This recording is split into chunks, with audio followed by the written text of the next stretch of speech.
It's the National Football League on EA Sports. And we'll see the Cowboys. Creative quarterback. He got his reps in a week ago, over 400 yards through the air. It's the Cowboys and the Vikings on Thursday night.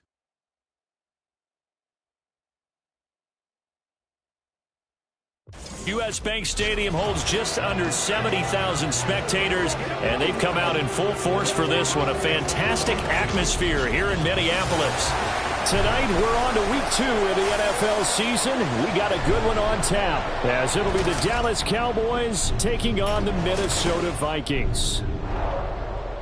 Hi again, everyone. Brandon Gaudin alongside Charles Davis. And Charles, you look at this Vikings ball club. They come in off a loss in the opener last week. That one was on the road. Now they get their first taste here of home cooking. And what they're hoping to do is feed off the energy of the home crowd. Great tailgate, great fan support. Let's see if they can put it to good use. Meanwhile, for the visitors here, the Cowboys, they were winners last time out.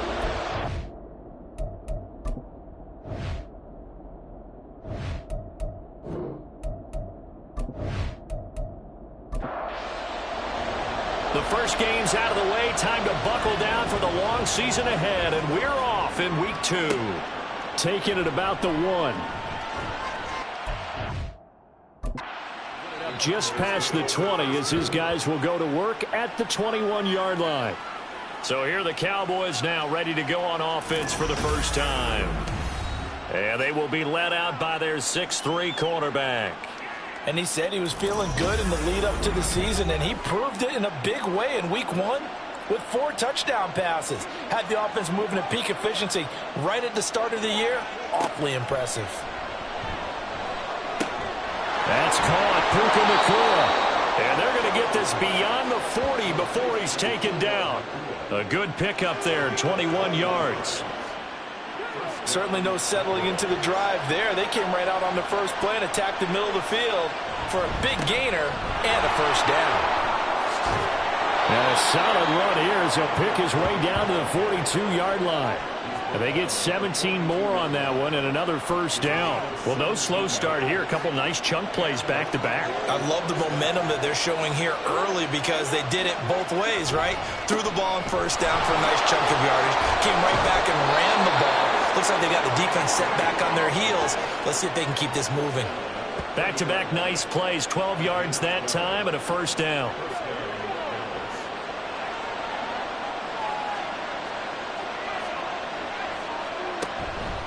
Off the play fake. Sheridan. That's going to be caught. And he doesn't quite make it. Taking it within an eyelash. Dropped it to 1.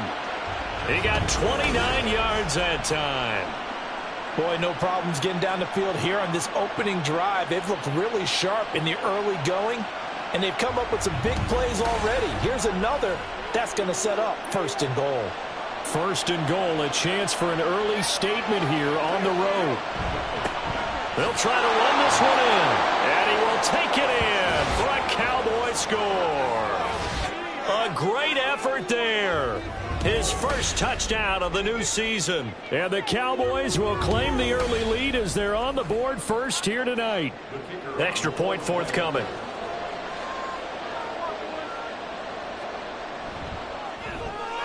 And this is up and good to make it 7-0 Cowboys. So the drive there, 5 plays, 80 yards. And it ends with a 1-yard touchdown run.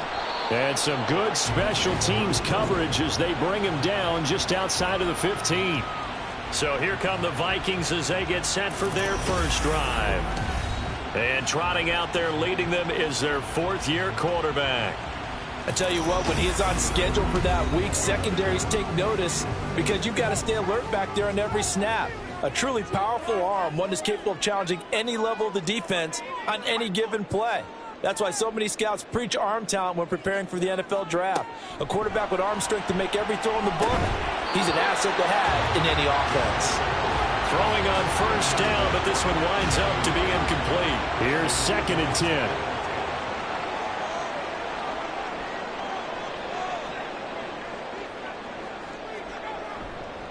Off play action. O'Donnell. And incomplete on the deep ball. Well, they've got man coverage on the outside, and my scouting report on these DBs tells me that they love to take matters in their own hands. They want man coverage, not zone. And there was good coverage there that forced the incompletion. Nowhere to go here. He lost the football. And this will be scooped up in the end zone. A defender gets there, and it's a touchdown. Once that ball was loose, the question was, would this be 2 or would it be 6? It's 6. The defense able to pounce on it. And for the offense, the training didn't really kick in, did it? Once that ball comes loose, you've got to get on it, make sure that you recover it, or make sure you punch it out of the end zone. Anything but give it to the defense to score a touchdown. Point after, right down the middle. And it's now 14-0. So not only the cough up, but then the pickup on the other side, the scoop, and the score the other way, the fumble return for a touchdown. So here's the kickoff now as they'll get it again following that fumble return for a score. And here comes a return from just beyond the goal line. And the decision to bring it out, not a good one, as he's tackled at the 15. And the Vikings taking the field here for their 2nd drive of the game. Losers in the season opener on Sunday. They get that quick turnaround 96 hours later. Here we go. They're back at it. And I've got to think, especially early in the year, that's a good thing for these guys, is it not? It absolutely is. And we've seen it many times demonstrated over the years. Teams have a rough opening game, have to play the Thursday game. That quick turnaround allows them to go ahead and throw the other game out, focus on the new one, and typically they played much better in game 2, so I would agree with you totally on that. Well, partners, the first quarter, too early to start talking about needing a comeback. They're down 2 touchdowns already, and that sack, that disrupts this drive. They need something to go right on offense, and they need it to happen soon. A tall task ahead of them here, needing a full 15 yards to move the chains. Now on 3rd and long, they'll look to throw. And an off-balance throw there, and it's going to wind up incomplete. Looks like a second empty possession to start the game, and certainly not the way you want to start when you come in off of a loss last week. Every team talks about starting fast. They're hoping on their next possession, it can be a delayed fast start and get them going. And he'll take it just outside the 40. It's a 47-yard punt, but they did give up 10 on the return. And the Cowboys are going to take over in great position here with a 1st and 10. 2nd drive forthcoming here for the Dallas Cowboys. Now, they were winners in the season opener Sunday. Now they get the quick turnaround game here on Thursday night. But, CD, you say this is an ideal setup for them. Why? Well, it's just the way the schedule lines up because everyone's got to play a Thursday game, and that's because of competitive balance. So, let's face it, would you rather play week 2 when you're still relatively fresh and excited about the season? Or week 15 when you've had a season's worth of bumps and bruises to factor in, and who knows what your record might be at that time as well? They had 3 yards on first down, just 1 yard there. They'll need the 39 here for a first. This is 3rd down. Operating from the gun. Sheridan. He's got his target. That's complete. And he's going to get this one down to the edge of the red zone. Excellent play there on 3rd down. Give him 25 yards. I don't care how many times we say it, I still get a kick out of watching quarterbacks and receivers do the pass tree in pregame warm-up. But I always remember that when we go to practices, We see that after practices as well. They really tune it up, don't they? They tune it up. They know why they do it for these situations. First down. And they build that trust, and that's why they're able to find him in this type of a situation. This will be a 5-yard pickup as they move it from the 20 to the 15. Now 2nd and 5. Looking to throw. Sheridan got his man complete over the middle. It's Carr. And the Cowboys are going to have a 1st and goal as he'll be taken down at the 7-yard line.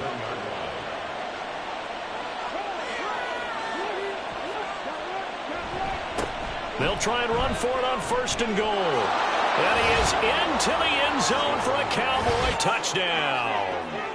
A great play there. His 2nd rushing touchdown on the year. And the Cowboys have moved out in front by 3 touchdowns. So 2 drives, 2 touchdowns here in this first quarter, and he's got both of them. Well, he's certainly setting himself up for a big game here, and I think if the play caller doesn't get in his own way, they should keep riding him the entire way of this game. Until the defense proves they can stop him, that's what I would call. Extra point attempt to come here.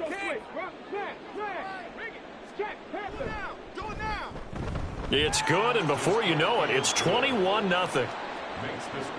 A drive that time of 6 plays. And in the end, it's capped off by a 7-yard run. And there will not be a return here. It's a touchback, and it'll come out to the 25-yard line.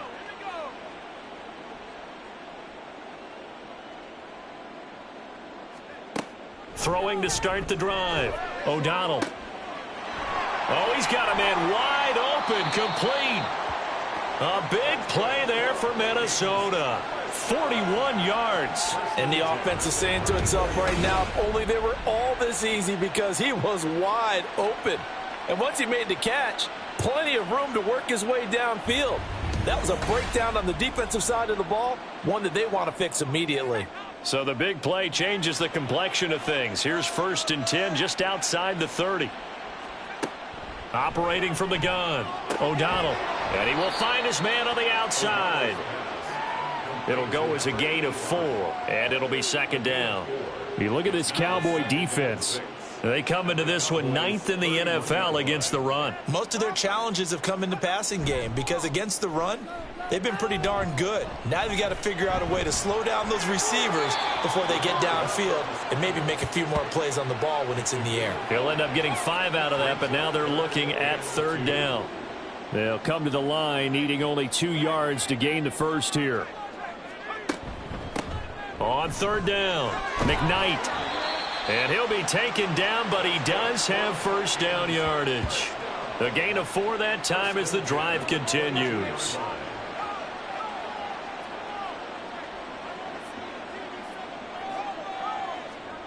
On 1st down, O'Donnell. And he overshot him there. It's out of bounds, incomplete. Zone coverage there, and they were playing deep. That makes it obviously a little bit harder to run by guys. And that time, there was not much of a window to get the ball in there, and it winds up incomplete. And he's got 4 down inside the 20 to the 18. That 2nd down play call was not to pick up the 1st down. It was to accomplish what they did to get them into a manageable 3rd down because they had incompletion on 1st down, so they were behind the sticks, so to speak. They needed to make up some ground, and they did. And he'll be taken down, but he does have 1st down yardage. It goes as a gain of 8, and it moves the chains. Oh, man. Just when the D thought they had the answer for him, he went and changed the question. Surprises him by taking off himself. Is able to set up his offense pretty with a 1st and goal. And he will maneuver his way down to about the 7. The line of scrimmage, the 7 now on 2nd and goal. And they'll give him another shot here on the ground.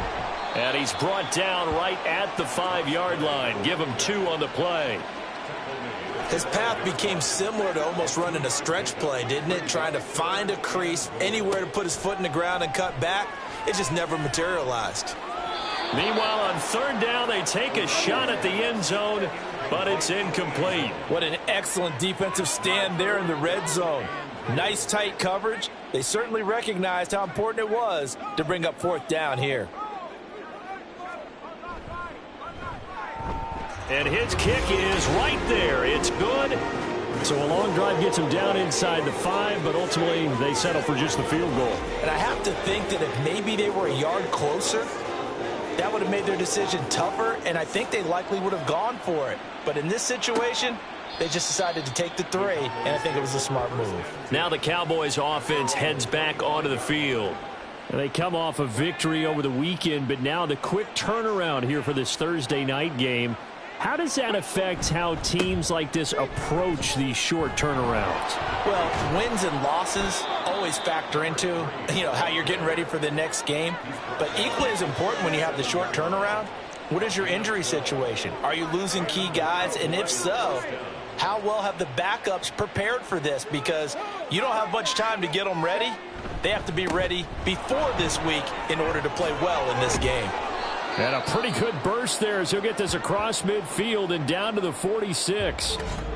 And hold on here, because on that last run, it looks like we have a player who was shaken up. Hopefully, obviously nothing serious here. Medical staff, though, going to take a peek, and we'll take a break. Throwing on first down. Sheridan throwing right, and that's complete. And he's got this down to the 35. 11 more yards that go around, a first down as well.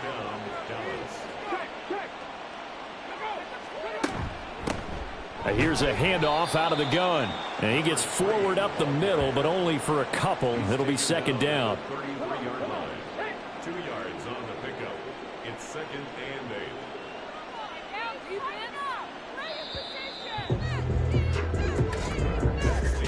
21-3 is your score after 1. Started the second quarter, and it's the Cowboys in possession. This a 2nd and 8 as they've got it as we resume action. Looking to throw on second down. Sheridan, and he's got his man in stride, complete. That'll give them 8 that time, and they'll be faced with a 3rd and inches. Brings up 3rd and inches. Off the play fake. Sheridan. Pass taken in by his big tight end. And he's out of bounds. Almost gets to the 10. His first catch, good for 14 there and a first down. So many times in my career I've heard coaches talk about completions are one thing. But as long as we're there at the catch and we get guys on the ground, we can live with that. But if you're going to give up 10, 12, 15 yards after the catch, then your defense is going to be in a lot of trouble. From down at the 12, it's 1st and 10.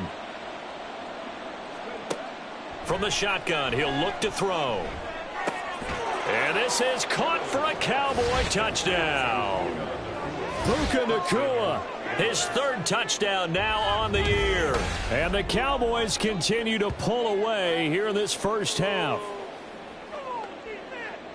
Good throw there, and I don't want to blow it too out of proportion, but he looks a lot more comfortable in his 2nd season. You can tell he put the work in the offseason, and what I mean by that is understanding the playbook.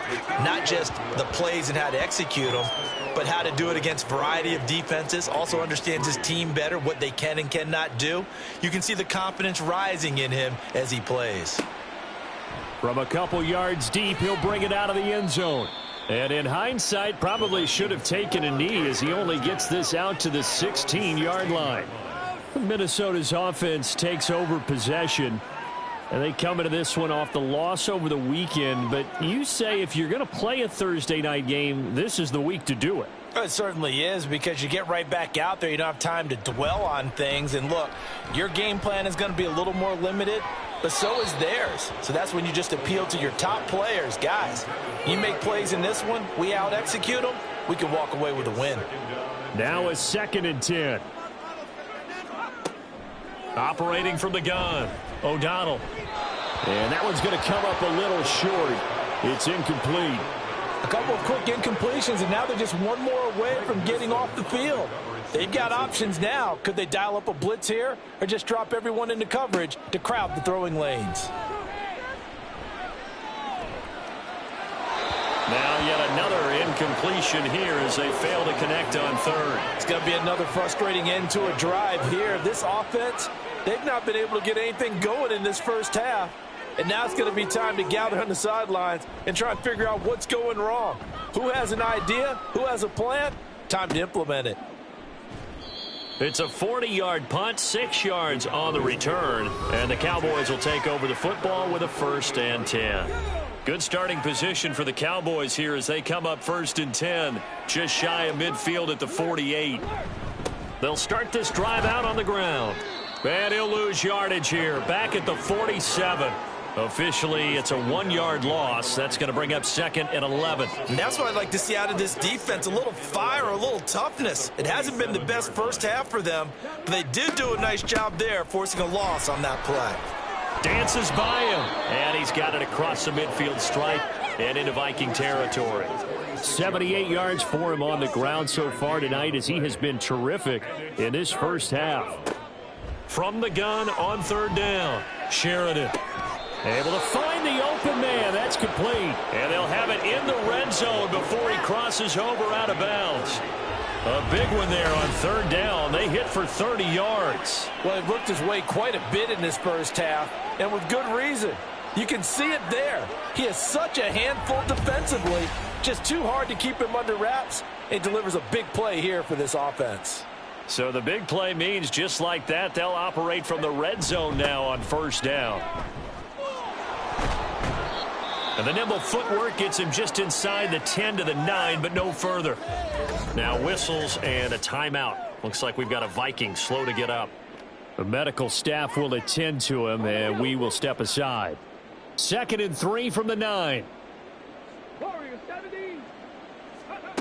Operating from the gun.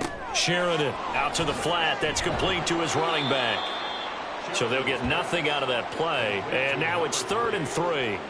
As a defense, you're more balanced when you're in zone coverage because you're able to keep your eyes on the quarterback and see the play develop in front of you. They're able to keep the quick pass in front of them and stop it right at the line of scrimmage. And he's going to be a yard short. A 2-yard pickup leads to 4th and 1. Well, it looks like they got what they wanted. They got the completion, but they weren't able to break any tackles or gain nearly enough yardage to pick up the 1st down. Now to be 4th and short.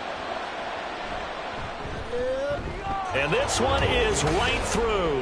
And that will extend their lead even further. So it was 4th and 1 down in the red zone, but they elect to take just the 3. And I'm a little surprised that that's how they decided to play it, that they didn't go for it there. But sometimes just take those 3 points and put them in your pocket. I just have one question for you, partner. Okay. Hip pocket or back pocket?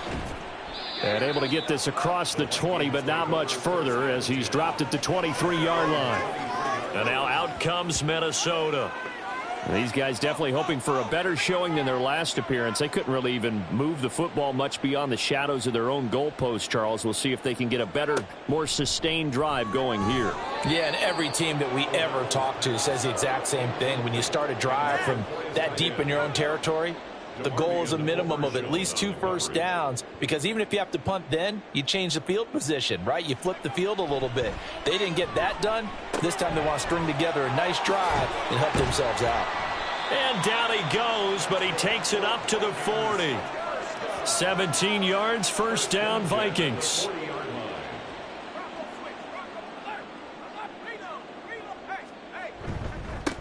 Now a handoff up the middle. McKnight. A beautiful fake. And they'll get this well past midfield before being stopped just before the 35. This offense finding its legs now. Here's another 1st and 10. They run the counter. McKnight. And he edges forward, but only gets a pair of yards out of it. It's 2nd down. From the 34-yard line, here's a 2nd and 8. Off play action. O'Donnell. And he knocks the ball away, and it falls incomplete. I would say it'd probably be a good idea for him to reintroduce himself to his receivers at the half, because they're definitely on different wavelengths. But I also don't advocate waiting that long. Next series before you get out there. Hey, let's get together, guys. Let's get this thing moving. Nothing open downfield. He keeps it himself for 11 and a 1st down. 1st and 10 at the 23-yard line. Off the play fake. O'Donnell. Oh, it's intercepted. A drive killer there. Picked off by DeMarvion Overshone. And the Cowboys are going to take over once again with a football at their own 20-yard line. That's now his second interception in as many weeks from his linebacker position. And think about all the different techniques he has to employ in a passing situation. Is he spot dropping because it's zone? Is he picking up man-to-man? Is he having to run with a running back or a tight end? In any event, great eyes, head on a swivel, and excellent hands. Yeah, versatility and showing those hands.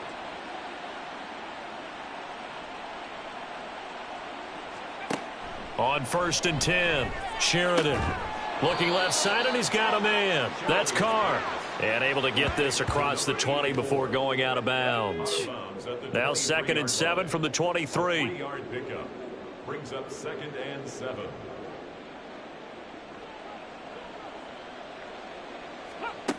Operating from the gun, Sheridan. Got his open man, it's Carr. That one a 1st down pickup of 8.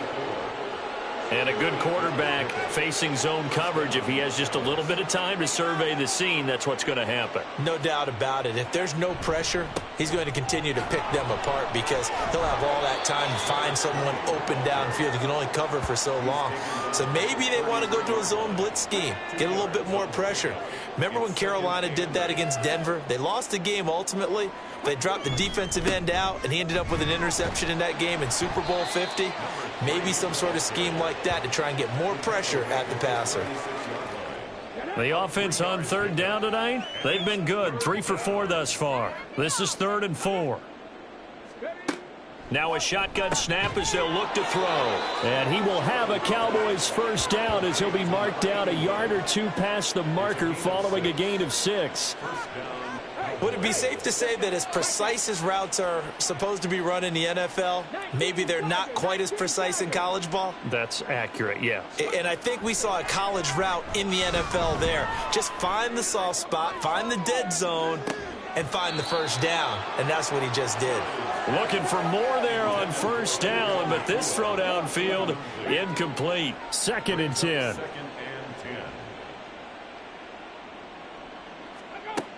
Operating from the gun, Sheridan. Going to be taken in here by Nakua.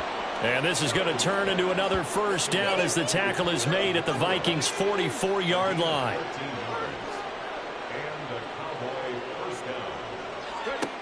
Again, he'll drop to throw. Throwing the out route incomplete. It's Carr. And this will leave him a yard short. Nice pickup of 9 yards on 1st down. 2nd and 1 at the 35-yard line. On 2nd down, they'll run it here. And all the way inside the 15 before they drop him. 112 yards rushing for him now with a couple of touchdown runs to boot. 1st down, Dallas.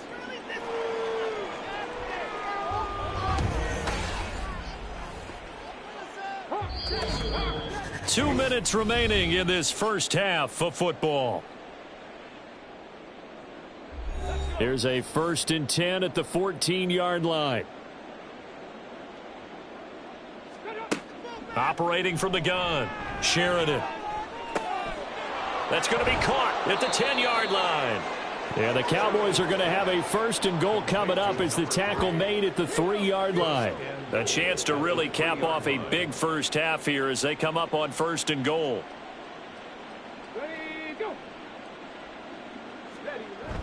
And they'll let the fullback try and take him home. And he'll get in. Touchdown, Cowboys. A 3-yard touchdown run. And the Cowboys have taken a 5-touchdown lead. So this offensive unit, yeah, they were solid in the opening week victory, and now they are looking just as sharp here in week 2. And that's exactly what you want, too, because you want to get better each and every week and really ramp up as the season goes on. I know it's still early in the season and a lot can happen, but this offense, they look like they're going to be fun to watch each and every time out. Extra point right down the middle, and the route is on here in this 1st half. The kickoff team on the field now as they will send this one away.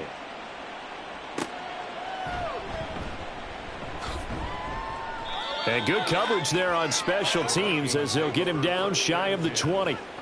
Minnesota's offense takes over possession. And Charles, we'll see what they can do here. Not a ton of time left, but enough certainly to get points out of this drive, and they need them right now because they're trailing. Yeah, this is exactly why you practice a 2-minute drill all through camp and at least one practice each week before a game. A minute left, more than enough time to string a few completions together, reach the end zone, and then make that walk back to the locker room just a little more animated.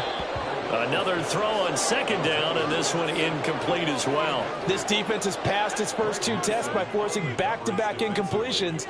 They know that there's probably another throw coming on third down. Let's see if they decide to force the issue by sending people on a blitz. And he's going to lose yardage here, back to his own 18. That'll make it 4th down after a loss of 1. Defensively, he has been a presence in their backfield in the first half. Had a sack earlier, and now he comes up with a big tackle for a loss. The Vikings send out their punter, standing right on his own 5-yard line. He's been a busy man here in this first half as he gets it away. Fielded just inside the 30. That's a 49-yard punt, 8 though on the return. And they will take over 1st and 10. There again is the running back as he trots onto the field. He's already cruised past the 100-yard mark. We haven't even gone away for halftime yet. He might not want halftime. All right, why cool off? Keep everybody here. Let's stay out on the field and keep going. But all that being said, everything is really working well for them. The play calling's been excellent. The blocking's been terrific. And obviously his vision and legs have hurdled him to this big number so far. We could be seeing something really special here. And we'll see how much they give him the ball here. And they'll get to him after a gain of 7 to the 47. So we've reached halftime here in what is quickly turning into quite a rout. As we send you down to Orlando, where Jonathan Coachman has our EA Sports Halftime Report. Coach. All right, Brandon, we'll get back to you guys in a moment. But first, the NFL season is in full swing. Let's show the good folks what we've got in store for us later this weekend here in Week 2. In the 1 o'clock games, one that immediately catches the eye is in our nation's capital, a big test for the Washington Commanders as they get set to take on the visiting New York Giants. Excellent games in the late afternoon window as well, one being out in Los Angeles, where it'll be the Rams taking on the Seattle Seahawks. And then lastly, the nation gets a good one on Monday night between the Philadelphia Eagles and the Green Bay Packers.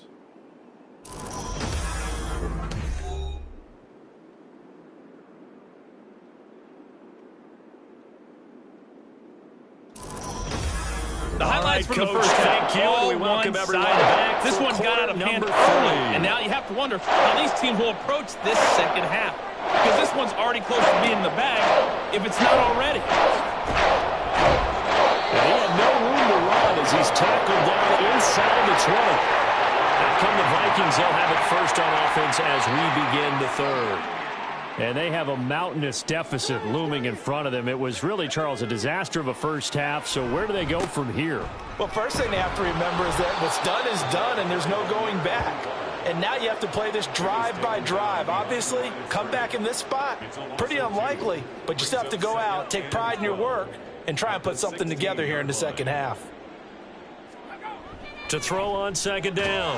O'Donnell. Now the pressure comes, and he goes down. Just inside the 10, back at the 9. They overload him that time with a safety blitz, and he winds up being dropped for a loss of 7. Throwing on 3rd and long. O'Donnell. Now they set up the screen. That's complete.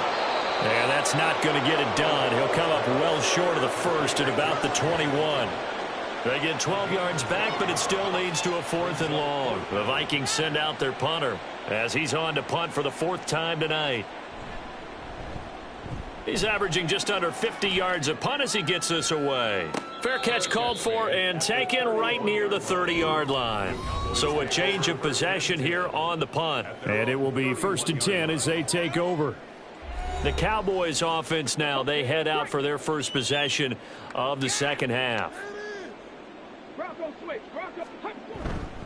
They'll start on the ground here on 1st down. Found a little room there as he's up to about the 37.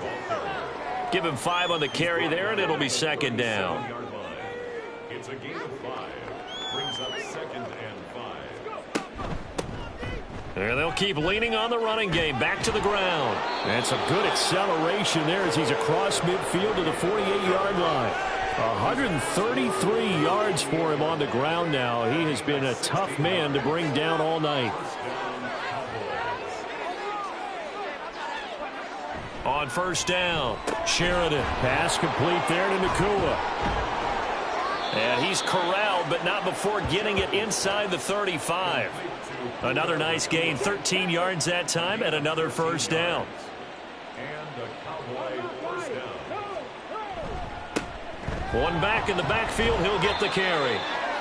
5 yards on the carry. Good pickup on first down. Now that's exactly what you want on a first down run. Pick up 5 yards, bring up 2nd and 5. The defensive line, though, they've got to figure out a way to out-leverage the guys up front because the offensive line is winning at the point of attack. Here's a throw over the middle. It's taken in by his tight end. 8th catch for him now. He's been a big factor. And it's a first down. First down, Dallas. Back to throw. Sheridan. Sideline throw. It's complete. And a nice job there of keeping the toes inbounds. 2nd down and 4. 16-yard line. A 6-yard pickup brings up 2nd and 4. Looking to throw. Sheridan. And that is caught. Touchdown, Cowboys. A 16-yard touchdown. And the Cowboys have taken a 6-touchdown lead. So I tell you what, Charles, I know that you don't put a ton of stock into power rankings and things of that nature, but another score here, and 2 weeks into the season, this is maybe the most impressive team in the NFL. Would you agree? Well, they've certainly sold me as they've sold you, and I agree with you. No question about it. They won easily last week. They're on their way to another lopsided victory here.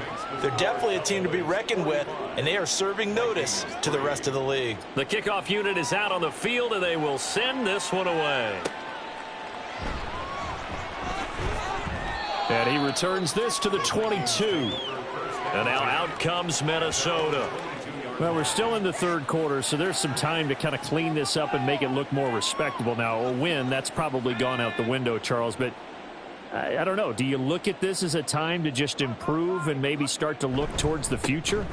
I think you have to find something to play for, something to grasp onto until the clock runs out. But, Brandon, we've been around this game a long time. This is an outlier. You don't get many blowouts like this no matter how the game looks on paper going in. This one has turned out to be everyone's worst nightmare realized. Here's a throw right side taken in by his tight end. And he's upended after a gain of 4 up to the 25-yard line. These guys have punted 4 times already, and they're staring at a 5th, barring a conversion here on 3rd down. And the Cowboys' pressure gets there this time for the sack. Getting home that time to Marvian Overshown. There's a reason inside linebackers are often captains of a defense. They call the signals. They have the opportunity to affect the game in coverage, against the run, and, of course, on blitzes. Living in the best of both worlds here. Already has an interception. Now he gets to record a sack, too. The Vikings send out their punter as the drive goes backwards, so he's on to punt it away.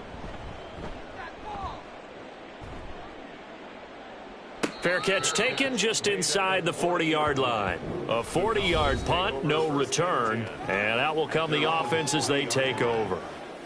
Now here's the signal caller getting ready to lead this offense again. He's played well. Good first half. He's continued that here in the third quarter.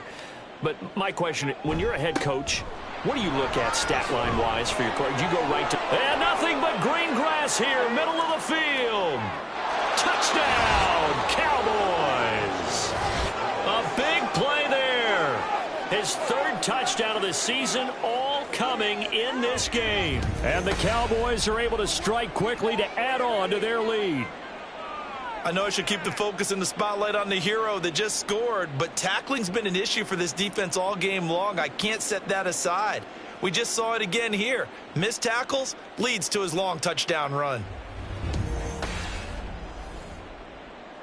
The call is to go for 1 and kick the extra point. And the lead grows even larger here in the third quarter. I'm not sure if they drew that play up to score, but it scored indeed. One play on the ground and into the end zone for 6. And he won't get this to the 20-yard line as he's down at the 19. Minnesota now ready for their next possession. See if they can put this drive in the end zone, Charles, because it's been a little bit of a rough go at times. They've had to punt the football a ton in this ball game because of stalled-out drives. So are you saying that you're kind of tired of seeing the punter run out there and do his thing during this game? Is that what you're trying to say? Well, I mean, I'm okay with it. I have a feeling that this offense, they don't want to see the punter again. And frankly, the punter doesn't want to run out there anymore himself. He would love to see his offense put together a drive and give his leg a rest. And nothing much materializing there on the first down run. He'll get a couple, and that's it. From the 43, here's 2nd down and 8.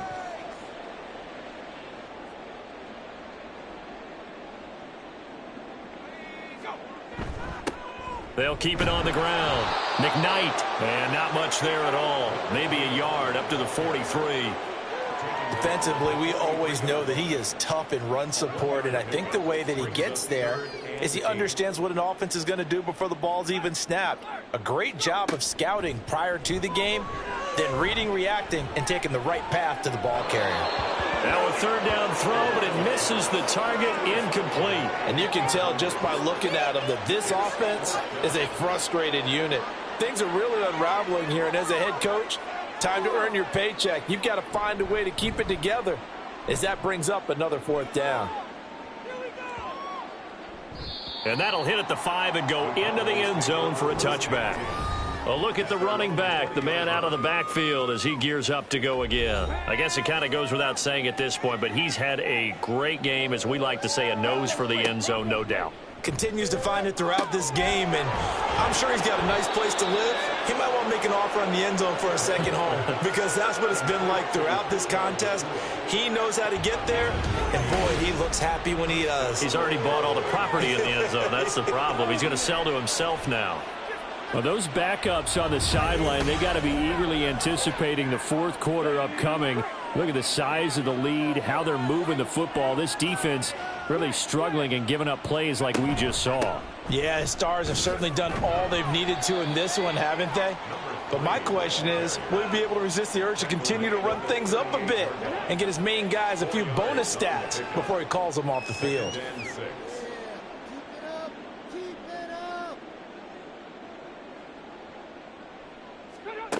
Looking to throw on 2nd down. Sheridan. And did he get the feet down? No. They'll say he did not. It's incomplete. To give you an idea of how accurate he's been throwing the football, we're in the second half. That's just his 2nd incompletion. Well, if he's that locked in, that means everyone's locked in, because to me it's like throwing a no-hitter in baseball. The pitcher may get the credit, but a lot of people making plays behind him in the field. 13 yards and a 1st down, Cowboys.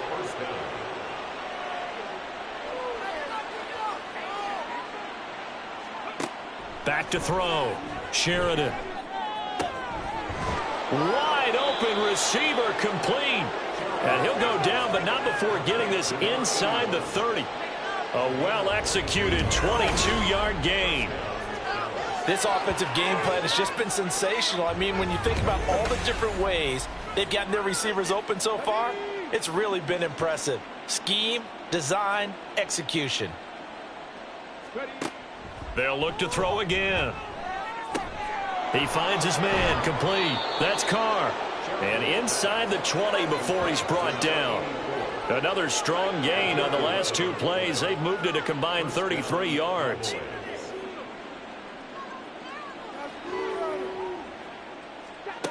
They'll stick with the passing game as he looks to throw. Throwing the slant pattern here, complete.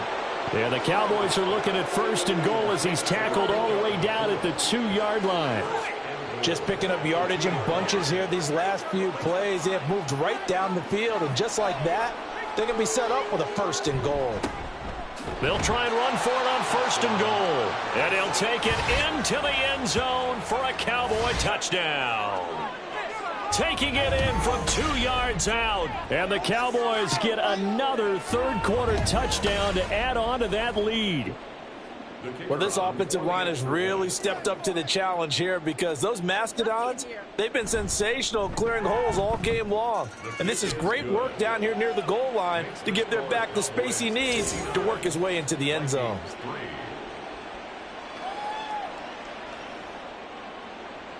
The kick team out there for the Cowboys as they run up to send this one away.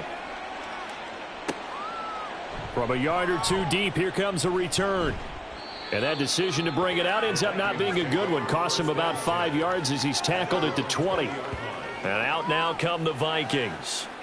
And really, Charles, not much of a surprise that they're losing. They just haven't been able to get much of anything going in the pass game. And as you well know, in today's NFL, if the passing game isn't working, usually not much else is working either. You're exactly right about that, partner. And I know that right now the easy answer would be, hey, let's run the football. But that might not be everything you need. So despite the fact that they've struggled throwing it, they've got to find some type of a play, multiple plays, that puts the ball in the air and allows for them to have some success. 1 quarter remains here in this Thursday night matchup. We'll return with more after this break. You're watching the NFL on EA Sports. And we return, welcoming you back to Minneapolis. And this is a blowout so far as we get set for the fourth quarter. A very one-sided affair. The second down attempt there knocked down as it leaves the quarterback's hand, and it's incomplete. The offense on third down tonight, they've had a lot of chances but not much success, converting only 3 times. This is 3rd and 4. It's a short one here, complete to his tight end. They'll wind up losing a couple yards here on the play, and that's going to bring up a 4th down. Excuse my snarkiness here, but isn't the idea of completing a pass supposed to mean you get downfield and gain yards? Especially on 3rd down. Yeah, that one. How about the defense? Figured that one out in a big way. Yeah, they completed it all right and lost yardage. On 4th down, the punt team is on as this is sent away. Pulled in at the 24. It's a nifty return of 29 yards. And this offense, they're going to have excellent field position. They take over with a 1st and 10 on the short side of the field.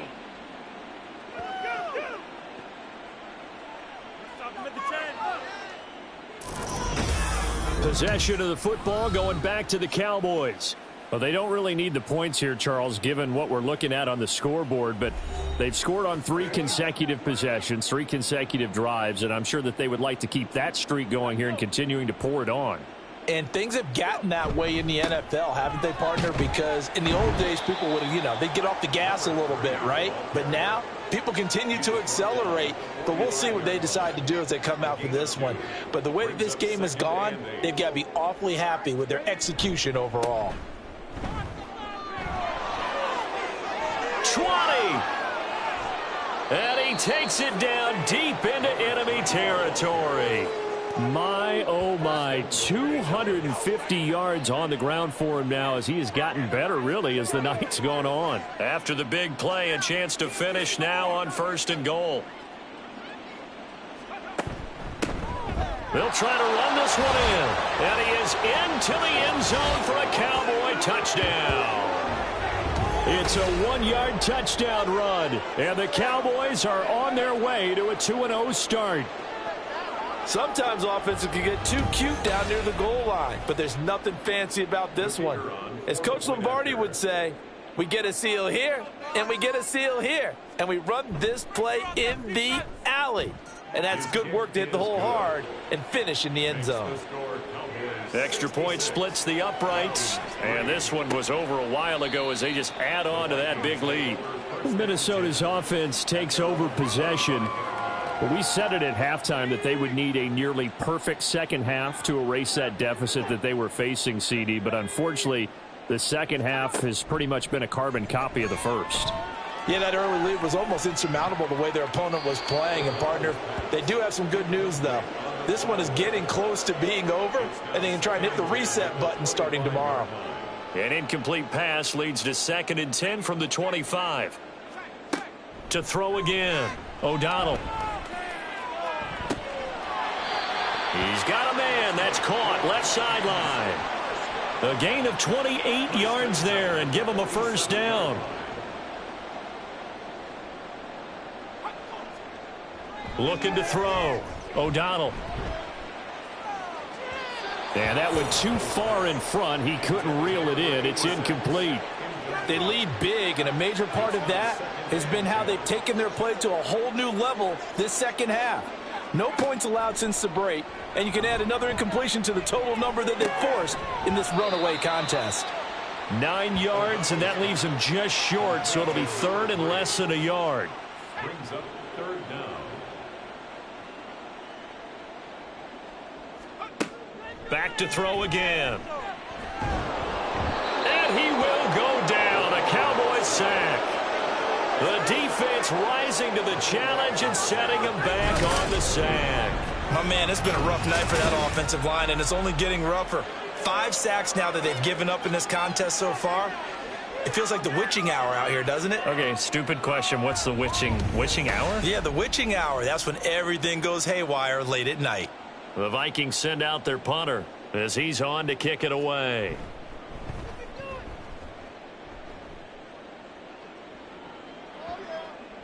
And this one hits at the 1, continues on into the end zone for a touchback. The offense for the Cowboys now working their way back onto the field. Well, CD, you and I do a lot of games together, but it is pretty rare that we do a game of this margin. I mean, this has just been total domination from start until now, and I don't think they're going to take their foot off the gas at this point. Do you think that on the sideline, some jokester said to one of his teammates, maybe a few of them, hey, we're up 50. Why not go for 100? You think maybe that line was uttered on the sideline? I can't believe what we're seeing here. An NFL game this lopsided. And he'll be brought down right at the 30 here. 4 yards the pickup, first down. And a Cowboy first down. One back in the backfield, he'll get the carry. It's a 6-yard gain on the ground, and that'll make it 2nd and 4. Brandon, I've got to think this offensive line has got some smiles on its faces. And I know it sounds crazy, but they practiced for this back in training camp. They knew they'd be in situations where it'd be extra defenders in the box coming after them, trying to keep them from locking down a game. Right now, they want to show the world they're up to the challenge. They'll say no gain on the play there, and now it'll be 3rd down.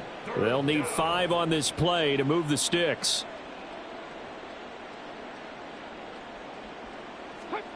Out of the gun now on 3rd down. And, oh, that's going to wind up incomplete. Nearly their first pick of the game, but it does bring up 4th down. Charles, are still airing it out at this point despite that huge lead. And some people may be saying, well, why are they throwing the football? These guys, I guess, are just padding their stats at this point. Yeah, there are a lot of big grins, I think, from people in their families, from themselves. You're exactly right. Pad the stats when you get an opportunity. It'll certainly help you come contract time.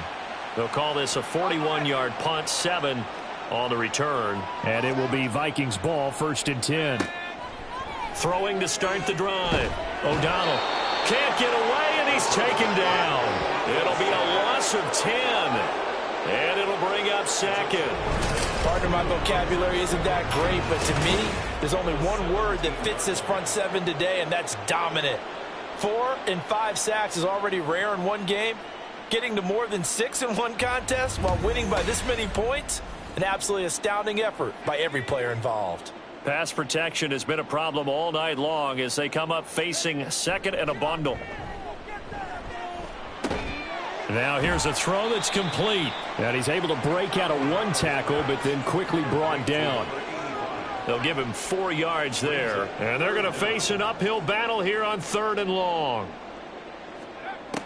Back to throw. O'Donnell. And this is going to be incomplete. And that's another play that's painted the picture of this game overall. It's been a blowout. It's been continually fueled by big turnovers and stops for one side and an inability to advance the ball from the other. And on 4th down, on is the punt team sending this one away. That's pulled in at the 32. Oh, able to avoid him. They'll call it a punt of 44 yards. The return was for 7. And the Cowboys will take over the football with a 1st and 10. Dallas offense set for this next drive. CD, I mean, they have just been scoring at will. It's been score after score after score, and a lot of times we use the term blowout for a lopsided ball game. This has kind of gone past that. I think we're in historic territory right now. You nailed it. Historic territory. Perfect phrase for what we are watching. If this were a movie, what kind of rating would we put on it? Who would you allow to watch what we're watching right now? Let's hope this one gets over fast, because this game, well decided a long time ago. A yard in the wrong direction makes third down tougher. 3rd down and 9. They'll come to the line here needing 9 yards to pick up the first. And some good acceleration there as he's across midfield to the 48-yard line. And now we're going to get a stoppage. A member of the Cowboys shaken up. While they come out and take a look at him, we will step aside for just a moment.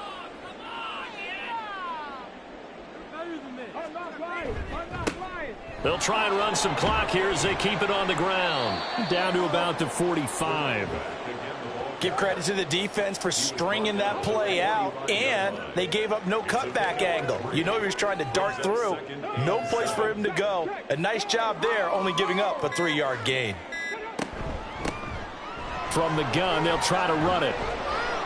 And a pretty good burst right there as he'll take this down to the 33. It's a gain of 12, and the Cowboys pick up the first. At carries like that, that's how they're going to continue to salt this thing away here, Charles, in the 4th quarter. Yeah, how about that? A new set of downs. Clock continues to move. No better way to close out a game than to tap those mastodons you have up front and say, guys, keep pounding them. Let's keep the ball, keep their offense on the sidelines, and let's close this one out. This 2nd and 4.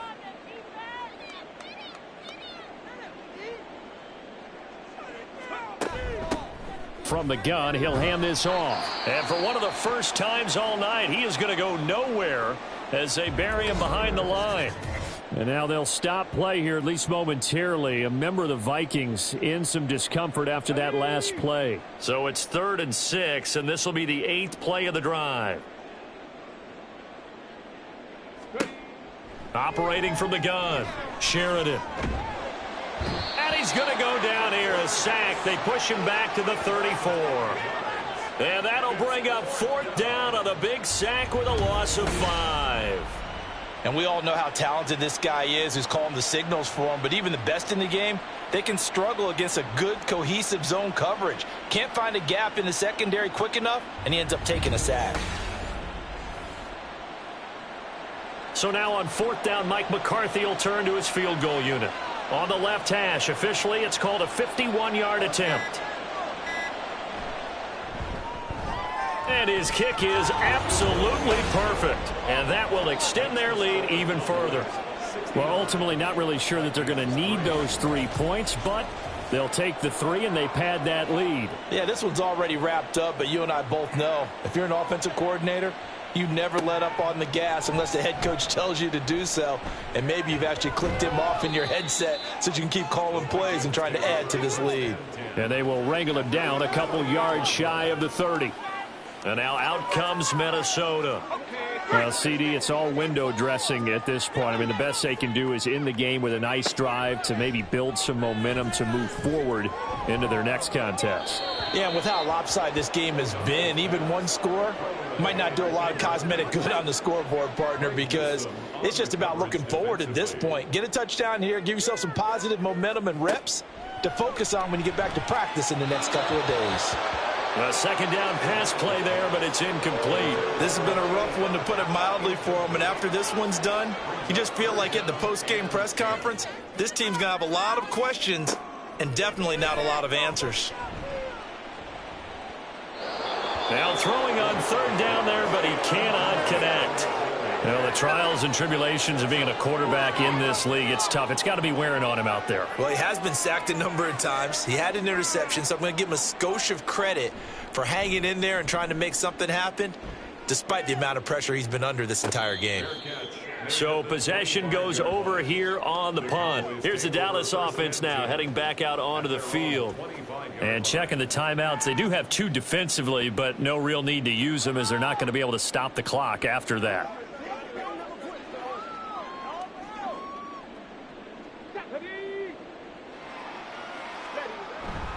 They'll start this drive out on the ground. And this will be a gain of 5 as he gets it to the 30. Not a huge play, but I think they're more than happy with how it turned out. Don't be surprised to see them revisit that call because there was a lane there for more than just 5 yards. Put it in your back pocket and break it out when you need it later. And they'll give him another shot here on the ground. And he'll be taken down here, and that is how this one is going to come to an end. Well, fans usually love to see scoring, and there was no shortage of it today. What a dominant showing from an offense that was truly playing at an elite level in this contest.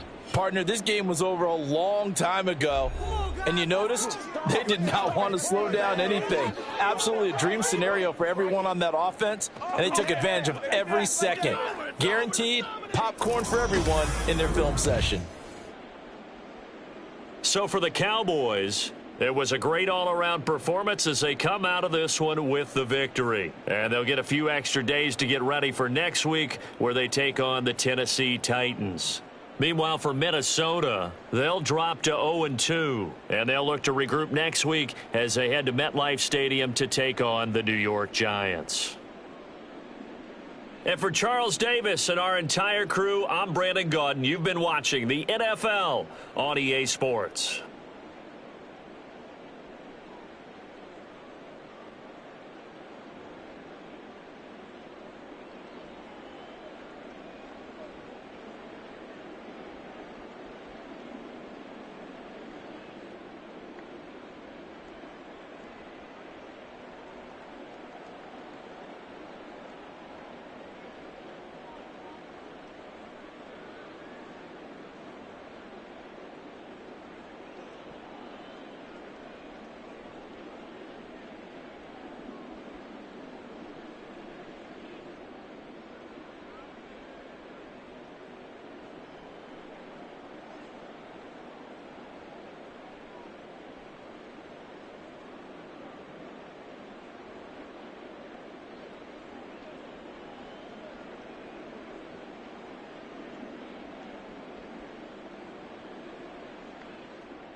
It's Madden NFL 24, and we've got the Bengals' superstar running back.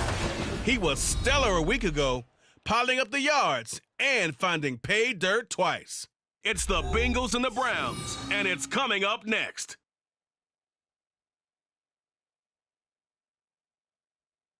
From the banks of the Ohio River, there's a look at what's now known as Paycor Stadium here in Cincinnati.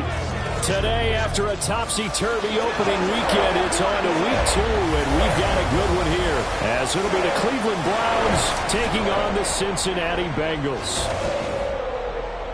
Hi again, everyone. I'm Brandon Gautin. To my left, Charles Davis. And, Charles, you focus on this Bengal team entering play. They come in off a good win on the road, and now they hit the home opener at 1-0. And the offense last week, they had things humming. If you're a defensive player, you may get overshadowed.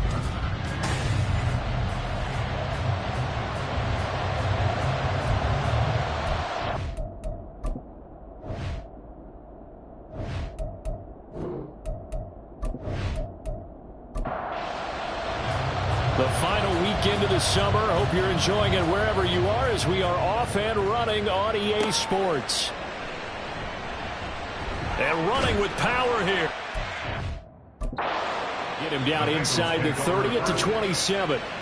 Here come the Bengals now to take over. And a glance here at their shifty mobile signal caller.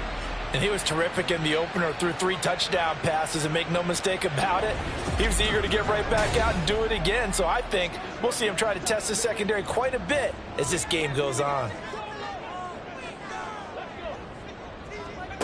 They'll come out throwing here to start the drive. Got an open man. It's McLeod. And give him 6 yards here as he's stopped near the 35 at the 34. And from the 34, here's 2nd and 4. Here's a play fake as they set up to throw. Firing quickly here, and that's complete. The result, only 4 yards there on the play. And that'll bring up what looks to be a 3rd and inches. Can't be more than a half a foot. It's a short one here, complete to the tight end. And he'll be taken down, but he does have first down yardage. 5 yards is the pickup there as that extends this drive.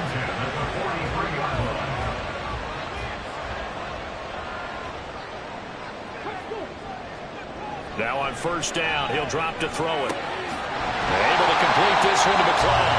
And he's able to get this one down to the 40-yard line. The Bengals passing game finding a rhythm. They've got another first. Really a solid start here on the opening drive, Charles. He's now 4 of 4, and they're already in plus territory.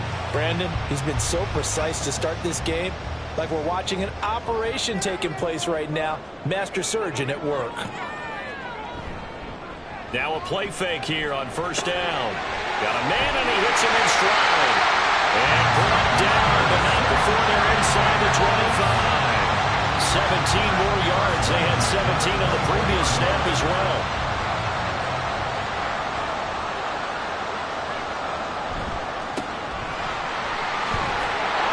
And just no chance of turning the corner. He can only get back to the line of scrimmage. 2nd and 10 coming up. Brings up 2nd and 10 at the Browns' 23-yard line. They'll set up to throw. He's going to leave this for his running back. It's complete. And he will lose yardage and be backed up to the 24. Now they're coming up on play number 8 of this opening drive, but they're looking at a 3rd and long. A play action fake. They'll look to throw. He's got his target. That's complete. And they will eventually get him down, but he's inside the 5 all the way to the 3. They're able to convert on 3rd down, and that sets up a 1st and goal. That's a big conversion there on 3rd down, and this has been a great opening drive. You know, at this point, they'd hate to settle for 3, but they've created a fresh set of downs and a 1st and goal. They'll try and run for it on 1st and goal. And he is in. Touchdown, Bengals. A great effort there. His 3rd rushing touchdown on the year. And the Bengals will jump on top with the game's first score here this afternoon. Well, they move the ball down the field through the air, Charles, and then finally they get the running game involved, and it works to perfection. Touchdown. And, partner, I kept waiting for that running game to come into play, and actually saved it until the very end. Touchdown goes on his stat sheet, but you and I both know, and he knows as well, his teammates airing it out made this a successful drive. No run back here, down to a knee, and this drive will start at the 25. So here come the Browns for their first drive on offense. And their quarterback, well, everyone knows he's got height, standing at 6'6". And last week's loss came despite a clean game on his end, throwing the ball with 2 touchdowns and 0 interceptions. His job this week is simple. Do it again. Continue to avoid turnovers and hope that what sunk them last week resolves itself this time around. Here's a pass swung out left to his running back. So the completion gets him just a yard, and it's second down. He's taken out of bounds behind the line of scrimmage.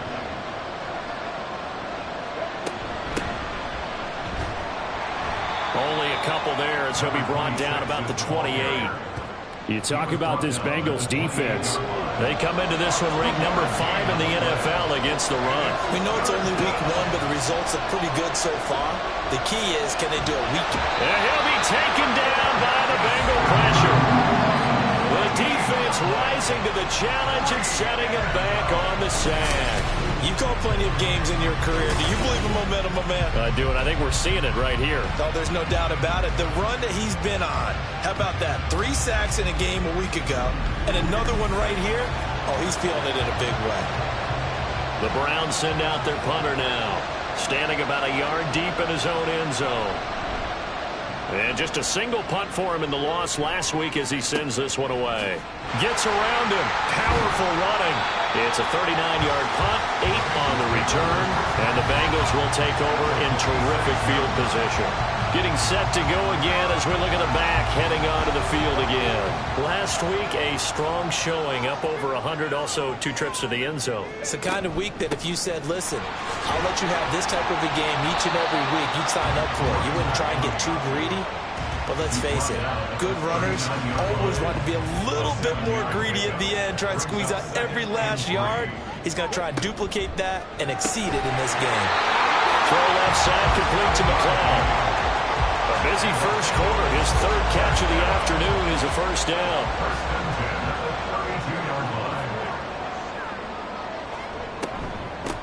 Up the middle they go. Downing. And he's able to work his way down inside the red zone to the 19-yard line.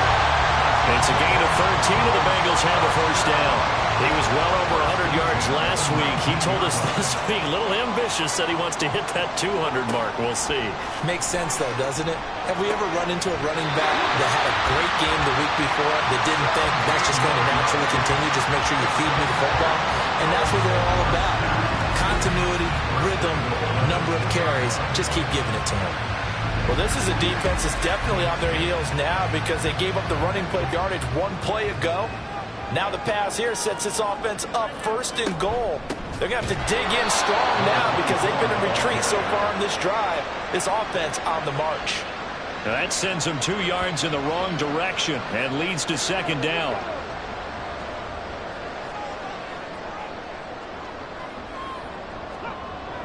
They'll look to throw. To the goal line, but it's incomplete.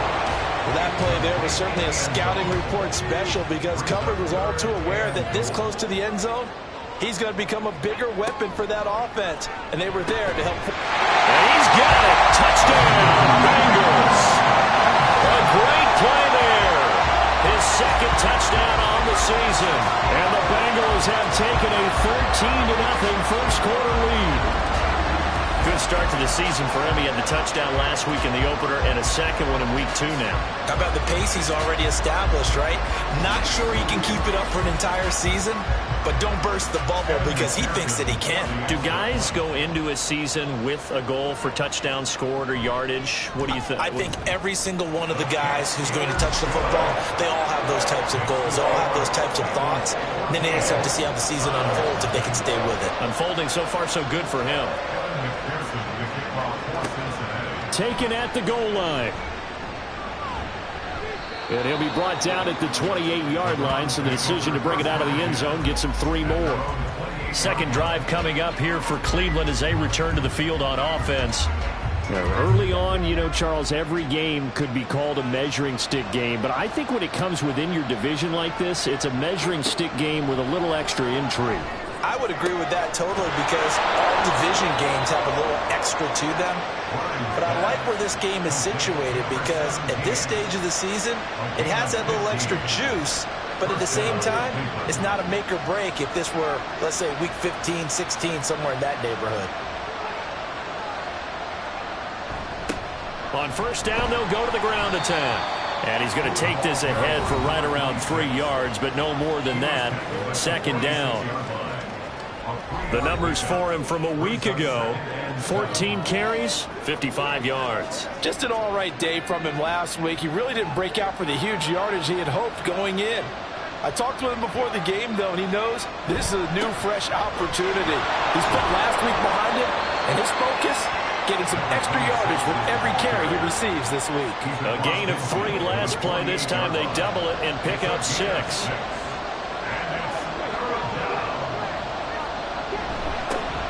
On third down, they're going to run for it here. And he's going to have a first down as he's brought down at the 44-yard line. Just 4 yards on the pickup, but that's good enough to extend the drive. And the Browns first down.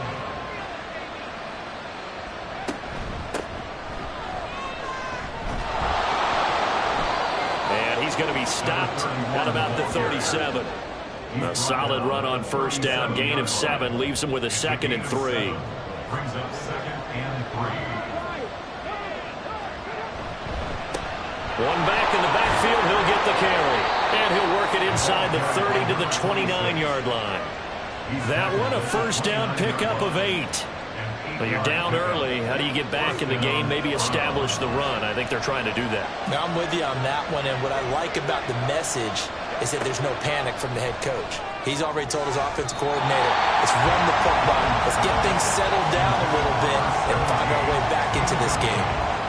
Here's 2nd and 10 now from the 29.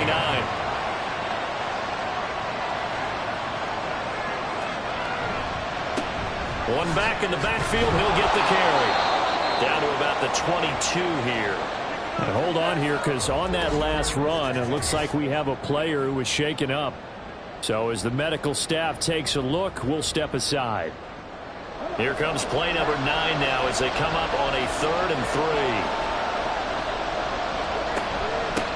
On third down, rolling.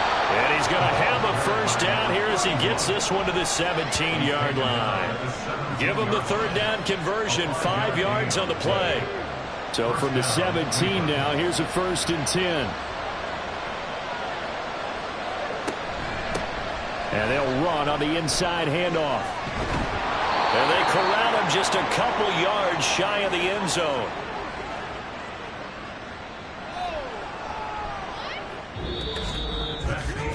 $14-0 the score. This is the NFL on EA Sports.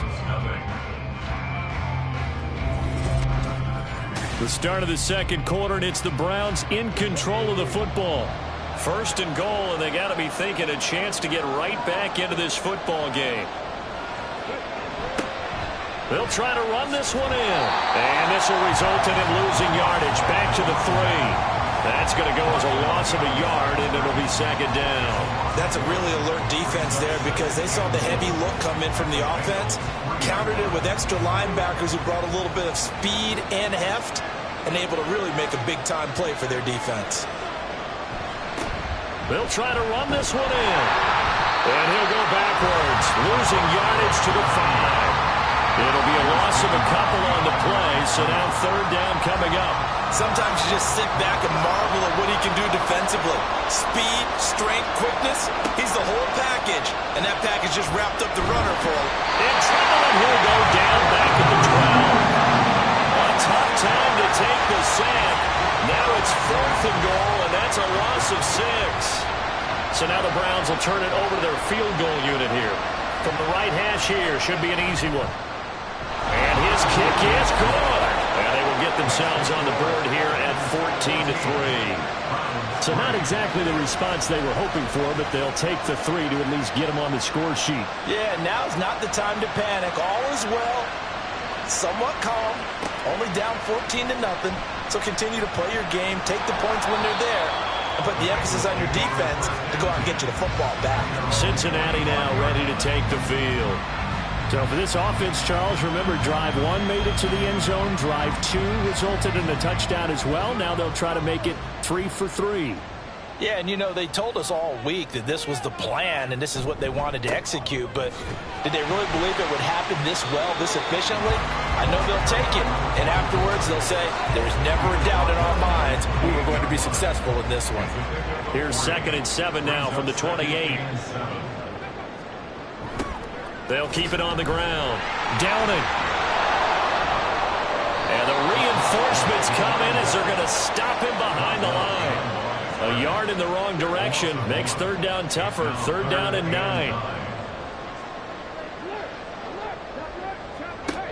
They'll drop to throw. And a quick throw here that's complete. And he is going to have the Bengals 1st down as they're able to get the 3rd down conversion. But things are definitely going right for them here in the first half. Pick it down, any down, even 3rd down, no problem. They get a connection there and pick up a fresh set of downs, continuing to move the ball. So here's a 1st and 10 at the 38.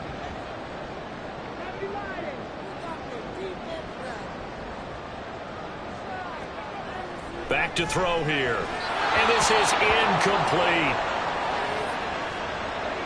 An incomplete pass on 1st down. That leads to a 2nd and 10. They'll set up a throw. And he comes back with 1 complete. And he'll be stopped right at midfield.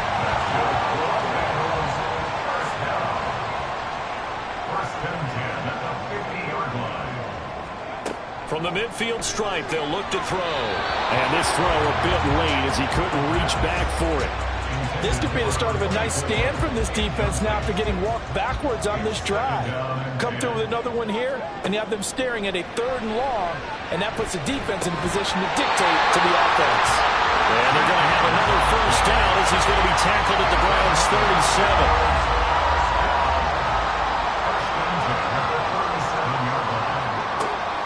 From the shotgun, he'll look to throw. And it's a short one here, complete to his tight end. So 5 yards here, 5 on the play. And that will bring up 2nd down. At the 33-yard line. Again, he'll drop to throw. And he's got the hook up to McLeod. Give him a gain of 5 on the completion. And that's going to make it 3rd down and less than a yard. They're going to look to throw. Pass taken in by his big tight end. And he is going to have the Bengals 1st down, at least at first glance, as they'll spot the football just beyond the marker. They find a way to convert on 3rd and inches.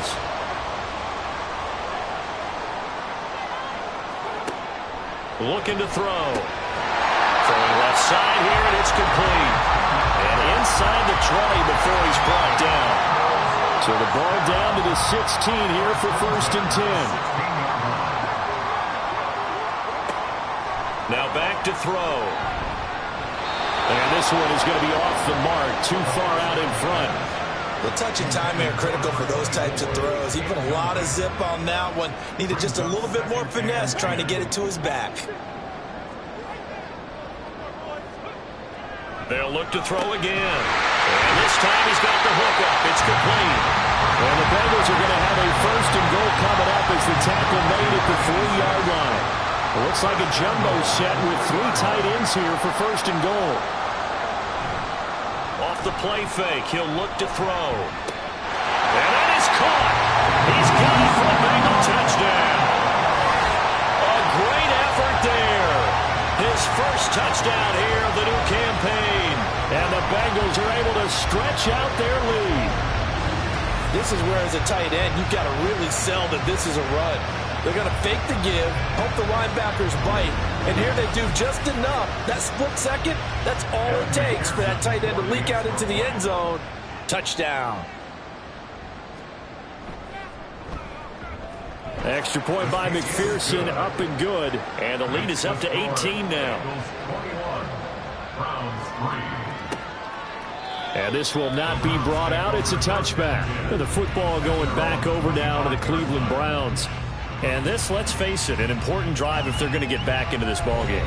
Think about going into the locker room down 21-10 as opposed to 21-3. 21-10, a little more optimism, a little more bounce around the locker room, a little more discussion about how they're going to finish this thing off. 21-3, I think discouragement clouds that locker room. Yeah, and I think a touchdown much bigger than a field goal on this drive just to get into the end zone and get that momentum. To throw on second down. Grimes, quick hitter here, it's complete. And he'll be out of bounds across the 30-yard line. The Browns on third down. They've hit 2 for 4 thus far. Here it's 3rd and 2. Operating from the gun. Grimes. He's going to get that to his running back out of the backfield. And he is going to have a Browns first down by a couple of yards as they're able to get 4 there on 3rd and 2. On first down, they'll go to the ground attack. And he'll manage to pick up about 4 at second down. Holding offense. So that time they got the left guard with a hold. And let's face it, in today's ball, you might have that 330-pound guy you're supposed to clear out of there. You might need a little bit of extra help by grabbing the jersey and trying to ride him out. Back to throw again. Quick throw that's complete on the inside slant. Without the previous penalty, that would have been a first down. Instead, it's just a gain of 10. Brings up second down at the 37-yard line. They'll stick with the passing game as he looks to throw. He'll let it go deep for Foster. And that will be incomplete. Tried to dial up the long way out there, but it'll be 3rd down. Now, right where this set of downs started, they need a full 10 here to pick up the first down and move the chains. On 3rd down, Grimes. Nowhere to go here. He lost the football. Well, one of the linebackers has got it. And they're going to take over right there at the 22-yard line. In their locker room, they've got a sign that says defense wins championships. And, Charles, they pointed to that this week, said that has to be us. Looking good early. I like how you saw that because of the bold letters, right? You saw the emphasis that they place on that and what they believe in. And for them, it's every single snap. So it's not just a matter of getting to the quarterback and knocking the ball free. They're trying to read when that ball's going to come free. As soon as those hands separate to throw the ball, they want to be there and have a chance to knock it out. The slot man in motion right. Now a fake on the jet sweep, and off the play action, he'll look to throw it. Throwing quickly there, but it's incomplete. That is the first time that they've targeted him that he has not come down with a catch. He's caught everything that's been thrown his way, a dominant pass receiver that can break down any defense, because when he's doing that kind of work, it really hurts you on the back end. And even though it's an incompletion there, I think they're going back to that well. So they've been unable to capitalize on the great field position as of yet. Here's 3rd and 9. And he's going to go down back at the 27-yard line. He's sacked. And now that brings up 4th down there, a loss of 6 yards on the sack. On for the field goal. A 44-yard attempt. And we've hit the 2-minute mark in this first half of action. So on 4th down, on is Evan McPherson and the Bengal field goal unit. From the right hash, this from 44 yards out. McPherson's kick is good. And the lead up to 3 touchdowns now. It's 24-3. So the fumble recovery had him set up in ideal field position, but they can muster only 3 points out of it. Yeah, when you're able to force turnovers, especially when it results in field position like they had, you really want to make it hurt. Here, they take the field goal. That's definitely not what they were hoping for. Cleveland offense making their way out. It's been very much a slow start for them. 3 drives and just the 3 points, CD. Yeah, if you're into the points per drive ratio, that answer is 1. And that's not going to get it done in a ball game. They've got to find a way to finish these drives in end zones, not having balls go through goalposts. Buried by multiple defenders on the drive's first play. So that now 4 first-half sacks. This pass rush has been unrelenting. And partner, you hear that sound of paper being ripped to shreds? That's the game plan that they've had so far because they've got to say to themselves right now, we have to do something differently. Now the Bengals going to use the first of their timeouts as they'll head to the sideline and talk over what to do next. And he's going to be brought down short of the first at about the 31-yard line. The Bengals going to use the second of their timeouts as they'll head to the sideline and talk over what to do next. Here comes Cohen. Now the Cincinnati offense ready to see what they can do here. And now consider the lead. The question is, how much is good enough? Are you going for more? It's the NFL. There's never enough, I believe, because they get reeled in all the time when you sit on the ball. I think that they will try and move the ball downfield and try and squeeze a few more points out of this first half. They'll be careful. They'll be a little bit cautious at times, but also they will attack downfield and try and get position for at least 3 points. Now 2nd and 3. Brings up 2nd and 3. He'll look to throw. Nothing open downfield. He keeps it himself for 11 and a first down. Well, here's your first example of how this guy can beat you in more ways than one because they took away his arm. But he was more than happy to dissect them with his legs for that first down pickup. Looking left side, and it's complete. He's going to go out of bounds, but he takes this one down just shy of the 20. A good pickup there, 26 yards. Let's just call it what it is. This has been a flat-out struggle for this defense all game long. They've really had a hard time slowing them down. And while I'm not big on speeches and guys jumping up and down, they might need their team leader on defense to get in their face right now and light a fire under these guys. They've got to start playing better assignment football and start getting guys on the ground. They'll look to throw now on first down. And he can't find anywhere to go with it, and he goes down. Osa Odighizuwa with the effort there to earn the sack. Well, he was really focused downfield, but there was really no viable options. The coverage was too good. And the defense really quickened the tempo of that play with their pass rush because there was nowhere for him to go with the football. The only place he ended up, down on the ground. For the field goal, a 45-yard attempt. McPherson's kick is good. And that will extend their lead even further. So as it turns out, that sack doesn't wind up costing them, Charles. They at least get points, get 3 of them. Yeah, that's where your kicker can really come to your rescue because, you know, after the sack, there was a little consternation there. Are we out of field goal range? Are we going to be able to get 3? In this case, he stepped right up and gave them exactly what they needed. The Browns drive about to get started. And with 8 seconds on the clock, really not a lot of time to try to put anything together. And defensively, they're just looking to keep him contained as they're able to get him down. So we've reached halftime here in the Queen City, and it's the Bengals leading this one. As we'll head down to Orlando, that's where we find our man Jonathan Coachman at our EA Sports Halftime Report. Coach. Okay, Brandon, we'll get back to you and Charles in a bit, but first it's time for a trip around the NFL following an eventful opening weekend. Let's see what's happening in Week 2. We'll get our tour started out at Venerable Soldier Field in Chicago, and that's been a back-and-forth game, all tied in the second quarter.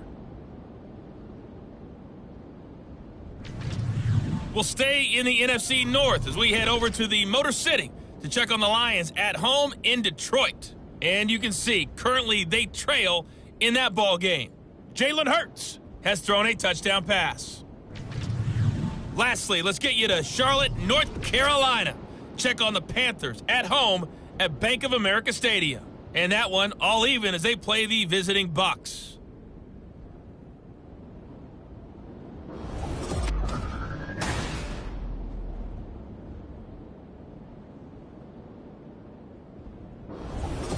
All This right, was Coach, an extremely one-sided first half. One team showed up, ready to go. The other's been in a daze thus far, but there's still plenty of time left for this one to tighten up significantly.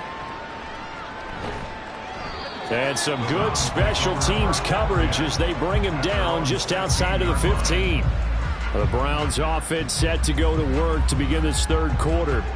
Well, they look up at the scoreboard facing that deficit. A 3-score game, Charles, but look. The old football cliche that comes to my mind is you can't get it all back at once. They probably need something, though, out of... There he goes, left side. And he'll be taken down, but not before they work it across midfield. 98 yards for him on the ground now, as he has been terrific here this afternoon. First down, Browns. Right back to him on first down. And he is met in his tracks behind the line of scrimmage. He'll lose a yard there, and it's 2nd and 11. And now you have to wonder, partner, at what point in time do they forget the running game? It's been a struggle so far in this one. I would think they'd have to start throwing it a little bit more. They run a draw here on 2nd down. Absolutely nobody fooled there. He's going nowhere fast as he's stopped behind the line of scrimmage. He'll wind up losing 3, and now it's 3rd down. When a draw works, it can be a thing of beauty. But when it doesn't, oh, it can be ugly. And in this case, loss of yardage ugly. Now on 3rd and long, they'll look to throw. The Bengal pressure gets him that time. Down he goes. He couldn't get away there on 3rd down. The pressure too much, and he's sacked for a loss of 12. Looks like another empty possession here, partner. And I don't think, with 3 scores down in the 3rd quarter, they can truly afford any more the rest of the way. No, especially the way their offense is sputtering. I think you're exactly right. They got to find some answers quickly.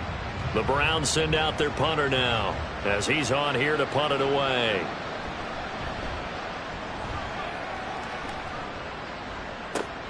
On the return is Cohen.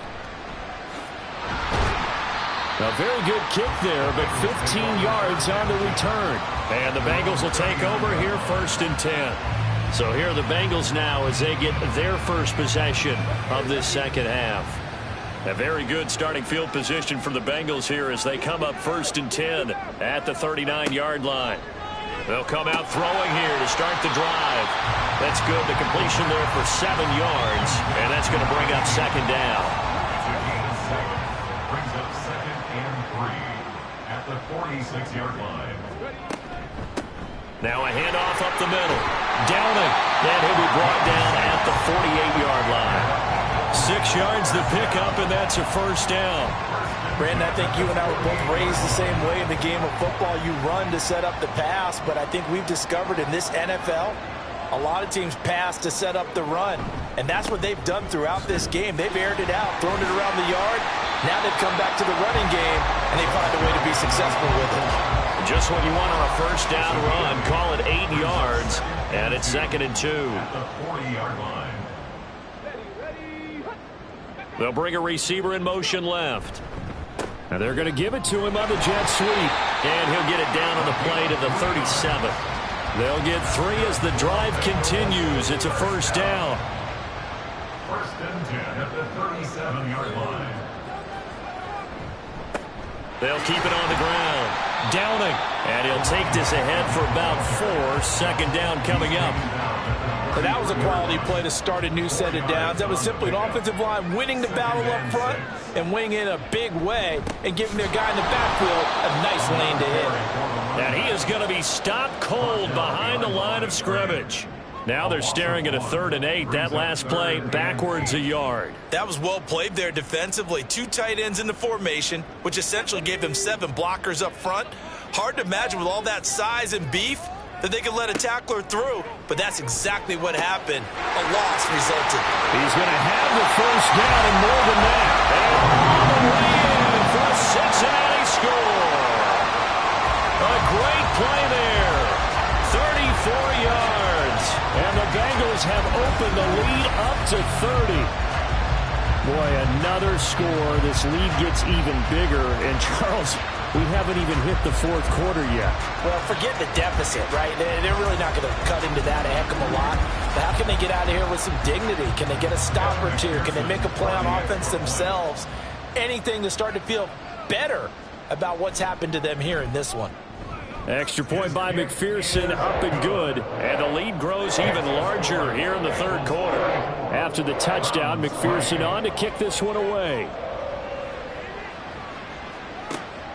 And here comes a return from just beyond the goal line. And they'll start this drive just across the 30. Pretty nice work on the return. Heading out as the Cleveland offense now as they get set to take over here. Well, we haven't exactly been treated to a nail-biter in this one, CD, and if they cannot score here, this one's pretty much all but over. Are you saying that you feel like people are starting to think about getting out of here and maybe beating the traffic in order to get home or to their final destination? Yeah, I don't think there's a whole lot of reason to hang around, especially if they can't score here. Yeah, you're right about that because it has been pretty clear who the better team has been. Accelerating, and off he goes. And they will finally get to him down at the Bengals 20. 139 yards rushing for him now as his sensational afternoon continues. First down, Cleveland. Running game working. They'll stick with it on first down. And he's brought down just outside of the 10 at the 11. Now, that was an excellent run. And when you see that happen, that's when you're seeing guys doing their job and then some people doing a little bit more. Offensive linemen and tight ends, they're expected to block. But the wide receivers, all they want to do is catch passes. So when they block on a big-time running play and create extra space, you've got to hit the jackpot there. Well, now hang on here because he appears to be shaken up. Well, the medical staff is going to come out here and take a look, and we will take a short break. They go play action here on first down. Blitz coming, and down he goes. Not the first and goal play they drew up. Multiple defenders in to bring him down to the ground. I don't know what else can be said about this pass rush. They have been sensational. CD, that is now 6 sacks for them. And how many times do we talk to offensive coordinators and they say a sack as a result of everyone on offense not doing their job? But let's be honest about this one. This is the offensive line unable to counter the pass rush. They've been teeing off all game long. And power running here down to the 6-yard line. It's a solid pickup, 8 yards, but work still to do now on third and goal. They'll look to throw on third and goal. And this is caught. Touchdown, Cleveland. From 6 yards away. And the Browns are able to cut into that deficit. A nice connection there, finding his target, and that'll put 6 up on the board. Just like they drew it up in their playbook and reiterated it on the sidelines, right? Perfect route, a good throw, and the defense, they had no answer for that right there. Point after, right down the middle. And the lead is down to 24. Set now to kick this one away, and off it goes.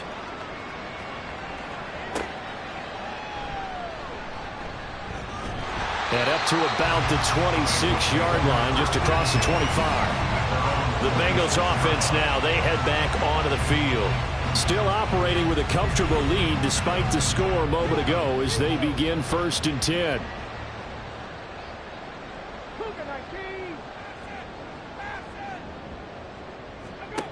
They'll try and start this drive in the air. A quick throw, but incomplete. I see the surprise in your face there, partner. That is a rare incompletion from him. He's been on point this entire game. He has percentage completion-wise way up. Not that time. He'll try again with the arm here on second down. And they get him down, but not before he takes it across the 40-yard line. That'll put him at 66 receiving yards now for the game, and he's got a first down. This is just more of the same. This defense has had no answer on a lot of these throws. They've let these receivers run wild, and here's another completion for good yardage.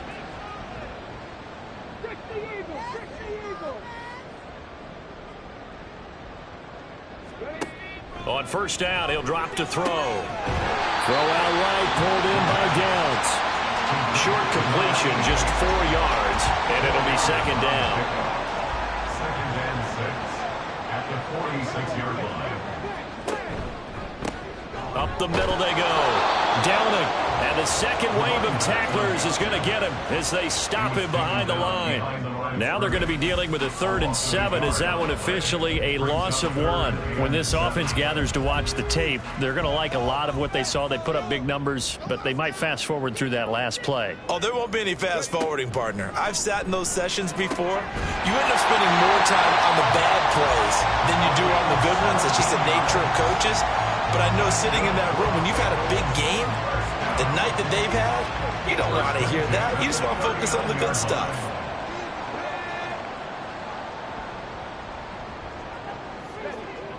They'll look to throw here on first down. That complete to Downs. And that's good for a gain of 6, and that'll bring up second down.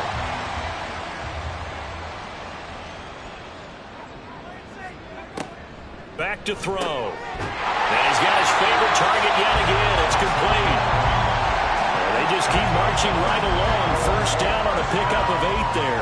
Final minute now of the third quarter.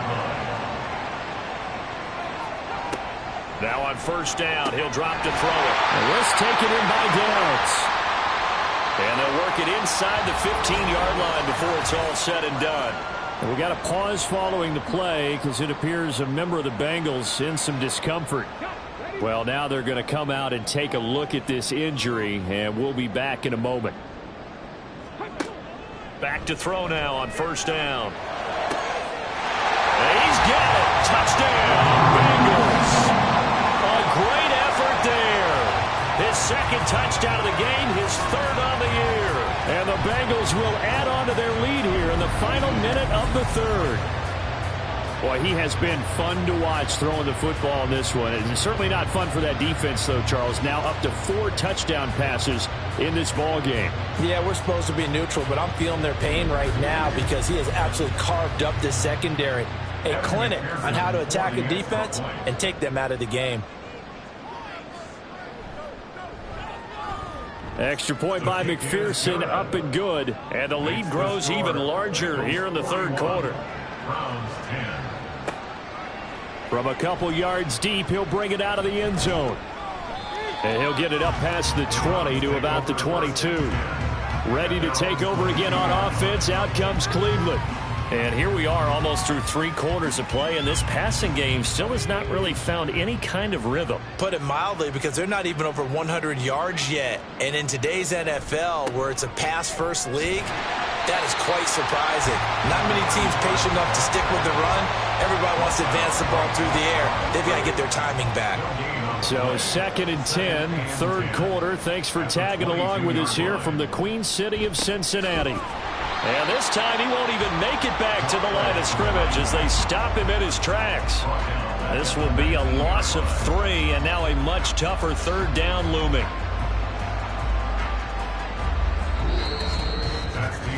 And that is going to do it for this third quarter of action. We'll return with more after this. This is the NFL, and it's on EA Sports.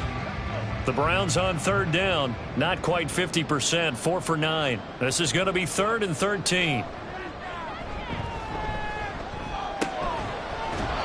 to find the open man. That's complete. And he is going to have a Browns first down as they're able to get the third down conversion. From the 34 now, here's 1st and 10. Looking to throw. Grimes. And he couldn't get that one to his man. Short of him, it's low and incomplete. After the incomplete pass, here now is 2nd and 10. Throwing again.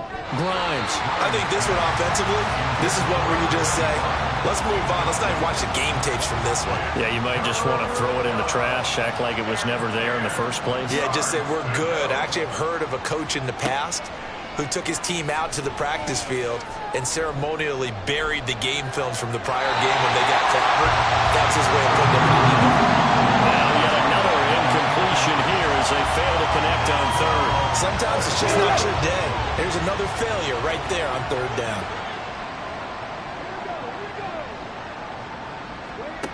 As expected, they're going for it to keep the drive alive.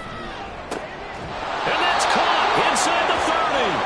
No reason not to try it there, and they do indeed convert on 4th. So now then, the big play has them all the way inside the 30 now, 1st and 10.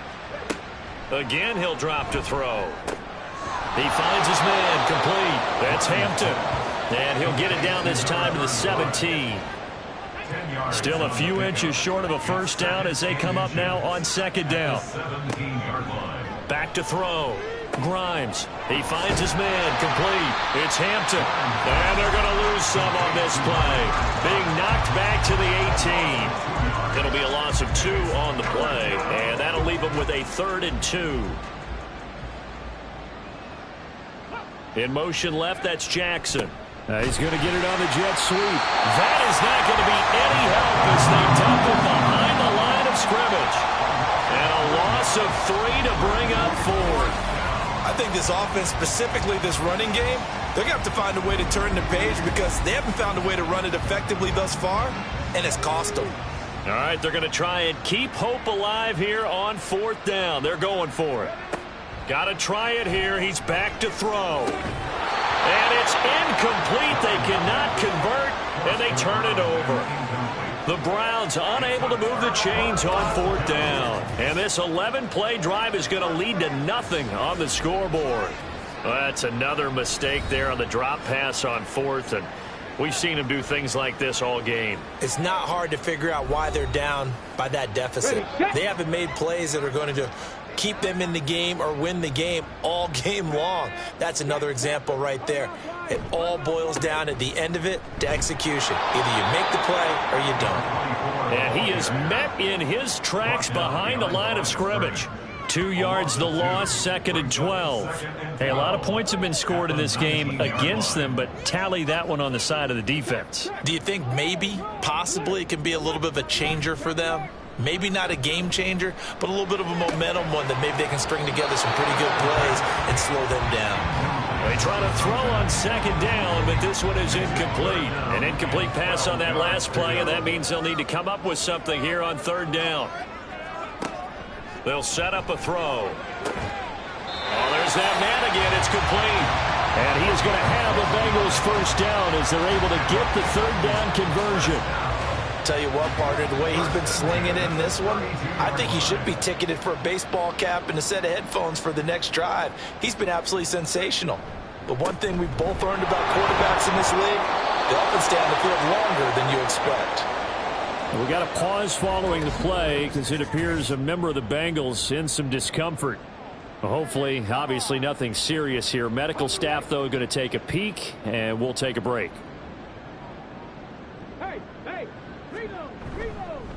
They'll keep it on the ground. Downing, and he'll be tackled at about the 35.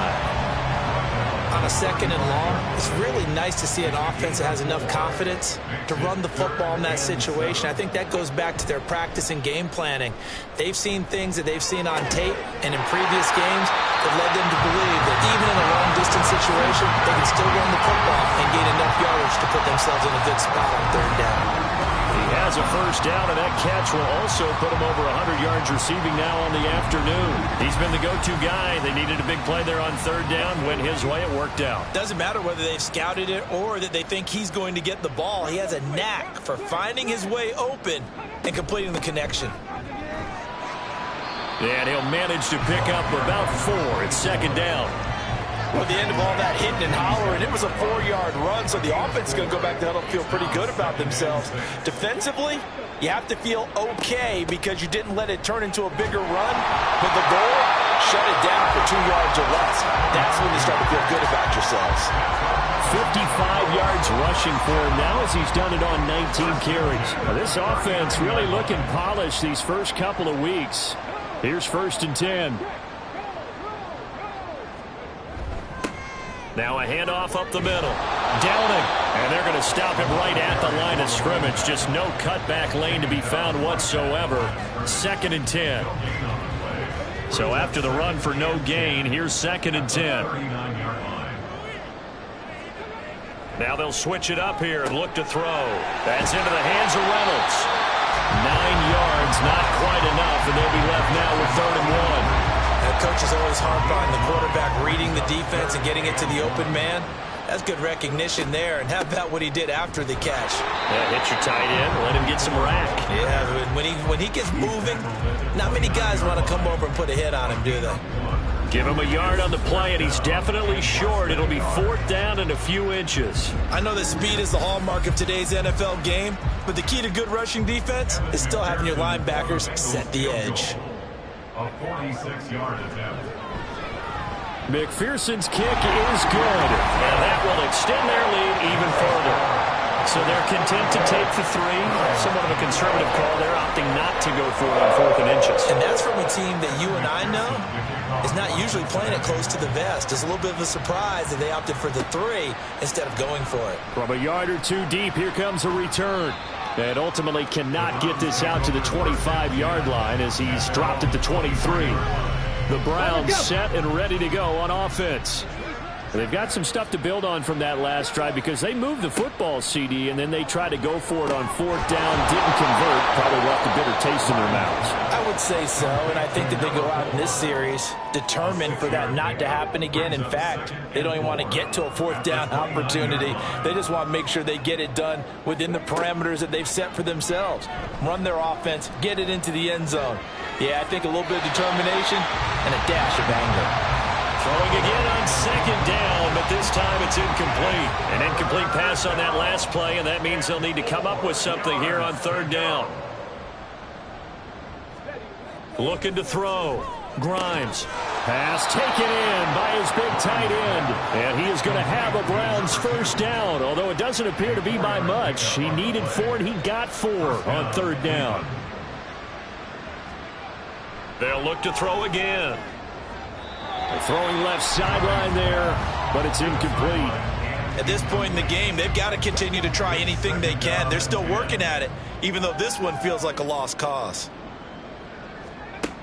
Back to throw again.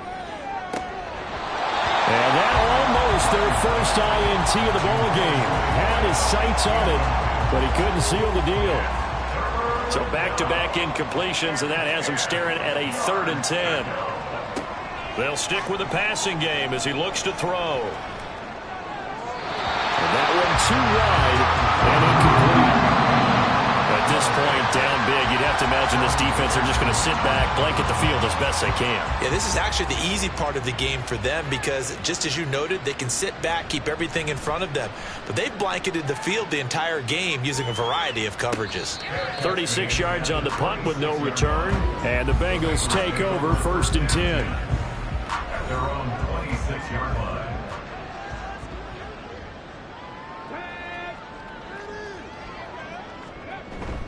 They'll start this drive out on the ground. And he was able to shed 1 tackle but could not get away from there. 5 yards is the tally on 1st down. That brings up 2nd and 5. That's it. That's what you want. Straight ahead positive gain. Just keep that clock ticking. Just 2 minutes remaining here in the 4th quarter of what has been a one-sided affair. From the 32-yard line now, here's 2nd down and 5. They'll keep it on the ground. Downing. And he's dropped just before the line to gain. 4-yard pickup leaves him with 3rd and 1. 3rd down and 1. 3rd and 1.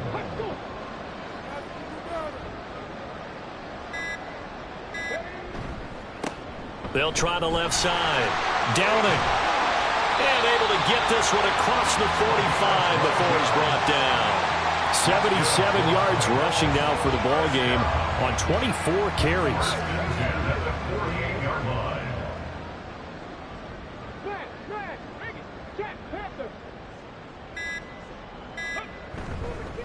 They'll run on 1st down. Downing. And he's down right around midfield after a gain of 2, maybe 3. Here's a 2nd and 8.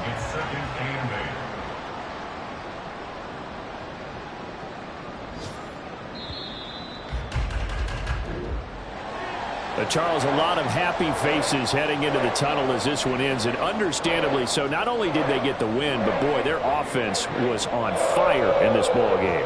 And partner, I have no idea what the top speed is on one of those high-end sports cars. What's the top gear you can get into? This offense, they certainly were there in this one, huh? Everything clicking for them in this contest, the kind of performance that they're going to cherish. So for the Bengals, it's a win here in their home opener as they move to 2-0. And they'll get to stay home again next week. Meanwhile, for Cleveland, they'll drop to 0-2. And they'll be on the road next week as they travel to Pittsburgh to take on the Steelers. So for our entire crew, alongside Charles Davis, I'm Brandon Gaudin. Thanks for watching, everybody. We'll see you next time.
It's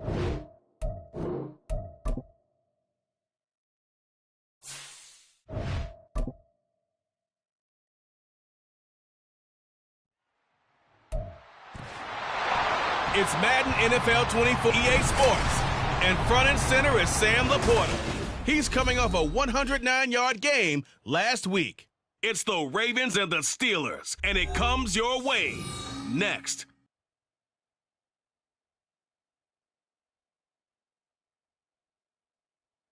At the confluence of the three rivers, the Ohio, the Allegheny, and the Monongahela, we are here at Pittsburgh's Acrisure Stadium. Today, after a topsy-turvy opening weekend, it's on to week 2, and we've got a good one here, as it'll be the Baltimore Ravens taking on the Pittsburgh Steelers. With Charles Davis, as always, I'm Brandon Gaudin. Charles, you talk about storylines in this one. I think it begins and ends with our two quarterbacks, certainly two of the best in the business. And nowadays, I don't think you can get by for long periods of time without a top-flight quarterback. The way the game is played, with all the responsibility he has and how the game flows through him, if he's not on the top of...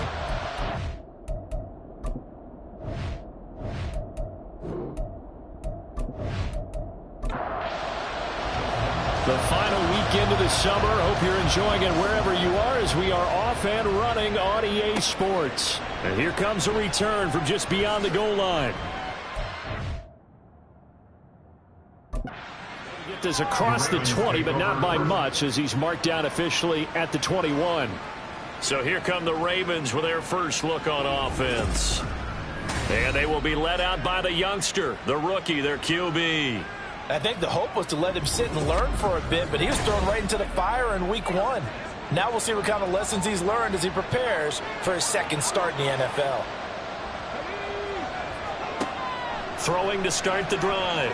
Flowers. And he's got it. Got his man on the end route. Complete. And the result here, a pickup of 8.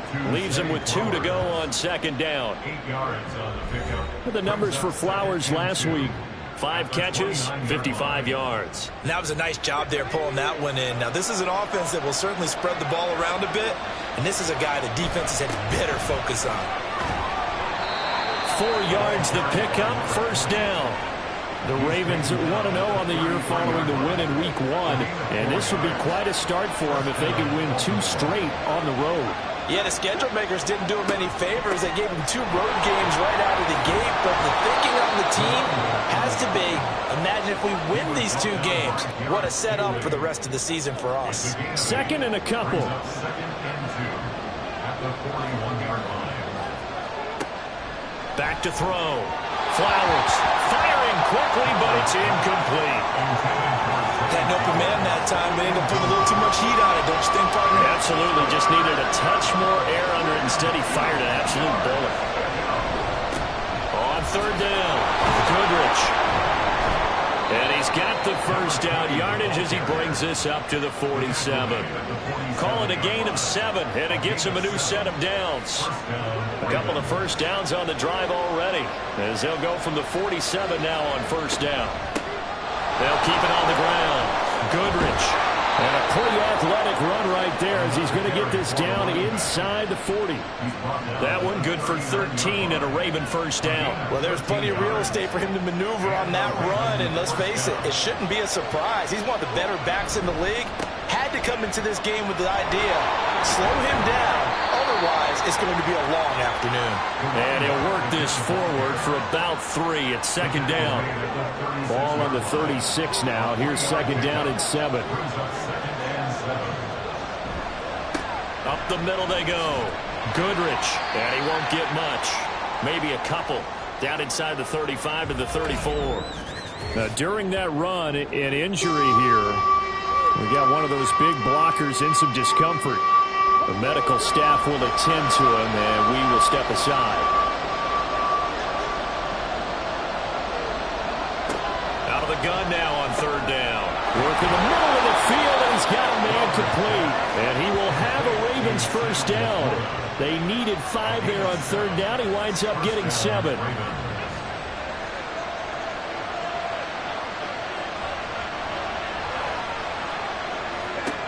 Throwing on first down. Flowers. Oh, he's got a man wide open, complete. And he gets it all the way down inside the 10 and mark him at the 5. A good pickup there of 22. A lot of precision being shown on this opening drive. They've been methodical, they've been crisp, and as a reward, they're going to be set up with an early 1st and goal. A terrific opening drive has them knocking on the door, 1st and goal. One back in the backfield, he'll get the carry. And he'll get this one back to the 5-yard line, but no further than that. They'll say no gain on the play, and it'll be 2nd and goal. Leads to 2nd and goal at the 5-yard line. They'll run it with Jones. And he will take it in for a Ravens touchdown. A great play there. His first touchdown of the new season. And the Ravens are on the board first here this afternoon. A long opening drive, but a very successful opening drive. We call that methodical, I guess, when it takes that many plays. Methodical and almost like a boxing match where you hit them with body blows. They can withstand them here. Look, they gave up the touchdown, but you don't feel like a knockout is there. But they keep doing that in the 4th quarter. That's when the knockout occurs. It becomes tough for that defense if they're on the field that long. We'll see if they can continue that in future drives.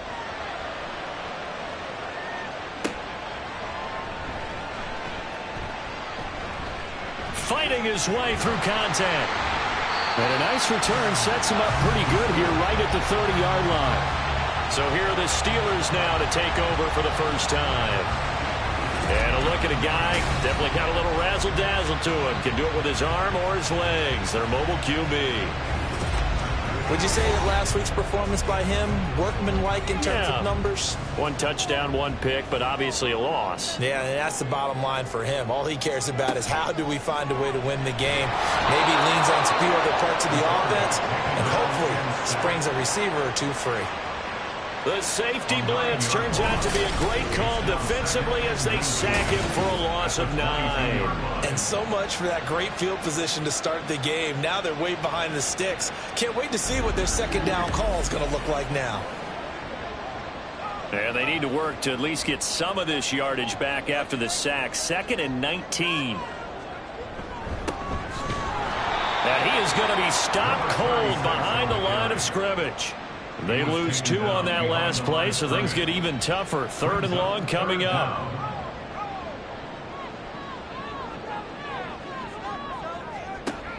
Operating from the gun, Roberts.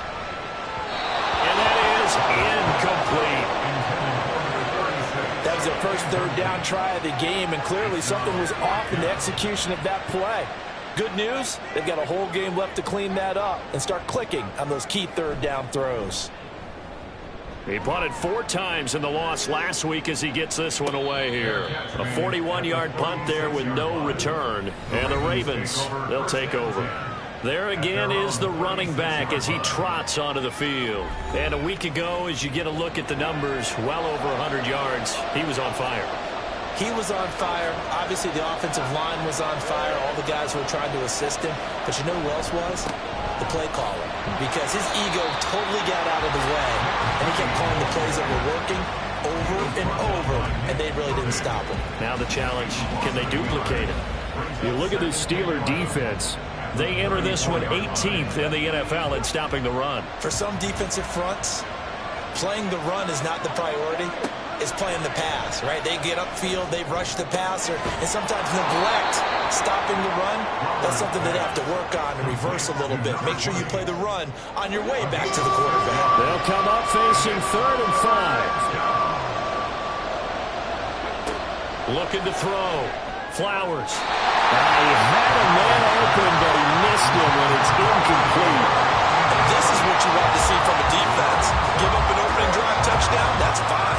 But how about them going back out there, recommitting themselves to the task at hand, and forcing a 3 and out, and giving the ball back to their offense.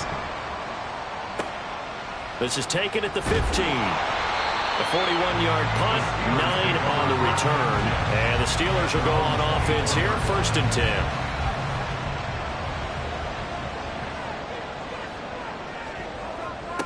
To throw is Roberts on 1st down. That's to the right sideline, and it falls incomplete. Brandon, we saw these defenders flying to the football in their win last week, and nothing has changed. They're still moving around quickly and forcing incompletions. On second down, Minor. They'll be brought down on the 30-yard line after a gain of 6. Now it looks like we're going to get a stoppage here. An injured Steeler on that last play. While they come out and take a look at him, we will step aside for just a moment. 3rd and 4. Back to throw. Roberts. That is caught. And he will have a Steelers first down as he'll be marked down a yard or 2 past the marker following a gain of 6. So from the 36 now, 1st and 10. Looking to throw. Roberts. And his throw here is incomplete. Well, this defense for the Ravens, terrific last week in the season-opening victory. I have to admit, I was extremely impressed by what I saw on tape because they stayed in the face of the quarterback the entire game, ended up getting 4 sacks total, and made it difficult for him to step up and find receivers downfield. Also made it hard for him to escape the pocket and run. Coming up here looking for 3 yards to pick up the first. On 3rd and short, they'll try and pick it up through the air. And this is going to be incomplete. Anytime he reads man coverage, I don't think it's going to be the only time he'll try and hit that route to the outside in this game. He'll test the perimeter, but that time, they were up to the challenge. 44 on his first punt, and this is a good kick as well. So a change of possession here on the punt. And that will come the offense as they take over. Baltimore about ready to go on offense. The crowd may be losing just a little bit of the edge after back-to-back punts. They want some big plays. They want to see some offense. They want to see somebody break away, whether it's through the air or on the ground. Now it'll be interesting to see where the patience is on both sides. Each head coach, can you hang in there and not try and force something that could put your team in some jeopardy?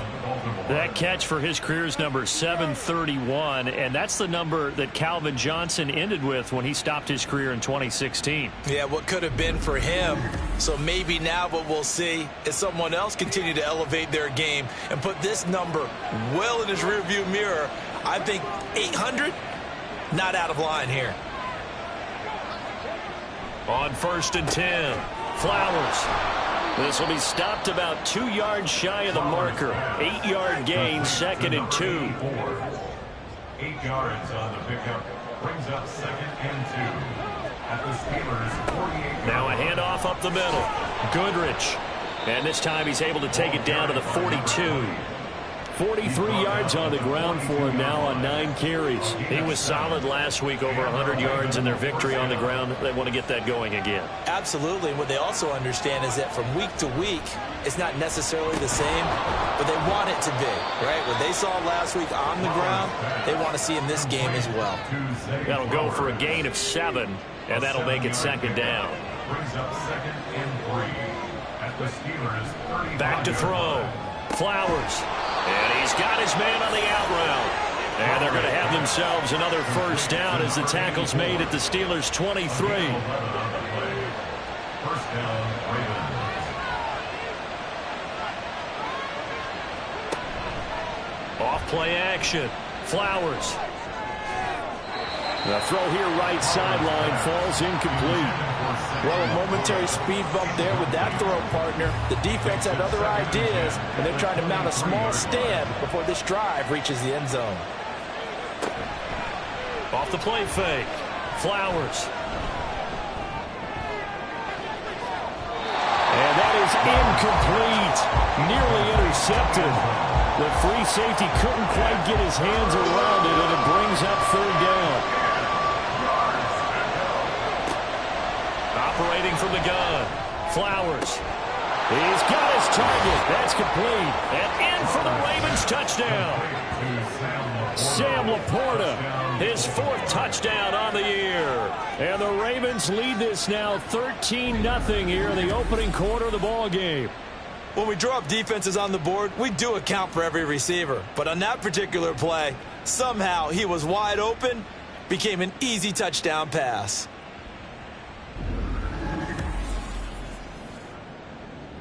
Now they'll line up to kick the extra point.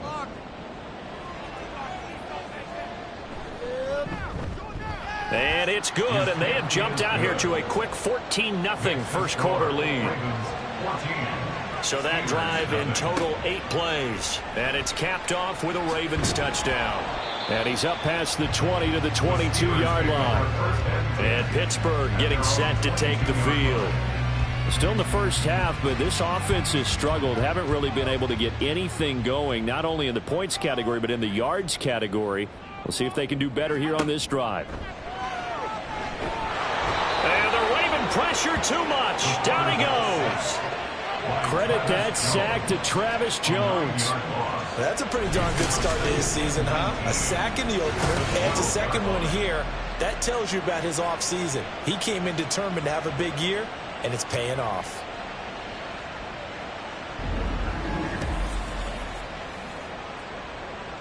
After the sack, it's 2nd and 19, and the road gets a bit tougher from here. Looking to throw. Roberts. Looking middle, and that's complete.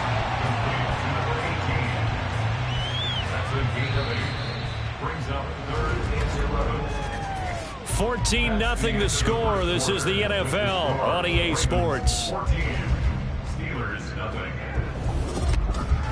Second quarter action from Pittsburgh. It is the Steelers in control of the football. The Steelers on third down. Just 1 for 3 thus far. This is 3rd and 11. Firing quickly here, and that's complete. Call it a gain of a yard, and that's going to make it 4th down.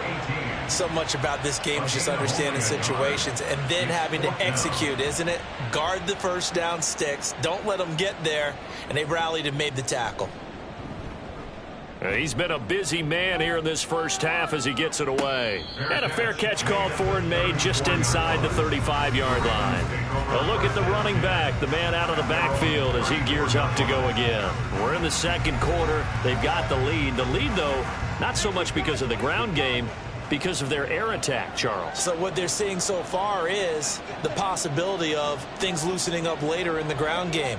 Through the air first, maybe they have to start respecting that even more as the game goes on, and then there will be running lanes to find later. Yeah, trying to get him more involved here on this drive maybe.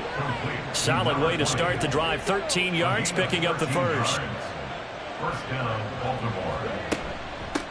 On first down, Goodrich. And he'll get this one across midfield and down into Steeler territory. 49 yards rushing for him now to this point. Here now, 2nd and 4.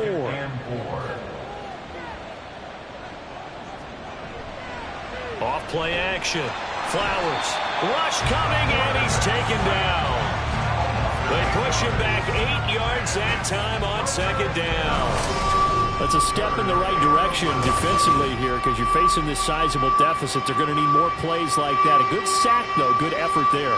And what you're hoping is, as you said, a step in the right direction, and that means it's something to build on. So you get the first one, and hopefully that can ignite them, and now they can make a few more plays and get back into this game. To throw on 3rd down, Flowers. And that's going to be too high, out of bounds and incomplete. That might be the 3rd down stop that they needed because they've had a lot of trouble slowing down this offense in the first half. This might be their opportunity to get off the field. Now on 4th down, on is the punt team sending this one away. And that one hits at the 7, but bounds into the end zone, and that'll be a touchback. The Steeler offense set to regain possession. They've shown precious little here offensively thus far as they try again with a first down now.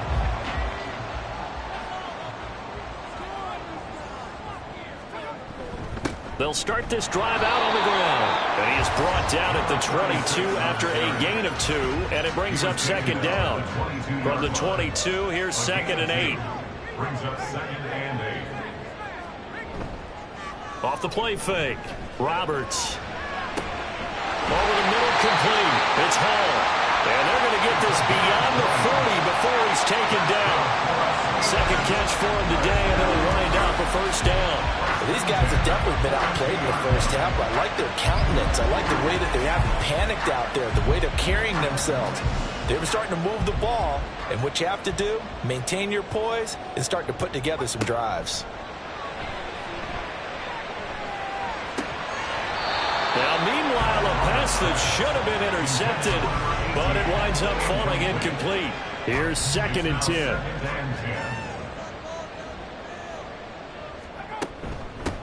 Up the middle they go.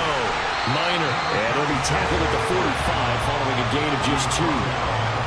Pretty good little 2-play sequence there. You force the incompletion, then a very short pickup. Yeah, now maybe you bring in an extra defensive back or two because you want to try and defend on 3rd down. They like to play those nickel or sub packages, don't they? Now throwing on 3rd down there, but he cannot connect. The passing game not in sync here early, and now it's 4th down. The Steelers send out their punter now, as he'll punt it away for the 4th time today. Fair catch called for right around the 11-yard line. It'll be a 39-yard punt, no return, and the Ravens will get it. 1st and 10 from deep in their own territory. They'll start on the ground here on 1st down. And able to get it across the 20 before they get to him. A gain of 11 to kick off the drive, and it's a quick 1st down. Now, this is an example of breaking down a defense because on a lot of these runs, he's getting past the point of attack, and guess what he's doing? Forcing the secondary guys to have to make a lot of tackles. Throwing on 1st down, but this one winds up to be incomplete. Personally, I think they've got to go somewhere else with the football. They've got to bracket it out there in double coverage. Makes it hard to fit it in time after time. It would have had to have been an absolutely perfect pass and not good enough. Another throw on 2nd down, and this one incomplete as well. Right up to that point, I was about to say he's had a pretty good half catching the football, but let's just be honest about it. He should have caught that one. And he knows that. That was one right in his breadbasket and one he normally catches. Now a deep ball here, hauled in just past the 50. And he's taken down right at the 45-yard line. Give him 32 on the play. This offense is looking very comfortable here in this first half. Very relaxed, very smooth, very efficient. No wasted motions. Things are definitely going their way, and they continue to move the ball downfield. So the big play moves them all the way across midfield. It's 1st and 10 from the 45. Throwing there, but this pass is going to wind up incomplete. So it looks like they stopped some fight in them on this series because it seemed like things were headed for the red zone. But if this defense gets 2 more stops, they can keep them out of that area. Back to the air on 2nd down. Flowers. Now he'll dump it underneath to his running back, complete. Now it appears we have a Steeler here slow to get up. So as the medical staff takes a look, we'll step aside. And they'll need to get to the 35 if they want to keep this drive going on 3rd down. Back to throw. Flowers. Wide open receiver, complete. And they're going to have themselves another 1st down as the tackle's made at the Steelers' 19. A gain of 22. A nice throw right there. And Charles, this is game number 2 in the NFL for this young rookie. His guys getting the victory last week, and he played pretty well by most accounts. Curious, what did you see? I saw something similar to what you described, Brandon, because I saw a guy who looked the part, a guy who was in command, not just with the touchdown passes, but definitely looked to be in control of the offense as well. And you and I both know that's often uncommon for a rookie quarterback. Calling a gain of 3 on the play, and it's 2nd down. Brings up 2nd and 7 at the 16-yard line. Off the bootleg. Flowers. That's into the hands of McLaughlin. And just 3 yards on the catch there. He couldn't get away. And now we've got a 3rd and 4. In search of 4 yards here to pick up the 1st down. From the gun on 3rd down. Flowers. And the Ravens are going to have 1st and goal as they try to finish off this drive with 6 points. And in a lot of ways, that catch is expected. Red zone presence, and that one was realized there. You've got to find your tight end in that situation. Now Jones. A nifty move on the run. run, but ultimately stopped short of the goal line down at the 2. It'll be a pickup of 4, and it brings up 2nd and goal.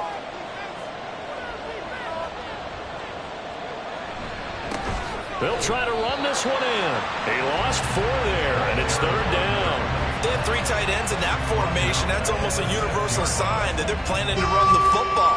But how about the defense there? They met force with force and caused a stack up behind the line of scrimmage and threw him for a loss. Yeah, this is caught. Touchdown, Baltimore. From 6 yards away. And the Ravens take a 3-touchdown lead. Heck of a start to his season. He had 2 touchdowns in the opener last week, another one here in week 2. Well, I don't want to call him a touchdown machine this early, but sometimes you get locked in, and you feel good about things. You get into that zone, and those touchdowns come in bunches. He may be off to that kind of a start. It's like he was shot out of a cannon. I would imagine success this early, great momentum going forward for the rest of the year. He keeps this up, they'll soon be chanting MVP anytime he touches the ball. Extra point right down the middle, and it's now 21-0. So that one a 13-play drive in total, and it's capped off by the Baltimore score. From a couple yards deep, he'll bring it out of the end zone. And only able to get this to the 19, so probably should have opted for the touchback. Now the Steelers offense gets ready to get back onto the field. Well, CD, you kind of feel like they're in a bit of a danger zone right here because now you're down 3 scores, and I know we're in the first half, but the way this offense hasn't been able to generate anything, you feel like they probably need to get something going on this drive, right? Yeah, and sometimes I overuse that this is an important possession, but I think this has to be the possession where they come up with an answer because only a few teams in league history have ever come back from a 4-score deficit, and if they don't score here, that's what they could be facing the next time they get the ball. Now a play fake here on 1st down. Oh, he dropped it. And that's pretty indicative of the way this one's gone. So another incompletion there. He's hitting on fewer than half his pass attempts in this one, and that is not a winning formula. Yeah, so let's make sure we give a little bit of credit to the defense here. They've given him a lot to think about, a lot of different looks, and he seems a little bit confused trying to complete passes. And he'll be taken down, but not before they work it across midfield. 23 yards the pickup there. This offense finding its legs now. Here's another 1st and 10. Now a handoff up the middle. Minor. Yeah, good work there in open space. And he's got this all the way down now to the 32. 41 yards now on the ground on just 7 carries from the 32 now. Here's 1st and 10.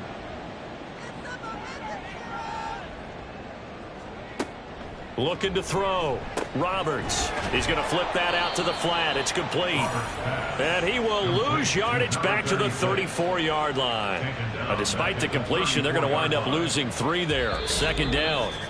2 minutes remaining in this first half of football. Well, it looked like the defense, they were ready for that one. Really left him almost no room to work after catching the ball. He could throw every move in the book at him. They were there, and they tackle him for a loss. A 2nd down pass play there, but it's incomplete. Some of the fans here don't seem too happy about what we've seen in this first half. No, not at all, and I understand why. They've looked lethargic, out of sync, and it shows on the scoreboard. Hauled in by Anderson, left side. And into the end zone. Touchdown, Pittsburgh. A great effort there. 34 yards. And the Steelers get a bit closer. And a nice job by him to catch the slant and then navigate and break free. And receivers love slant routes because it gets the ball in their hands so quickly and oftentimes on the move. And when they're on the move like that, then they get to use their best asset, which is usually their speed. And their speed sometimes, like this instance, can take them into the end zone.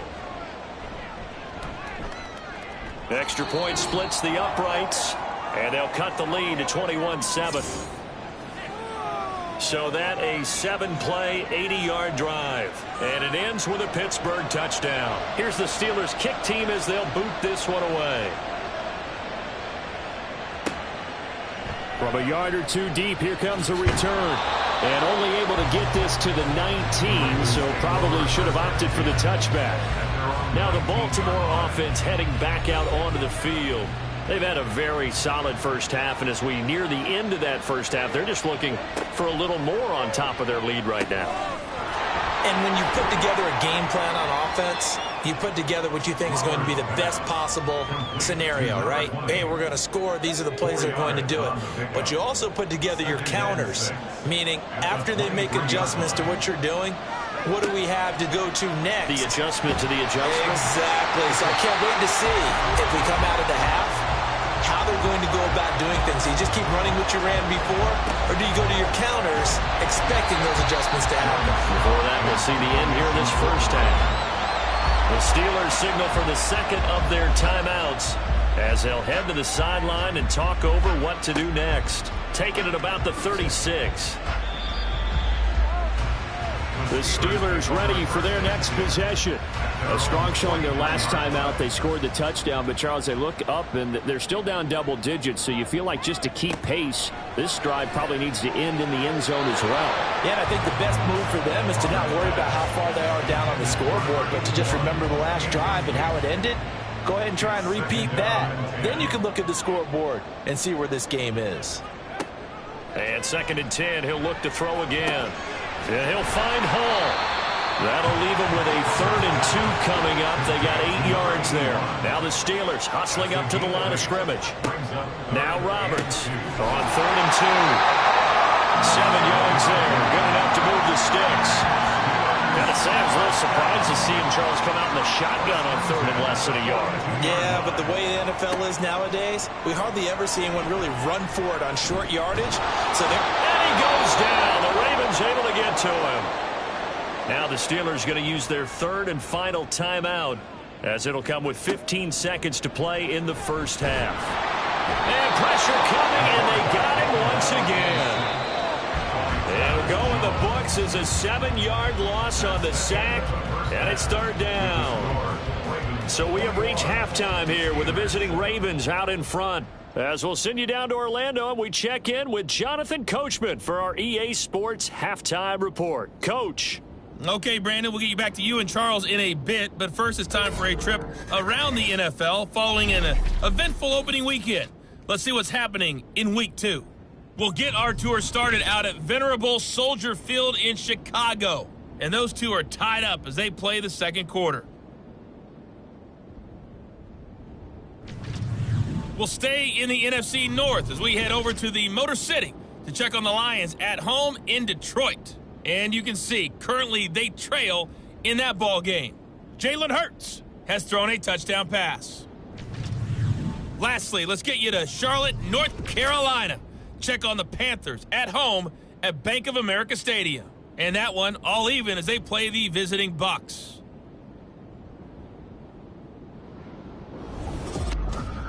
The highlights are fairly one-sided to this point. It's a 2-touchdown difference here at the break. But I wouldn't call this one over just yet. I think there could still be some fireworks yet to come. All right, Coach, thank you very much. As we welcome you back for quarter number 3. The Steelers going to get the football first here, trailing on the scoreboard as we are back underway on EA Sports. No run back here to begin the half, and we will start at the 25-yard line. The Steeler offense now with a football first here to begin the third quarter. Charles, it'll be interesting to see what adjustments this offense made in the locker room. Haven't really been able to get anything going offensively, virtually nothing in the ground attack either, so certainly something has to change here in quarter 3. And I'm pretty sure their friends from the defensive side of the ball told them exactly that, because those guys, the stop troops, they've been playing pretty well, and they've kept them around in this game. Now, they got some time. The running game struggled in the first half. Opposition knows how to focus on defending the pass here. They've got to re-energize that ground game and maybe open things up for a comeback here in this half. Let's not quibble about the game there on second down. That was a positive play because that was a take-what-you-can-get situation. Got out to the tight end. Now it gives them a much better opportunity to convert on third down. Oh, it's a screen pass. That's complete. And I don't think he got there. No. He's short by maybe a foot, maybe. Call it 4th and inches. That's a nice design there, but sometimes, though, you get so many blockers out ahead of you, they kind of slow you down and force you to adjust. You always appreciate guys trying to help you, but maybe one less there could have turned this into a bigger game. That's taken on the 25. They call that a punt of 38 yards officially, and they will take over 1st and 10. The Ravens offense getting ready now for their first possession of the second half. And they'll come out with a 3 tight end look on the first play of the drive. They'll start this drive out on the ground. And he'll get a few yards here to the 34. Look, all any running back wants is a little bit of room, a little bit of space in order to maneuver.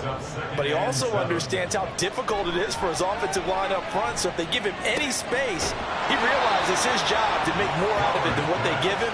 Picks up 3 on that carry. That one covers 24 yards. It's a 1st down. I'll tell you what, a lot of those mid-range throws have been available because sometimes teams get too concerned about the deep ball and they leave too much space in front of them. And these guys have been taking advantage so far.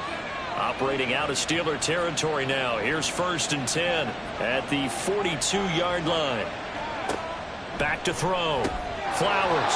And a quick throw here. That's complete. And they'll get him down after a pickup of 8. 2nd and 2. 2 yards to go. 2nd down. At the 33-yard line.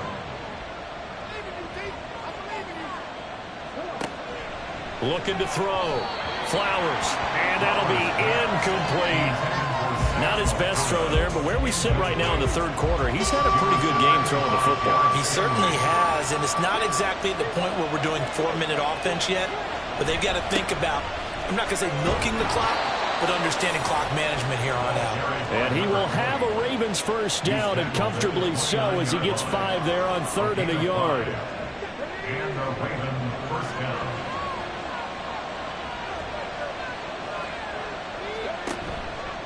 Off play action. Flowers. Throw left side, caught by Laporta. Touchdown! Sam Laporta with his 2nd touchdown of the game and 5th on the year. And the Ravens had 6 to their lead. And remember, partner, that's a rookie quarterback back there. Apparently, he's getting the hang of this NFL thing pretty quickly. Had 3 touchdown passes. You're right, he looks comfortable. What are they doing? Anything in particular? Well, they keep talking about making sure they're giving him plays that fit his talents and also maybe shrinking the playbook a little bit. They did tell us that. Bottom line, he's really good.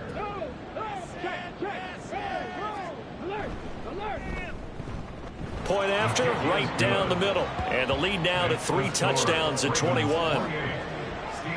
Here's the kick unit now for the Ravens as they'll send this one away. And here comes a return from just beyond the goal line. And he'll take it a yard or so past the 20, call it the 21. And Pittsburgh getting set to take the field.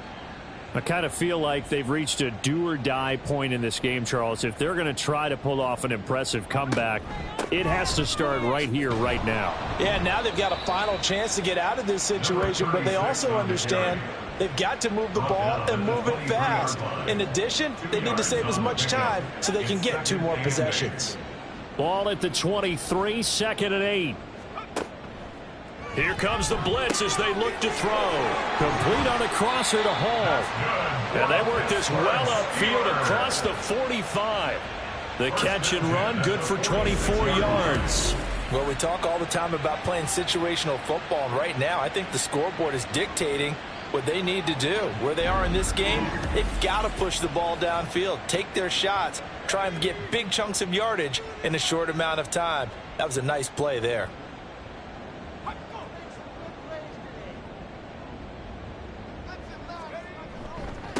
They'll run on 1st down. Minor. He'll be taken down at the 48 for a pickup of 2 yards. And the big fella stuffed that one up in a big way. I think doubling him has to be a priority because you can't move up to the next level if you don't take care of him first. And he's fortunate to get anything from that. Give him a yard up to the 49. But not much on that run, Charles. No, that's exactly the way to execute a run blitz there. They guessed correctly that they would move the ball on the ground. honed in on it and stopped them. Mark that down for a win in the defense's column. A throw there, but that's going to wind up incomplete. Looks like another empty possession offensively. And you're at that point in the game where you can't afford too many more of these. So this is going to require some heavy thinking on the sideline to figure out what they can do to crack this defense. And this is going to be ruled out, I think, just inside the 20. Yes, it will. Side judge calls it at the 19-yard line.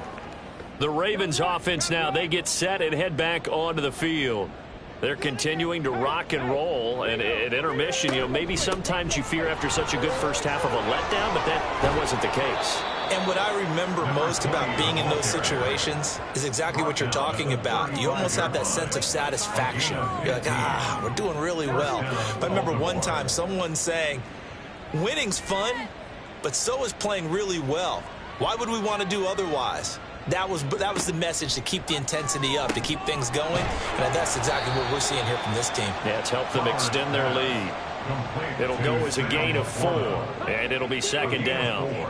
It's now 2nd and 6 at the 39-yard line. Back to throw. Flowers, and he slings one that's incomplete. A lot of times it's that first read that you have. Maybe you get it in pre-snap, and he locked in on his target, but he was covered quite well, and that one's incomplete. On third down, Flowers able to find the open man. That's complete. And he will have a Ravens first down as they're able to get the third down conversion. And while we may be looking at the scoreboard, this offense certainly is not, because they're showing no signs of backing down, even with a 3-score lead here in the third quarter. I think they keep taking their shots. They've seen blown leads happen throughout this league. They don't want to fall victim to it themselves.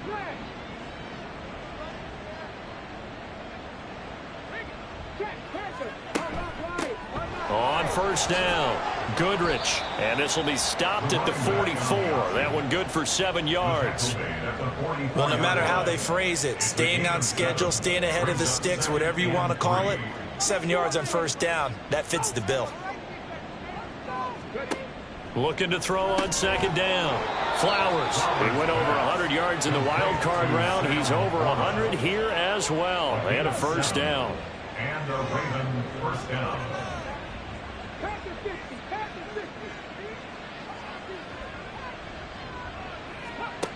Looking to throw. Flowers. Pressure comes, and the Steelers take him down.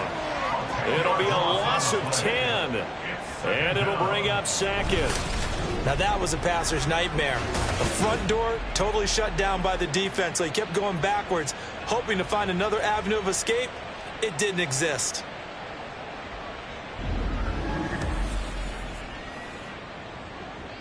And the job becomes twice as difficult now. After the sack, it's 2nd and 20. Operating from the gun. Flowers. Sideline throw, it's complete. And a nice job there of keeping the toes in bounds. 9th play of the drive now on 3rd and a country mile.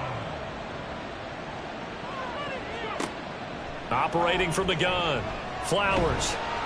And he's going to be swallowed up. Sacked back at the 45-yard line. Keanu Britton picks up his 2nd sack of the afternoon.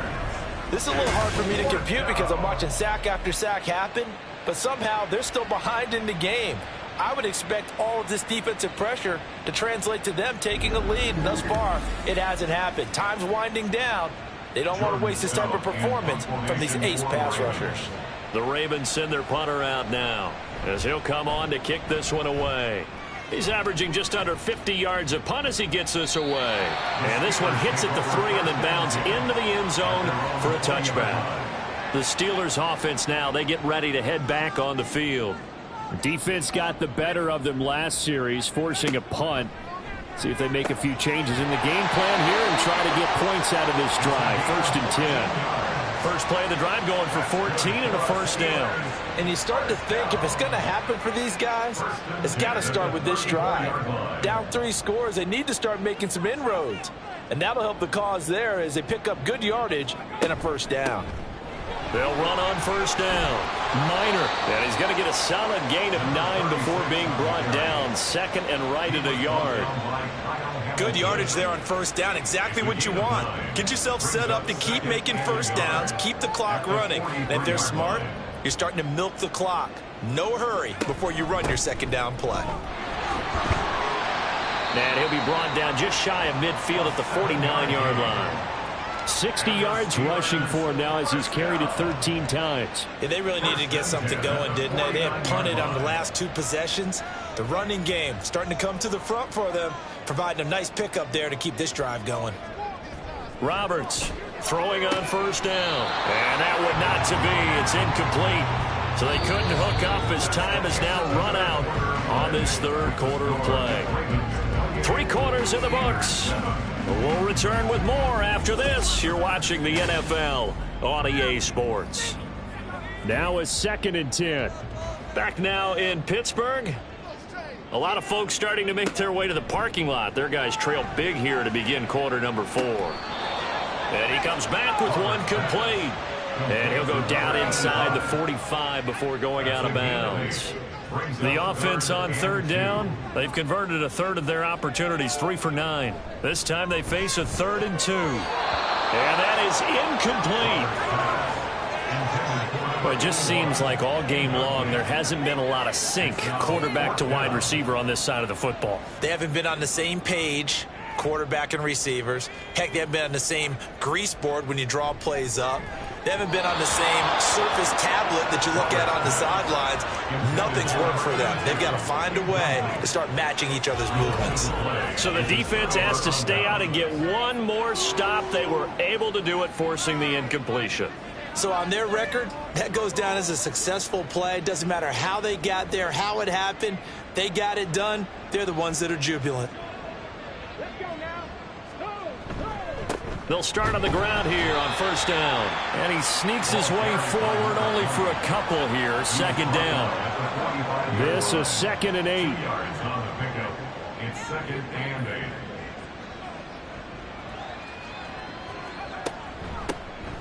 They'll keep it on the ground. Goodrich on a determined run there as he's going to take this all the way down near the 40. They get 14 on that one. That's good for a Baltimore first down. No doubt those are the types of carries they're looking for here, Charles. The lead in the 4th quarter. This is when coaches that have a reliable running game, they breathe a little easier on the sideline. Yeah, they love the idea that they can take the air out of the football at this point of the game. That means they're really counting on that offensive line, counting on the runners, taking care of the football. Because you're going to tell your quarterback, hey, no time to be a hero. We're not going to throw it here.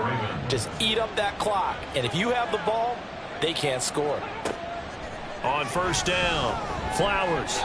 That one tipped, and it's incomplete. Good hands there defensively. And 2nd down. Brings up 2nd and 10.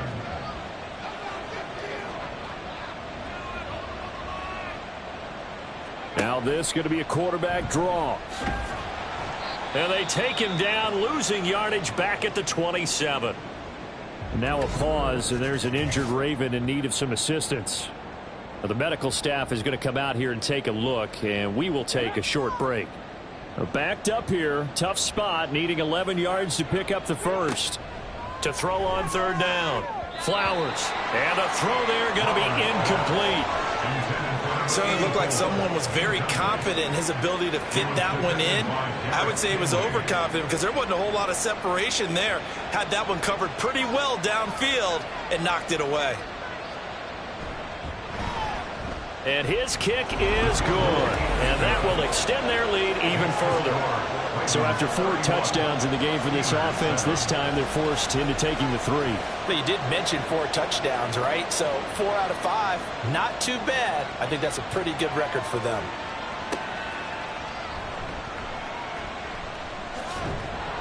And makes it across the 20 as his guys will set up shop at the 23-yard line. And now it looks like he's in some discomfort after being tackled at the end of that return. Well, now they're going to come out and take a look at this injury, and we'll be back in a moment. The Steeler offense here about ready for their next drive. And a drive that stalled out last time. Went for it on 4th, didn't get it. how does that translate here? I would imagine momentum's with the defense. Definitely with the defense, because anytime anyone goes for it on fourth down, that's telling you as a defense that you can't stop us. We don't think that you can. And when you actually do, that may put a little dent in the confidence of the offense the next time they hit the field. Yeah, we'll see if they can bring that pride, the offense, this go-around. From the 34 now, here's 1st and 10. Operating from the gun, Roberts. Now he'll dump it underneath to his running back, complete. Just a gain of a couple there, and it'll be 2nd down. Second and 8 at the 36-yard line. Again, he'll drop to throw. Quick throw there is incomplete. Defensively, you look at the numbers. Another incomplete pass that we just saw, and they're under 200 yards passing for the game, so they've done their job on that side of the ball. Yeah, recently I was actually working a game where a quarterback had a streak of 5 straight games without a 200-yard game. And that was a big talk, both in his town and amongst his team. How do we get the passing game going? So big credit to them, holding them under 200 today. Tough sledding. They lose a yard there on 3rd. After seeing that, maybe time to go back to some downfield throws here. Yeah, anything. Change it up, because the teams that win, the best teams, they're the ones that make adjustments. Doesn't mean you can't come back to what you thought you could get done. Sometimes when you open things up a little bit, you can get back to what you wanted to do before. Now they go for it on 4th, but this one is going to wind up incomplete. Mike Tomlin takes a shot here, but to no avail. And the Ravens get the football back and in great shape. Well, at this stage of the game in the second half, down 3 scores, I guess they felt like they needed to push. And let's face it, with this deficit, if they give up another score here after they didn't get it, does it really matter? Right. It really doesn't. They had to go and try and make something happen if they had any chance of winning this game. And he's brought down, but not before he reaches the 8-yard line. And hold on here, because on that last run, it looks like we have a player who was shaken up. Hopefully, obviously nothing serious here. Medical staff, though, going to take a peek, and we'll take a break. Right back to him on 1st down. Now a pause, and there's an injured Raven in need of some assistance. The medical staff will attend to him, and we will step aside.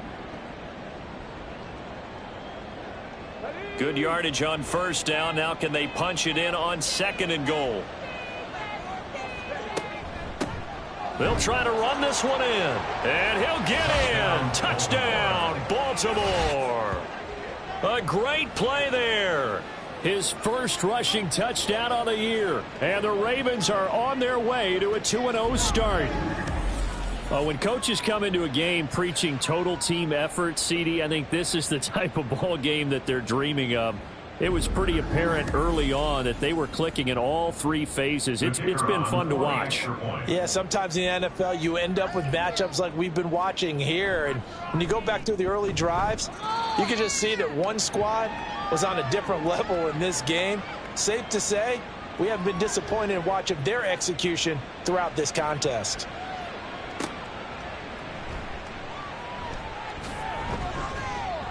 And he brings us out past the 20 to the 24. Pittsburgh's offense now heading back out onto the field. Charles, we know that this offense is aggressive. We saw that last drive. They went for it on 4th down, didn't get it. Then they give up the touchdown. So now you feel like they really need to respond here. They certainly do, but let's face it. Sometimes when you take that risk, you understand if you fail, a little more onus goes back on your ball club to try and pick themselves back up. Good position to be in here, 2nd and inches. At the 34-yard line. Back to throw. Roberts on the out route. He completes it to Hall. And he slips up past the 45 before being tackled.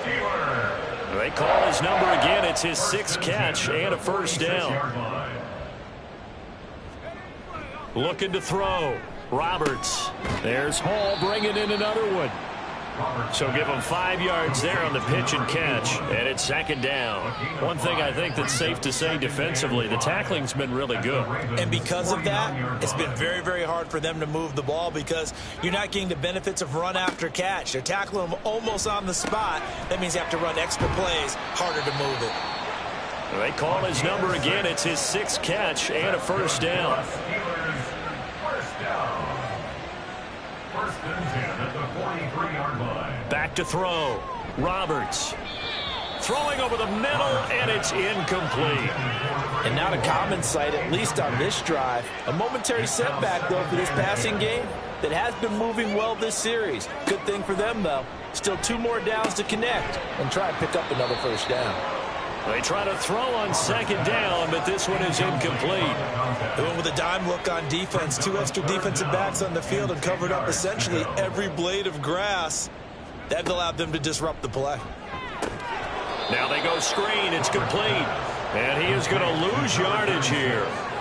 It'll be a loss of 4 yards on the play. And it'll be 4th down. Well, Brandon, we could see that play developing, and they were hoping that he was going to be able to put a move on the first guy and turn it into a big play. But no such luck. The speed on defense continues to get better and better in the NFL. Pretty nice example there of those guys being able to run from their assignments and finish off that play. Now on 4th down here, that pass knocked away and incomplete. Mike Tomlin takes a shot here, but to no avail. And the Ravens are going to get the football back. And that makes him now 0 for 3 on 4th down attempts. A lot of people would say they're showing a lot of guts going for it this many times on 4th down. I think they'd have to start thinking with their head a little bit more than with their gut and their emotions because it's not working for them. They've got to figure out what's been going wrong. And he fights forward for a modest 2-yard gain, second down. Brandon, we talk all the time about those hybrid players, guys who can do more than one thing. And I think if you're playing strong safety in the NFL today, you are a true hybrid. Part linebacker, part cover guy. And coming up, sticking his nose in the mess there and making a nice play defensively. And he'll get this one across midfield and down into Steeler territory. Historically, this is such a tough, loud venue, but you can hear a pin drop right now. A lot of fans long gone, not used to seeing a lopsided score like this. Now a 3rd down throw, but it misses the target, incomplete. The CD, they're up big, but they're still passing it. I mean, this is an offense that's had a lot of success in this game, and it seems like they're just having fun out there. And it does feel like there's been a shift out there, doesn't it, partner? Listen, if you're up, you can continue to do what you want to do. It's up to the other team to make you change how you do things. They'll continue to throw it around until stopped. Well, they can probably live with that with this late lead in the 4th quarter. That's one of the few things that's gone wrong. You're exactly right. This one was well in hand. That kick there was more for cosmetics, you know, to add to their score. Not getting it, that shouldn't harm them at all. Roberts now throwing to start the drive. They'll wind up getting 7 on the play, and that will bring up second down. Now that's staying ahead of the chains. Really good pickup on 1st down, hitting the tight end there. Now it brings up a 2nd and manageable. Just found a hole in that zone. Now here's a throw right side taken in by his tight end. So he'll be stopped here for no gain. And now we've got a 3rd down and 3.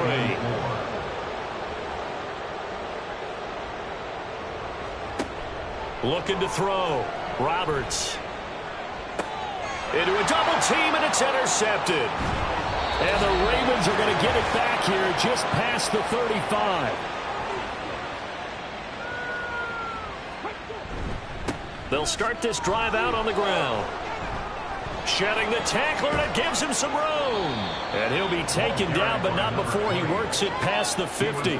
This drive starting off on the right foot, 18 yards. Well, that's a carry they have to be satisfied with. And throughout this game, they've been satisfied with what he's given them. Whenever they've needed a big run, a 1st down, he's the guy they've turned to. And it doesn't matter what the defense thinks. They feel like they've got the confidence to keep handing it to him and keep picking up good yardage.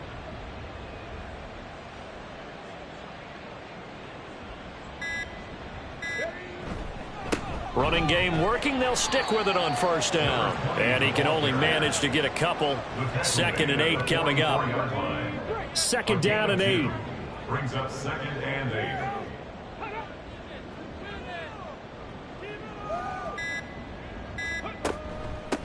They'll keep it on the ground. Goodrich. And the stop here will come at the 38-yard line. So much of the game today, we're looking for hybrid players, guys who can do a combination of jobs. And anyone who plays a strong safety position, now more than ever, is a hybrid-type player. Half defensive back that covers passes and half linebacker that makes tackles. We just saw the linebacker make that play. So the final seconds tick away in this Baltimore victory. And it was their defense that really made the statement after the break. They pitched the second-half shutout. Yeah, think about the team that just got vanquished. They did score in the second quarter. Do you think they thought at all that that would be their last points of the game? No, but what a second half. The adjustment, whatever they did in the locker room, it certainly worked. It certainly did, and you're exactly right. Whether it was an adjustment, whether it was just more focus on what they planned to do going in, whether they just played better, whatever it was, it all came together in the second half, and no points were allowed. That's a great way to close them out. So for Baltimore, it's a dream start. 2 wins in 2 early road games. And they'll have another road date next week with the Miami Dolphins. Meanwhile, for the Steelers, they'll drop to 0-2. And they'll get a chance to redeem themselves at home next week. Thanks for tuning in, everybody. Alongside Charles Davis, we thank our entire crew. I'm Brandon Gaudin. This is the NFL on EA Sports.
It's week 2 of the NFL, and we'll see the Broncos' superstar linebacker. He was terrific defensively last week with 11 tackles.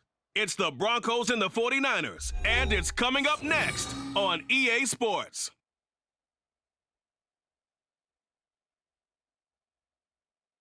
We find ourselves at the foot of the Rockies, Denver, Colorado, for this edition.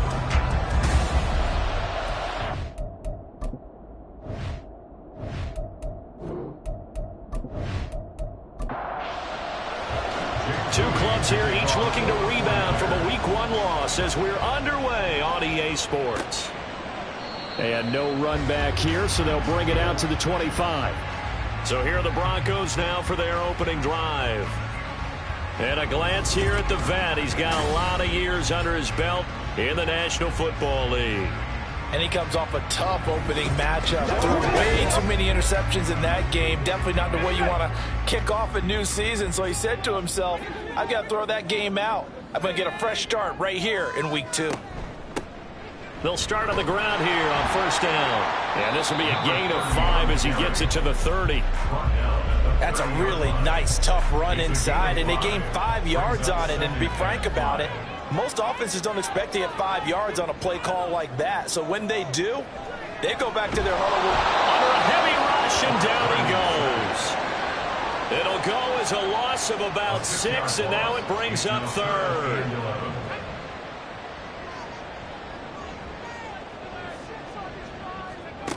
Throwing here, Purdy. Oh, the pressure too great, and he goes down once more. He could not get away that time, and it'll be a loss of 11 on 3rd down.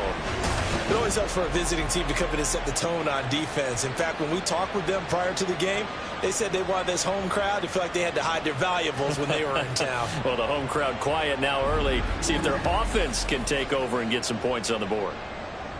The Broncos send out their punter now. He'll kick it away after a 3-and-out on the opening drive of the game. He'll send this one into the mile-high air, and it's a good one. And that's going to go in the books as a 55-yard punt. Well done. And the Niners will go on offense, 1st and 10. So out comes this offense to take over for the first time. And a glance here at their quarterback, standing 6'3". Okay, I thought there was something to build on in last week's game by his performance. I thought he played fairly well overall. The numbers won't knock your socks off. 2 touchdown passes and an interception. The bottom line, though, they lost. How does he eliminate that 1 interception, continue to take care of the ball, and maybe increase the number of times he puts the ball in the end zone with a receiver?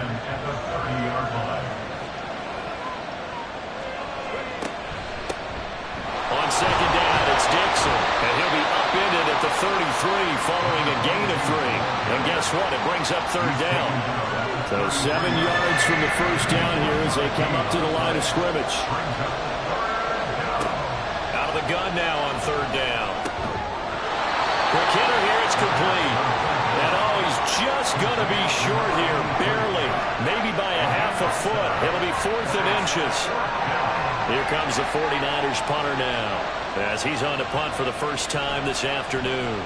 Only 2 punts for him last week in the loss as he gets this one away.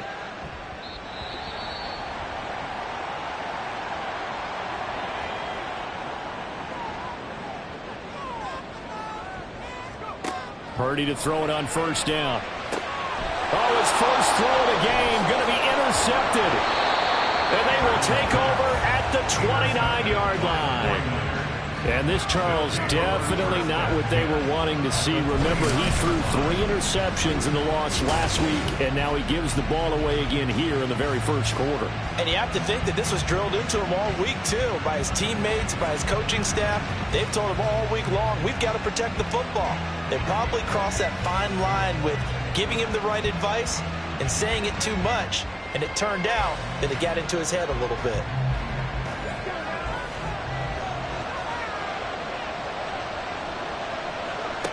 They'll come out throwing here on first down.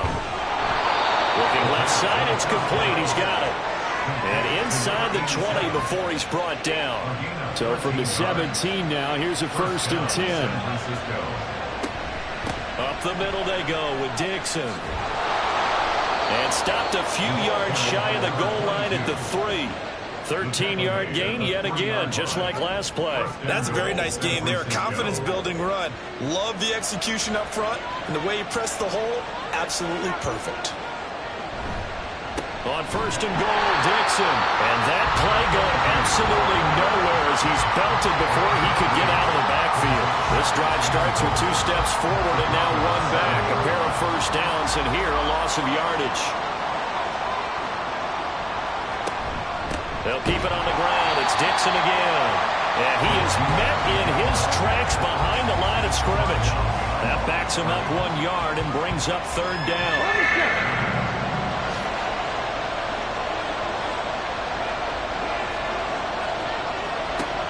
They're going to look to throw.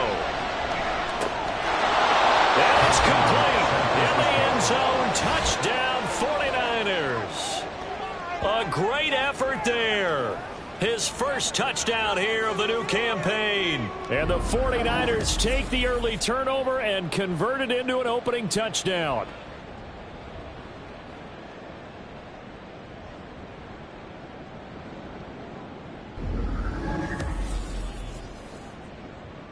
Jake Moody now for the point after.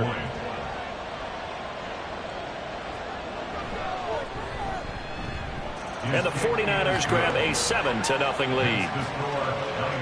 So that drive spanned 5 plays. And the end result for the 49ers, a touchdown. And they'll put up the stop sign there as his guys will get it at the 25. And the football going back over to the Denver Broncos. And for this offense, Charles, you got to think kind of crucial here to put something together on this drive, because remember last time out they threw the interception on the very first play. And you can't afford to let this defense keep building any more momentum. They're playing awfully well, and they're awfully confident right now. To me, it's time to attack and take some of that momentum back. But make sure you're selective in doing so. Understand where you want to throw the football and make sure it's open before the ball leaves your hands. 2nd and 6, just inside the 30. Purdy. Out to the flat. That's complete to his running back. And he'll lose yardage here, going down back at the 28. Now they're going to be dealing with a 3rd and 7. Is that one officially a loss of 1? Here's Purdy. Escaping the pressure right. And he nearly got the first himself, but it appears he's going to be about a yard or 2 short. Decent gain on the scramble to 6, but now it's 4th. That looked great when he first took off, because in my mind, there was room to run and he had the marker in his sight. But I certainly didn't expect him to close so quickly, and neither did he. They got to him just in time, and now that forced him to make a decision with his 4th down call. On 4th down, the punt team is on as this is sent away. And he couldn't get it to check up. That kicks all the way into the end zone for a touchback. The 49ers offense making its way back out there. They've got a 7-0 lead in the football as well as they start out 1st and 10.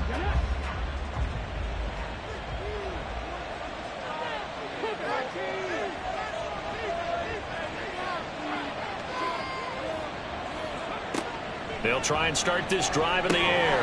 And that's going to be incomplete. Too tough to hold on to that one. It's 2nd down. Brings up 2nd and 10 at the 20-yard line. Back to throw here. Throwing left side, it's complete. And he's taken down but able to slip across the 35. First time they've hooked up here. Good for 17 and a 1st down. He'll drop to throw. Firing quickly here, and that's complete. And a 6-yard gain gets him right around the 43. Line of scrimmage, the 43 on 2nd and 4. At the 43-yard line.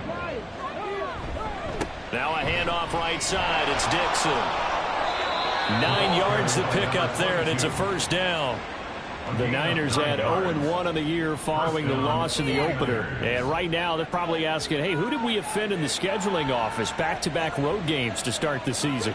Yeah, it's a great question. I'll bet someone called the league office to protest, but sometimes it just shakes out that way. But if they can get out of this with a split, knowing they'll get those home games later in the season, it could be quite an advantage for them if they take care of business now. Here's a 2nd and 5. Brings up 2nd and 5 at the Broncos' 43-yard line.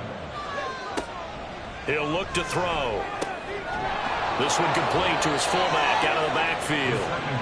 And this is going to be another first down as they'll make the tackle at the Broncos' 31-yard line. First down, San Francisco. They'll drop to throw. Buying time to his left. And he'll protect himself at the end here as he winds up getting pretty decent yardage.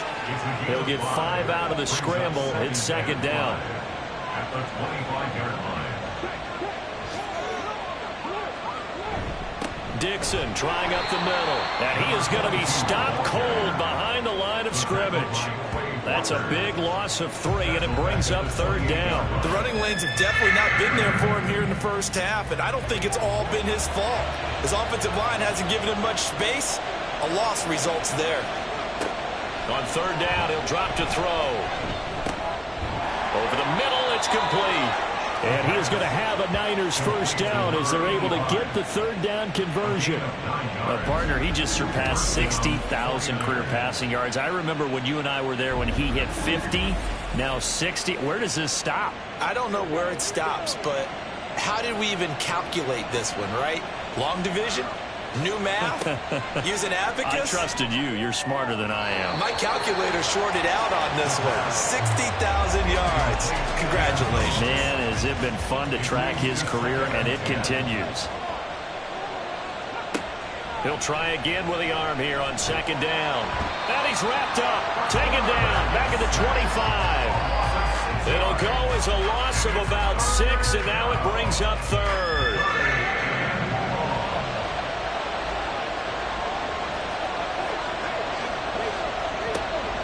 From the shotgun, he'll look to throw. And he hauls it in the end zone. Touchdown, San Francisco.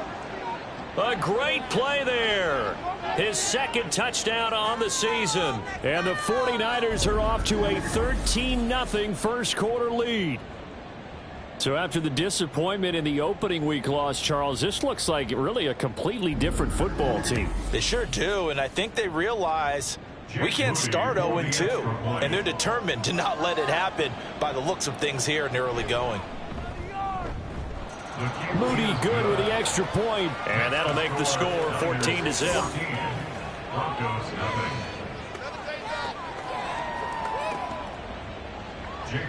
So after the made field goal by Moody, he's back out to kick this one away. And it'll come out to the 25 as he will not attempt to return. And Denver getting set to take the field. Not only are they in search of their first score, they're in search of their first down in this ball game as they come up 1st and 10. Purdy now to throw. Going down the middle, and it's complete. And he'll be knocked to the turf right there as he gets it up to the 43. An excellent way to start the drive there, 18 yards. One play has him up past the 40 already, and another 1st and 10. Up the middle they go. Joseph. And a good physical run that time. He's going to wind up gaining 5 on that one. A gain of 5 brings up 2nd and 5. 14-0 the score. This is the NFL on EA Sports. Second quarter about to begin from Denver. It's the Broncos in possession of the football as they are looking at a 2nd and 5 situation. A throw on the quick slant going to be complete. His first catch good for 8 and a first down. First and 10 at the 44-yard line. Now a handoff up the middle. Lincoln. Oh, that one well designed as he'll take this down to the 30-yard line. That one good for 13 and a Denver first down. They're making it look easy out there. Another first down. So far on this drive, let me do this little bit of math here. 4 plays, 3 first downs. That's a pretty good recipe for success. He'll find Lindsey here. And inside the 20 before he's brought down. 12 more yards there and another first down. First down. First and 10 at the 18-yard line. Purdy looking to throw. They're unable to connect, but a late flag comes in. And the contact may have come too early.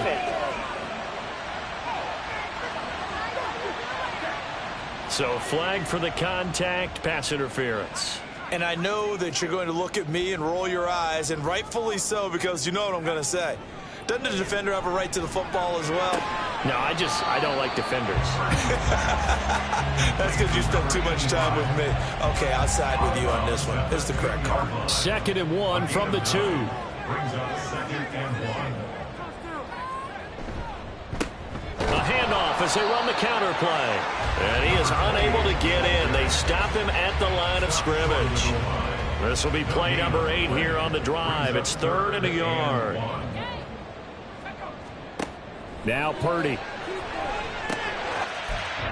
Caught for a Bronco touchdown. From a yard out. And the Broncos are back within a score. There was no going through the progressions on that touchdown pass. Yeah, nor was it necessary. His receiver won that route early, presented himself. No reason to wait. Go ahead and put it on him and score a touchdown.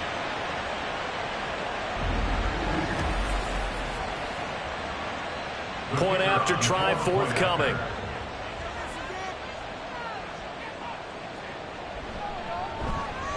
And that one makes it 14-7. So that drive takes him down the field in 8 plays. And it culminates in a touchdown by the Broncos. Hill going to think better of bringing this one out, and the drive will start at the 25. The 49ers offense now. They work their way back onto the field. This drive here beginning probably with a pair of motivated groups. Remember, the offense scored a touchdown. Their last time out, looking to repeat that in Charles's defense. They were very frustrated after giving up 6 the last time on the field. And frankly, it's just a battle of wills in a lot of ways, because you know they're both motivated. They both game plan for this drive, and they both have specific outcomes in mind. To me, it just comes down to who can execute better and which side can step up and assert its will over the other. They go play action here on first down. He's got a man. It's his fullback. And down he goes at the 49, a 3-yard pickup. Here's 2nd and 7. Brings up 2nd and 7 at the 49-yard line. They'll look to throw. Throwing middle, and it's complete. It'll be a gain of 5. And now 1 yard to go on 3rd down. So they just need 1 yard here to pick up the first down.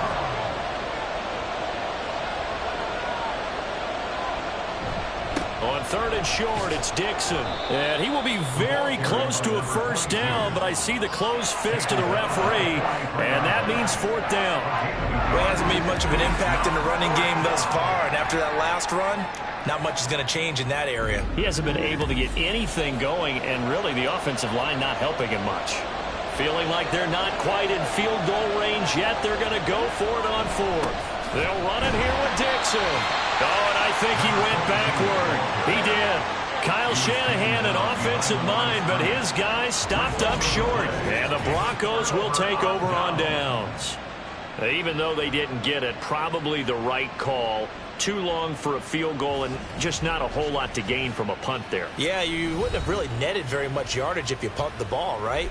And the thing about a field goal, and you know this from so much experience, the longer the field goal, the lower it comes out off the kick, right? Which means it's got a better chance of being blocked. So you're taking a chance either way.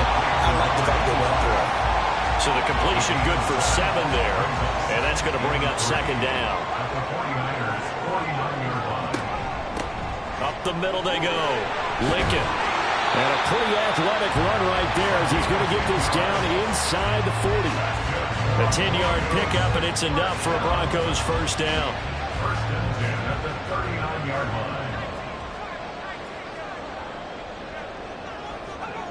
Purdy will set up to throw it here. He finds his man, complete. It's Joseph.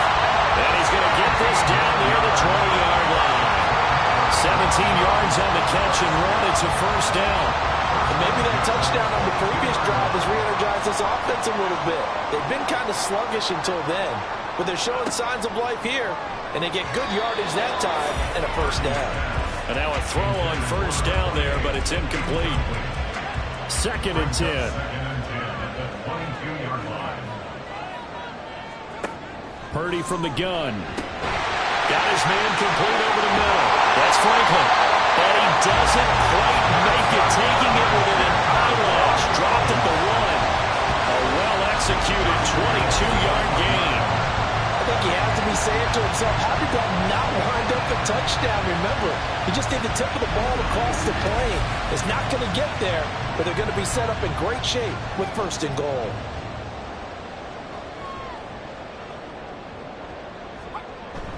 And they'll turn to the power game to try to get in. And he will take it in for a Bronco touchdown. It's the fullback. His first rushing touchdown on the year. And the Broncos are within an extra point of tying up this ball game. I feel like I'm back in school. What was that book, you know? It was the best of times. It was the worst of times. This has been a tale of 2 quarters so far. They trailed 14-0 after 1. How about the rally we've been watching? Yeah, a couple of touchdowns. PAT here to tie it up. This is a good ball game all of a sudden. Extra point right down the middle. And we are tied at 14. This one tied at 14 now as he sends this one away. He'll going to sit on this one, and it'll come out to the 25. San Francisco's offense returns to the field. And that 14-0 lead to begin the ball game, well, that's gone now. Time to regroup. I think even up 2 touchdowns, they knew this wasn't going to be a walk in the park, and I think that's why we would see the head coach going up and down the sidelines telling his team, let's stay with it, let's keep going. It's almost like he knew they were going to make their run at him, and they have. As you said, let's see if they can regroup and get going again. Brought down that time by Quay Walker. 2nd and 6, just inside the 30.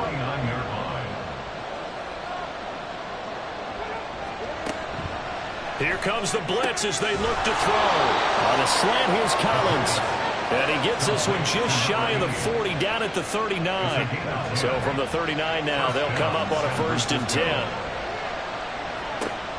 Back to throw.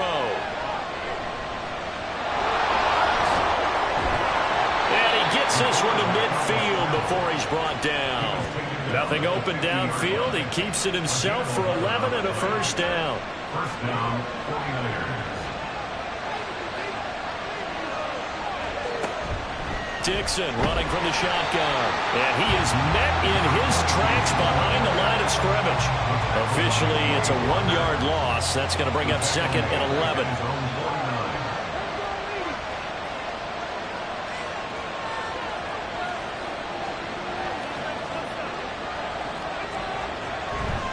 Now a first carry for their fullback. And good penetration here. He'll get this down only to about the 49-yard line. Now it looks like we've got a Bronco that's banged up on the play.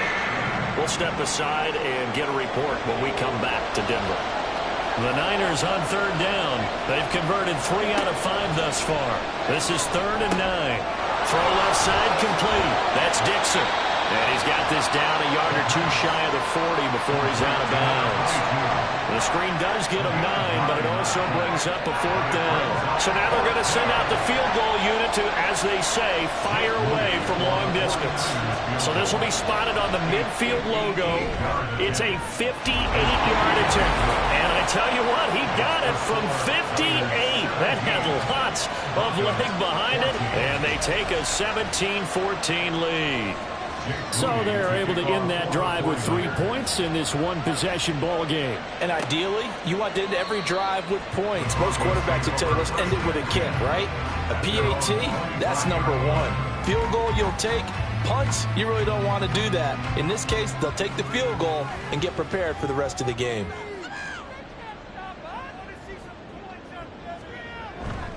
They'll start this drive out on the ground. And not much to speak of. Call it a 1-yard gain up to the 26.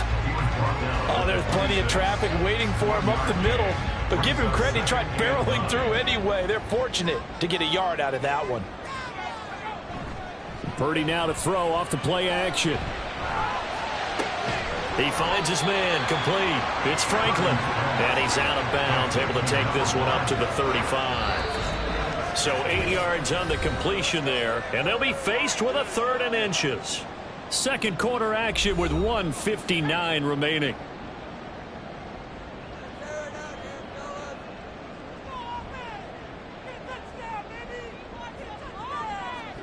Purdy on 3rd down. He's got his run back out of the backfield. And he will have the Broncos first down, and he'll have it by plenty as they're able to keep the drive alive on 3rd and inches. And a quick throw here, that's complete. The Broncos in the hurry-up trying to get to their positions and get set quickly. From the midfield stripe, they'll look to throw. And he's got his man in stride, complete. And this will move the chains again as the tackle is going to be made at the 49ers' 38-yard line. Now this offense hoping to avoid the 0-2 start. They trail, but they've got a 1st and 10 here. Once more, Purdy looking to throw. The throw out wide going to be incomplete. Nice progress down the field, was halted by that incompletion. They could try for some safe yards here to get things moving again, or keep throwing it and pushing it downfield to try and pick up bigger yardage. Another throw on 2nd down, and this one incomplete as well. To this point, I've been impressed with the work defensively. They have not allowed a lot of receivers to run free. And there's another example, another incompletion.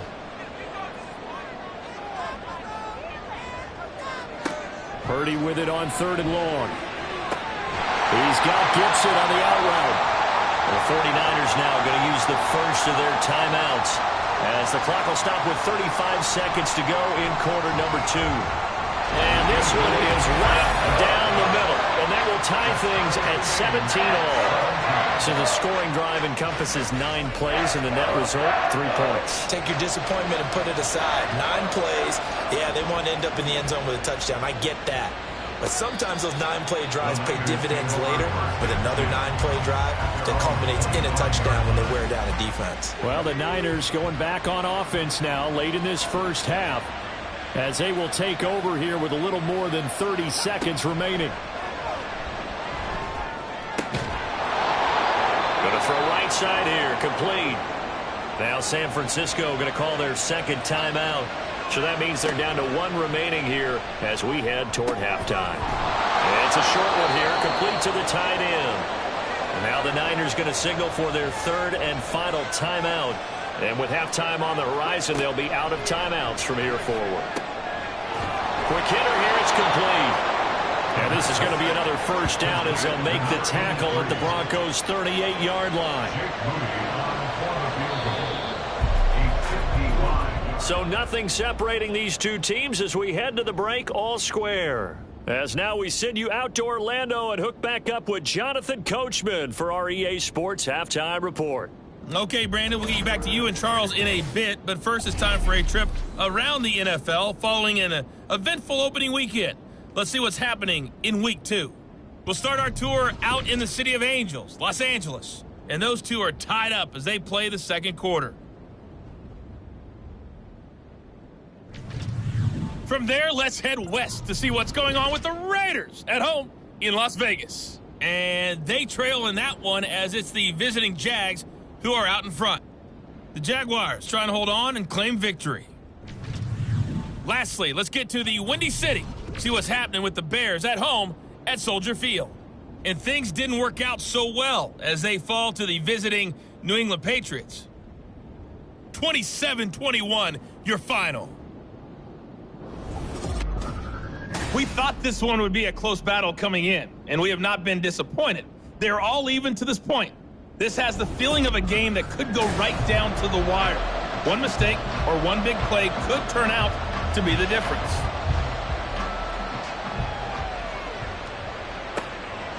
And Hill will opt for the touchback. The 49er offense set to go to begin quarter number 3. This offense ready for the first drive of the third quarter. Well, quarters number 1 and 2 entertaining. We saw some good offense points put up, Charles, and all tied on the scoreboard. And it sets us up for what could be a really fun second half because we've seen both sides score almost at will here in the first half.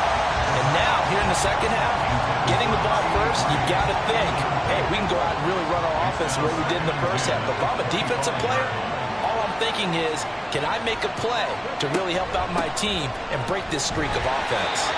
And he is going to lose yardage here. That second down play nets a -4. I really like what he did there because he took his practice work and converted it to game action because he used his hands, got off the block, worked laterally and stayed to the outside, and finished off the runner for a loss. Now on 3rd and long, they'll look to throw. And he'll just toss it away. So he throws it away, and that brings up 4th down. And so many times we look at the opening drive of the third quarter as a tone setter, and many coaches do emphasize it. And that's a strong performance there defensively to force incompletion and, more importantly, force a quick punting situation. And he fields it cleanly. Oh, nice move. Following the punt return here, there is someone shaken up. We'll step aside and get a report when we come back to Denver. Denver offense at the line, ready to go. On 1st down, Purdy. Over the middle, complete. That's Joseph. So 5 yards here, 5 on the play.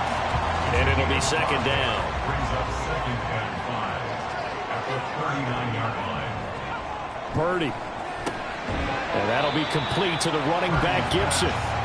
They follow up the gain of 5 by only getting 1 there on 2nd down. This now a 3rd and 4. Back to throw, Purdy. He's got his target. That's complete. And he'll be taken down, but he does have 1st down yardage. 9 yards that time. A little football 101 there. You just see the receiver trying to run down the defender, meaning he goes right at him and really trying to move him a little bit towards the center of the field so he can put his foot in the ground and break to the out, to the sideline, and make a catch.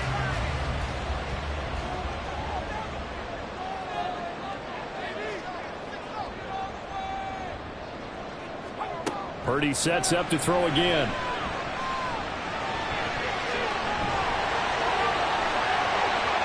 And Purdy finds a way to move the chains. He slides to a stop, and he's got the 1st down. A good pickup there, 21 yards. So from inside Niner territory now, this is 1st and 10 at the 30-yard line. Throwing here, Purdy. That to the sideline, and it's intercepted. And the Niners are going to take possession here at their own 6-yard line. Well, NFL quarterbacks have learned the hard way. You're not going to get rich throwing against this guy. He's definitely too good. And this is now his 2nd interception of the ball game. And if I'm running the offense, I've got to tell my guys, you've got to go work on the other corner. And San Francisco gets set to go here. They got the ball now following a big play, keeping the other guys out of the end zone. Now they'll start deep in their own territory, 1st and 10.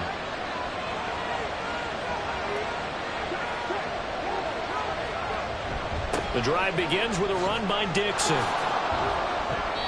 7 yards on the pickup there, and it'll leave him with a 2nd and 3. Getting had a ton of success here so far, but you get the feeling that he might be on the verge of popping one. Yeah, even on that one, there was a little bit of a hole, but it closed there quickly at the end. A 2nd down pass play there, but it's incomplete. They don't get the hook up there, but you really have to marvel at how precise he's been throwing the football these last couple of weeks. Oh, that's a perfect word for it, precise, because if you're at 70% or better 2 weeks in a row, you have a job as long as you want one in this league, won't you? I mean, let's face it, it's not just West Coast offense either. He's putting the ball downfield as well. 2nd catch for him today, and it'll wind up a 1st down.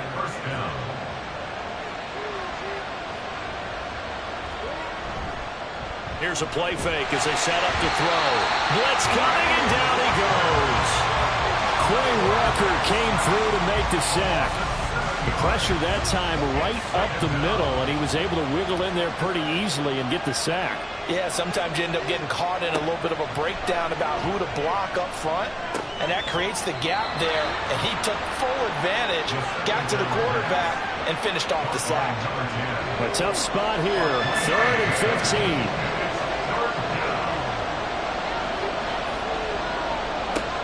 He'll look to throw. And on the open man, that's complete. And he is going to have a 49ers first down as they're able to get the 3rd down conversion. But one of the ways the quarterbacks keep all the receivers alive in a play, never lock in on any one guy. Make sure you keep your eyes moving, scan the field. And here he finds the open guy for a nice pickup. So from the 36 now, 1st and 10. They'll look to throw here. And his throw's going to be incomplete. Well, they've been back on the heels a little bit here on this drive, but a chance to exhale just a little bit there with incompletion on 1st down. Now they have to gear up, try and get 2 more stops, and escape this drive. Running out of the gun with Dixon.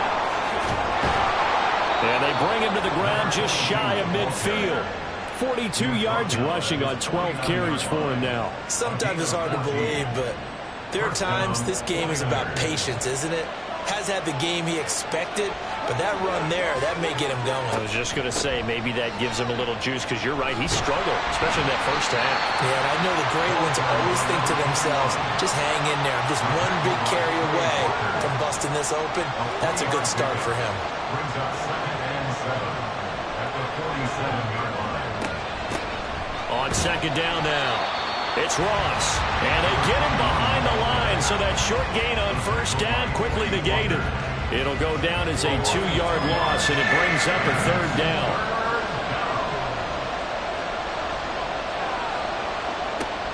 They'll drop to throw. That is caught. And he is going to have a Niners first down as they're able to get the 3rd down conversion. And there was absolutely zero pressure on the quarterback on that play. 3rd down, and he has all the time in the world to eventually find an open receiver for a 1st down pickup.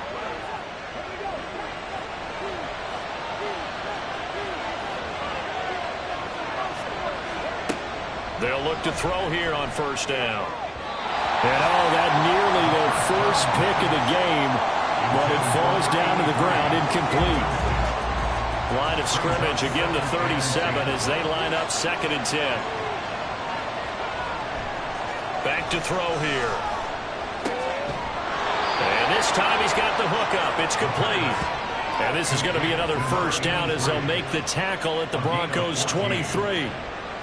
A really nice pickup of 14 yards, and it moves the sticks. On 1st down, they go with Dixon.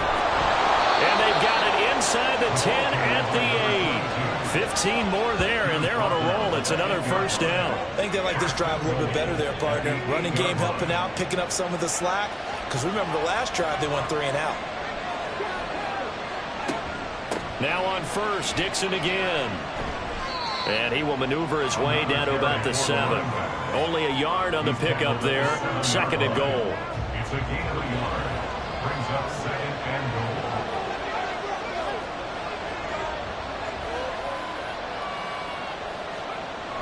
They're going to look to throw. To the end zone, but it's incomplete. Now we got 3rd and goal coming up, and couldn't you imagine being in that huddle, partner? You know they're looking at each other saying, we can't come away with just 3 points after this drive. Yeah, they've covered a lot of ground. They want more than that 3. Meanwhile, on 3rd down, they take a shot at the end zone, but it's incomplete. Back-to-back incompletions of what was once a nice drive. Stalled out here. I'm going to give credit to the secondary, partner. Never gave up as they gave up a few yards, and they came through on that play to deny that pass and force the 4th down. Well, they got the turnover and were able to drive it down, Charles, but ultimately in the end, the defense holds up, and they only come away with the 3 points. Yeah, they gave up a lot of ground, but when they had to, they settled in and prevented the interception from leading to 6 points. Because you never want to see turnovers turn into any type of points against you, but better to give up 3 than 6. Denver's offense ready to go again. Not an ideal way to end their previous drive. They threw the interception, Charles, after they had built up some momentum. They were moving the football, but something to at least build on for this offense as they run back out here. Yeah, you're right about that. Up until that last play, everything was working pretty well for this offense, gaining chunks of yardage, getting first downs, really making a push for the end zone, and looked like they had a nice rhythm going. Now you got to have a short memory here. Don't focus on the interception. Focus on what came before it and get back to it. Now this one was tight end out on the right side. They call his number again. It's his 6th catch and a first down.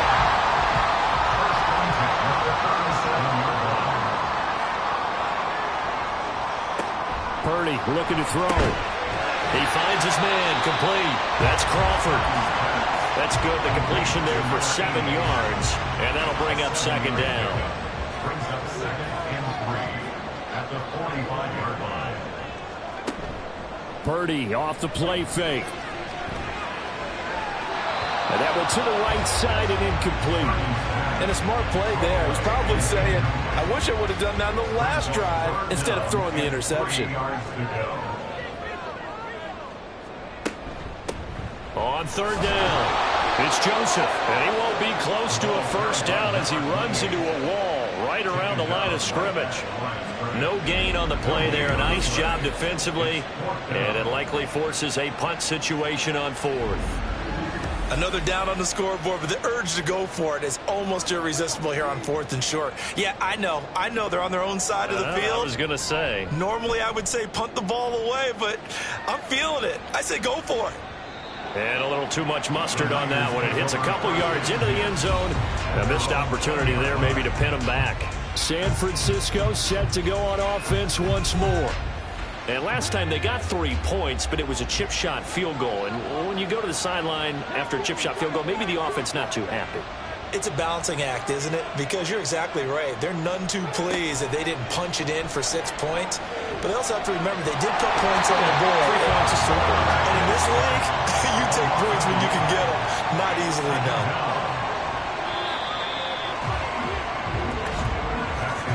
And they're not going to get to the line to run another play. So we will switch ends as the third quarter has come to a close. You are watching the NFL on EA Sports. Welcome back now to Denver. A 2nd and 11 from the 19. It's been a very hotly contested game to this point. Just a field goal separating these two teams as we get set for the 4th quarter. And he's brought down at the 24 after a gain of 4. This offense so far on third down, they've converted 6 times and could use a 7th here. This will be 3rd and 6. Going right side here, and that's complete. Hang on now. We're going to pause here. We've got an injured player. We'll step aside and get a report when we come back to Denver. So from the 36 now, 1st and 10. Now back to throw. And he will find his man on the outside. And he'll be out of bounds after getting this one across the 40. 2nd and 5. A gain of 5 brings up 2nd and 5. On the give, this is Dixon. After a gain of 5, they'll wind up being about a length of the football short here on third down.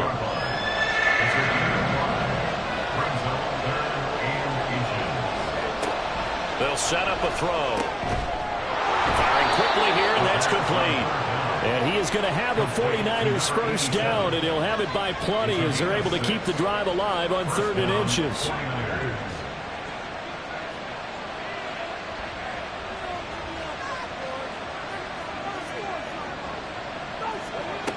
Looking to throw. And the timing a bit off that time as that one falls to the ground. Offense was moving it a little bit, out and back on their heels, but they earn a brief pause by forcing the incompletion. That gives them a quick chance to regroup and try and mount a stand before they're backed up even further. And he's going to get this one down near the 45-yard line. He'll get only 3 there, so it leaves him with a 3rd and 7 ahead. He'll look to throw. Work in the middle of the field, and he's got a man complete. And this is going to be another first down as they'll make the tackle at the Broncos' 24-yard line. And a nice gain of 21 yards. And that certainly appears to be a critical conversion right there, because not only do they keep the drive going, they take valuable time off the clock as well. They have to feel really good about that last completion. On first down, he'll drop to throw. Over the middle, and it's incomplete. Yeah, their back's up against the wall a little bit, and they come through by forcing an incompletion. Now they've got to continue to ratchet up the intensity a couple more times and get off the field before giving up any more yardage. And it's complete. In the end zone, touchdown 49ers. A 24-yard touchdown. And the Niners will add to their fourth-quarter lead. Well, that's certainly going to bump up the old win probability index, because now it's a two-score game here in the fourth quarter. Yeah, you're taking me into that deep water now. Win probability index. This game's definitely not over. We're not looking at a 0.5% or something. It's just 2 scores.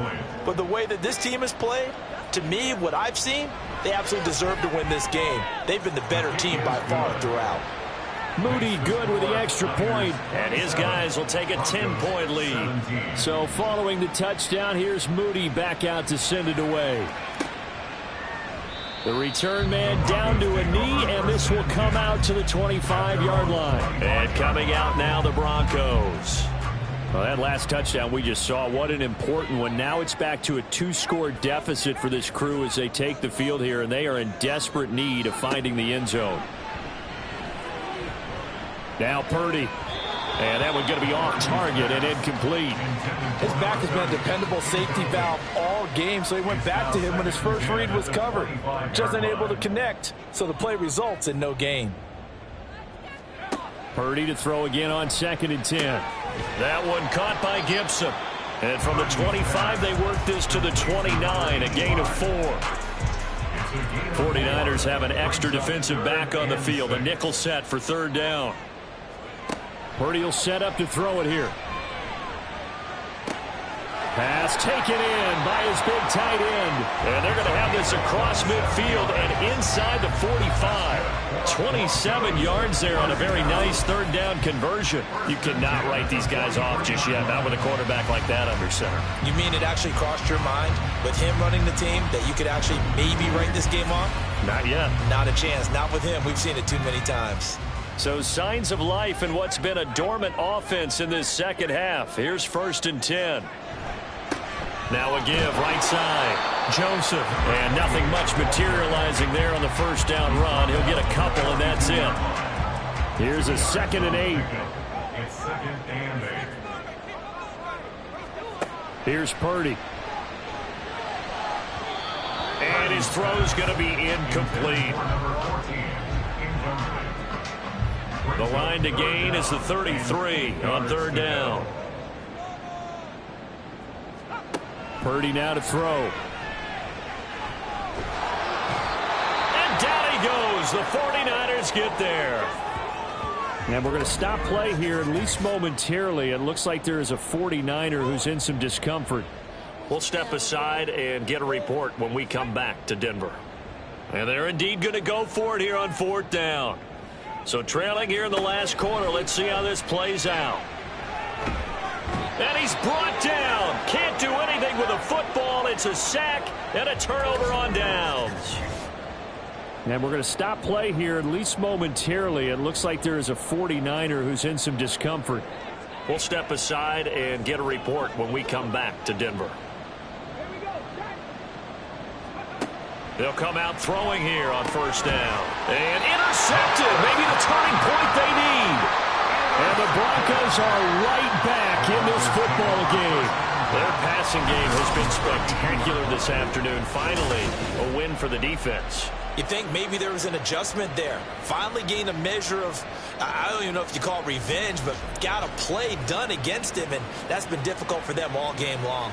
Set to take over, the Broncos offense trots back out. The interception was a great starting point, but now they need points pretty quickly, down 2 scores.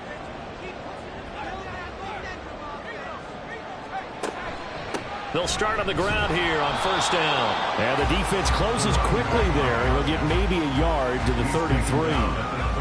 Ball at the 33, 2nd and 9. Brings up 2nd and 9. Purdy. And that throw behind his man. He missed him. Incomplete. After an incomplete pass on 2nd down, that'll leave him trying to convert on 3rd and 9. Now Purdy. He's got his target. That's complete. And he will have a Broncos first down as they're able to get the 3rd down conversion. Well, every drive from here out is definitely crucial and critical. They know that they need to get at least 3 here to get it back to a one-score game. But I can't imagine that in their huddle that they're thinking at all about getting a field goal. They want to get into the end zone and then try and get the ball back again. And now a throw on first down there, but it's incomplete. We know it's not an easy job to go out and catch passes when people are trying to tackle you and knock the ball away. But the bottom line is that's a pass he's got to have and a pass he should have caught. Again, it's Purdy to throw it. And his throw is incomplete.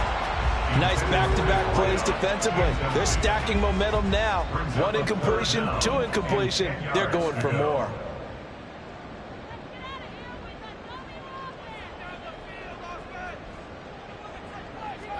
Here's Purdy now on 3rd and goal.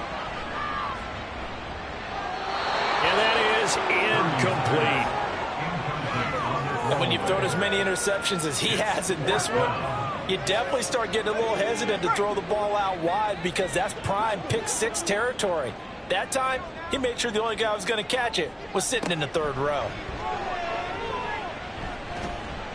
And he's brought down. Can't do anything with a football. It's a sack and a turnover on downs. The Broncos unable to convert here on 4th. And the Niners take over in terrific field position. So they really needed points here in a 2-score game. Could not come away with anything there on 4th. And while we know they're a little bit discouraged here, they can't check out of this game. You and I have called a good number of games over the course of our career where we've seen these types of situations. Teams get the ball back, and that miracle does occur. So they can't let that dream go just yet. They have to get stout on defense here. Yeah, right now really hoping for a turnover. And that'll be off the mark, too far out in front, and it's incomplete. So now 2nd and 10 after the incompletion on first down. Another throw on 2nd down, and this one incomplete as well. And there's a good opportunity to just went awry there. A drop pass. I guess that's why they call them running backs and not catching backs. On 3rd down, he'll drop to throw. A dump off for Dixon. And they're going to get him down well short of the 1st as he can only get this to the 30. He did his best to just get 4 out of that, but not enough. And now 4th down. And the 11-year veteran bangs it through, and that will extend their lead even further. So here's Moody back out there now to send this one away. And there will not be a return here. It's a touchback, and it'll come out to the 25-yard line. Here's the Denver offense now as they get set to take over here. And last time, went for it on 4th, didn't get it. We'll see if they can pick themselves up off the mat and do better this go-around. Sometimes I have this vision of coaches writing notes to themselves before a game. And sometimes that note says, be aggressive, stay aggressive. Maybe that's what we saw in the last possession. Yeah, they were very aggressive. This time, will it result in points? We'll find out. He got 29 yards that time. Good yardage on the completion there. And when they look at the scoreboard, they do understand a field goal is not going to do them any good. My guess, they're going to press the ball downfield as far as possible, try and throw it into the end zone and get a score because they know they've got to get that done and get the ball back as quickly as possible. They go play action here. Purdy, he's going to air one out. And it's knocked away and incomplete. And they're at the point of the ball game now where they've got to take some chances. They've got to put the ball in the air and just see what happens. But this defense knows that all too well. He finds his man complete. That's Franklin. And this will move the chains again as the tackle's going to be made at the 49ers 36. So from the 36 now, 1st and 10. Back to throw, Purdy. And that is going to be incomplete as he led him a bit too much. Just a little beyond the reach there of his receiver. That's probably one he wishes he had back. He wishes it had been 7-on-7 in practice, or maybe even routes versus air, because that's a completion he makes, what, 9.9 times out of 10? Just missed that one. And inside the 20 before he's brought down. 18 yards there, down 2 to 18 and a first down. And when you're throwing the ball downfield really well like they have been on this drive, it's really a nice time to work one of the screen plays in. One of my favorite play callers in the game has always told me he starts every game with 10 to 12 screens because if he starts feeling the pressure from the defense, he uses their aggressiveness against them. And he's going to go down. Back at the 27-yard line, he's sacked. A 9-yard loss. Throwing on second and long. Purdy. He finds his man. Complete. That's Franklin. They'll wind up getting 10 back as that sets him up for third down. A gain of 10 makes it third. Throwing here, Purdy. That is caught. And the Broncos are going to have first and goal as they try to finish off this drive with 6 points. Out of the gun, Purdy. And that is caught. Touchdown, Denver. From 3 yards out. And the Broncos have made it a one-score game again here in the fourth. I'm not sure win-win is the proper term here, but it certainly felt like it. They got the touchdown they needed, but if I'm on the defensive side of the ball, okay, you got the touchdown, but it sure took you a long time. Yeah, because offensively there, you're probably hoping for a 1 to 5 play drive. That one ate up a little more time than they were hoping. You're exactly right, and if you have that 1 to 5 play drive, you actually build up momentum and even more hope. When they had to slog their way downfield, they got the touchdown, but it's almost like, yeah, you know, doesn't feel right. Exactly. And to no one's surprise here in Denver, they'll carry through the back of the end zone for a touchback. The 49er offense now making their way out onto the field. After the touchdown we just saw, we have a brand new ball game. And now look at the situation. You got plenty of time on the clock. Defensively, they have 3 timeouts. So do you run the football here or do you throw it? I think you have that full conversation with your offensive unit. You tell them, here's the situation. They got all of their timeouts, so we are not going to play this conservatively. We've got to attack them. We've got to make them use those, gain the ground that we need in order to put this game away. If you think we're just going to run it 3 times and punt it, you got another thing coming. Yeah, and by the way, also the 2-minute warning in play, so essentially 4 timeouts left. They have to be aggressive here. Another run on second down, trying to cover up. And a short gain there as he'll get it up only to about the 24. And we're going to stop play here, at least momentarily. It looks like there's a 49er who's in some discomfort. We'll step aside and get a report when we come back to Denver. This is a big third down, and you'd have to think we'd see a timeout right away if they can't stop him here. Right back to Dixon. And he's going to be stopped here a few yards short of the first as the tackle is made at the 33. And whistles, and we're going to have another stoppage of play as they call the timeout on defense with 1:53 left. So the Broncos now down by 6, a minute 47 on the clock. Needing to go pretty much the length of the football field as they have it 1st and 10. He finds his man, complete. It's Miles. And they picked up a little bit of yardage there, and now, in this situation, should be in no hurry to run a play really fast. Let the clock wind down. Purdy to throw. Well, a quick throw there, but it's going to be incomplete. Now we're in the situation where the quarterback's got to take full charge of his huddle. Got to totally command it, make sure all eyes are on him. All focus is locked in. Going to call multiple plays and go over different situations and scenarios to make sure everyone is on the same page. And he will have the Broncos first down. They needed 5 there on third down. He winds up getting 7. Here's Purdy. A throw left sideline falls incomplete. Ooh, that's certainly not the worst thing. It stops the clock and lets your offense catch its breath and lets us exhale a little bit. Now I expect them to call a couple plays in the huddle so they're ready if a tackle happens inbounds. Throwing, Purdy.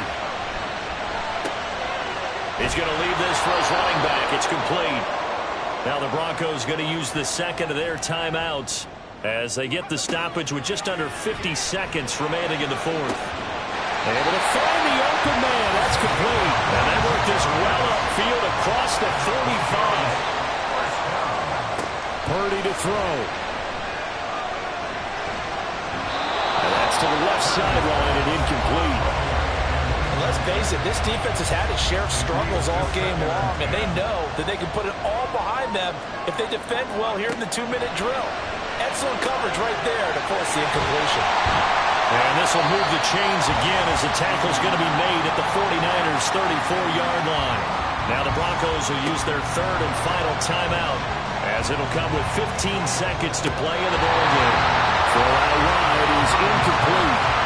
There have been quite a few plays they might look back on and say, we really have hurt ourselves, and that was another example. And this is late-game execution. Everything on the line, so it all has to come together properly. The throws made. And the Niners get there and bring him down. That winds up pushing him back 11 yards on the sack. And that'll bring up third. Well, it came down to the final play in such a close ballgame. What a game it was, but they can't get that last throw off. Good job by that defense to get in there for the sack to seal it.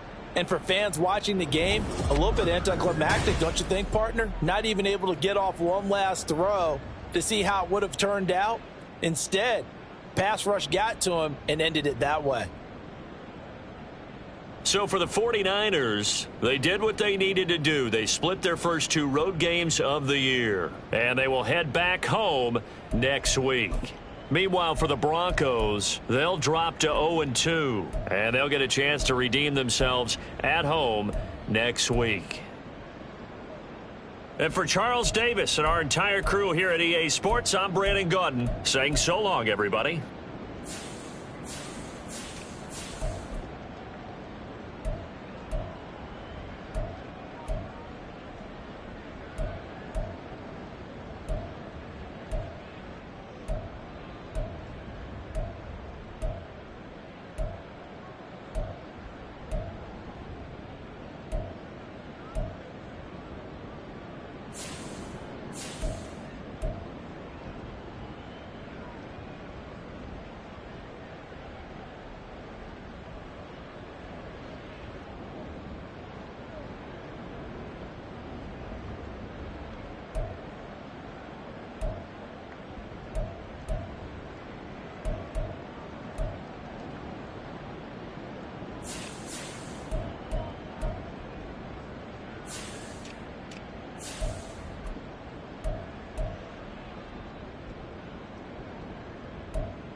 It's Madden NFL 24, and we've got the Chargers' superstar linebacker, who had a strong showing last week with an 8-tackle game. It's the Chargers and the Cardinals, and it's all up next on EA Sports.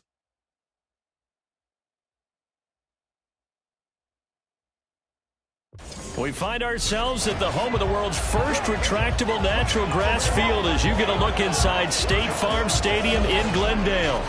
Today, after a topsy-turvy opening weekend, it's on to week 2, and we've got a good one here. As it will be the LA Chargers taking on the Arizona Cardinals.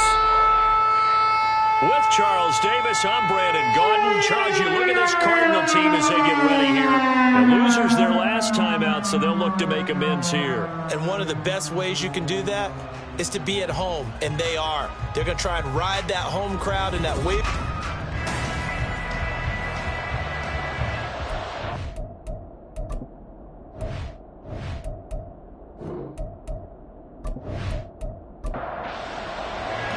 The final weekend of the summer. Hope you're enjoying it wherever you are as we are off and running on EA Sports.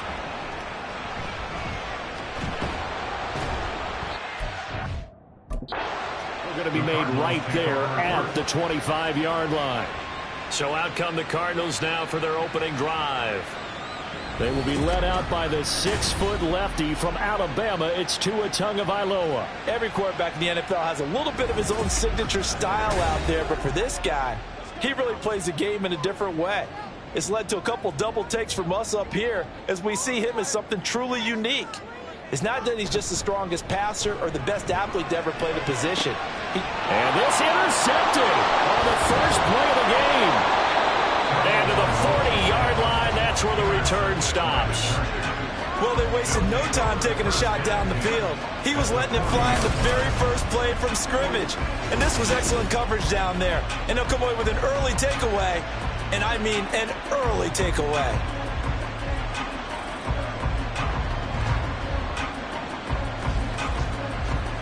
So excellent starting field position here for the Chargers. And led out by their veteran quarterback. He's been around a while. They don't celebrate birthdays for him. They just cut him up, see how many rings he's got around the middle. He has been in the league a long time. And what he's thinking about right now is first down, let's find a way to make a big play. Because when you get a sudden change situation, that defense has to rush onto the field unexpectedly, you might catch them having a defensive breakdown or not quite prepared. And it was really sudden after the first play picked off. So not quite a first down just yet as they come up on second and less than a yard. He'll drop to throw. And this one's incomplete. You look at this Arizona defense, and they've been excellent against the pass, the number 6 unit in the NFL. And I'm struggling a little bit trying to really categorize this crew. They're top 10 in the league against the pass, but the bottom half of the league in sacking the quarterback. That doesn't make sense. Imagine if this group ever put pressure on the QB, they'd easily move into the top 5. First down, Chargers.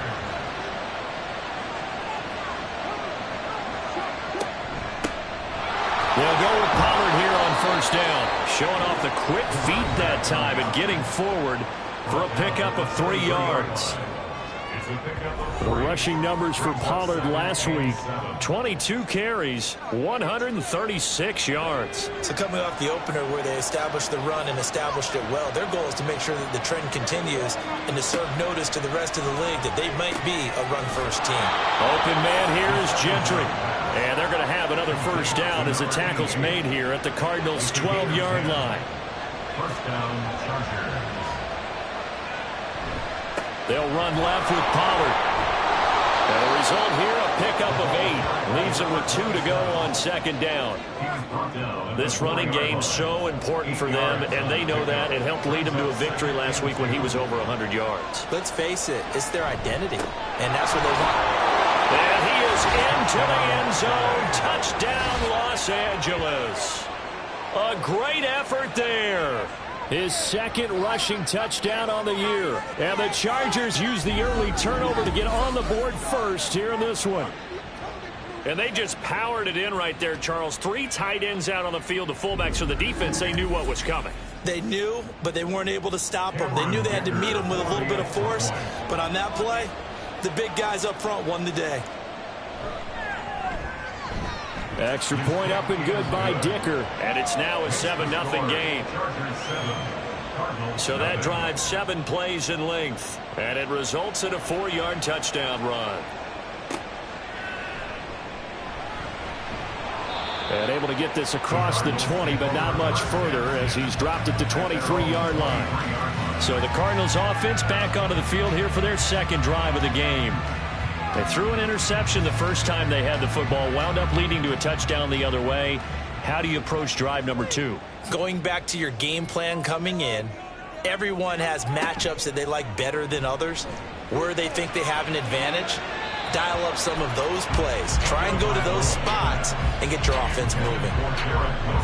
So after the incompletion on first, now 2nd and 10. At the 23-yard line. Here's Tua. And that falls to the ground, incomplete. A nice job of bodying him up defensively, and now it brings up 3rd down. Brings up 3rd down and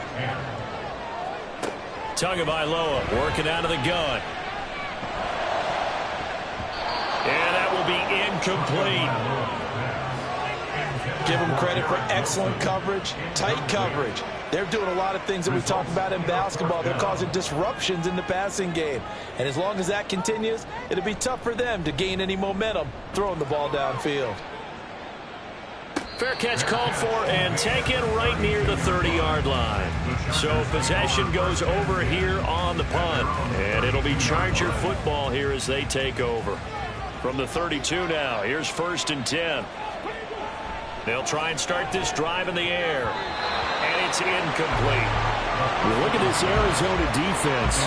They've been excellent against the pass, the number 6 unit in the NFL. And since this is such a good unit of covering passes downfield, I think that last play is typical of what we might see. A lot of short passes, see if they can generate some run after the catch, but nothing doing on that one. 18 yards on his first catch of the game. It's a 1st down. Well, as a coach, you absolutely love seeing your offense find their rhythm early, and that's exactly what we've seen so far. They had a touchdown on their opening drive, and now they connect here for another nice gain for a 1st down. This offense is moving the ball well, exactly as he drew it up in practice. A throw on the quick slant going to be complete. And that's good for a pickup of 10 yards. And that'll leave him with a 2nd and just a few inches left. Off the play fake, he'll look to throw. Throwing into traffic there, and that's complete. A busy first quarter. His 3rd catch of the afternoon is a 1st down. 1st down, Los Angeles. Again, he'll drop to throw.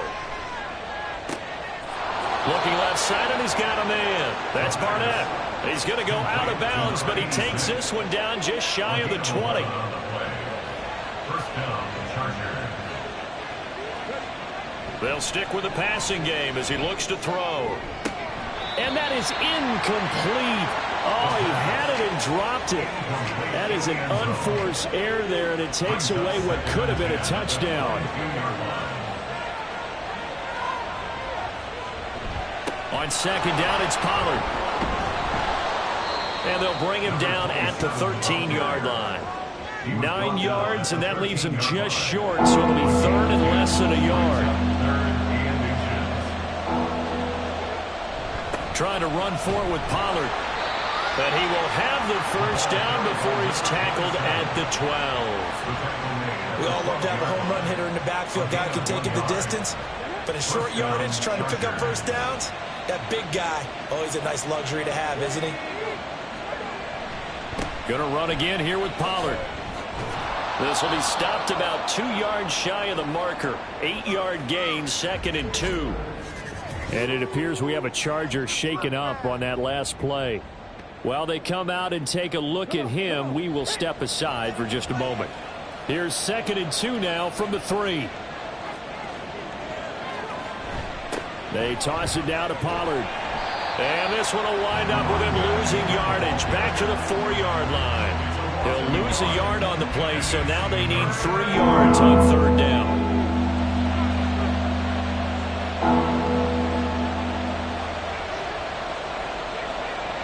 They'll look to throw. And that is caught. But the back judge right there to say incomplete.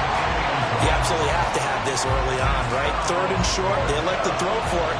And that's normal NFL football. They're going to throw on 3rd and short, but you got to hit it, don't you? Yeah, in the first quarter, like you said, to set the tone, can't connect there.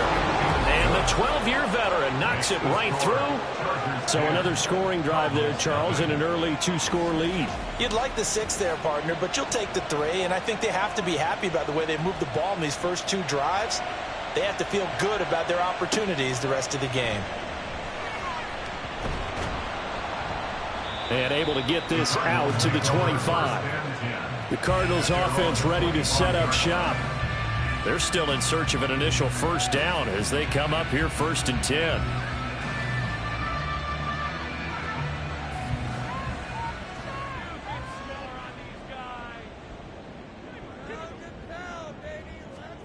Here's Tagovailoa to throw. He's going to flip that out to the flat. It's complete. And he's going to be dropped following a pickup of 7 past the 30 to the 32. They'll operate from the 32-yard line here, 2nd and 3. At the 32-yard line. And he'll get about 3 up close to the 35. Well, this defense for the Chargers, terrific last week in the season-opening victory. It was a little bit enlightening talking with the defensive coordinator about their performance last week because the feeling was that it was a good, solid performance. They did what they needed to do to get the job done and get the win, but definitely a few lapses that they're looking to correct. By the skin of their teeth, they are able to convert on 3rd and inches.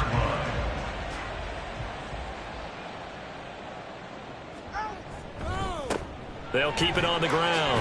Rutledge. And getting this just shy of midfield. They'll spot it at the 49. 12 yards to pick up. Good enough for an Arizona first.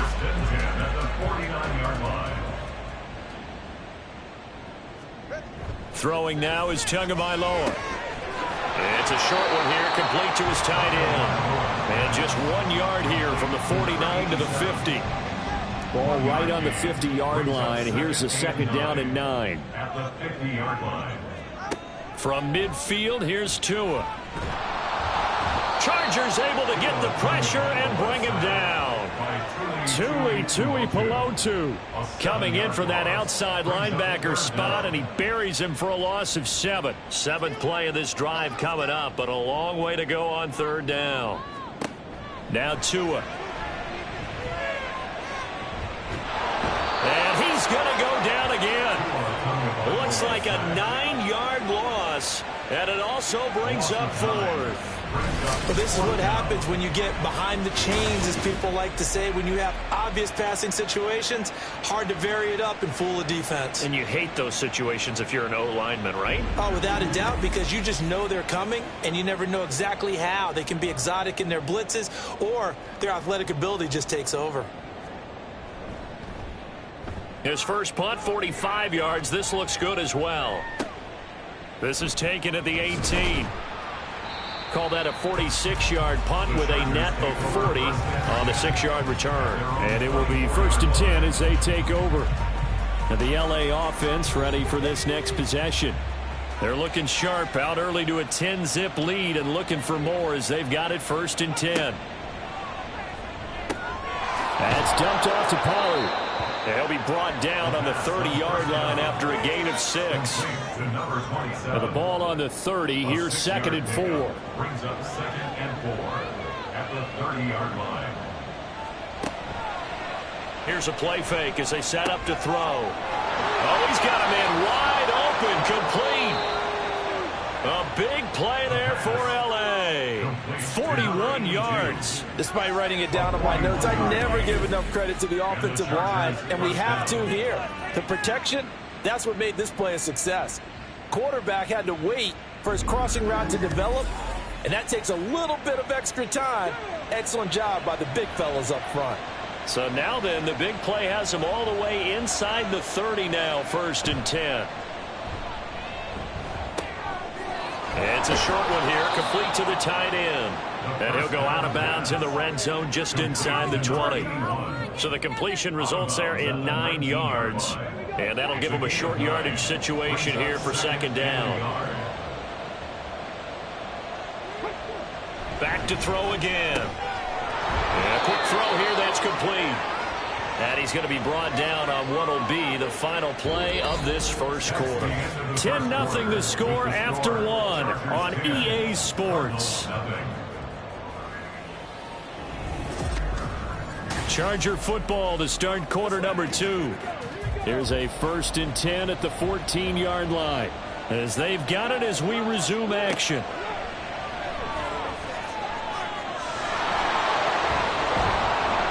He's tackled a yard short of the marker. Good gain of 9 on 1st down.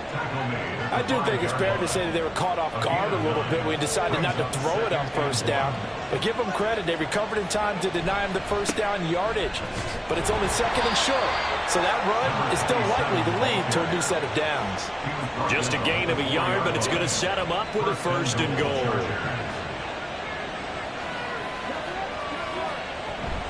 Pollard will score. Touchdown, Chargers. Well, he finishes off the drive with a touchdown run, Charles. Remember, he also had a catch on this drive as well. And that's what running backs want to be in today's NFL, a complete back. 3 downs, stay on the field, run it, and catch it. And he gets it done.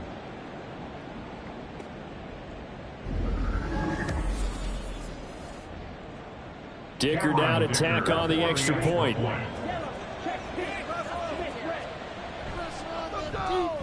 He's got it, and it's 17-0. So the drive winds up going 75 yards in 7 plays. And it results in a 4-yard touchdown run. The kick unit on here for the Chargers as they will send this one away.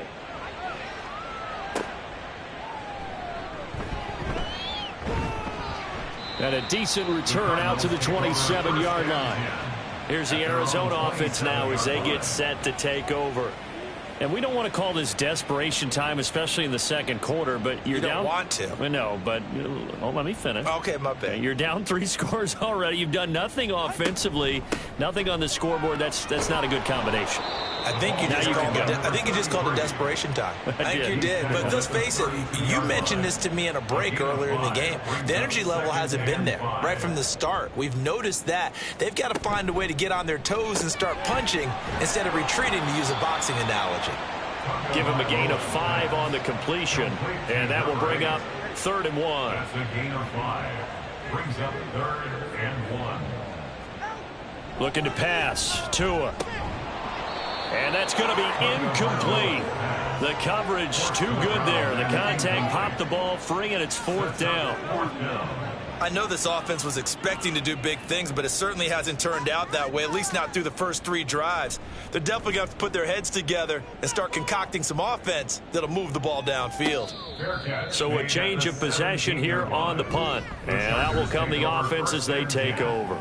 Getting set to go again as we look at the back heading onto the field again. He's been good. His guys are winning. So far the recipe working here in the second quarter. And he doesn't like to just tote the rock. He wants to carry his team on his back, and that's what he's done throughout this game. Yeah, he's done that. He'll be hoping to continue that trend. They'll give him 4 yards there, and that'll make it 2nd down. At the 21-yard line. They run straight ahead here with Pollard. And this one will go to the 28-yard line. 6 yards the pickup, and that's a 1st down. I think we all suspected that they were going back to him after he found the end zone on his last carry. And they kept the positive momentum going there. Another nice run by him. Here's a throw to his running back. It's complete. And down right around the 32-yard line. 4 yards on the pickup. 2nd down and 6 now. 2nd and 6. At the 32-yard line. They'll set up to throw. Short pass caught by the tight end Gentry. 2nd catch for him today, and it'll wind up a 1st down. I got a kick out of that one, partner. You and I talk often about trying to hide receivers in certain situations, but a guy of his size can't really hide him. But the tight end drag route, definitely an effective way to sneak him across the formation for an easy completion and a 1st down. And he'll be taken down, but not before he gets into enemy territory. A gain there of 12 yards and a 1st down L.A. Option play, here's Pollard. And he is going to be stopped cold behind the line of scrimmage. He'll lose a yard there, and it's 2nd and 11. With his size, he's a tough man to bring down, but they do a nice job there stopping his progress and not allowing him to get back to the line of scrimmage. Looking at a 2nd and 11 now after the loss. From the midfield stripe, they'll look to throw. Short pass caught by the tight end Gentry. That was play number 7 on this drive, and it got him 7 yards. And this offense on 3rd down today, they've been okay, 2 for 3 thus far. This is 3rd and 4. Back to throw here. Work in the middle of the field, and he's got a man complete. And they're going to have another 1st down as the tackle's made here at the Cardinals' 21. A good pickup there at 22. And this was a nice example of an offensive coordinator scheming his guy open. Just a little underneath route, just trying to free up some space, and it worked awfully well.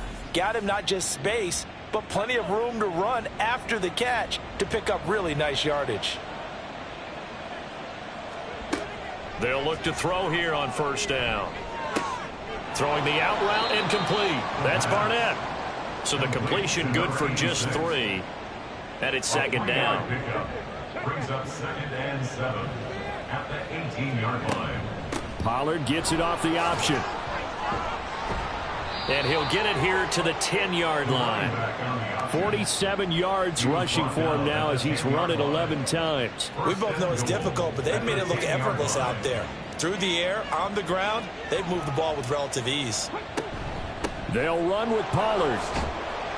And he will maneuver his way down to about the 7. That gets him 3 yards closer here as it brings up 2nd and goal. A gain of 3 brings up 2nd and goal.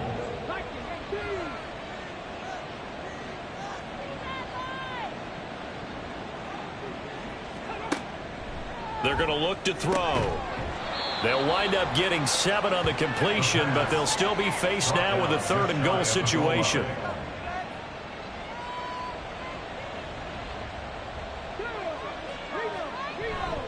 Now here's Pollard. No gain on the play, and what to do now on 4th and goal. This is a long drive offensively. Wouldn't you hate to end this with just 3 points? Doesn't it feel like during a ball game you have certain narratives going on and there's certain drives that seem to take on just a bit more importance than others? This feels like one of those, doesn't it? To me, 3 points here, a major letdown. This is the time to go and put 6 on the board. Looking to throw. And it's incomplete. They cannot convert, and they turn it over. They can't hook up here on the 4th down pass attempt, and this Cardinal defense comes up with a goal line stand. Well, you feel the excitement build on those 4th down plays. Defense has to stay out there, but for the offense, when that thing doesn't work out, such disappointment. It can absolutely be a deflator, but how about the defensive guys? If they stop you on 4th down, they are absolutely elevated going to their bench. They're elevated now. Big stop on 4th down. 2nd down and 4. Going to the air. Tagovailoa. His throw incomplete. Well, this defense is certainly organized and playing off of each other because the rush is providing pressure and the coverage is forcing incompletions and capitalizing on mistakes. When you get every level on defense hitting at once, you get first half scores just like this one. And he'll go out of bounds. Looks like right at the 15. 9 yards on the pickup there, and it keeps the drive alive. Now they have a little more space to maneuver from the 15, 1st and 10. Tua going to throw. And they'll be stopped at the 28 on a play that started at the 14. They pick up 14. That goes for 14 yards, 1st down Cardinals. And we've hit the 2-minute mark in this first half of action. This offense finding its legs now. Here's another 1st and 10. Tua sets up to pass it. Out to the flat. That's complete to his running back. Now you've got to hustle your guys to the line and get them set. It's a pickup of 3. On 2nd down, Tua. Got a man over the middle, and it's complete. And they're going to hurry back to the line now. Tua to throw again. Looking middle, and that's complete.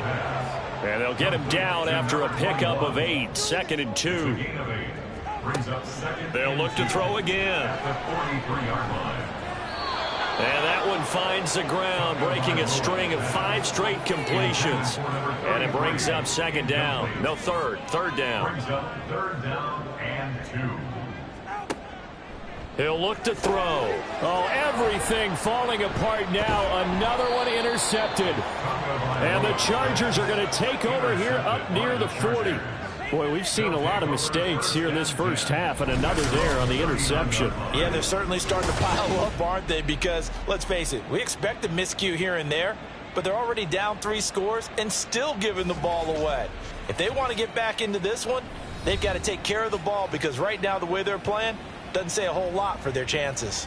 There again is the running back as he trots onto the field. He's over 40 yards here in the 2nd quarter. Been nice and effective for them, hasn't he? He has definitely been dependable and really shouldn't underestimate what he's getting done here because anytime you're on a pace that's going to approach 100 yards, you've really done some damage in an NFL game. And now he's looking just to add to his totals. Another throw on second down, and this one incomplete as well. Tough series for the passing game. Things just aren't clicking. Hopefully they can come through on this play and get this series back on track with a completion for enough yardage for a first down. Flush to his right, and he will not make it back to the line of scrimmage as he's going to be taken down. The Cardinals going to use the first of their timeouts as they'll stop it with just over 40 seconds to go in the first half. And a fair catch signaled for and taken at about the 18-yard line. Well, the Cardinal offense going to take over late in this first half. I don't think they need to be reminded of the situation here. I mean, the clock is dwindling. 3-score deficit waiting for them at halftime unless they can get something on the board here before intermission. And able to get this across the 20 before going out of bounds. 2nd and 7. A 3-yard pickup. Here's Tua. He completes that to Garrett Wilson. Now the Cards going to call another timeout, their second, as they'll stop it with a little over 30 seconds to go in the first half. Tua hit, and the ball is out. And picked up by the Chargers. And he takes it back to the house. It's a fumble recovery and a Charger touchdown. Well, Charles, not only did they fumble the football, but they're starting to fumble away their chances here a little bit. We've got a 3-score ball game now here in the first half. And the last thing you want to do, partner, is help the other team with what are avoidable turnovers. You want to hang on to the football because you're already playing against a good team. You're just making it easier for them by giving them extra opportunities. The extra point try now from Dicker.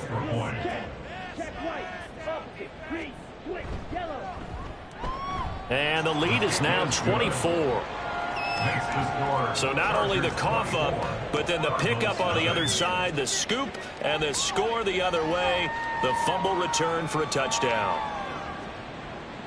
So here's the kickoff now as they'll get it again following that fumble return for a score.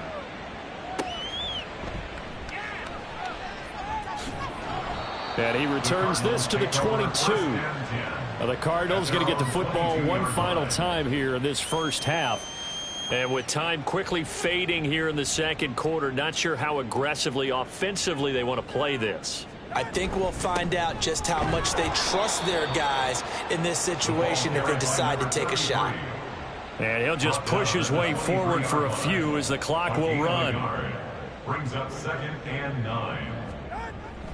They'll keep it on the ground again here. And this will go as a short gain on what will be the final act of this first half. So we've come to halftime after a very one-sided beginning to this one. As we send you on out to our studios in Orlando, here's Jonathan Coachman at REA Sports Halftime Report. Okay, Brandon, we'll get you back to you and Charles in a bit. But first, it's time for a trip around the NFL following an eventful opening weekend. Let's see what's happening in Week 2. We'll start our tour in the entertainment capital of the world, Las Vegas, Nevada. And it's the Jaguars who are out in front. The Jags were winners last week, so they're trying to start their campaign at 2-0. From there, we head east to Detroit to check on the Lions at home at Ford Field. And they were losers in their ball game as the visiting Buffalo Bills come in and took it to them. Jalen Hurts, 2 touchdown passes as his guys make amends for the setback in Week 1. Lastly, we head to Southern California to check on the Rams at home at SoFi Stadium. And you can see they have the lead over the visiting Seahawks. The Rams trying to gut this one out as it would be a good victory for them if they could get it.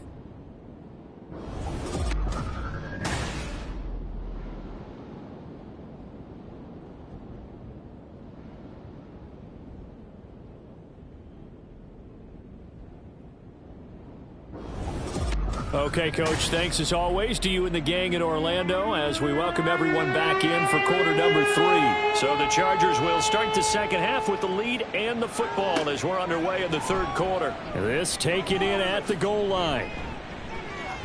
Oh, a dangerous return man showing it here. And he gets it all the way down inside the 30. What a terrific return. What a way to start the second half. These guys are showing no signs of letting up. They have a chance to take a decided advantage with this possession. So here are the Chargers to take over. They've got the lead right now as they start this drive 1st and 10. Of course, remember they beat the Saints a week ago, so some good momentum rolling right now.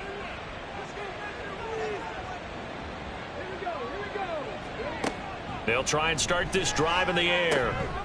Looking left side, and it's complete. Touchdown, Chargers.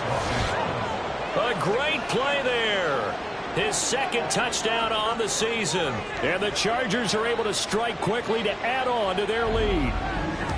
So, Charles, they're well on their way to a 2-0 start. Now, last week, they had the close victory. This one more commanding, much more comfortable. Well, the sense we got from them was that last week they felt like they didn't play their best. They got the win, but they weren't really on top of their game. But they put it all together here in this one, haven't they? What an impressive performance.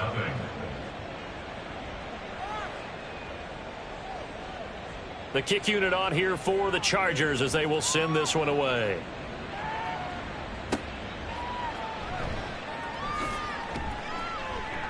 And not much happening on the return as he'll get this to about the 23.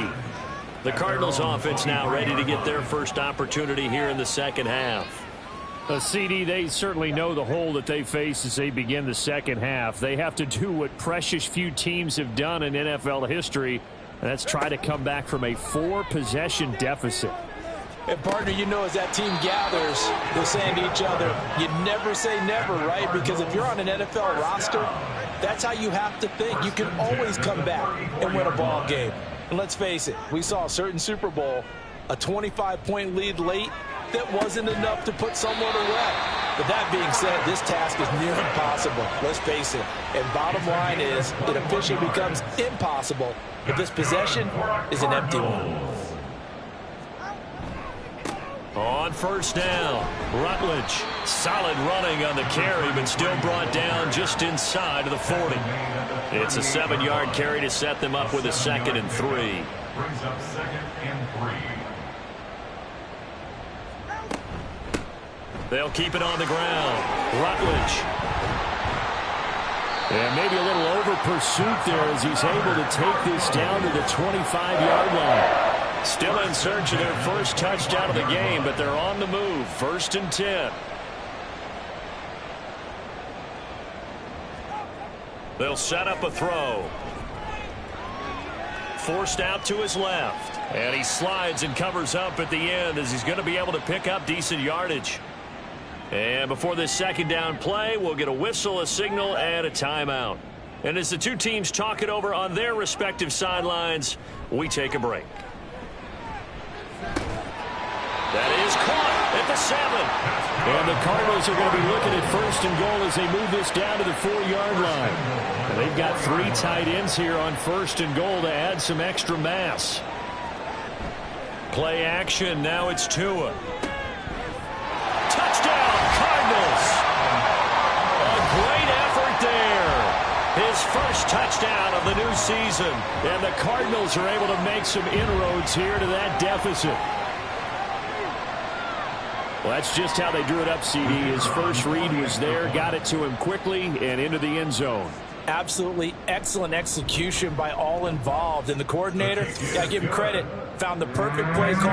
Quarterback let it fly as soon as the target came free, and his guy made a nice catch. Just how you draw it up in practice and then execute it in the game. Here's a Los Angeles offense as they get set to take possession. And they'll just simply be looking to build off the confidence of the last time out where they scored a touchdown. Man, confidence is powerful, isn't it? When you've scored once, you feel like you can go back out there and get it done again. Doesn't matter what the defense throws at them. They feel like they're in a groove right now, and they want to get out there and show it. Yeah, hoping to stay in that groove here this go-around. And they'll get it up just short of the 45 at the 44. The drive starting play, a good one. Give him 19. You don't always expect tight ends to be big in terms of run after the catch, but after that play, he joins a growing band of players that's putting that stereotype right on its ear. Took just one play to move all the way to the 44 as they try again on 1st down.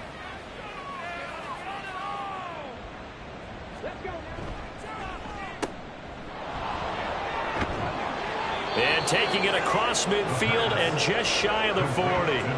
Another strong gain on the last two plays. They've moved it a combined 33 yards. So 1st and 10, and if they score on this drive, might have to start digging in our second half blowout material. Pollard will take it up the gut. And he's going to take this ahead for right around 3 yards, but no more than that. 2nd down. It's a pickup of 3. Brings up 2nd and 7. They'll look to throw here. Quick hitter here, it's complete. And he gets this to the 35. Good for a gain of 5. The heavy set out there. 3 tight ends in the formation for 3rd and 3. Now back to throw. And this pass broken up. And the contact well timed there. And now 4th down. And those two just haven't been in sync thus far. They've done a nice job against him, but still, with his talent, you would expect them to have more completions to him in this game. That is caught. And they'll get this one down to about the 20-yard line. 4th down, no problem. Just a ho-hum pickup of 14 to keep the offense on the field. Not only is a slant route really difficult to cover, it's a real staple play for an offense on a 4th down because it's a quick-hitting play. Get the ball in the hands of the quarterback right to the receiver. And the receiver has to be ready because that thing's coming on a rope. Again, he'll drop to throw. This will be caught inside the 10. And the Chargers are going to have a 1st and goal as the tackle made at the 10-yard line. Los Angeles. A give to Pollard running left. And he takes it in for a Charger touchdown. A great play there. His 2nd touchdown of the afternoon. And the Chargers have opened the lead up to 30. Extra point up and good by Dicker. And the lead grows even larger here in the 3rd quarter. The kick unit on here for the Chargers as they will send this one away.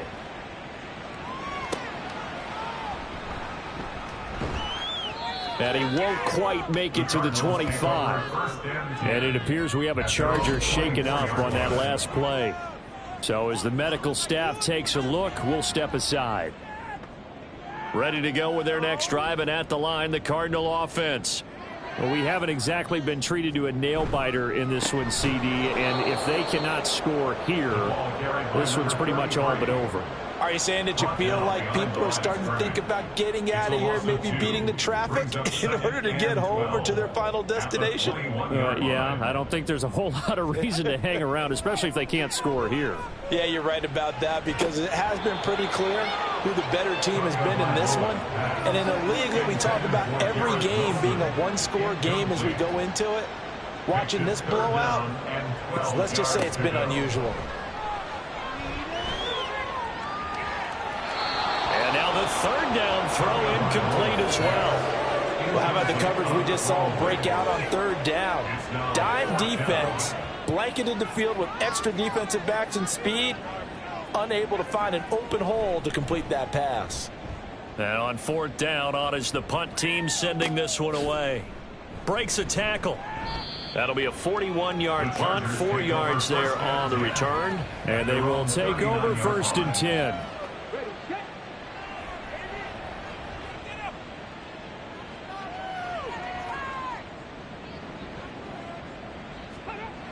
They'll come out throwing here to start the drive. And this one is incomplete. Well, one thing's for sure, they're still taking their shots downfield, even with a big lead. I think it's way too early to go into a shell, so I like what they're doing. Continue to take your shots. Continue to be aggressive. It's not their job to slow themselves down. Now this one to his tight end out on the right side. That'll leave them with a 3rd and 2 coming up. They got 8 yards there. And it brings up 3rd down. Now a give here to Pollard. And he's got the 1st down yardage before being taken down at midfield. Just 4 yards on the pickup, but that's good enough to extend the drive. Inside 4 minutes to go, 3rd quarter. 1st down, and it's Pollard again. 5 yards is the tally on first down. That brings up 2nd and 5. Consecutive positive runs for him on the last 2 snaps. He certainly appears to be trying to put the offense on his back and just move them down the field when his number is called. The way he's running it, I keep going back to him. Now a throw here, hauled in. And they're going to have another first down as the tackle's made here at the Cardinals' 33. First down, Los Angeles. Running right, it's Pollard. And that play is blown up, losing yardage back at the 35. Officially, it's a 1-yard loss. That's going to bring up 2nd and 11. Second and 11 at the 35-yard line. Back to throw. That's dumped off to Pollard. And he showed off the athletic juke. Good little gain there. Not a whole lot of real estate, but a nice carry. They're trying to keep the drive going. This will be play number 8. It's 3rd and 2. They'll drop to throw. Short pass caught by the tight end Gentry. And boy, he is very close to a first down, but from where they're spotting that football, he's going to be a foot or so short. If this were baseball, we'd call this small ball. Instead of pushing it downfield, they throw a short pass trying to pick up the first down, but the defense rallies to the football and stops him short, bringing up a 4th down. And they are able to stop him, but he does take it all the way to the 2. Wow, 1st and goal, and defensively all they can do is shake their heads. Not only did they allow the conversion, but a big play as well. A little bit of a defensive breakdown there, wasn't it? Yeah, no doubt about it, and an offensive breakthrough, because once he sprinted through there, now he takes off, so you deflate the defense, and now you have 1st and goal inside the 10-yard line. That's a heck of a run for them right there. And he pushes forward but comes up short of the goal line as he'll get a yard down to about the 1. 2nd and goal from the 1.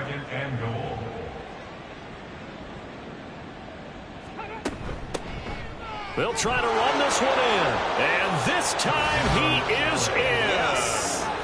Taking it in from a yard out. And the Chargers get another 3rd quarter touchdown to add on to that lead. Well, on the other sideline right now, it's just absolute dejection. But, Charles, let's focus on the positive. With the lead that they built here, they've done pretty much everything to perfection in this ball game. They certainly have. Makes me think that their week of preparation was excellent. And they flowed into this game, and it carried over. And right now, I don't expect them to back off at all. They're playing so well, they just want to keep it going. The kick unit on here for the Chargers as they will send this one away.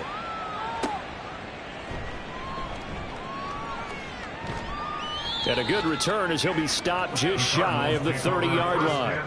Arizona's offense at the line, ready to get their drive started. Well, we're still in the 3rd quarter, so there's some time to kind of clean this up and make it look more respectable now. Or win, that's probably gone out the window, Charles. But I don't know. Do you look at this as a time to just improve and maybe start to look towards the future? I think you have to find something to play for, something to grasp onto until the clock runs out. But, Brandon, we've been around this game a long time. This is an outlier. You don't get many blowouts like this no matter how the game looks on paper going in. This one has turned out to be everyone's worst nightmare realized. 6 yards the pickup, and that's a first down. First down. 1st and 10 at the 42-yard line. Now a handoff up the middle. Rutledge. Now we're going to get a stoppage here as we've got an injured Cardinal on the field. Well, the medical staff is going to come out here and take a look, and we will take a short break. This 2nd and 4.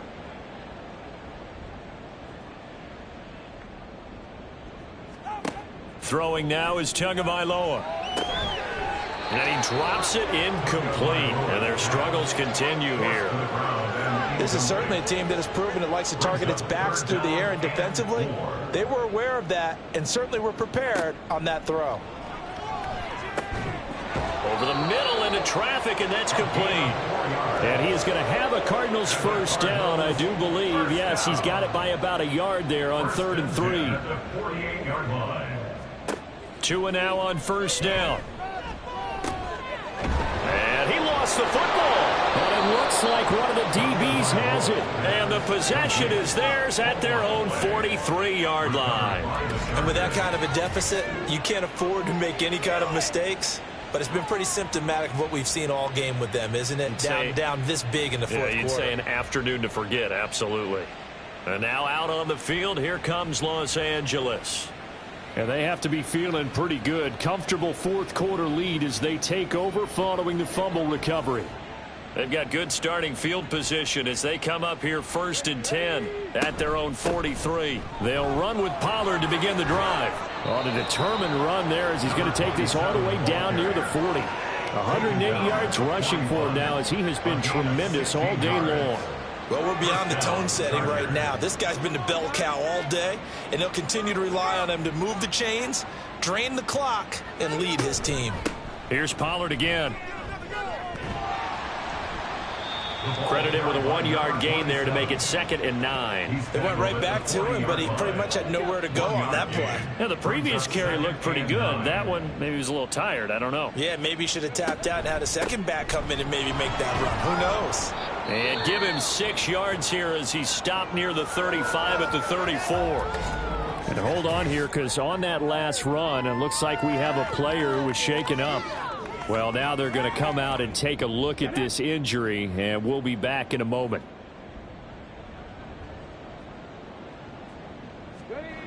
On 3rd and short, they'll try and pick it up through the air. And he'll be taken down, but he does have first down yardage. Give him the 3rd down conversion, 5 yards on the play. This offense really looking polished these first couple of weeks. Here's 1st and 10. Oh, what a move. And he's in for a Charger touchdown. A great effort there. His 3rd touchdown of the season, all coming in this game. And the Chargers are on their way to a 2-0 start. CD, it'll go into the books as just one win, but this is a really impressive win. They've done it on defense, and here they continue to do it on offense. Another score in the 4th quarter to widen that advantage. I like where you were going with that one. Would you say, partner, it was really 3 victories today? Landslide on the scoreboard, emphatic victory on either side of the ball. They really got it done. Cardinals 7.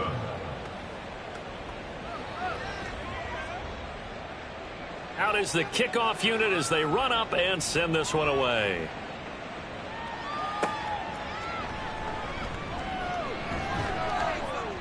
And makes it across the 20 as his guys will set up shop at the 23-yard line. The football back in the hands of the Arizona Cardinals.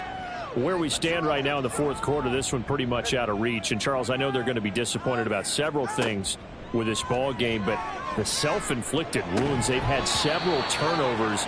You would have to think that's going to be something they're going to discuss heavily in the film session in the coming days. You're absolutely right about that, partner, because they're going to have to sit in that film room and watch every error that they made and figure out how to not do it in the future. And mentally, I think a lot of the guys are already starting to think about, okay, how do we put this behind us and get better for the next time out? This, they'll use as motivation for the rest of the time that they play to hopefully never be in this type of situation again. Out of the gun on 3rd down, here's Tua. And that is incomplete. That incompletion is not a surprise with the way that this one has gone, and the frustration, the body language is evident everywhere. This team, they've really been put through the ringer in this one. So they're forced to punt on 4th as this one's away. And he'll get credit for putting him inside the 20 as the fair catch is made right at about the 19-yard line. Well, look at the running back, the man out of the backfield as he gears up to go again. I guess it kind of goes without saying at this point, but he's had a great game, as we like to say, a nose for the end zone, no doubt. Continues to find it throughout this game, and I'm sure he's got a nice place to live. He might want to make an offer on the end zone for a second home because that's what it's been like throughout this contest. He knows how to get there, and boy, he looks happy when he does. He's already bought all the property in the end zone. That's the problem. He's going to sell to himself now. Here's a 2nd and 5 now from the 25. It'll be a handoff to Pollard. powers through. And up to the 35 before they're able to knock him down. 159 yards for him on the ground now, and 3 touchdowns to go along with it. Ball up to the 35 now as they come up on 1st and 10.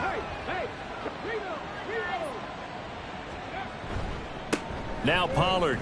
And fights through one man. And he slips up past the 45 before being tackled.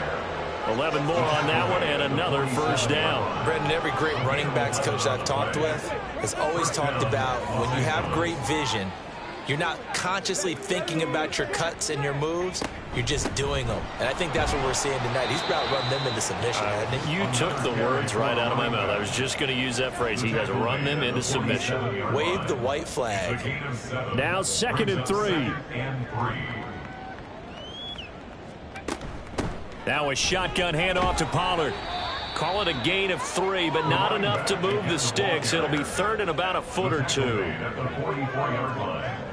It's a gain of 3. Brings up 3rd and inches. They'll set up to throw. And this is going to be incomplete. Well, at this juncture, CD, you normally see teams pack in the passing game. They've got the huge lead. Not them, though. They're still taking their shots. I remember reading in past history, there's a college football coach in the Hall of Fame whose nickname was Close the Gates of Mercy. Well, he wasn't really big on that. He was big on going ahead and scoring. He's kind of reincarnated right here. We're watching it in front of us. Well, Charles, the NFL record is 66 yards. That was 5 shy of that, but only a handful of guys have ever connected from 61 or deeper, and he can add his name to the list. Yeah, more and more guys are trying it. That doesn't mean the success rate has gone up. That is a long kick. Guaranteed, when he turns on his phone after the game, a ton of congratulatory texts will be awaiting him. Here's Tagovailoa on 1st and 10. Got a man, and he hits him in stride. And he's got it past the 30 before he's hit and dropped.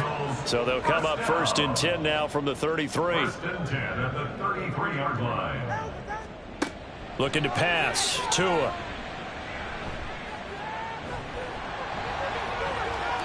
He'll get 8 on the scramble there. It'll be 2nd and a couple. Well, it certainly appears to me that the defensive guys are starting to look a little bit tired while he still has some fresh legs. Not the biggest gain we've seen on a scramble, but still some positive yardage on a play that initially looked like a sure win for the defense. A gain of 5, good enough for the 1st down.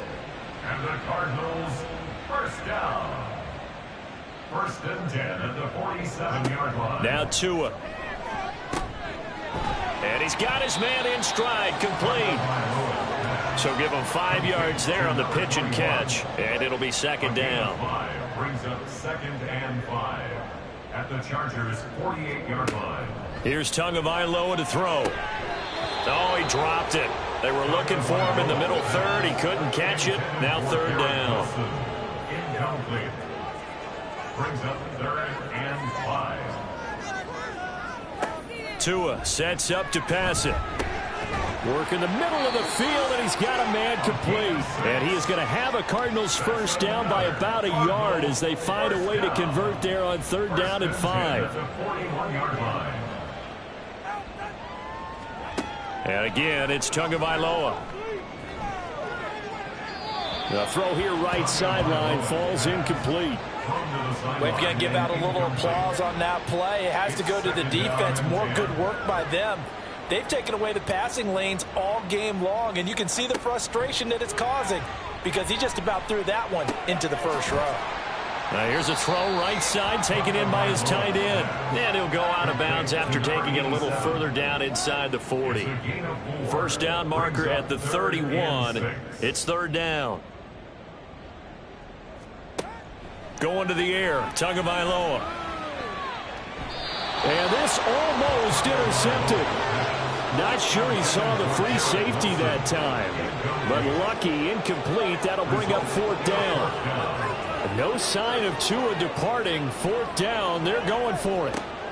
4th down, 4th quarter, here's Tua. And it's incomplete. They cannot convert, and they turn it over.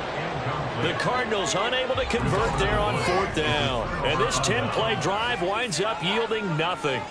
He'll have a tough time living that one down. It's one thing, Charles, to drop a pass. It's quite another to drop it on 4th down. And so many teams work on that in terms of locking in on those key downs. You know, you and I have both been to practices where we've seen, hey, 3rd down situation, big 3rd down alert, lock in here, 4th down play, make sure you focus just a little bit extra. It didn't pay off in that situation. Just 2 minutes remaining here in the 4th quarter of what has been a one-sided affair. So it's Charger football as we welcome you back from the 2-minute warning. They've got a 2nd down now as they look to salt this one away. 2nd down, Pollard again. And able to get this one all the way up to about the 46-yard line. Here comes 3rd and about a foot. It's a gain of 7. Brings up 3rd and inches. He'll look to throw. Pass taken in by his big tight end. And he is going to have the Chargers 1st down, and he'll have it by plenty as they're able to keep the drive alive on 3rd and inches.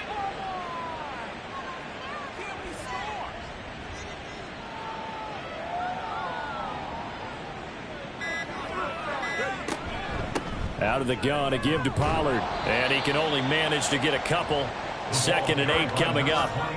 Well, any lane that might have been open there was closed pretty quickly, and that was because the defensive front, they won that battle at the point of attack at the line of scrimmage. They used great leverage, held their spot, and stacked him up.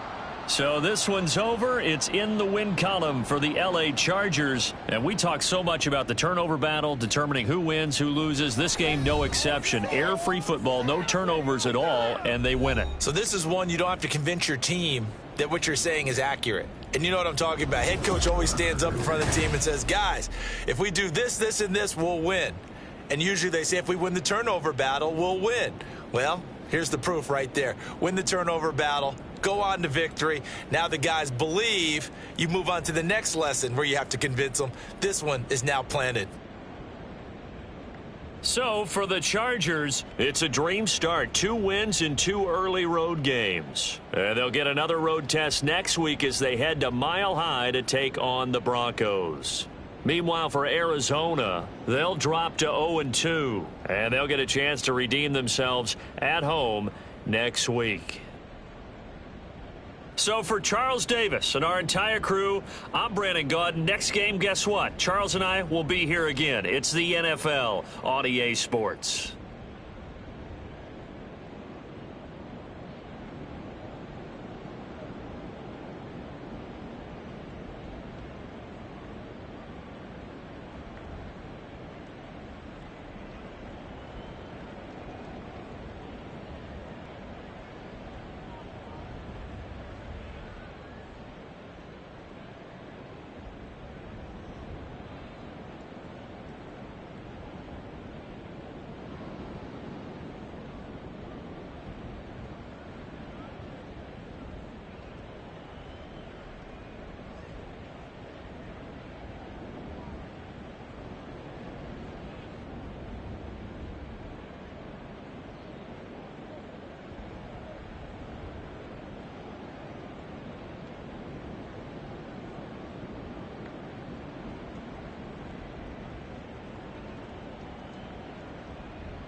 It's week 2 of the National Football League, and the spotlight is on these Chiefs, reigning league MVP. You can't ask for much more than his last game, a 5-touchdown effort. It's the Chiefs and the Texans, and it's all up next.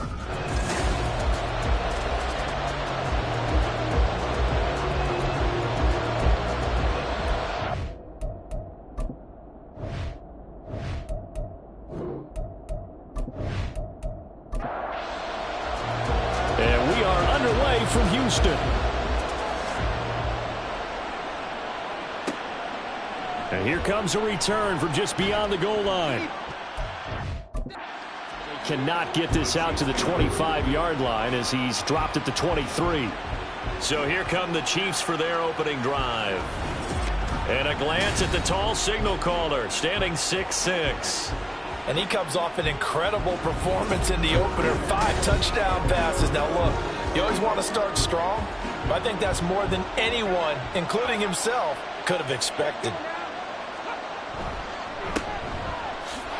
He can't get him down. And he's going to get a solid gain of 9 before being brought down. Second and right at a yard. These are his numbers from last week's contest. 21 carries, 72 yards, and a touchdown. And those numbers have both he and his blockers motivated this week. They saw that yardage total climbing, but stopped short of 100. Every one of them has to be driven this week to help them reach the century mark. 7 yards there and a first down. And this is just a little touch pass. They send the receiver in motion, just kind of tap it forward to him. That doesn't turn into a huge play, but they do pick up a first down. A nice, consistent game. Throwing on first down, but this one winds up to be incomplete. You can look at the defense for these Texans. And they've shown the ability to play tough against the pass, currently ranked number 9 in the NFL. Yeah, defending the pass hasn't been an issue for them. It's been stopping the run. And if they don't stop the run, they can't get back to their strength, which is guarding against the air attack. Another throw on second down, and this one incomplete as well. Now they face a 3rd and 10 after back-to-back incompletions. They'll look to throw again. Able to find the open man. That's complete. And he's going to be taken down with another first down as the stop's made at the Texans' 41-yard line. Great way to convert on 3rd down there. 21 yards the play. And he's already got 2 catches on the opening drive. They know he's going to be a handful. And sometimes you game plan for that offensively. You want to make sure that guy touches the ball, and sometimes it just happens naturally. And then you change your game plan. When he has the hot hand, you keep going back to him because he's running routes with confidence as the game goes on. Now a toss left side into the hands of his tight end. And the officials here going to pause the game for a second. Looks like there's an injured Chief on the field. Well, hopefully, obviously nothing serious here. Medical staff, though, going to take a peek, and we'll take a break. From the 37, they work on 2nd and 6. They'll stick with the passing game as he looks to throw. Call it a gain of 6 on the play, and that's going to make it 3rd down and less than a yard. And the pocket's been protected pretty good here so far in the opening drive. We always talk about confidence in runners and catchers and quarterbacks. How about the protection detail? They're not allowing anyone near the guy throwing the football. Back to throw again. He's got his target. That's complete. And he's going to be taken down with another first down as the stop's made at the Texans' 19. Give him 12 yards on that one. It earns him a fresh set of downs.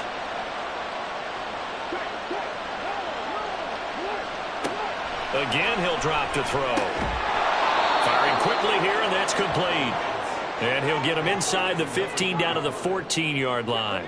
Now 2nd and 5. Up the middle they go. Boykin. And he'll get about 3 just outside the 10, stopped at the 11. It's been a pretty long opening drive. This will be play number 11 coming up on 3rd down. They'll keep it on the ground. Boykin. And the Chiefs are going to have 1st and goal coming up as they're able to convert there on 3rd and 2. A stop there on 3rd. They could have held him to 3 on this opening drive. Now they have to bow their necks on 1st and goal. And if I'm looking at this from the offense's point of view, That's a big-time pickup right there, and I'd go right at him with another momentum play. I'd go quickly and attack them, because right now they probably have their heads down a little bit since they didn't stop him on third down.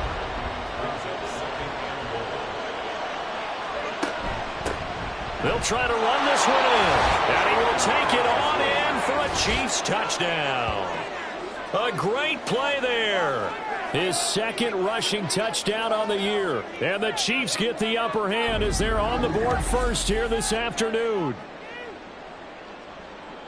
And that caps off what was really a balanced opening drive for them, Charles. They work in the rushing game and the aerial attack, and they end it with a touchdown. Strong in so many ways, wasn't it, partner? Their ability to throw it and run it and accomplish their goal, they've got to like the way that they started this ball game. Point after, right down the middle. And that makes the score 7-0. This fielded right at the goal line. And they'll start this drive just across the 30. Pretty nice work on the return. So out come the Texans for their opening drive. They'll be led out by the #1 overall pick in the 2019 draft from Oklahoma. It's Kyler Murray. And there was a positive in last week's loss. No interceptions thrown by him. But he only threw one touchdown pass, and you know he wants that to improve. He might even consider that as part of the reason that they couldn't take the win last time out. I believe we'll see a more aggressive version of him this week whenever they're nearing the end zone.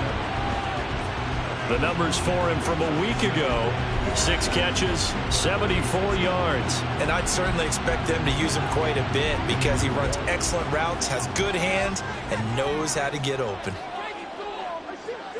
Murray now to throw. Flushed out right. Breaks the tackle. Now an alley.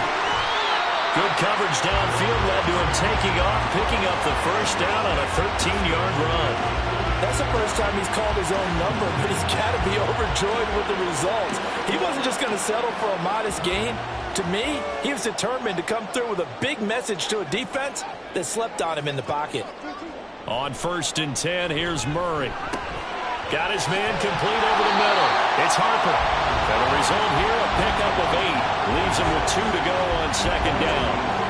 From the 43, here's 2nd down and 2.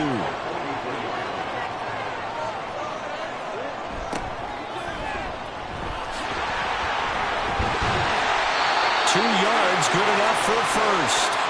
Ordinarily in short yardage, most people don't run a toss because it takes a little bit longer to develop. But some teams see it as a very physical type run because the amount of people that get out in front of the runner, offensive linemen, tight ends, sometimes an extra back, they like to run that play there and try and run over people. And now a throw on 1st down there, but it's incomplete. Here's 2nd and 10. Here's Murray. And a quick throw here, that's complete. And he's going to be out of bounds down around the 35-yard line. Here's the 7th play of this drive. This is 3rd and 4. To throw is Murray. A quick throw there is incomplete. The Kansas City defense tough to throw on there, and now it's 4th down. Coverage was awfully tight there on 3rd down. They actually closed off all the passing lanes, forcing the incompletion and bringing up 4th down. Murray sets to throw on 4th. Stiff-armed it. And the ball is knocked out. And this is going to be recovered by a member of the offense. But whistles are going to blow the play dead. Since it was 4th down, a fumble cannot be advanced by another player. But fortunately, they will have enough to keep the first down. Now a give right side. It's Harper. And he'll be tackled at the 23 after a gain of 3. This defense for the Chiefs, terrific last week in the season-opening victory. And as in any game, takeaways are always a big key. They're always discussed on defense. There's an emphasis there, and they came away with 3 interceptions in that game.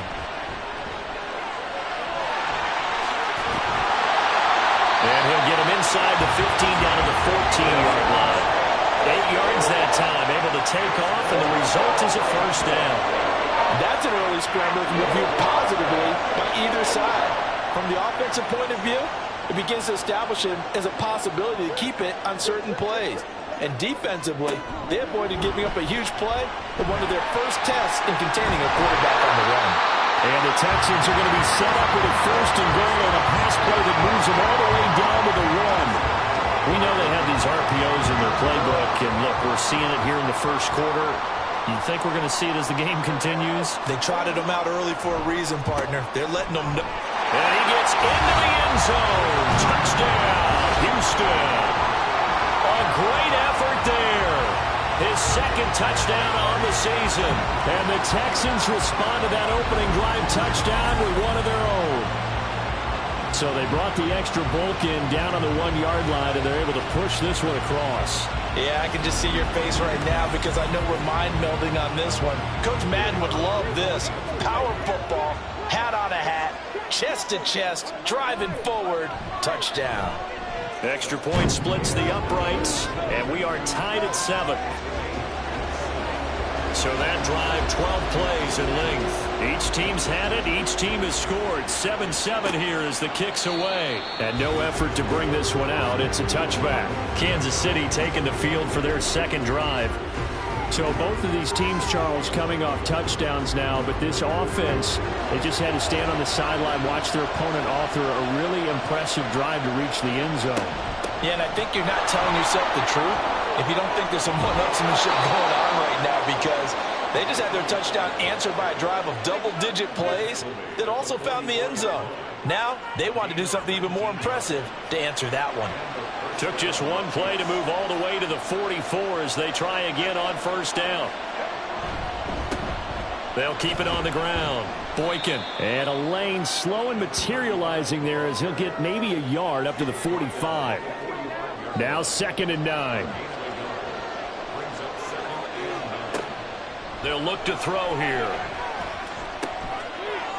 Quick hitter here. It's complete. And they're well past midfield, just a yard or two shy of the 40. That goes for a Chiefs first down, 14 yards. Defensively, they came into the game with the understanding they're going to have to slow him down on passes just like this because he was over 100 yards receiving a week ago. And you know they want to get him involved here as well. So a 1st and 10 now in Houston territory at the 41. They'll drop to throw. That throw taken in by Jamison Williams. It'll be a gain of 5, and that will bring up 2nd down.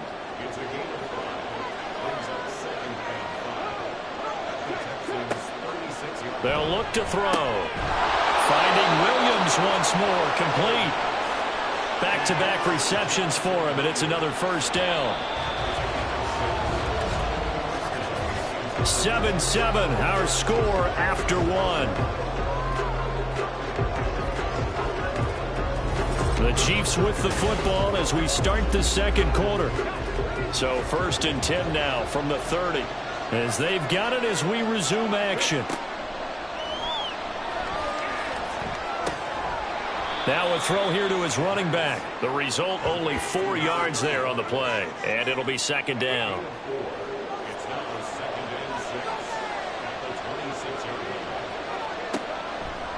Off the play fake, he'll look to throw. And it's a short one here, complete to his tight end. What a methodical drive this is turning out to be. That time 9 yards, and the sticks move again. So from the 17 now, here's a 1st and 10. Now back to throw. He gets it to Addison. Holding offense. They're backed up here with a 1st and 20 now after the holding penalty. Now they'll throw here out of the gun. Keeps himself upright. And he just gets rid of it. Throws it away. The rise move there looked like nobody open. Now 2nd down. So they'll come up after the incompletion for 2nd down. Out of the gun. They'll look to throw. Got a man, and he hits him in stride. A good pickup there. 13 yards as they get closer for 3rd down. The Chiefs on 3rd down. A perfect 3 for 3 as they look to keep that streak going. This is 3rd and 7. That is caught. And in for the Chiefs touchdown. A great play there. His first touchdown here of the new campaign. And the Chiefs have taken the lead. As a general rule, quarterbacks don't want to lock in on a receiver before the ball is snapped. But in this case, based on the matchup he thought he was going to get, it was favorable for his tight end. He locked in on him early and found him for a touchdown. Out comes the kicking team here for the extra point.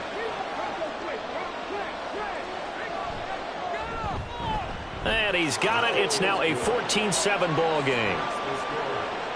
A 10-play drive that time. And it's capped off with a Kansas City touchdown.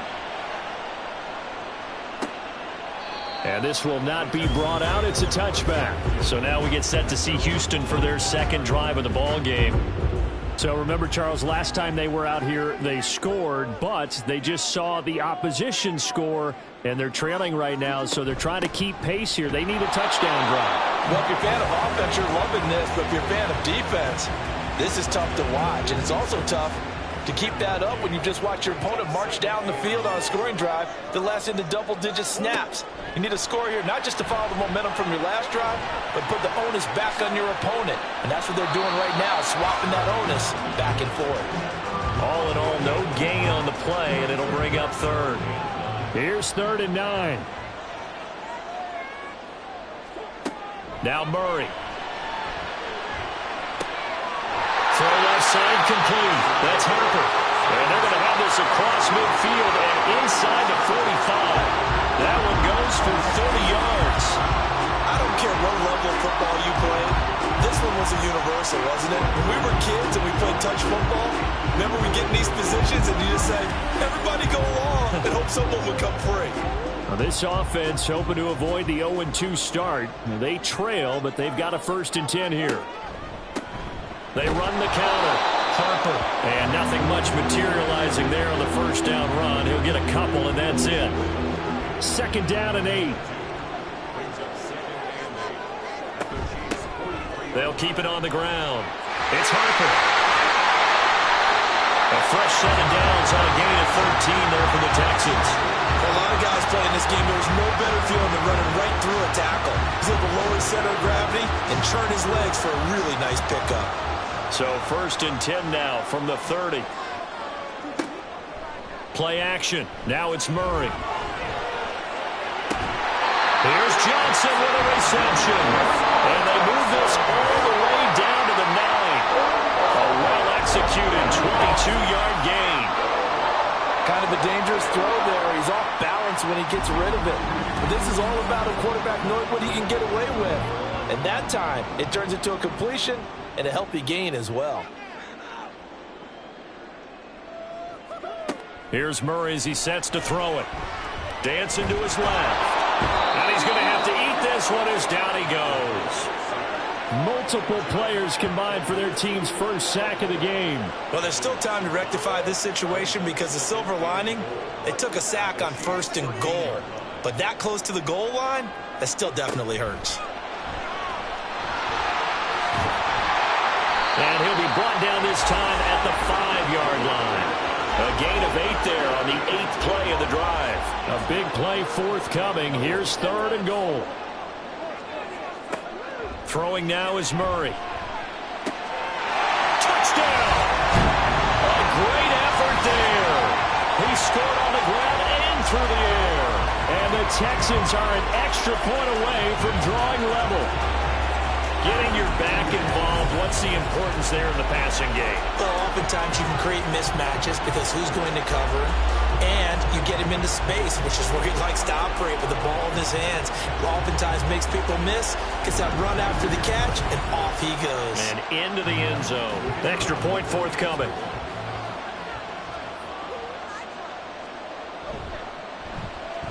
And we've got a good one brewing. We're all knotted up at 14.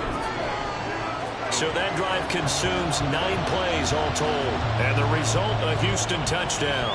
This one tied at 14 now as he sends this one away. From a couple yards deep, he'll bring it up. There he goes, right side. And they'll start this drive just across the 30. Pretty nice work on the return. Here's the Kansas City offense now as they get set to take over. And right now, we've got a little bit of an offensive masterpiece going on both sides, moving the football, scoring points. It's almost like somebody put the defense on rookie mode in this one. I mean, we haven't even left the first half, Charles, and we're certainly on pace for a shootout. An excellent start for both offenses. The fans have to be enjoying this to seeing all these points go up on the board. As a former defender, you know I'm not enjoying this at all. But right now, both these teams just trading haymakers. Let's see if anyone slips up first. Can anyone counter with a nice little jab and get things going in their direction? And he'll push forward to the 37, gain of 2. I do know from experience that when you slow down someone's running game, you're now doing the dictating on defense. And guess what? Now you're getting ready to tee off on their quarterback because they have to throw it all the time. But you still have to be alert for the draws and other plays of that nature and make sure you don't get hurt. And he will have a Chiefs first down as they're able to get the third down conversion.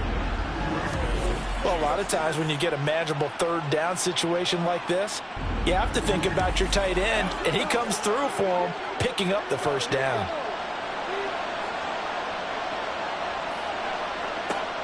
Back to throw now on first down. Got his man, it's Williams. And he'll take this from 147-yard line to the other, a gain of 6. Ball on the 47-yard line. Here's a 2nd and 4. Looking to throw. He finds Reddick, complete. Now after the play, it looks like there's a Texan here slow to get up. The medical staff will attend to him, and we will step aside. So from the 39 now, they'll come up on a 1st and 10. They'll stick with the passing game as he looks to throw. Firing quickly here, and that's complete. And he is out of bounds, but not before he's inside the 30. The Chiefs have got the passing game rolling a bit, and another first down. Back to throw again. And returning right back to Boykin. And in for the Chiefs touchdown. A great play there. He scored on the ground and through the air. And the Chiefs have taken the lead. Well, CD, that's his 2nd touchdown already. And how about this offense? 3 drives, 3 touchdowns. An absolute total team effort right now. And let's face it, I don't think he's done. We're still in the first half. There's a lot of time left to go. I don't know what they're going to do on the other side trying to slow him down. But right now, he's feeling it. Extra point right down the middle. And the lead is now 21-14. The kickoff unit is out on the field, and they will send this one away. From a yard or 2 deep, here comes a return. And he'll get it up past the 20 to about the 22. And the Texans set to come onto the field. And they'll be looking to build off of a nice drive last time, a drive that really relied on the quarterback. Making good decisions, distributing the ball well, distributing it accurately, keeping it away from danger.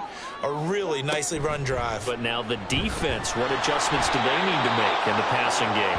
Pass rush, pass rush, pass rush. Whether it's the guys up front or maybe you bring additional guys, but you've got to disrupt the timing of them throwing the football. We'll see if they can disrupt it here. Well, he's had success running the football in this one. Yeah, that's undeniable. But that time, the defense was on to it. And, partner, I think the more you see him play like this, the more they're able to diagnose it quicker and easier for them to defend it. I think you have to dress it up a little bit and show maybe some different formations and looks. The Texans on 3rd down. They've been okay, 2 for 3 thus far. This will be 3rd and 6. Here's Murray.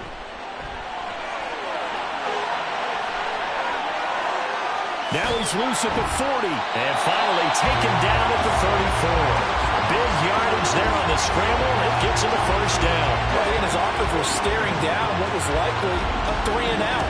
Zero fear from his side, though. Never doubted for a second they pick up the first. He's ready to pull the trigger on a keeper the moment it revealed itself.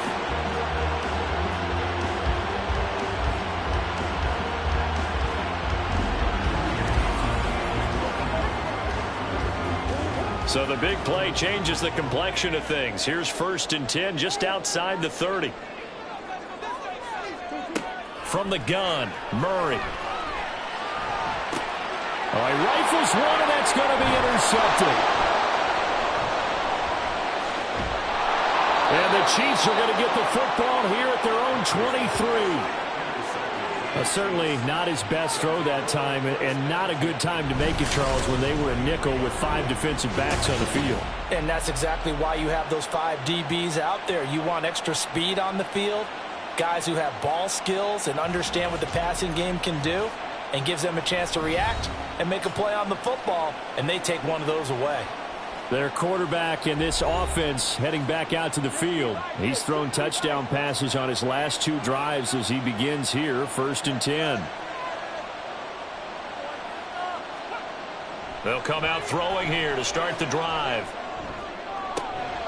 And that is incomplete. He couldn't hold on through the contact. Brings up 2nd down. Game clock at 2:01. Time for one final play before the 2-minute warning.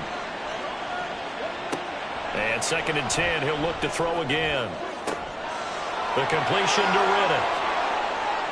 He's to the 15. And all the way in for a Kansas City touchdown. A big play there. 77 yards. And the Chiefs are able to strike quickly to add on to their lead. Point after, right down the middle. And the lead now up to 14.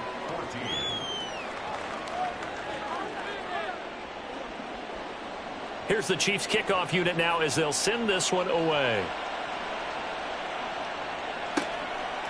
And no thought to bring this one out. He'll just go down to a knee, and they'll take over at the 25. And now out comes Houston. And we'll see if they can bounce back from that last drive. In particular, if they can bounce back at the quarterback position, Charles, after throwing their first interception of the ball game. Yeah, and some guys, you know they're going to want to try and get a big play right away and take control back. Others, they're going to want to look to hit a couple shorter passes, get a little momentum back that way. But for the defense, that goal's not changing a bit. They want another pick. You're exactly right about that. In fact, you've got to watch them a little bit because in coverage, they may cut down their gaps a little bit, maybe their splits a little bit in order to try and get to the ball even faster. Murray now on 1st down. And his throw here is incomplete. Now a 2nd and 10.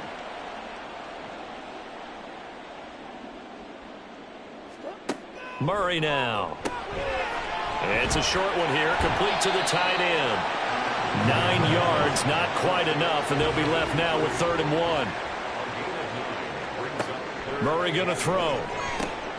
He finds his man, complete. That's Harper. And it was a stiff arm there that freed him enough to get the first before he's tackled. It's hurry-up mode time for the Texans, hustling up to the line. And he's going to lose a yard or 2, taken down behind the line. Now the Texans will burn the first of their timeouts as they'll stop it with exactly a minute to go before halftime. Well, you're already up a couple of scores here in the first half defensively, and Charles, they just seem to be playing really free on that side of the football. I love the observation because with that type of a lead, they feel like they can take a few more chances and be even more aggressive, and it's been paying off for them so far this game. An incomplete pass on that last play, and that means they'll need to come up with something here on 3rd down. To throw, it's Murray. He's got his target. That's complete. And he'll be brought down with a 1st down as the tackle's made at the Chiefs' 30. Now the Texans will use one of their 2 remaining timeouts. So that means they're down to 1 remaining here as we head toward halftime. Yeah, these are the types of plays they're going to need to hit on if they're going to get back into this game. It hasn't been the greatest of first halves, but this is a nice throw here on 3rd down, and they keep the drive going. Throwing on 1st down, but this one winds up to be incomplete. Well, the incompletion, yes, but maybe here not the worst thing in the world? No, not on 1st and 10. It actually gives them a chance to regroup, relax just a little bit. They huddle up, talk it over. Then they get a chance to continue their drive. He finds his man, complete. That's Harper. He'll get only 3 there, so it leaves him with a 3rd and 7 ahead. It's 3rd and 7. They fake the handoff. Now Murray. And he's caught on the sideline, but he's not going to have a 1st down. They say he was out of bounds, So a big call there that brings up fourth. Now the Texans are going to call on the field goal unit. This from 44 yards out, left hash. And this one is right through. And that will get the disadvantage now back down to 11. So a late 3 there, and that'll help as they head into the break. Talk about situational football and something they've worked on since the OTAs and mini camps the previous summer. They take care of the ball, get 3 points, knowing they're going to get the ball to start the second half. That's the old 2-for-1 special to finish things off. And they will wrangle him down a couple yards shy of the 30.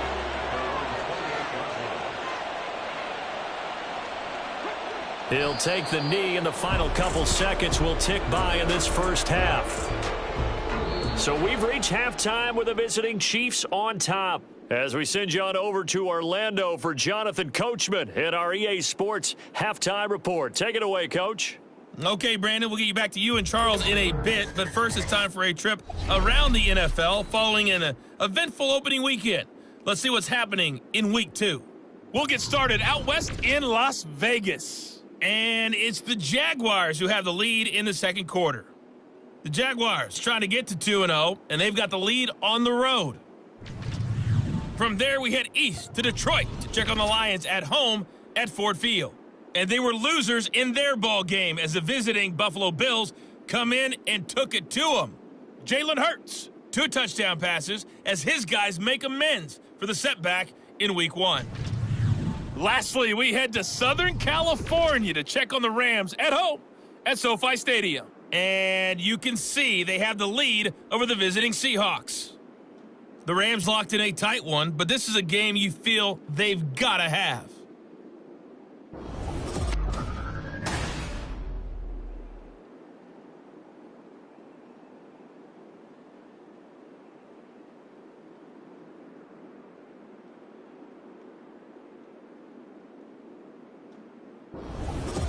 All right, Coach, thank you very much. As we welcome you back for quarter number 3. The Texans down on the scoreboard, but they do get the first crack here as we are back underway in the second half. And here comes a return from just beyond the goal line. And only able to get this to the 19, so probably should have opted for the touchback. So here's the Texans offense now. They get set to start this third quarter. And, Charles, they trail here, though not really the fault of this offense. No, they certainly did their part in the first half. But when you're in a shootout like this, you definitely want your defense to play better, but you know that's out of your control. All you can do, keep putting points on the scoreboard and keep giving your defense opportunities to make stops. On second down, here's Murray. And a quick throw here, that's complete. And he'll get this up to the 34-yard line. He was held without a catch in the first half, but he's got one here, and he also picks up a first down. Now a give, right side. It's Harper. And this defense able to plug him up there as he'll get a yard to the 35. From the 35, here's a 2nd and 9.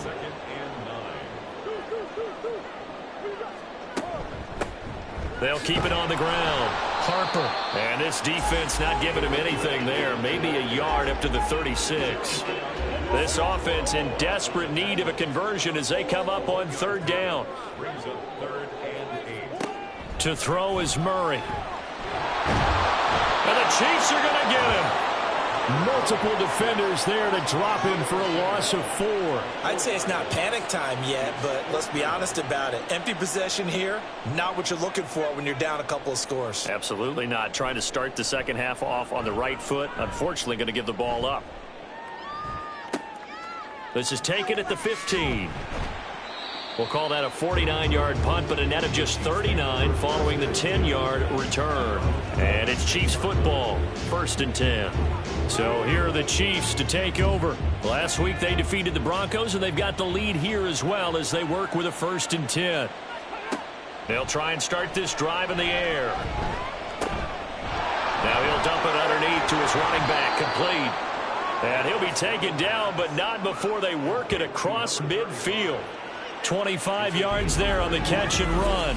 And now we get into the psychology of the whole thing, because a lot of teams with a 2-score lead in the 3rd quarter, they almost become defensive with their offense, just playing not to lose. I think with this team, you got to figure at this point, this is a great spot for them to go into attack mode, really try and put the hammer down and finish this one off.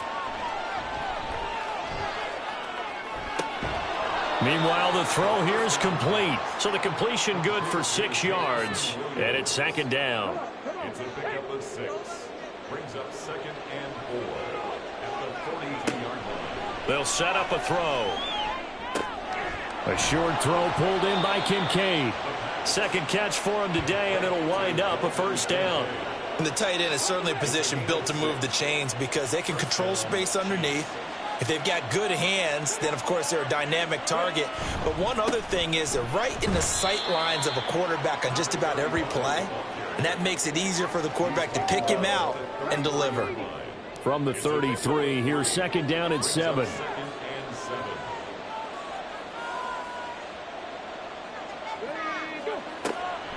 He'll look to throw. Throws out left. It's caught by Williams. And they will eventually get him down, but he's inside the 5 all the way to the 3. A big play there on the catch and run. 31 yards. Another big play right there, and this is where, as an offense, you can really put the hammer down. You've got a double-digit lead, but those other guys, they've been hanging around. A touchdown here could put this game out of reach, and that's a strong step towards getting it done. And they'll let the fullback try and take him home. And they'll get him down just shy of the goal line at about the 1. Give him 2 yards on that one. Second and goal now.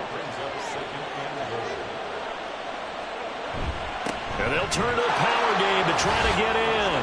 And he's going to take it into the end zone for a Chiefs touchdown.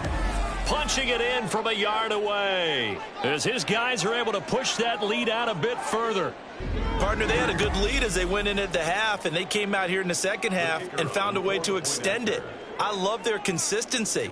Don't worry about what they said at halftime. This seemed like a team that was ready to play 60 minutes, and while this game is far from over, I love their approach. Extra point splits the uprights, and the lead is up to 18 now. Here's the Chiefs kickoff unit now as they'll send this one away. From a couple yards deep, he'll bring it out of the end zone. And he's up past the 20 to the 22-yard line. Houston set to take over. I kind of feel like they've reached a do-or-die point in this game, Charles. If they're going to try to pull off an impressive comeback, it has to start right here, right now. Yeah, now they've got a final chance to get out of this situation, but they also understand they've got to move the ball and move it fast. In addition, they need to save as much time so they can get 2 more possessions. On second down, it's Harper. And able to break 1 tackle, but then quickly brought down. But a nice little gain. This offense in desperate need of a conversion as they come up on third down. Now Murray. And the throw there going to be incomplete. How about some applause for the defense there? They forced him to throw that one into coverage, and just like that, they're staring at a 4th down. Well done. The Texans send the punter out as he'll punt it away for the second time.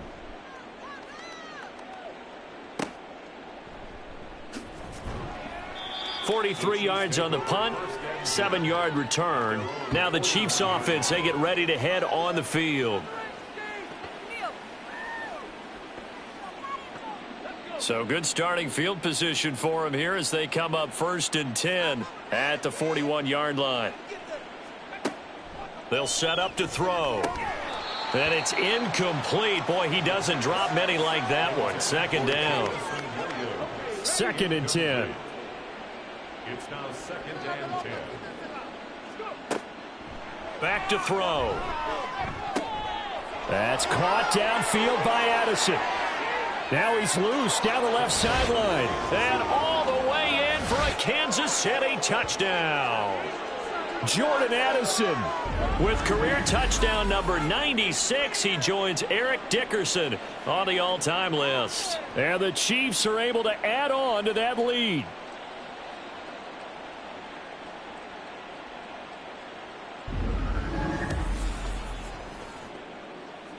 Point after here coming up.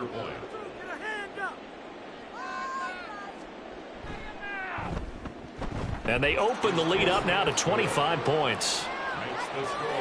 The long touchdown pass gets them 6 on a very, very tidy 2-play drive that time. Here's the Chiefs kickoff unit now as they'll send this one away.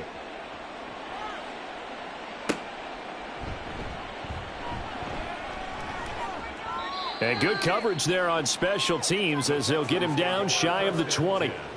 And here comes the Texans now. These guys definitely hoping for a better showing than their last appearance. They couldn't really even move the football much beyond the shadows of their own goalpost, Charles. We'll see if they can get a better, more sustained drive going here. Yeah, and every team that we ever talk to says the exact same thing. When you start a drive from that deep in your own territory, the goal is a minimum of at least 2 first downs, because even if you have to punt then, you change the field position, right? You flip the field a little bit. They didn't get that done. This time they want to string together a nice drive and help themselves out. 9 yards to pick up there, and it's a first down.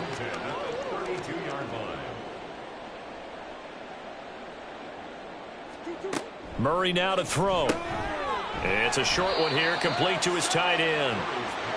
It'll go down as a gain of 6, and that's going to bring up second down. Brings up 2nd and 4 at the 39-yard line. Throwing now is Murray. He finds his man, complete. That's Harper. The time called here because a member of the Texans is in some discomfort. While they come out and take a look at him, we will step aside for just a moment. This now a 3rd and 4.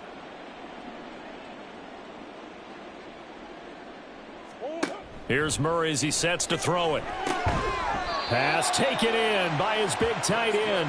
And he is going to have a Texans first down as he'll be marked down a yard or 2 past the marker following a gain of 6. First down, Murray. Throwing middle, and it's complete. And taking it across midfield and just shy of the 40. So now 1st and 10 in Chiefs territory at the 41. Now a handoff up the middle. McNair, and a hard-earned yard there as he ran through one would-be tackler. It's second down. Here now 2nd and 9 from the 39-yard line. Here's Murray. It's a short one here, complete to the tight end. And he'll be brought down with a first down as the tackle's made at the Chiefs' 16. 23 yards the pickup there. So the ball down to the 16 here for 1st and 10. Up the middle they go.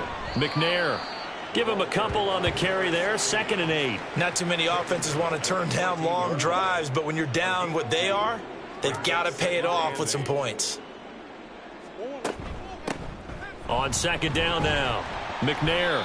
And now they're inside the 10 as he's brought down at the 9. It'll be a gain of 5, but still about 3 yards shy of the first down marker, and now it's 3rd down.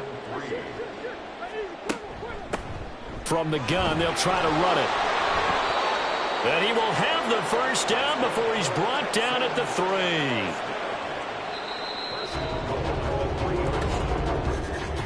And they're not going to get to the line to run another play. So we will switch ends as the 3rd quarter has come to a close. This is the National Football League on EA Sports. Back now here on EA Sports. A lot of folks starting to make their way to the parking lot. Their guys trail big here to begin quarter number 4. And he'll take this one in for a Texans touchdown. A great effort there. His 3rd touchdown of the game and 4th on the year. And the Texans get a bit closer. So he's had a nose for the end zone here in the early part of this season. 2 touchdowns for him now in this one to go along with the one he had in the opener as well. Yeah, he certainly finds where the goal line is and finds a way to get across it. But you know who else senses it? The guys that block for him. Because he has that instinct, I think they hold their blocks just a little bit longer. Extra point right down the middle. And that'll cut the lead down to 18. The kickoff team on the field now as they will send this one away. From a yard or 2 deep, here comes a return. And he'll be brought down at the 28-yard line, so the decision to bring it out of the end zone gets him 3 more. Jordan Addison in the offense out for another drive. And I know that they've double-teamed him a couple times, but not a ton. Whatever they're doing isn't working. He's up over 100 yards. We'll see how they adjust. And when they do that, they weaken their defense in other places as well. And how many times have we done games where we've seen a guy have a big game like this, but it's usually not by himself, is it? Right. Usually it opens it up for other people to have big games as well.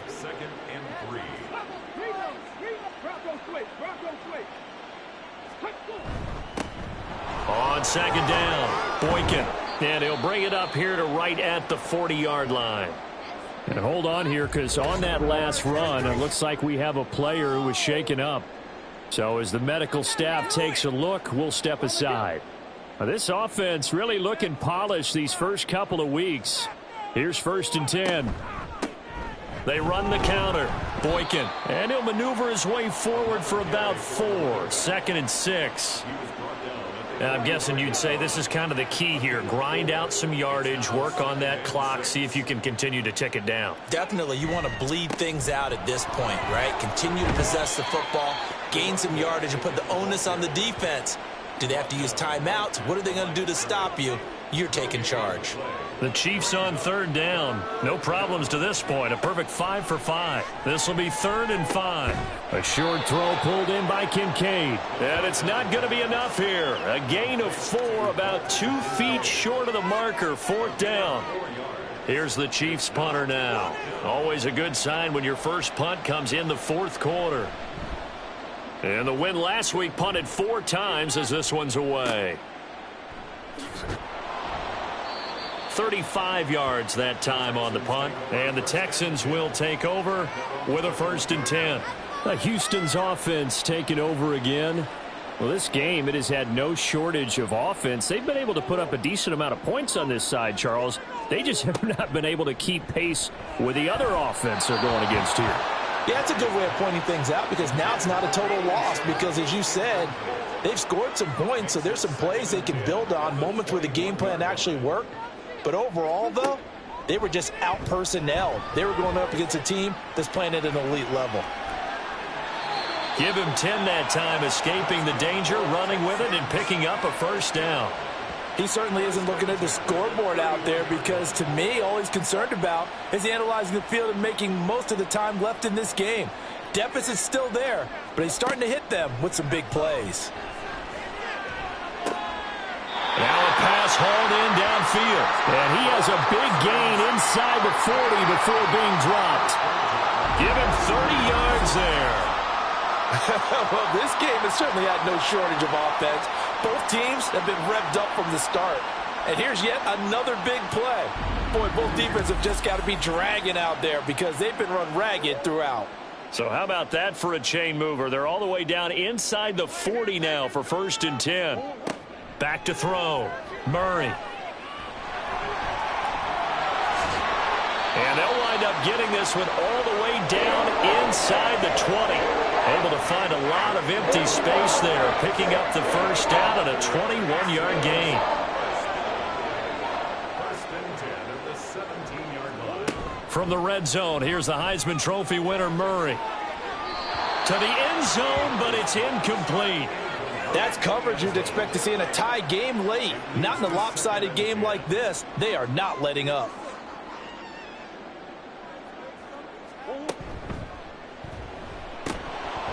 Oh, he dropped it.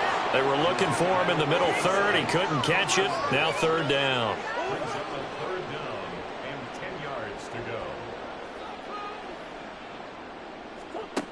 Here's Murray. And that will be incomplete. I think it's safe to say that he's made some questionable decisions out there so far. Forced some throws into tight coverage. He's already been picked off in this game. 4th down now, but he was fortunate on that one not to have another turnover on his ledger. And his kick is good. And that'll get the deficit down to 15. Well, with that field goal, you can argue they needed to get back within 2 scores, and they did indeed do that, but still a pretty uphill battle. Still going to take 2 fourth-quarter touchdowns to get back into it. And as you and I know, that's a tall order against any NFL defense. They're going to need their own defense to make some plays as well to give them an opportunity. And that decision to bring it out ends up not being a good one. Costs him about 5 yards as he's tackled at the 20. And Kansas City's offense now set and ready to go. Well, there are 2 scores on the plus side. Still time here in this fourth quarter, but maybe you start thinking about playing keep away? Yeah, I think here's the situation. You're not thinking touchdowns anymore. You're just thinking first downs. To keep up with your theme there, playing keep away, first downs, they can't touch the ball. And he'll be corralled right around the 34. First down yardage on the first play of the drive. Give him 14. Well, normally you might say start running the football. You've got the lead here in the fourth quarter, but the way that they've passed it with such success, I don't know, maybe keep throwing it. Yeah, I think you brought up something that goes against conventional wisdom, right? In this stage of the game, you would think you would switch to a running attack, but you're exactly right. They've thrown it so well throughout the game, and trusting this quarterback, I think you continue to do so. Back-to-back good plays have them on the move on first down. They'll look to throw. That is caught. Kincaid with it. Yeah, he'll be out just a yard or 2 shy of the 30. A good pickup there, a 22. These guys are running offense like you drive. The pedal is down, stomped down. How about that? Back-to-back completions. They are rolling. So much for being conservative and running that football. So a 1st and 10 now in Houston territory at the 32-yard line.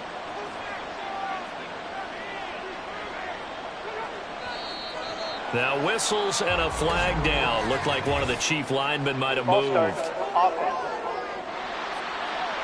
And maybe they were coming with a blitz that time and it caused a jump. I think if we saw it, you know that they saw it. Might have been a little discussion down there. Bad guys coming. Pick them up. Pick them up. And someone jumped. And now a throw on first down there, but it's incomplete. Well, those two have hooked up for a touchdown once already in this game, that time unable to find the completion. Yeah, it just appeared they wanted to get him out into open space and try and get him the football. As you mentioned, unable to connect. Addison hauls it in. And able to break one tackle, but then quickly brought down. But a nice little gain. And now following the completion, we're going to get a stoppage here for an injury. Well, the medical staff is going to come out here and take a look, and we will take a short break. The 22 is the line to gain here on third down.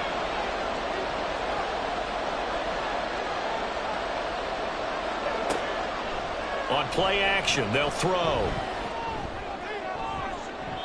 And that's going to be incomplete. Something we haven't really seen much of from him, an incomplete pass. Yeah, last week he finished at 70%. This week he's up over 80%.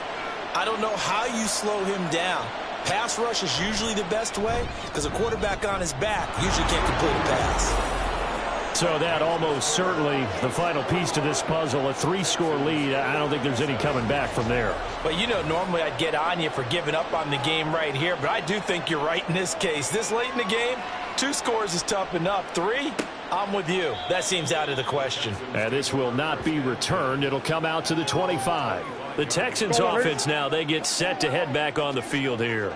And the complexion of this one has really changed a fair amount. That last field goal makes it a 3-score game, so they need points in a hurry with time dwindling in the fourth quarter. And this will be a Texans first down as he gets it up past the 35.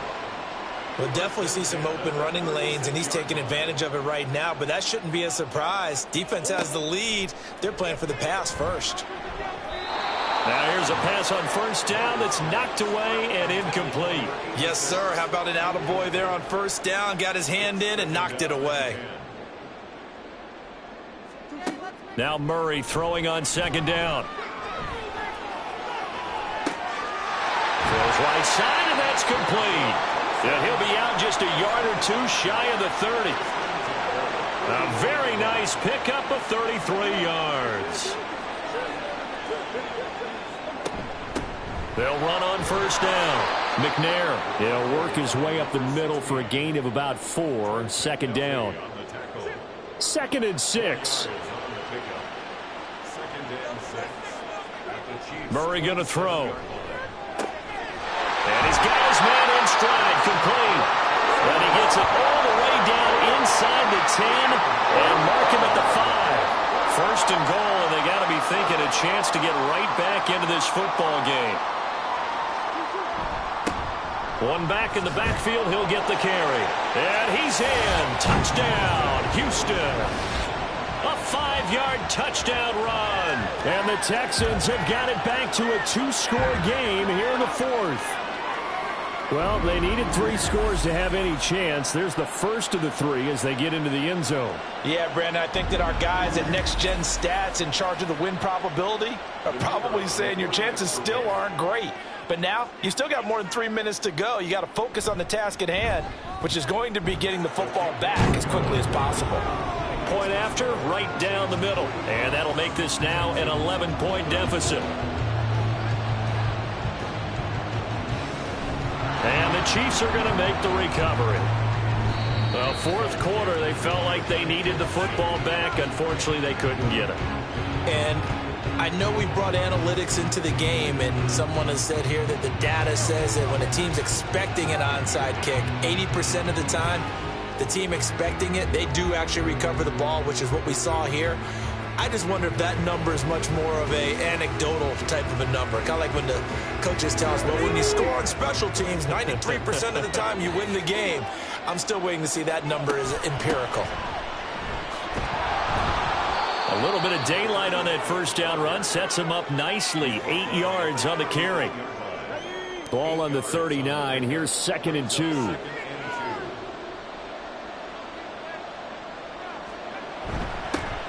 They'll keep it on the ground. Boykin. And they'll be inside the 35 now at the 34-yard line. I have to chuckle to myself a little bit, Brandon, because right now I could be in that huddle with that offensive line. I know exactly what they're saying. If you call a pass play here, we're going to call a timeout. Run the football. We've got control of this thing. Get him behind us and let's go. Their time to shine.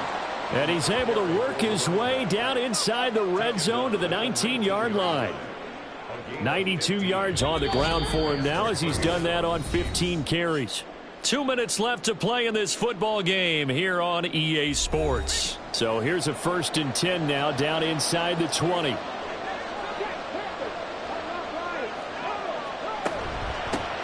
Now a handoff up the middle. Boykin. And he'll go down here at the 12-yard line. And now right out of the 2-minute break, we'll get a timeout used defensively with 1:56 to go. And he coughed it up. And now this ball picked up by the offense. But here in the final 2 minutes of the game, this will be blown dead. Only the fumbler can advance the football. So this will go back to the spot of the fumble itself. And now before the ball changes hands, they're going to take a look at this just to make sure that they have it right.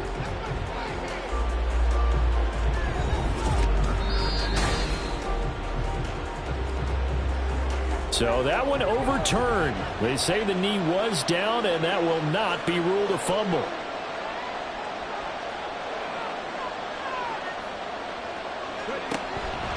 Going for the knockout punch. They'll try and run.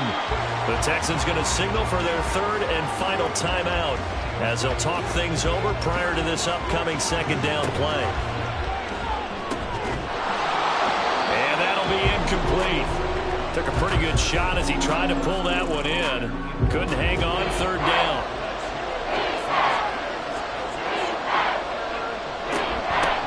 They'll try and run some clock here as they keep it on the ground. And they'll get him down here at about the 5-yard line. Give him a couple on the run there, and now they're in that in-between area here on 4th and goal. That didn't just feel like good defense there. That felt like pride, didn't it?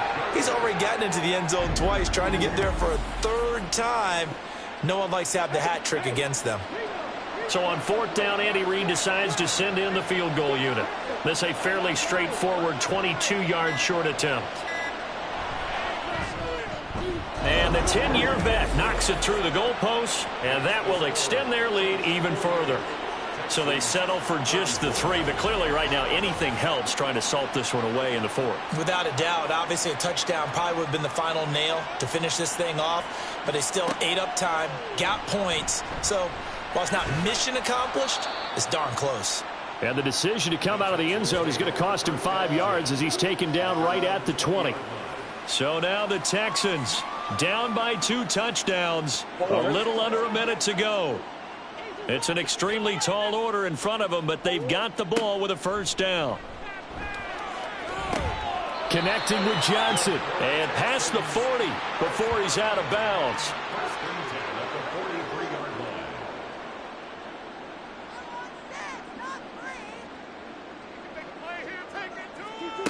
Murray now on first down. Over the middle, complete. That's Harper. This will be stopped about 2 yards shy of the marker. 8-yard gain, 2nd and 2.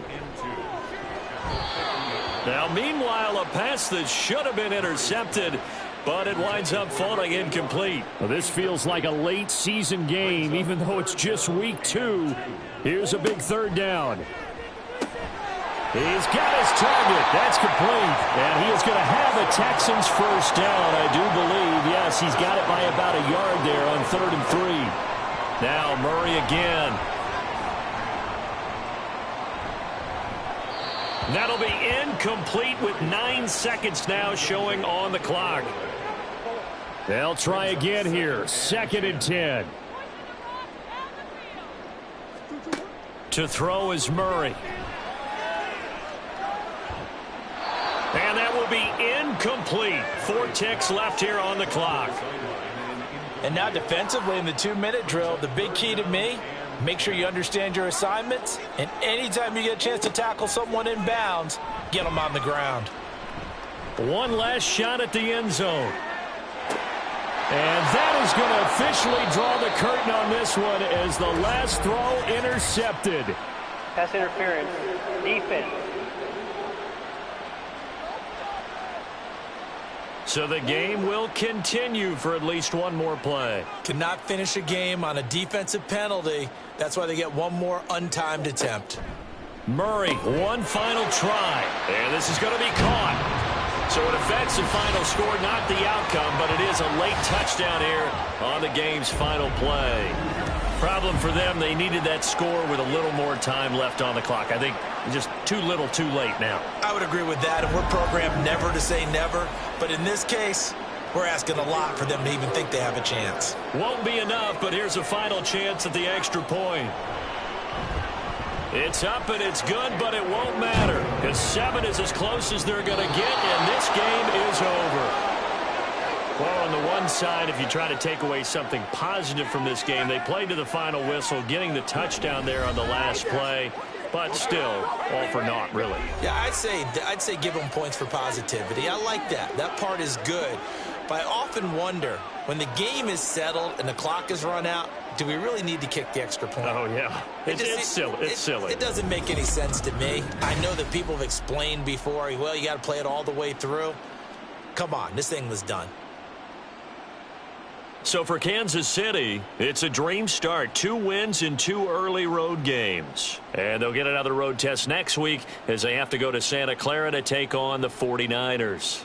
Meanwhile, for Houston, they'll drop to 0-2, and they'll get a chance to redeem themselves at home next week. So for our entire crew, alongside Charles Davis, I'm Brandon Gaudin. Thanks for watching, everybody. We'll see you next time.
It's week 2 of the National Football League, and this one features the Saints' leader at quarterback.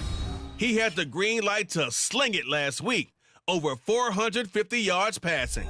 It's the Saints and the Falcons on Sunday night.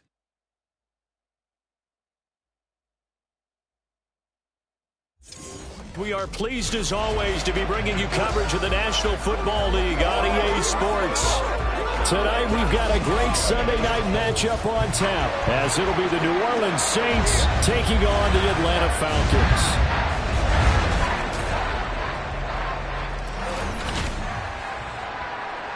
With Charles Davis, as always, I'm Brandon Gaudin. Charles, you talk about storylines in this one. I think it begins and ends with our two quarterbacks, certainly two of the best in the business. And nowadays, I don't think you can get by for long periods of time without a top-flight quarterback. The way the game is played, with all the responsibility he has and how the game flows through him, if he's not on the top of his game...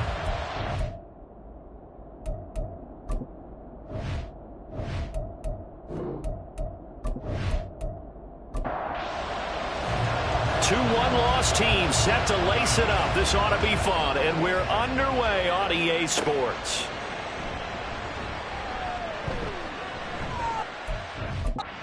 A little across the 25 to the 27.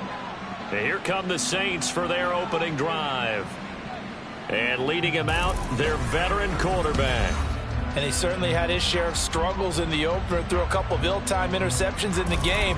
So that was something that was harped upon all week in practice. Because if he's going to help his team be a winning one, he can't give the football away like he did last week.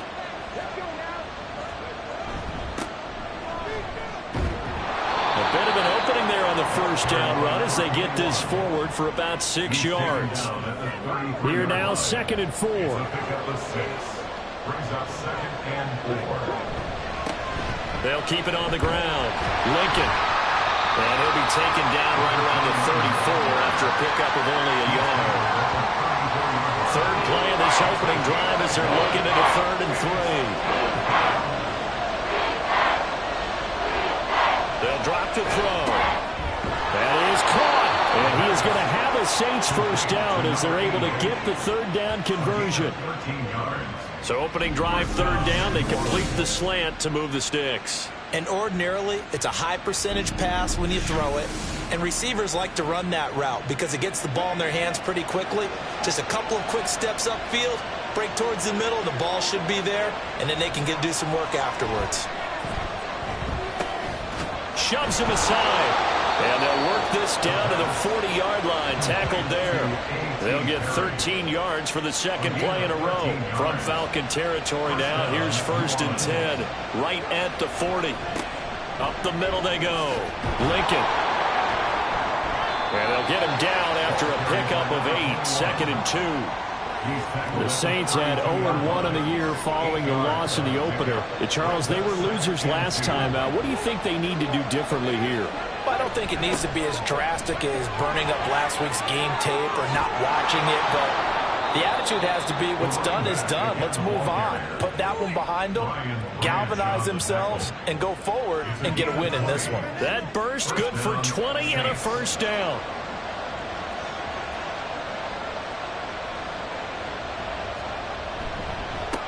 Now a handoff up the middle.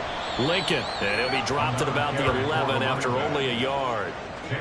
He's had success on this drive, but not on this play. Finally, they bowed up defensively. I think they were determined not to let him take it pretty much all the way down the field. Yeah, it looks like they handled their run responsibilities correctly this time. And he's got him. It's caught in the end zone. Touchdown, New Orleans. A great play there. His first touchdown of the new season. And the Saints will claim the early lead as they're on the board first here tonight. Well, Charles, here in their opening series, they said they had certain plays scripted for certain players. That looked like a well-designed play to get one of their top targets involved. Yeah, let's face it, Brandon. A player of his talent is a problem for any opponent to defend, and we saw it right there. They tried to deny an open lane to him. He still outplayed the coverage and scored the early touchdown. Good luck trying to figure out how to defend him as this game moves on.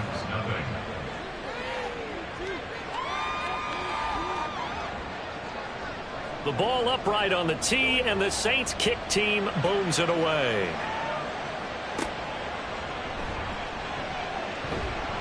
And his guys will get the football right at the 20-yard line. So here come the Falcons now to get the football for the first time. And a glance here at the vet. He's got a lot of years under his belt in the National Football League. And he was terrific in the opener, threw 3 touchdown passes, and make no mistake about it, he was eager to get right back out and do it again. So I think we'll see him try to test his secondary quite a bit as this game goes on. Now they'll throw it with Stroud here, 1st and 10. And that is incomplete. Oh, the coverage a little too good there, and it's 2nd down.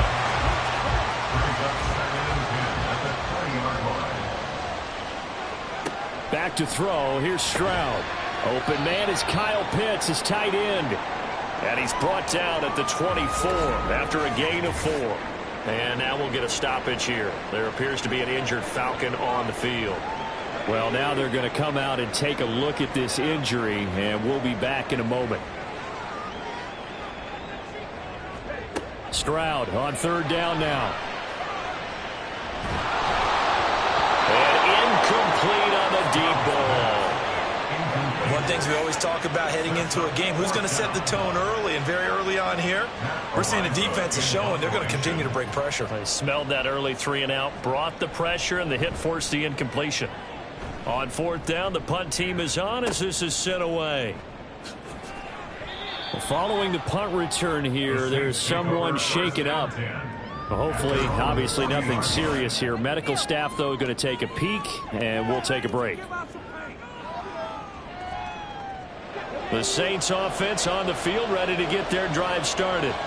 Now, early on, you know, Charles, every game could be called a measuring stick game. But I think when it comes within your division like this, it's a measuring stick game with a little extra intrigue. I would agree with that totally, because all division games have a little extra to them. But I like where this game is situated, because at this stage of the season, it has that little extra juice. But at the same time, it's not a make or break if this were, let's say, week 15, 16, something like that neighborhood. And he'll be brought down at the 45-yard line. 9 yards to pick up there, and it's a 1st down. A gain of 9 yards. And the Saints 1st down. A man who was the Georgia State High School Player of the Year in 2020. Here's Jahmyr Gibbs. And he goes down, but not before getting this inside the 25. That's good for 21 yards and a 1st down. Not too shabby for his first carry of the game. That's exactly what most teams are looking for, a really good change of pace back.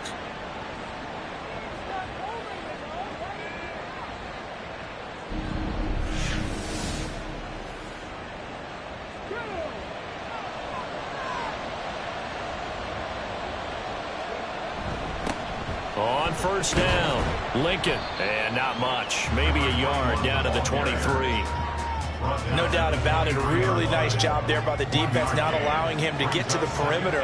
But that means your defensive ends, your outside linebackers, the guys that you pay big money to sack the quarterback, they also have to have interest in the running game as well. And they did a nice job there, holding the point of attack and not giving ground.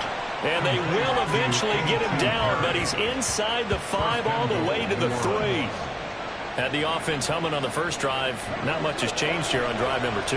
No, and I think a lot of times confidence just really kicks in for a team. They may have been confident going into the game, but once you prove it on a drive, it's hard to get out of that mindset, isn't it? And look, let's face it, we can always lock in on the skill position, guys. But those big fellas up front, they're really making this offense go early in the game. Gibbs looking for a signal, but none forthcoming. They stopped him shy of the goal line. Calling a gain of a yard as they get a little bit closer here. It's 3rd and goal.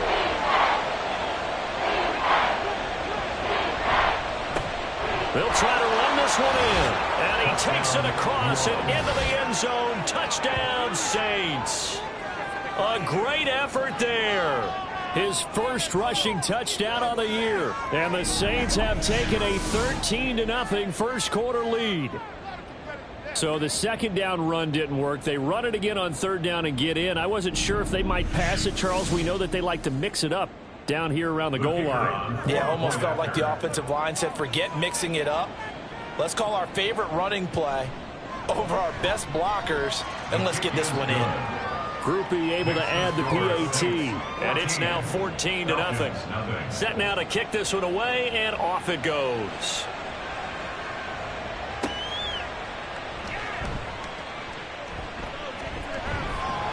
And he returns this to the 22. So for the second time in this one, we get set to see the Falcons offense.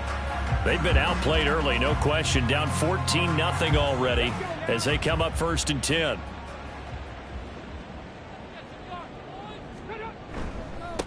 Now a first carry here for Robinson. And they're going to stop him right at the line of scrimmage. Just no cutback lane to be found whatsoever. 2nd and 10. No gain on the play. 2nd and 10 at the 22-yard line. Robinson with another carry. And he can muster only a couple here to the 24. Now you look at this Saints defense, and they're currently 21st, Charles, in the NFL against the run. This is an area of the game that they definitely have to improve because right now, against the pass, top 10 in the league. And they get to Stroud, nowhere to go, and he goes down. It'll go in the books as a sack and a loss of a yard, but more importantly, it leads to 4th down. Matt Araiza now on to punt this one away.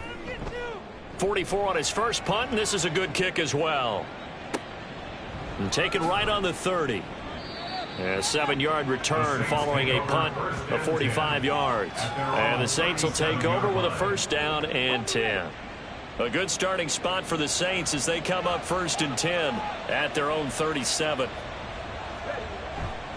They'll start this drive out on the ground. And this winds up a gain of 4 to the 41.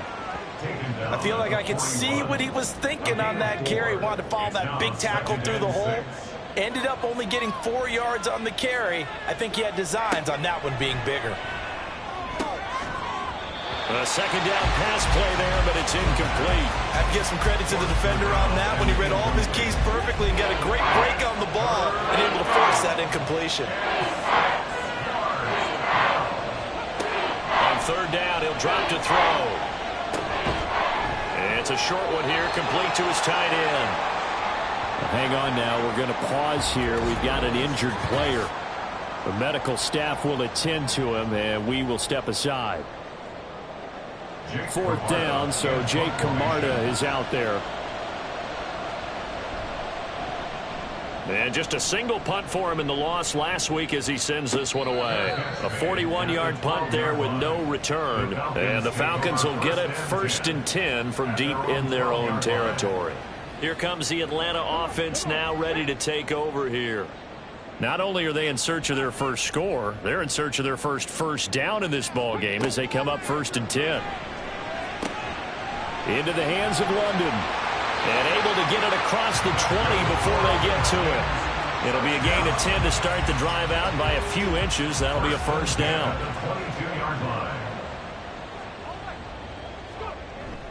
Play action. Stroud now.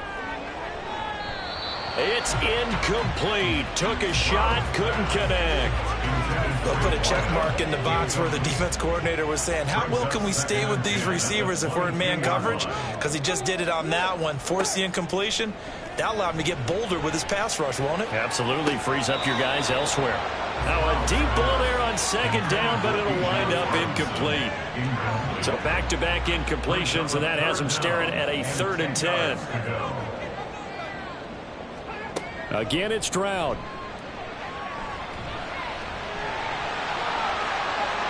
And Stroud wisely slides down safely after picking up the 1st down. No one there to help out downfield, but no problem scrambling for 22 and a 1st. Certainly not a positive sign if you're the D coordinator and you see your guys give up that space so early in the game. 3rd down, that's when the clamps are supposed to come out, but his ability to create things with his legs makes things difficult. 1st and 10, it's Stroud. Over the middle, caught by London. Short completion, just 4 yards, and that'll bring up 2nd down. 2nd and 6 at their 48-yard line. Play action. Here's Stroud. And that is incomplete. Well, he certainly thought he had an open look beyond the first down marker to his receiver, but they just couldn't connect, and that will send them back to the drawing board. Stroud working out of the gun. And this time he's got the hook up. It's complete. And that's good for a gain of 6, and it'll be 4th down. 14-0 the score. This is the NFL on EA Sports. Back now in Atlanta, second quarter action. The Falcons with the football as they've got it looking at 4th and less than a yard. He's been a busy man here in this first half as he gets it away. Getting set to go again as we look at the back, heading onto the field again. He's been effective so far, over the 40-yard mark here in the second quarter. Don't forget about those guys up front, though. They've been effective, too. The leverage game has been in their favor. They've been the ones who've been able to bend their knees, drop their and get a little bit lower than the guys on the other side of the football, and they've moved them out of the way for the runner. Sometimes that's tough for those big fellas. Not an easy thing for them to do. This 2nd and 4. Up the middle they go. Lincoln, and he'll bring it up here to right at the 40-yard line. 51 yards rushing for him now on what was his 10th carry of the ball game. That's a good, nice, crisp run for a first down. I wonder if the defense might have been loosened up a little bit, maybe anticipating a pass instead of the run that they got. On first down, he'll drop to throw. Got a man, and he hits him in stride. And that's good for a pickup of 10 yards. And they'll be left with a 2nd and about a foot. It's 2nd and inches at the 50-yard line. Now a handoff up the middle. Lincoln, and he'll be brought down at the 48-yard line. 2 yards, good enough for a first. A pickup of 2 yards. And the Saints first down. They run the counter. Lincoln. It's a pickup of 4, and it'll bring up 2nd down. Not a run that you're going to write home about, but still a good first down run. That's what an offense calls staying on schedule. 3 to 4 yards on first down, you're set up very well for the rest of the drive. And he'll get it down on the play to the 37. 7 yards there and a first down. Yeah, once more, strong running, excellent blocking at the point of attack. They've got a nice little drive brewing right here. They'll run on first down. Lincoln. And he works his way free all the way down to the outskirts of the red zone. 17 there and a New Orleans first down. I'm not sure how much more evidence they need, partner, than to understand that if they don't start to slow him down, it's going to be a long afternoon here at the stadium because he is just shredding them at this point. And let's face it, coming into the game, they knew he would be the focal point of their attack. This is going to take an 11-man unit on the defensive side to start making plays. And he'll take this inside the 20 and down to the 18. And they'll come up 2nd and 7. Brings up 2nd and 7. Now flags will come in. And I think this is against the Saints up front. The offense knew it. They were already starting to walk back as that one is accepted. And that false start penalty certainly not helping their cause here. 2nd down and long. Now they'll switch it up here and look to throw. And this is caught at the 8. And brought down, but not before they get it inside the 10 to the 7. He had the touchdown earlier. This one's going to get him a first down.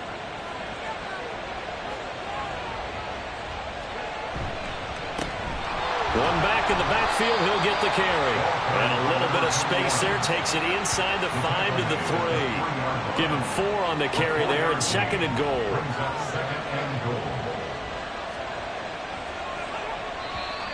Now flags will come in. And I think this is against the Saints up front. That flag accepted, and it backs the offense up a little bit. Things made a little more difficult after the false start as they try again on 2nd and goal. Out of the gun, they'll give to Gibbs. And he'll take it into the end zone for the Saints touchdown. Jahmyr Gibbs An 8-yard touchdown run. And the Saints have moved out in front by 3 touchdowns.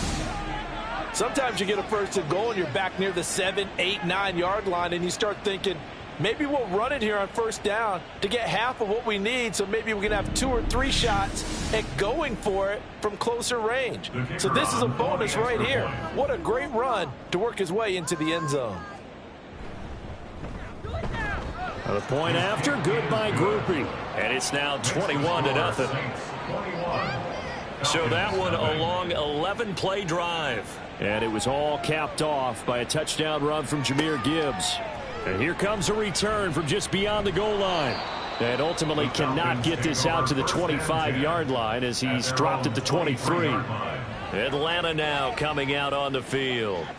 Well, CD, you kind of feel like they're in a bit of a danger zone right here because now you're down 3 scores, and I know we're in the first half, but the way this offense hasn't been able to generate anything, you feel like they probably need to get something going on this drive, right? Yeah, and sometimes I overuse that this is an important possession, but I think this has to be the possession where they come up with an answer because only a few teams in league history have ever come back from a 4-score deficit, and if they don't score here, that's what they could be facing the next time they get the ball. Now Stroud got London on a slant. And he's taken down right away at the 39-yard line. Now a timeout here, at least for the moment. Looks like one of the Saints is injured, shaken up on that last play. So from the 39 now, they'll come up on a 1st and 10.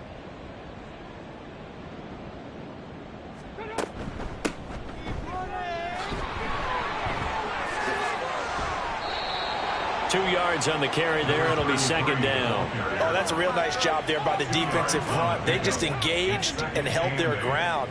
But how about the guy who made the play? We often talk about whether they take a good first step or not. Many times you just don't take any step. Just get your feet moving, get your body going, and then once he made the read, he was able to make the play. Call it a gain of 6 on the play. And now 2 yards to go on 3rd down. 3rd and 2. Here's a handoff out of the gun. And he's got the first down yardage there as he takes it just across midfield. They're able to convert with a gain of 4. I don't know about you, but that almost felt like old-time football there. 3rd and 2 is not necessarily just a running down anymore. A lot of times they want to throw the ball. They went back to the roots and powered forward and got the first down. And he can only manage to get a couple. 2nd and 8 coming up. From a couple of yards beyond midfield, here's 2nd and 8. Stroud to throw it. Got a man, it's London. And this is going to be another first down as the tackle's made at the Saints 37. 1st and 10 at the 37-yard line. And Stroud now to throw. And he's got his man on the out route. And he'll have it in the red zone before he crosses over out of bounds. Another nice gain. That's now 30 yards between those last 2 plays. Now that's the kind of big play you'd like to see. This first half, it hasn't gone their way, and they could use a shot in the arm, something to perk them up a bit. And they get one here in the passing game. Back to the ground with Robinson. And this will leave him a yard short. Nice pickup of 9 yards on first down. 2nd down and a little more than a yard here.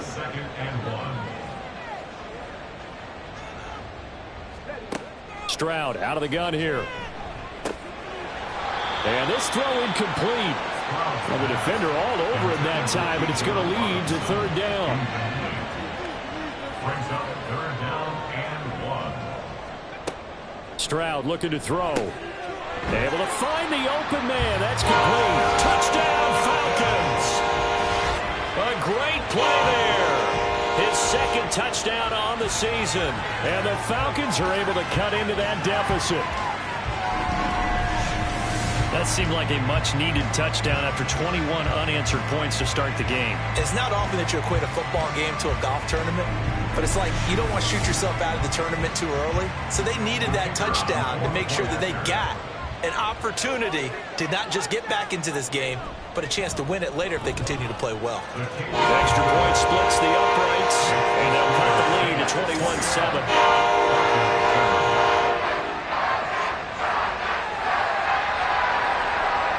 Out is the kickoff unit as they run up and send this one away.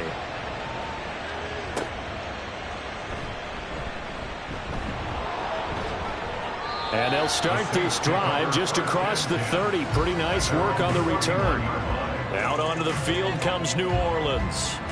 A lot of time for this unit to game plan on the sideline after that drive that they watched the other side just score. But remember, last time they were out, they scored as well. We'll see if they can seize that momentum right back.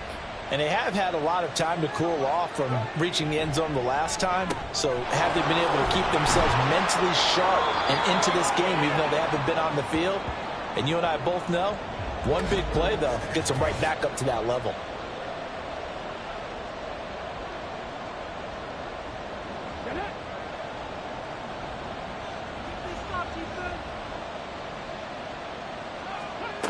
Now on first down, he'll drop to throw it. Into the hands of Perry, complete.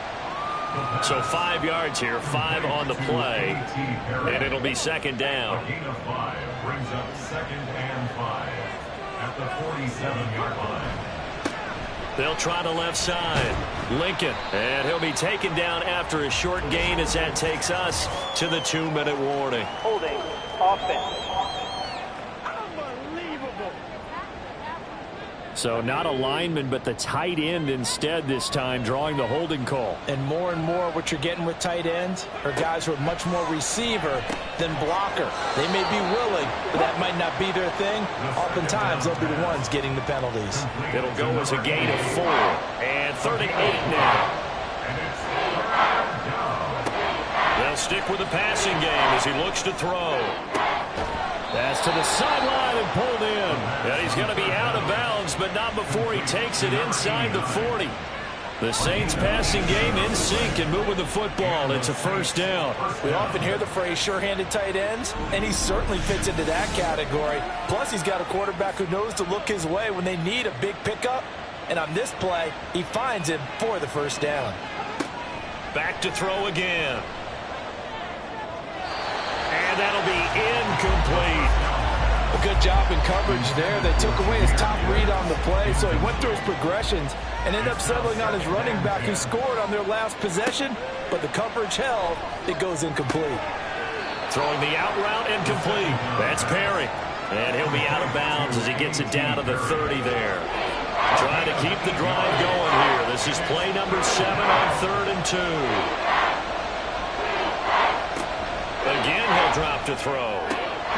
Work in the middle of the field, and he's got a man complete. And he's taken down, but not before reaching the 10-yard line.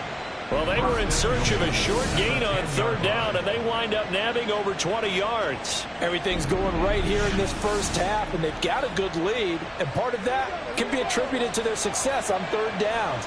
This is another conversion here, and they can look to really open things up now with this 1st and goal.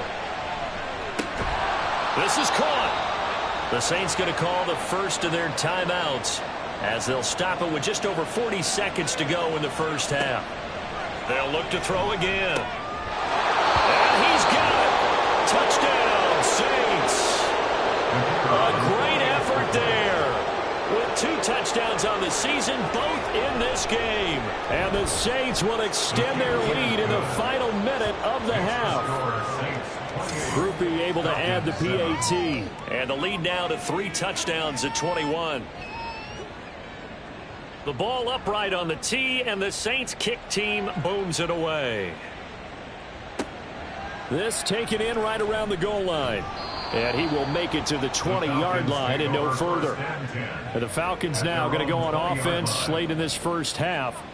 And with a 3-score deficit staring him in the face, they might have to press the issue here and try to get points out of this drive. Stroud now on 1st and 10. Over the middle, it's complete. Now the Falcons going to use one of their timeouts as the clock will stop with 33 seconds to go in the first half. Quick hitter here, it's complete. The Falcons going to use the 2nd of their timeouts. So that means they're down to 1 remaining here as we head toward halftime. Back to throw. Here's Stroud. And he's taken down here by the Saints. Falcons going to use their third and final timeout. And with halftime on the horizon, they'll be out of timeouts from here forward. And he'll protect himself at the end here as he winds up getting pretty decent yardage. Now we'll get a quick timeout called by New Orleans, number 2. So as they talk it over, we step aside. This is taken at about the 14. A pretty good punt, but a nice 13-yard return. And control of the football switching hands with very little time remaining until the half. Now they're just going to run it here up the middle. And he'll just push his way forward for a few as the clock will run. It'll be a gain of 4 here, and it will take us to the end of the first half of play. So we have reached halftime with the visiting Saints out on top. As we'll send you down to Orlando, and we check in with Jonathan Coachman for our EA Sports Halftime Report. Coach. Okay, Brandon, thanks very much. Welcome in, everyone, to our EA Sports Halftime Report. Let's get you caught up on what's going on around the NFL. We'll get our tour started out at Venerable Soldier Field in Chicago, where it was the visiting Patriots come in and get the victory on the road. 27-21, your final. From there, we'll head down to Charlotte to check on the Panthers at home at Bank of America Stadium. And they were losers in that one to the visiting Tampa Bay Bucks. Bryce Young, a touchdown pass in the victory. And then lastly, the nation gets a good one on Monday night between the Philadelphia Eagles and the Green Bay Packers.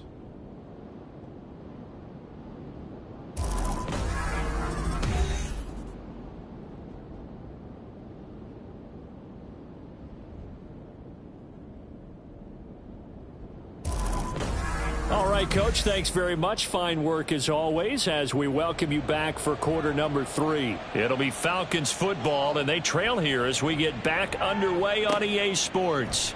From a couple yards deep, he'll bring it out of the end zone. And ultimately cannot get this out to the 25-yard line as he's dropped at the 23. So we get set to start this third quarter. Here's the Falcons offense now. And you have to think, Charles, down 3 scores already. They need to play an almost perfect second half to have a solid chance. And that absolutely starts with finding some way to put together a touchdown drive here. They need to be smart, fast, efficient, get the ball to the end zone, and do it again multiple times in order to have a chance to win this game. On second down, it's Stroud. And he's got his man in stride, complete. And he's taken down, but able to slip across the 35. Line of scrimmage, the 37 on 1st and 10. A shotgun snap to Stroud. And that's going to be incomplete. Too tough to hold on to that one. It's second down. Line of scrimmage, again the 37 as they line up 2nd and 10. Throwing now is Stroud. And this one taken in on the right sideline, but not in the field of play. They say it's incomplete. The throw led him a little too far. It brings up 3rd down. Stroud on 3rd down now. And he'll be tackled on the other side of midfield at the 46-yard line. The Falcon passing game looking good on this drive as they get the 1st down.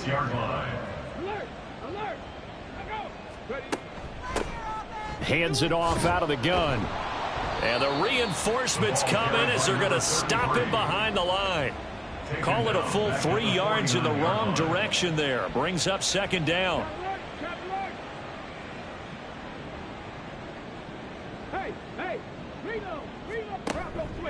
Robinson up the middle. And he'll get this into enemy territory, but not by much as he's down to the 48. 3rd down now. Those last 2 plays indicative of how things have gone for them. Just nowhere to go on the ground and struggling to put up points. A throw there, but that's going to wind up incomplete. We saw this a lot in the first half, and it continues. These receivers just not able to get much separation. So that means they have to win the 50-50 balls. They've got to go up with the defender and find a way to start coming down with them. And this time, contact and another incomplete pass. And problems spreading to the punt team now. This one goes all the way into the end zone on the fly, so that'll come back to the 20. So here are the Saints to take over. They've got the lead here as they begin this drive, trying to get that bad taste out of their mouth from the loss last week to the LA Chargers. Fights forward for only about a yard up to the 21. That felt like a trap because it looked to me like the opposing front was on that play from the get-go. They had everyone crashing the ball carrier before he even made the line, and they hold him to just a yard. Meanwhile, the throw here is complete. They like going to him in the slot. He catches another one. I think this comes under the heading of until they stop him, why not go back to it? He has something going really well. Great working relationship with the guy throwing the ball, and they keep making the connection. That is caught. Oh, he's got some breathing room. And he'll be taken down, but not before they work it across midfield. Excellent play there on third down. Give him 25 yards. So he turned to a trusted, familiar face in that third down situation. It paid off. Yeah, you go to your veteran receiver in that spot, so you can't underestimate him when he's on the field defensively. Make sure you know where he is because he understands how to get open in key situations.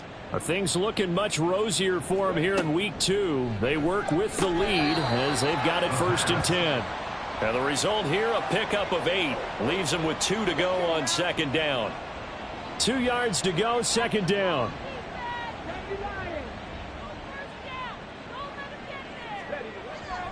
They're going to look to throw. Throwing the slant pattern here complete.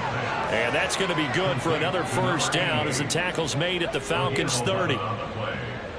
1st down, Saints. Up the middle they go. Lincoln. And nothing much materializing there on the 1st down run. He'll get a couple, and that's it. 2nd down, 8 to go from the 28. They'll drop to throw. And this one incomplete. Oh, he couldn't hang on to it in the end zone, and that's one that'll haunt you. And now it brings up 3rd down.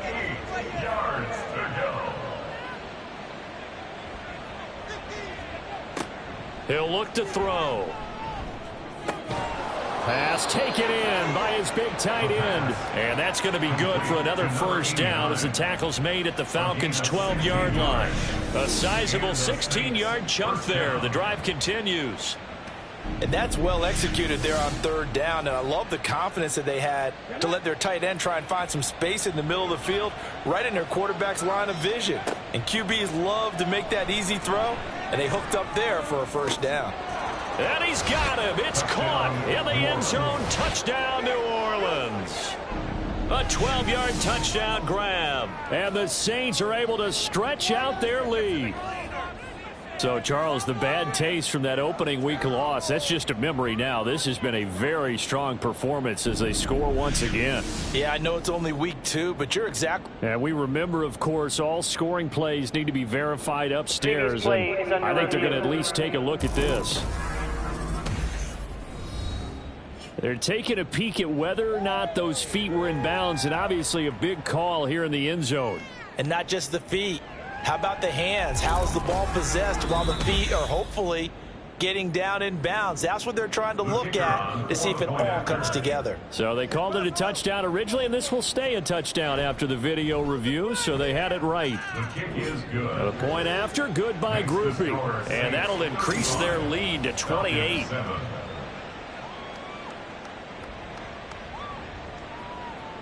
The kickoff unit is out on the field, and they will send this one away. From a yard or 2 deep, here comes a return. And they'll get him down right at the 25-yard line, so the same result, and he opted for the touchback. Atlanta regains possession of the football.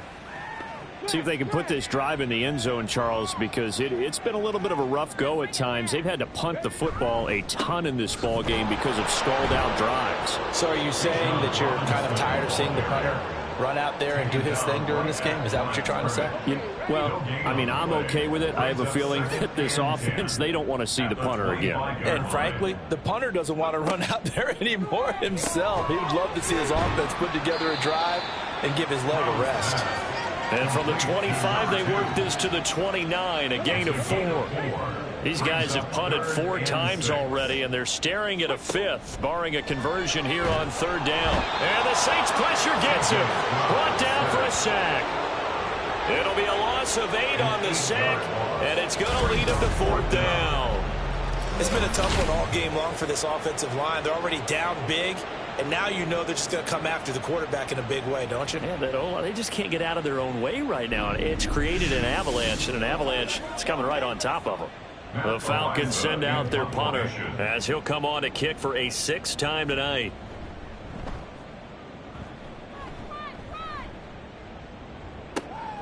This is fielded at the 27.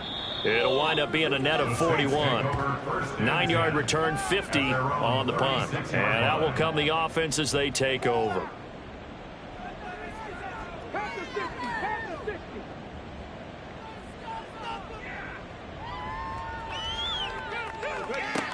They'll come out throwing here on 1st down. He's going to hit his man out of the backfield, complete.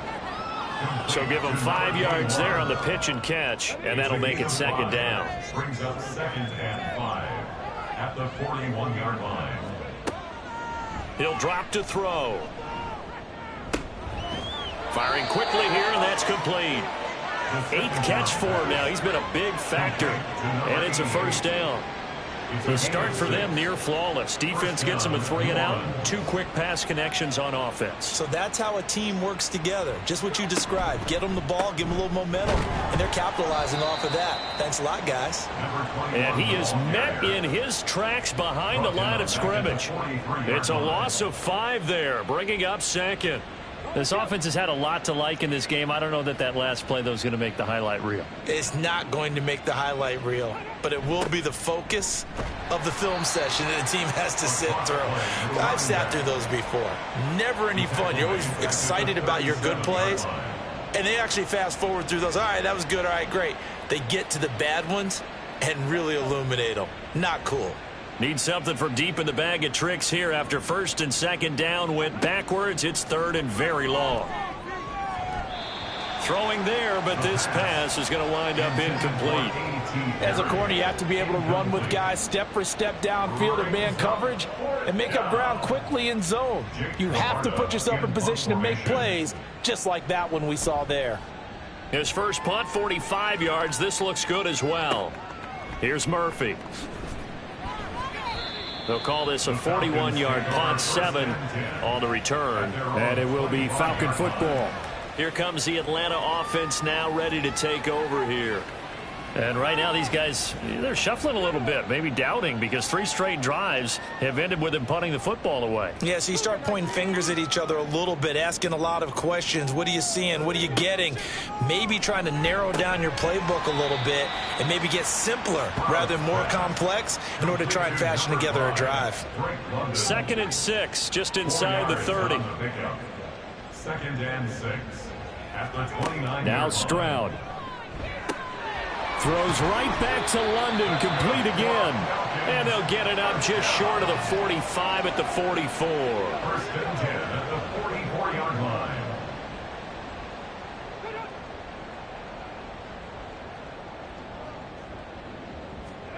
First and 10, it's Stroud.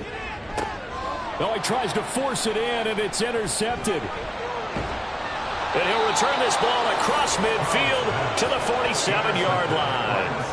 Well, we saw plenty of that during his much-heralded college career. He parlayed that into becoming a first-round selection. And now here he is making interceptions in the National Football League. And this is a guy that has all the physical tools, but the thing that sets him apart is what he's got between his ears.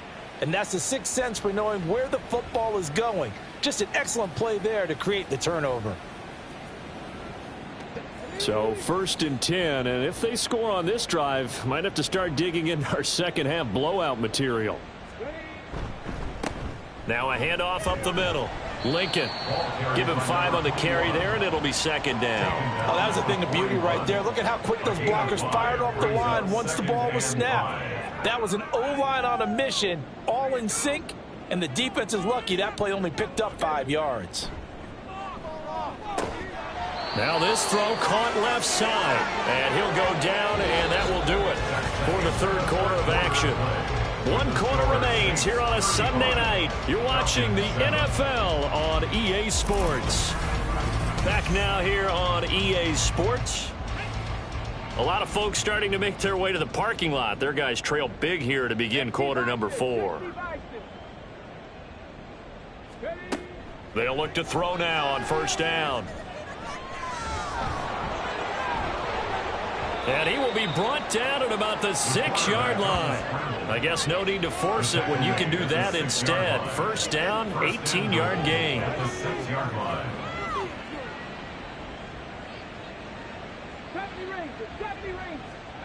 Looking to throw. Toward the pylon, caught. Touchdown, Saints. A great play there. He scored on the ground and through the air. And the Saints have sewn this one up as they add to their lead here in the 4th. So definitely a good day's work throwing the football. Very good day's work. A 4th touchdown passes. They're really pouring it on. Yeah, and so much for going into clock mode after getting that touchdown, right? Because you would think with the lead, 4th quarter, they might actually do that. No chance. They've kept attacking and got another touchdown pass as a result. Groupie able to add the PAT. And this one was over a while ago as they just add on to that big lead. And he'll get it up past the 20 to about the 22. The Falcons ready to take over. Well, we said it at halftime that they would need a nearly perfect second half to erase that deficit that they were facing, CD. But unfortunately, the second half has pretty much been a carbon copy of the first. Yeah, that early lead was almost insurmountable the way their opponent was playing. And, partner, they do have some good news, though. This one is getting close to being over, and they can try and hit the reset button starting tomorrow. On first down, here's Stroud. And that's the knowledge you gain from being in this league for a long time. He's learned the hard way when to give up and fight another down. And that's a smart move to throw it away. Stroud now on second down. Got London on a slant. They get 6. That'll leave them with 3rd and 4. You can see the time and effort and thought that they put into their passing game because it was evident right there. It looks like a simple pitch and catch, but you and I both know that they have planned for this and worked hard to make it happen. And he is going to have a Falcons first down as they're able to get the 3rd down conversion. So in Saints territory now. Here's 1st and 10 at the 48-yard line. Now a throw here to his running back. This will be stopped about 2 yards shy of the marker. 8-yard gain, 2nd and 2. From the 41, here's 2nd down and 2. Here goes Stroud again. And a quick throw here, that's complete. And they just keep marching right along. First down on a pickup of 8 there. 1st and 10 at the 33-yard line. Here's Stroud. Throwing quickly there, but it's incomplete. Looked like he had a couple of different options as far as who to throw to on that play. And who am I to say this, but I'm not sure he made the right decision. Well, the window of opportunity is always going to be small in the NFL. That's why those quarterbacks who make quick decisions and have quick releases have the most success in this league. 5 yards. Now it's 3rd and 5. Gain of 5. Brings up 3rd and 5. Stroud. And caught by London. And he'll be taken down, but he does have first down yardage. That good for 6 as they keep this drive right on rolling. That's another Falcons. 1st and 10 at the 22-yard line. Stroud will look to throw once more. And he'll take this beyond the line of scrimmage as he slides to a hole. He'll get just a yard on the scramble. It's 2nd down. Brings up 2nd and 9 at the 21-yard Stroud line. looking to throw. Middle of the field, it's Robinson. Now a timeout here, at least for the moment. Looks like one of the Saints is injured, shaken up on that last play. While they come out and take a look at him, we will step aside for just a moment. This offense has converted 2 third downs on this drive already. This is 3rd and 4. Stroud to throw it. And that is incomplete. So 2 third-down conversions on this drive, but not able to get a third, and now they deal with 4th down.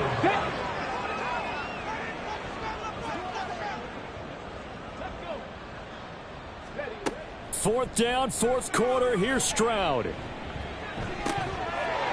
And it's incomplete. They cannot convert, and they turn it over. The Falcons go for it, but it doesn't work out. And this long drive is going to wind up yielding nothing. So a tough pill to swallow there. A would-be touchdown pass in and out of his hands on 4th. Sometimes it just comes down to execution, doesn't it? Because we're always questioning, should they go for it, should they not? Is it the right play call, is it not? In this situation, everything was right except for the finish. You have to catch the ball and convert. 5 yards on the carry. Good pickup on 1st down. That's a really good gain right there. They pick up 5 yards halfway to a 1st down. The only problem now in the huddle, everyone's going to want to touch the football. Be a lot of chattering now because they've seen that they can move the line of scrimmage. And this will wind up a Saints 1st down as he's got this up to the 28-yard line. Hate to be blunt, but it is just continuing to prove to be the case that this O-line is manhandling this D-line right now. They deserve to roll up their sleeves and show up their biceps because they're doing exactly what you just described, manhandling the defensive front. They've got the leverage. They are powering through, and they're controlling this game. Now, during that run, an injury here, we got one of those big blockers in some discomfort. So as the medical staff takes a look, we'll step aside. 2nd down, and they go back to Gibbs. And this will wind up a Saints 1st down as the tackle made at about the 38. And that's a nice pickup of a 1st down on that 2nd down run. And at that yardage gained, they can run that play on any down.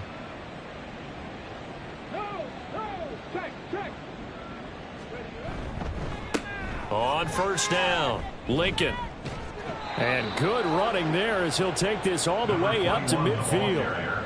112 yards rushing for him now on 25 carries. All runs on this drive so far. It's 1st and 10.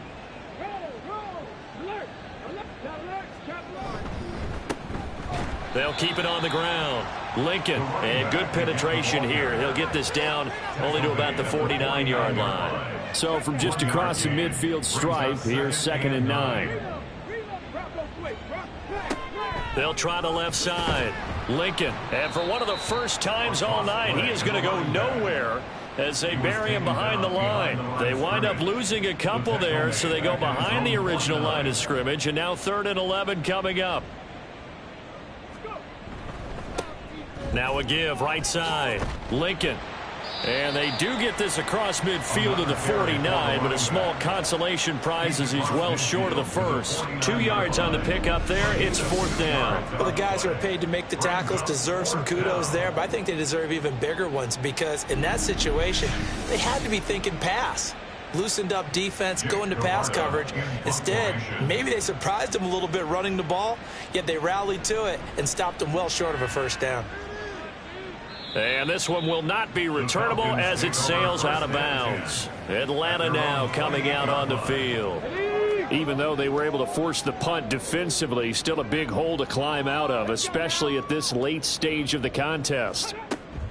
Now they'll throw it with Stroud here, 1st and 10. Got his man complete over the middle. It's Murphy. And they nearly get this all the way to midfield. Mark him down at the 49. So one play, and they're already just shy of midfield. Throwing now is Stroud. And this will be incomplete. Physical play on the football there, and it's 2nd down. It's now 2nd and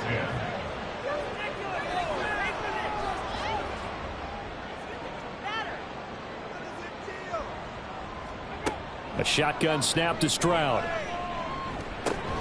Over the middle, caught by London. They get 6. That'll leave them with 3rd and 4. Just 2 minutes remaining here in the 4th quarter of what has been a one-sided affair. And Stroud now to throw. Able to find the open man. That's complete. And he is going to have a Falcons first down as he'll be marked down a yard or two past the marker following a gain of 6. 39-yard line. Stroud to the air on 1st and 10. Got a man. It's London. Calling a gain of 3 on the play, and it's 2nd down. But there wasn't much there with that hitch route. They didn't gain what they expected. But sometimes when you call a hitch, you really don't have an alternate to go to. You don't have a second route to throw it to. So sometimes you have to rifle in there and hope for the best. Stroud's throw taken in by London. And this is going to be another first down as the tackle's made at the Saints' 17-yard line. 1st and 10 at the 17-yard line.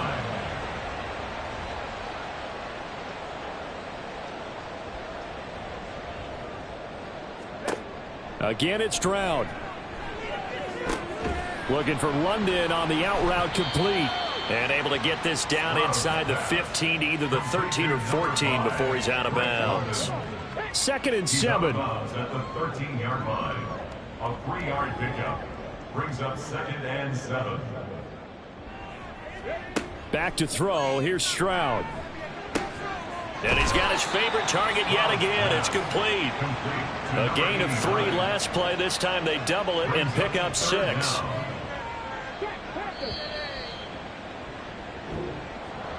Well, this game, it was well in hand early, never really in doubt. Charles, you and I do so many games together. There's so much parity in the NFL, a lot of close battles. This was not one. Tip your cap to them for a really impressive effort. Yeah, and you know, as the game went on, I think the defense kind of got together and said, you see our guys on offense, they're just putting up point after point. We need to leave our mark somehow, too, and they did it, pitching a second-half shutout. So for New Orleans, they did what they needed to do. They split their first 2 road games of the year. And they'll get another road date next week as their opponents will be the Seattle Seahawks. Meanwhile, for the Falcons, they'll drop to 0-2. And they'll try to get back on the beam next week as they'll head to Tampa to take on the Bucs. And for Charles Davis and our entire crew here at EA Sports, I'm Brandon Gaudin saying so long, everybody.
It's Madden NFL 24, and we'll get to see the Eagles' superstar running back.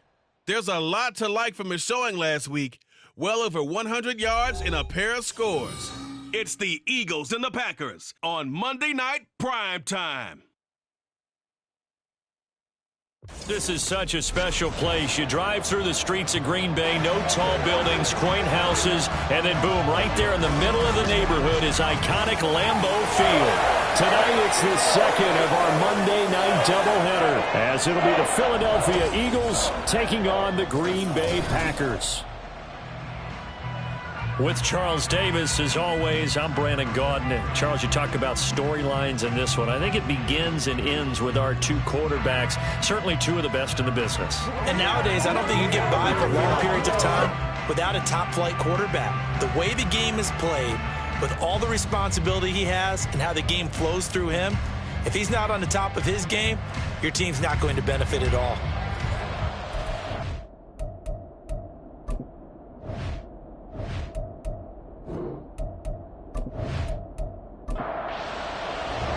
The final weekend of the summer. Hope you're enjoying it wherever you are as we are off and running on EA Sports.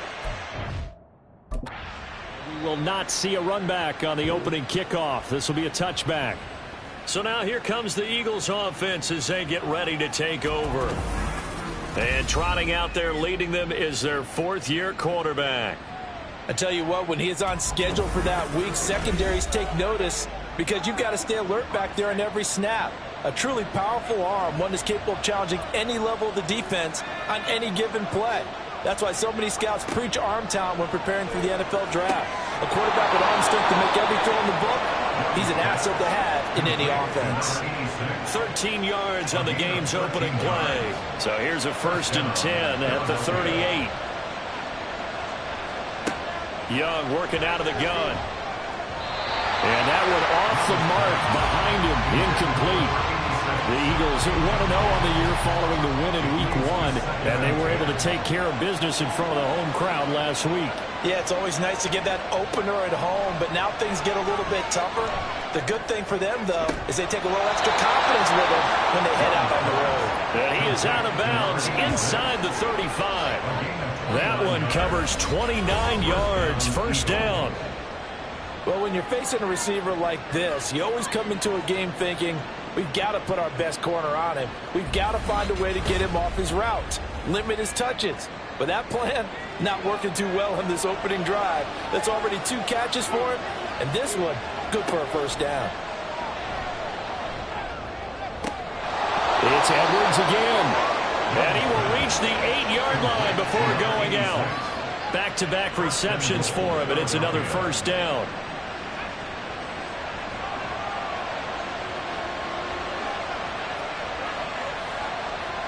They'll throw again. Young. And this one's incomplete. So an incomplete pass a moment ago, and that leads to 2nd and goal. They'll stick with the passing game as he looks to throw. And this is caught. Touchdown, Philadelphia. A great effort there. His first touchdown here of the new campaign. And the Eagles have taken the early lead on the road here at Lambeau.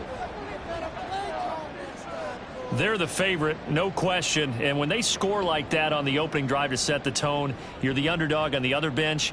That's hard, isn't it? Yeah, because you can't bring the home crowd into it, because you're counting on that to be a part of your equalizer, ride their momentum. But you have to give them something to cheer for. So now what you're worried about is they're better than we are. We can't get going. Are we about to get blown out? Good news, still a long way to go. The extra point by York is up and good. And it's now a 7-0 game. York ready, and here we go as he sends this one away. Taken at the goal line. And all deep in his own territory, coughs up the football. And he's into the end zone. It's a fumble return and an Eagle touchdown. So they get the 1-score kickoff, get a fumble, take it right back to the house. 2 quick touchdowns within a matter of about 10 seconds on the game clock. It's like a big 1-2 punch that may lead to a knockout.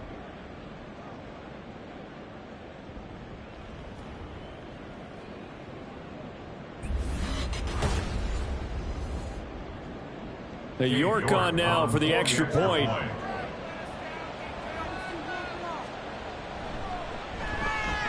And it's good, and they have jumped out here to a quick 14-0 first quarter lead. The scoop and score, always an exciting play in football, and we witnessed it there, grabbing it off the ground and then rumbling it into the end zone for 6. And you can bet they're preaching 2 hands on the ball here as the kick's away following that fumble return. And here comes a return from just beyond the goal line. And he'll be brought down shy of the 20, so the decision to bring it out of the end zone, not a good one. So here comes the Packers offense now onto the field. They'll be led out by the former #3 overall pick back in 2021. It's Trey Lance. And last week's loss came despite a clean game on his end, throwing the ball with 2 touchdowns and 0 interceptions. His job this week is simple. Do it again. Continue to avoid turnovers and hope that what sunk them last week resolves itself this time around. They run on first down, but it only produces a gain of 2. It's second down now. From the 20, here's a 2nd and 8. Brings up 2nd and 8. Here's Lance. Throws a quick hitter on the slant. That's complete.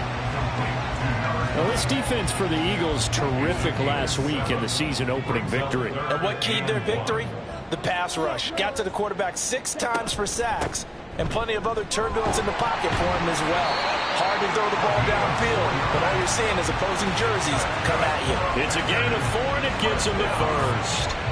Brandon, what were they thinking on defense there? They looked like they were playing for the pass. That was 3rd and short. Yeah, it was an easy pickup because they handed it to him. That was way too easy. Just looked like absolute confusion defensively. Not sure why they were in that set. Yeah, I'd say you should have a few men in the box there. So the completion good for 6 yards, and it'll be second down. At the 37-yard line.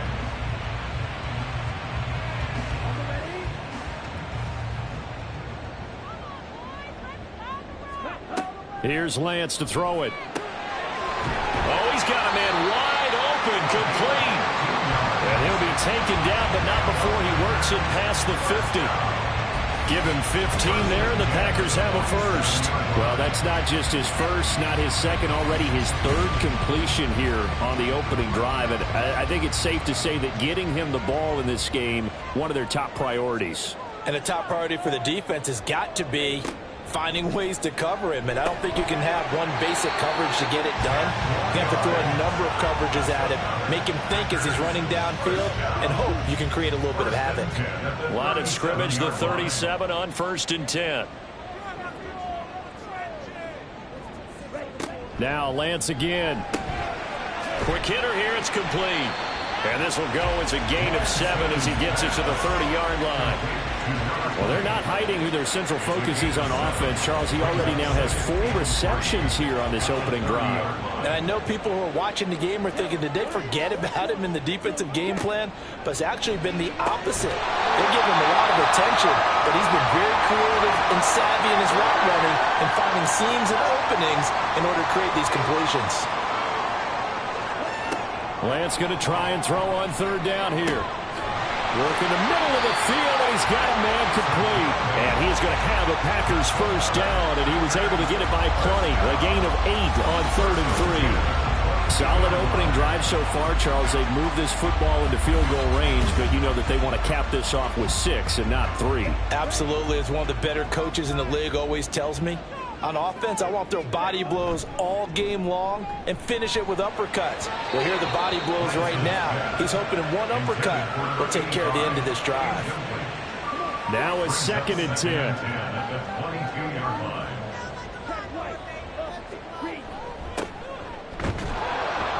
And he's taken down after a gain of 3 as they move it from the 22 to the 19. Here's 3rd and 7. It's 3rd and 7. And Lance going to throw. That is caught. And the Packers are going to have 1st and goal as they try to finish off this drive with 6 points. And this is an offense in need of getting a few good things to happen. Here's one right here.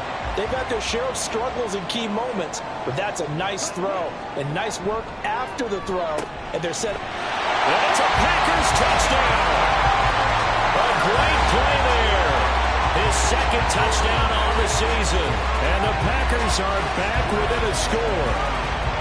He's definitely making his mark early in the year from the tight end position. 2 games played, 2 touchdowns. And from what I've seen on tape so far this year, his ability to use the fakes well, his body in the red zone, they should continue to look his way through the entire season. Extra point attempt here still to come.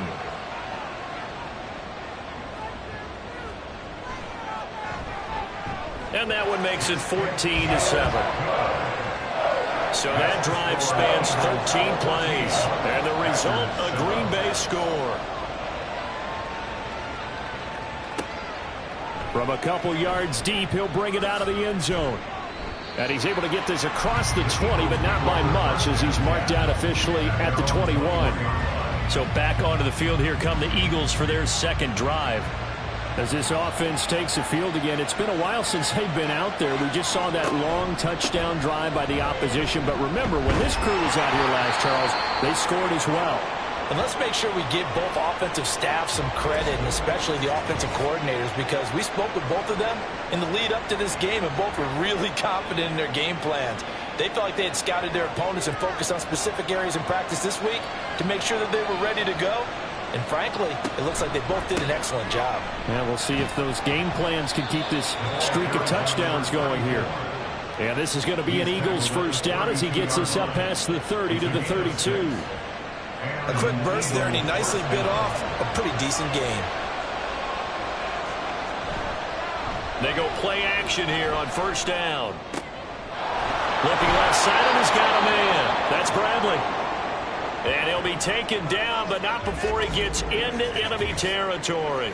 Now it looks like we'll get a timeout, and we will. We've got an injured Packer on the field. Well, the medical staff is going to come out here and take a look, and we will take a short break.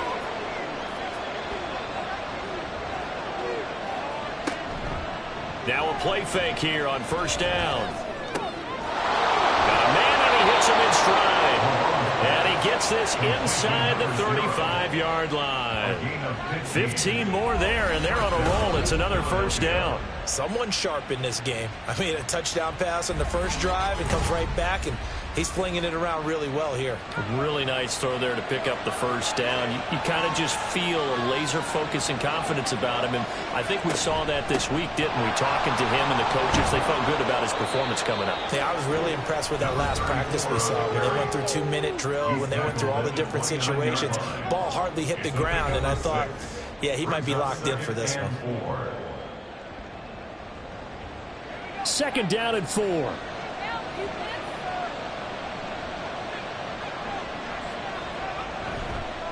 Off the play fake. Malone. That's into the hands of Edwards. And finally down he goes as they work it inside the 10 to the 7. A well-executed 22-yard gain.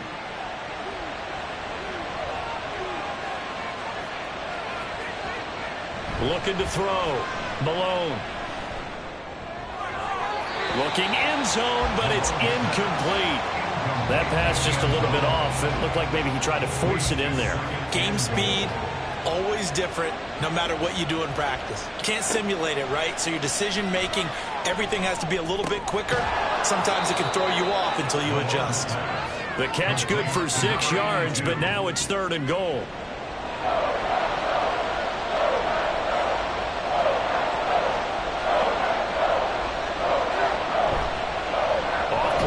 Malone. And that's going to be caught for an Eagles touchdown. A 1-yard touchdown reception. And the Eagles go up by 2 touchdowns.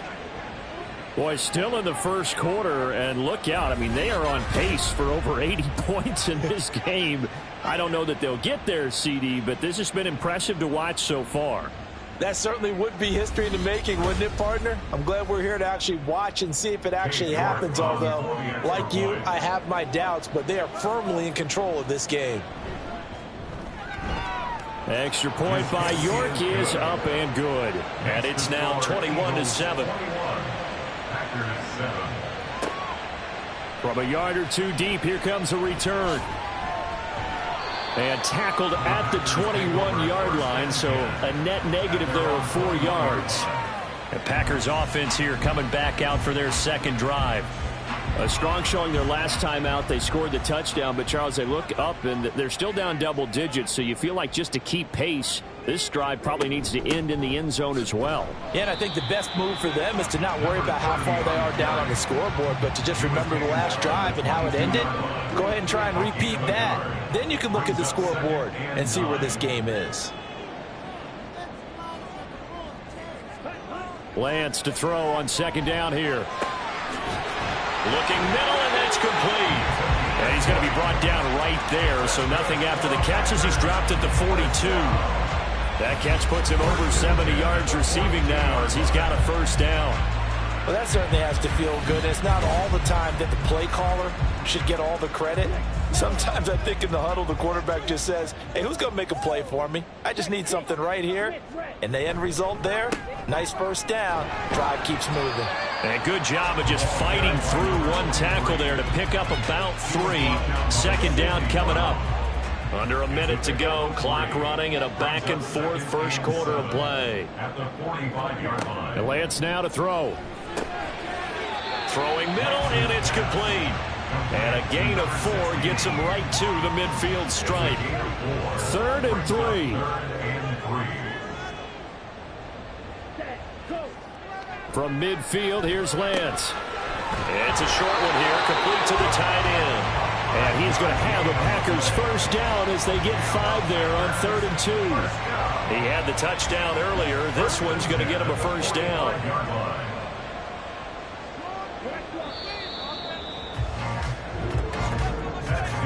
A pretty wild first quarter. 21-7, our score. Back for the second quarter in Green Bay. It's the Packers in possession of the football, as they've got it with a 1st and 10. And they fake the handoff. Now Lance. Wide open receiver, complete. And he goes down, but not before getting this inside the 25. A good pickup there at 22.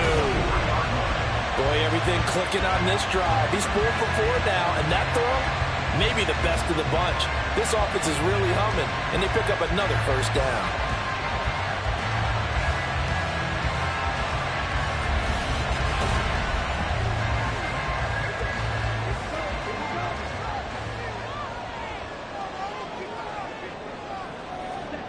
On 1st and 10, here's Lance. Allen's got it, complete. And he's tackled a yard short of the marker. Good gain of 9 on first down. Just about every quarterback is trained to really look downfield first before you come back and make a nice, safe throw. And in this case, that's exactly what he did. Found his running back, let him create some space, and it turned out to be a nice play for the offense. Throwing again on 2nd down, but this time it's incomplete. The offense on 3rd down tonight, a perfect 4 for 4 thus far. They need just a yard here. It's 3rd and 1. Here's Allen. And he takes it down to the 13 and picks up the first. I like this focus there because he wasn't thinking about breaking that one big. All he thought about was, I need 1. Let's go get that. Ended up picking up 2. Throwing on first down is Lance. And now a fumble. The ball's out. And it's picked up by the Eagles. And a big turnover there as his guys will get the football back. We have seen this before, and we know coaches preach about this and work on it all the time. Catch the ball. You know there's going to be some traffic somewhere. They've got to put it away and secure it as they try and get downfield. The Eagles coming out as they get ready. So for this offense, Charles, remember, drive 1 made it to the end zone. Drive 2 resulted in a touchdown as well. Now they'll try to make it 3 for 3. Yeah, and you know, they told us all week that this was the plan and this is what they wanted to execute, but did they really believe it would happen this well, this efficiently? I know they'll take it, and afterwards they'll say, there was never a doubt in our minds we were going to be successful in this one. Now it looks like we'll get a timeout, and we will. We've got an injured Packer on the field. Now a 2nd and 2.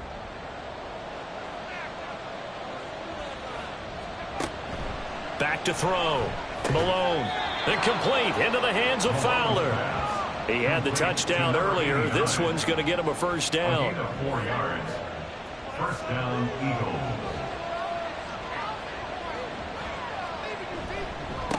Up the middle they go. Willis. And he can only manage to get a couple. 2nd and 8 coming up. This is 2nd and 8. 2 yards on the pickup. It's 2nd and 8.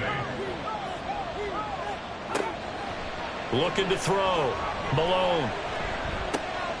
He finds his man, complete. That's Edwards. And he's brought down, getting this one up to about the 35. Ball up to the 35 now as they come up on 1st and 10. Back to throw. Malone. He finds his man, complete. That's Bradley. And that's good for a pickup of 10 yards. And that'll leave him with a second and just a few inches left. At the 45-yard line. Off the play fake. Malone. Throw out wide is incomplete. The coverage keyed in on him since that last completion his way. He earned a little more attention on that route, and that made it a lot tougher to get a clean throw his way. On third down, it's Willis. And now off to the races down the right side. And he will take this all the way down to the Packers' 15. Holding offense. Don't do us like that. Seventh play of the drive forthcoming on 3rd and 8.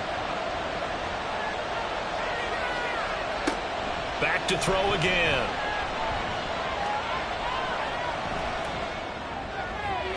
Oh, he had him.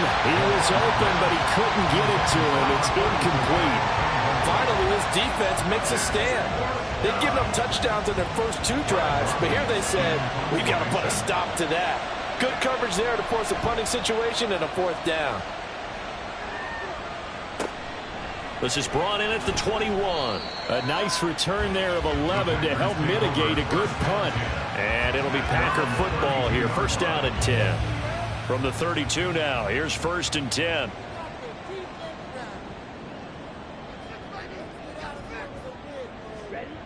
Now Lance. And he's got his man in stride, complete. And they get him down, but not before he takes it across the 40-yard line. First and 10 at the 43-yard line. On play action, Lance. And it's incomplete. Took a shot, couldn't connect. 2nd and 10. Second down and 10.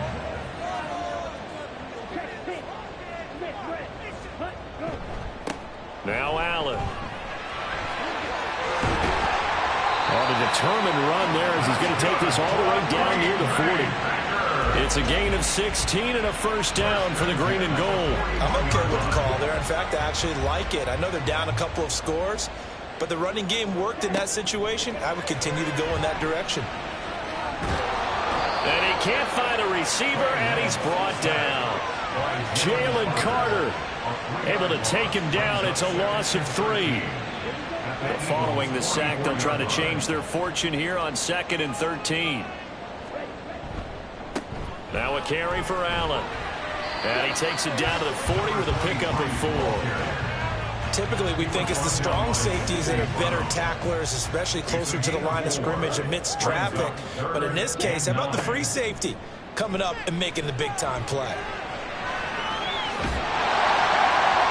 And brought down, but able to get it to their 30-yard line. Excellent work there by Lance as he scrambles for the first down. No surprise to see his sideline fired up by that big play. Heck, we're fired up and we're supposed to be neutral.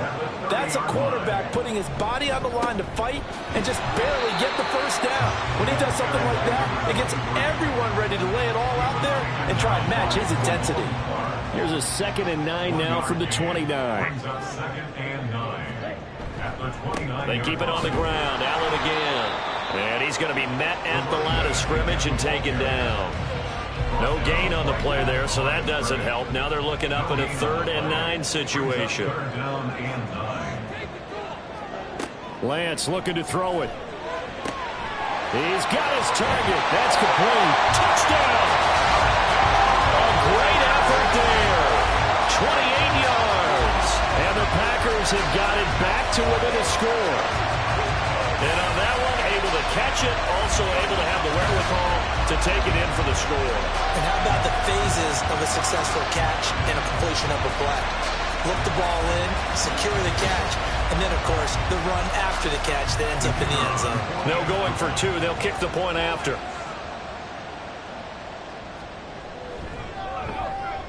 It's up and good. This becomes a 21-14 ball game now. A good drive that time as they go 9 plays in all. And it ends with a Packers touchdown. The kickoff team on the field now as they will send this one away.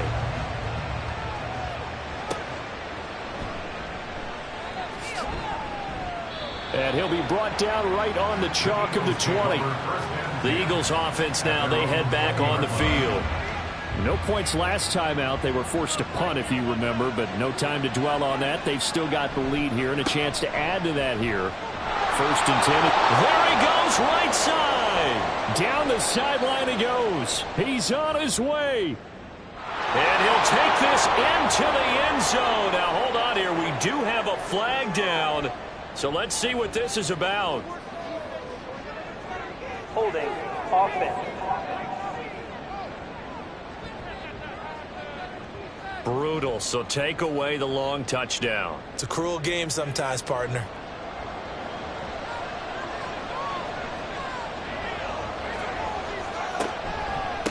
Now a handoff up the middle. It's Willis. And not a whole lot to speak of there, so bring him down shy of the 20. It's a gain of 3, and it'll be 2nd down.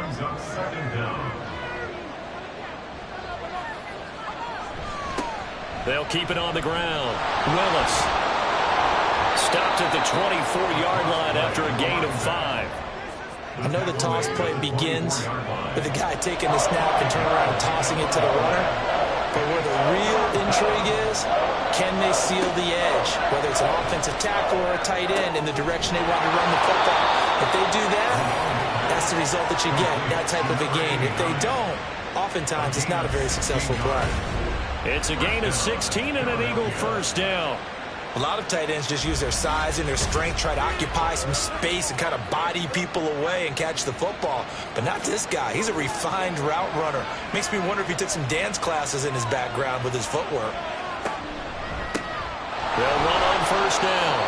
It's Willis. He works his way forward to pick up 4 yards there. 2nd down.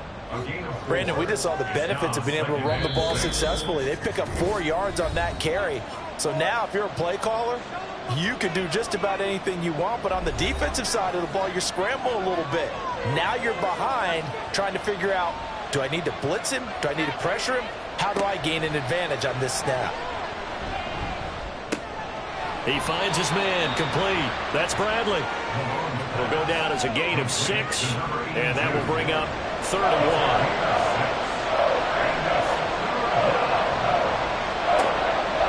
Now they'll throw here out of the gun.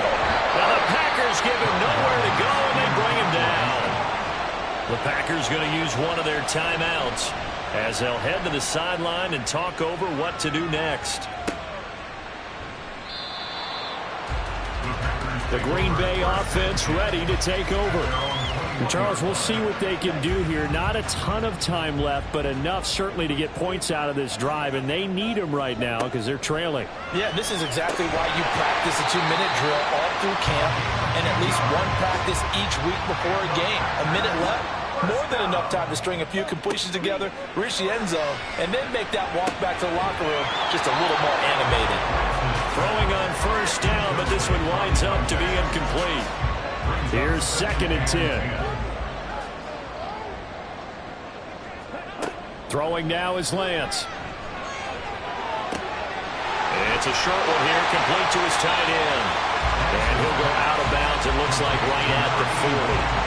9 yards, not quite enough, and they'll be left now with 3rd and 1. Again, they'll throw it with Lance. And this pass broken up. The contact well timed there, and now 4th down. That could be the stop this defense needed to get them back on track. They've been pretty well dissected by the offense here in the 1st half. After that possession, now they know that they can compete with this offense. Now Brown. Just a net of 34 there following a punt of 44 yards. And it will be Eagles football, 1st and 10. The Eagles offense going to take over late in this 1st half. And we'll see how this is played. Offensively, they've got the lead. Not a whole lot of time left. What do you think, Charles? Well, it's tempting to try and add to your lead, but a mistake there, that could change things in a big way. I say go ahead, take the knee, get on out for the half. Yeah, that one was covered pretty well because they were trying to leak the tight end out into the flat. I think they were hoping he could catch it, turn upfield, and pick up the 1st down. Looking to throw on 2nd down. Malone. Well, is incomplete. So the failure to connect on second down, that leaves him staring up here at a 3rd and 8. Looking to throw.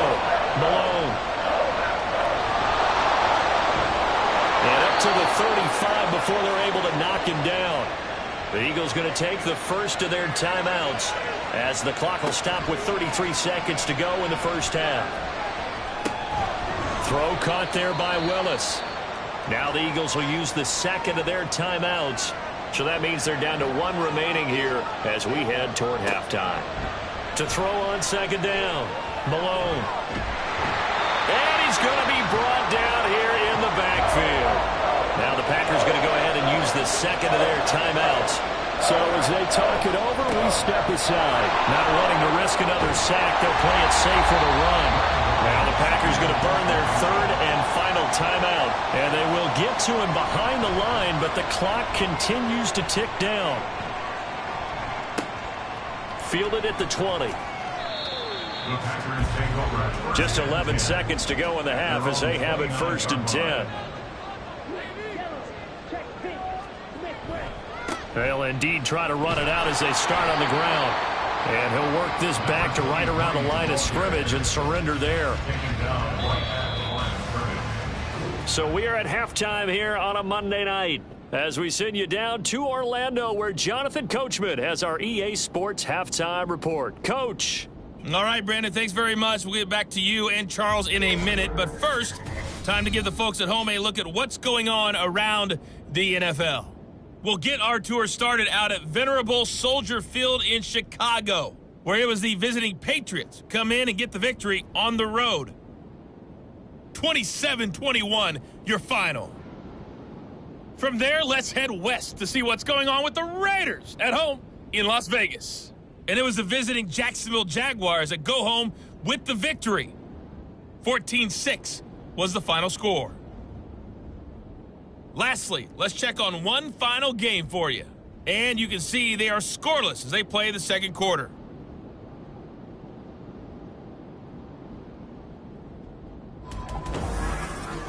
We saw a couple of high-octane offenses getting it done in the first half. Both teams had no problems moving the football. And you'd have to think, the team whose defense shows up in the second half is going to be the one who walks out of here with a victory. This taken in at the goal line. And it's a pretty good return here as he'll get this up to the 29. Here's the Packers offense now getting set to start off this third quarter.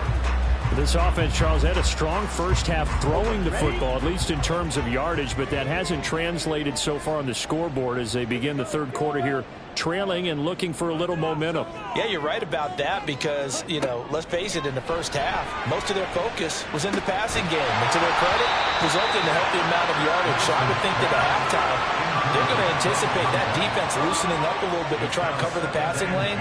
They've got to get the running game going, and there should be some gaps to run through now. On second down now, Nickerson. And they'll wind up getting this to the 37, gain of 9. That was a good run, probably right on the edge of breaking into something really big. So the defensive guys right now are talking about, okay, what can we do to slow him down before he truly gets started? He's not going to get there. That won't even be close. It was blown up in the backfield. A loss of a yard, and it brings up 4. Just a simple run play there on 3rd and 1, but this D was up to the challenge and stopped him, bringing up 4th down. On now is the Packers punter, as he'll punt it away for the second time.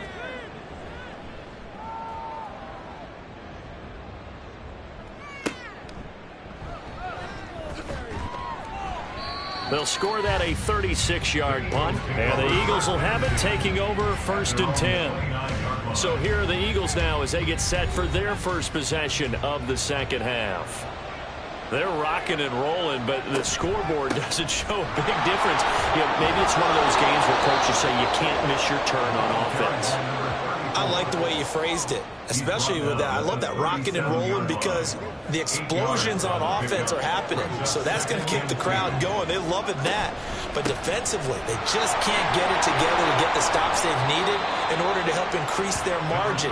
They've got to find a way, but you're not counting on it. That's exactly what you said. Can't miss your turn, can't miss your opportunity. Yeah, they're going for another opportunity now.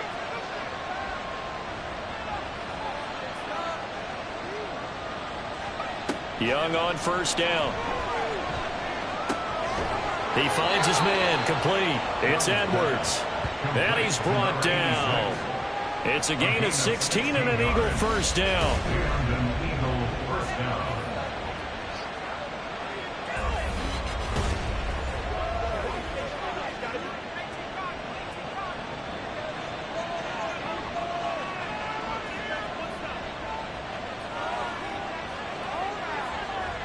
Now Young. That is caught by Fountain. And they'll wind up getting this one all the way down inside the 20. That one goes for 24 yards. Working with the lead, trying to get to 2-0. Here's 1st and 10. To throw, Young. He finds his man, complete. It's Edwards. They'll give him 4 yards there, and that will bring up 2nd down. 2nd and 6 at the 16-yard line. Up the middle they go. It's Willis. And he is going to be stopped cold behind the line of scrimmage. Now they're staring at a 3rd and 8. That last play backwards a yard. They'll be in search of 8 yards here as they hope to convert the 1st down. That one complete to Driver. Well, this is going to depend on the spot, but it's not a very generous one. He looks to be about a yard or so short. And that's good for a gain of 6. And that'll bring up 4th down. Young. Work in the middle of the field, and he's got a man complete. And he'll be taken down, but he does have 1st down yardage.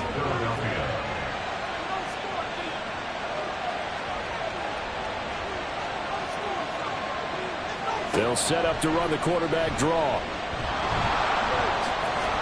And he is into the end zone. Touchdown, Philadelphia. Their mobile quarterback keeping it himself from 7 yards out. And they are able to add on to their advantage. Yeah, this is pretty similar to the Wildcat plays that were bouncing around the league circa 2008 or so. The idea here, just snap it right to the guy you want to run with it. In theory, you're getting yourself an extra blocker. And here, that Wildcat runner is your quarterback. And he takes it into the end zone. Extra point by York is up and good. And the lead now up to 14. Packers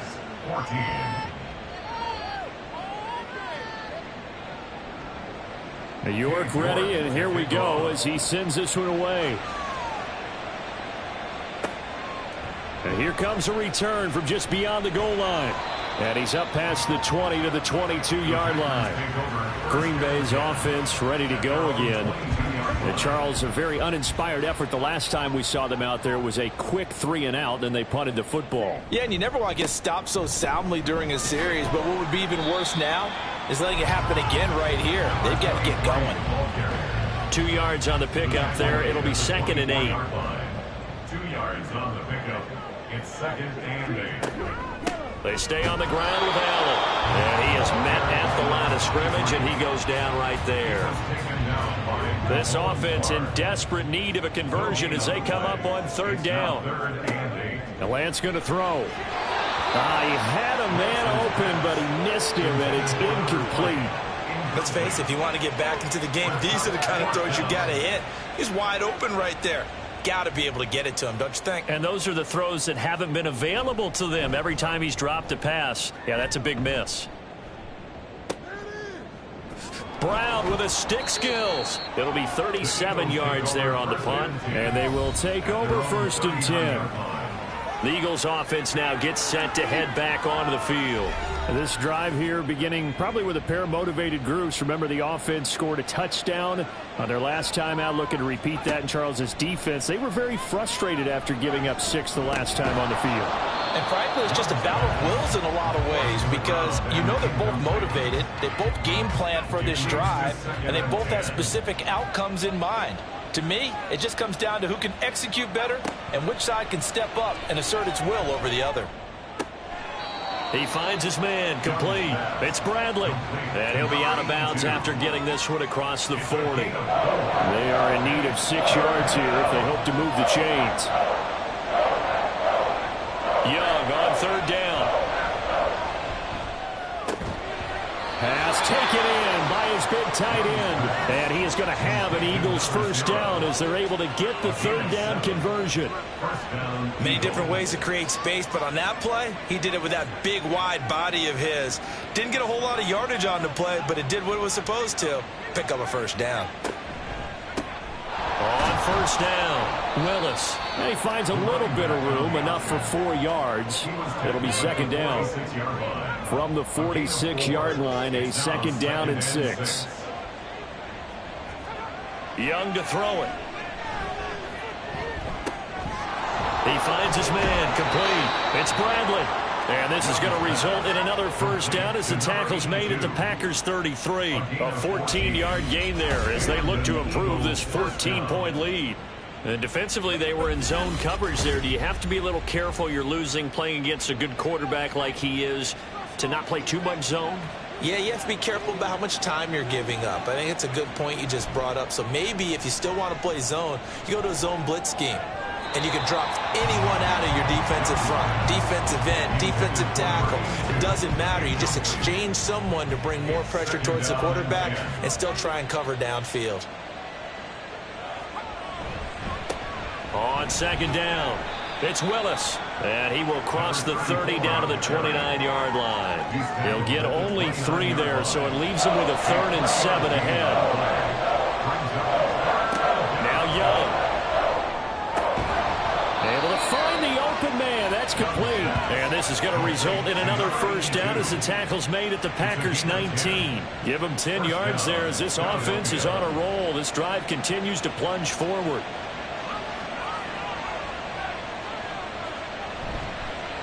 They'll run on first down.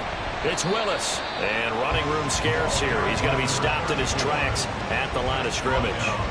Third quarter on a Monday night with a 2nd and 10 coming up. They'll keep it on the ground. Willis. And this time he's going backwards. So after the no gain on the last attempt, here they get him behind the line. It looks like the Packers have added an extra DB on third down.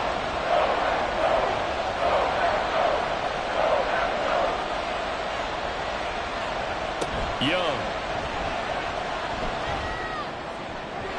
To the end zone, but it's incomplete. So 2 third down conversions on this drive, but not able to get a third, and now they deal with 4th down. Cade York on now for the field goal. From the left hash, this from 37. York able to send this one through. And that will extend their lead even further. And right now, Charles, this is about building that lead little by little, and they're able to do just that. And it gets them past the key number of 16, so this is now a 3-score lead. Not time to exhale just yet, but that might prove to be an important 3 points before things are said and done. And taken down just past the 20 at about the 21-yard line. The Green Bay offense now about ready to take possession here. Defense got the better of them last series, forcing a punt. See if they make a few changes in the game plan here and try to get points out of this drive. 1st and 10.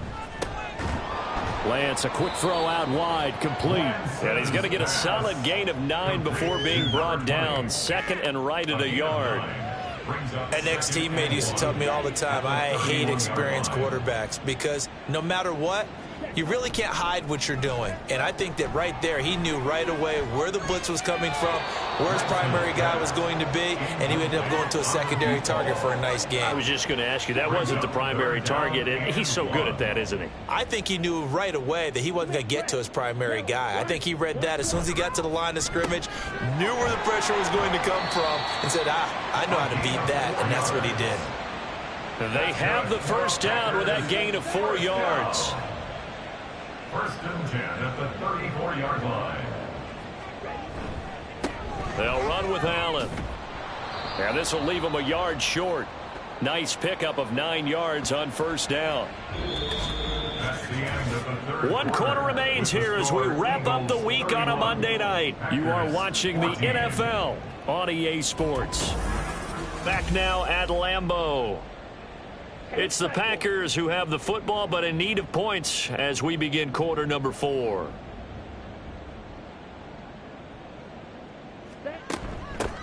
Now a handoff up the middle. Nickerson, and he'll get it into enemy territory just across midfield at the 49. Now we'll get a stoppage here as it appears we've got an Eagle slow to get up. Well, now they're going to come out and take a look at this injury, and we'll be back in a moment. So signs of life in what's been a dormant offense in this second half. Here's 1st and 10. Here's Lance to throw it. Got a man, and he hits him in stride. And a 6-yard gain gets him right around the 43. You got the big lead defensively. Willing to give him that underneath stuff, right? And this is why you work on your tackling. Tackle them after the catch, inbounds, keep the clock running. Just go ahead and bleed the game out that way. Now he dumps this off over the middle, and he'll go down here at the 35-yard line. That one, a first down pickup of 8.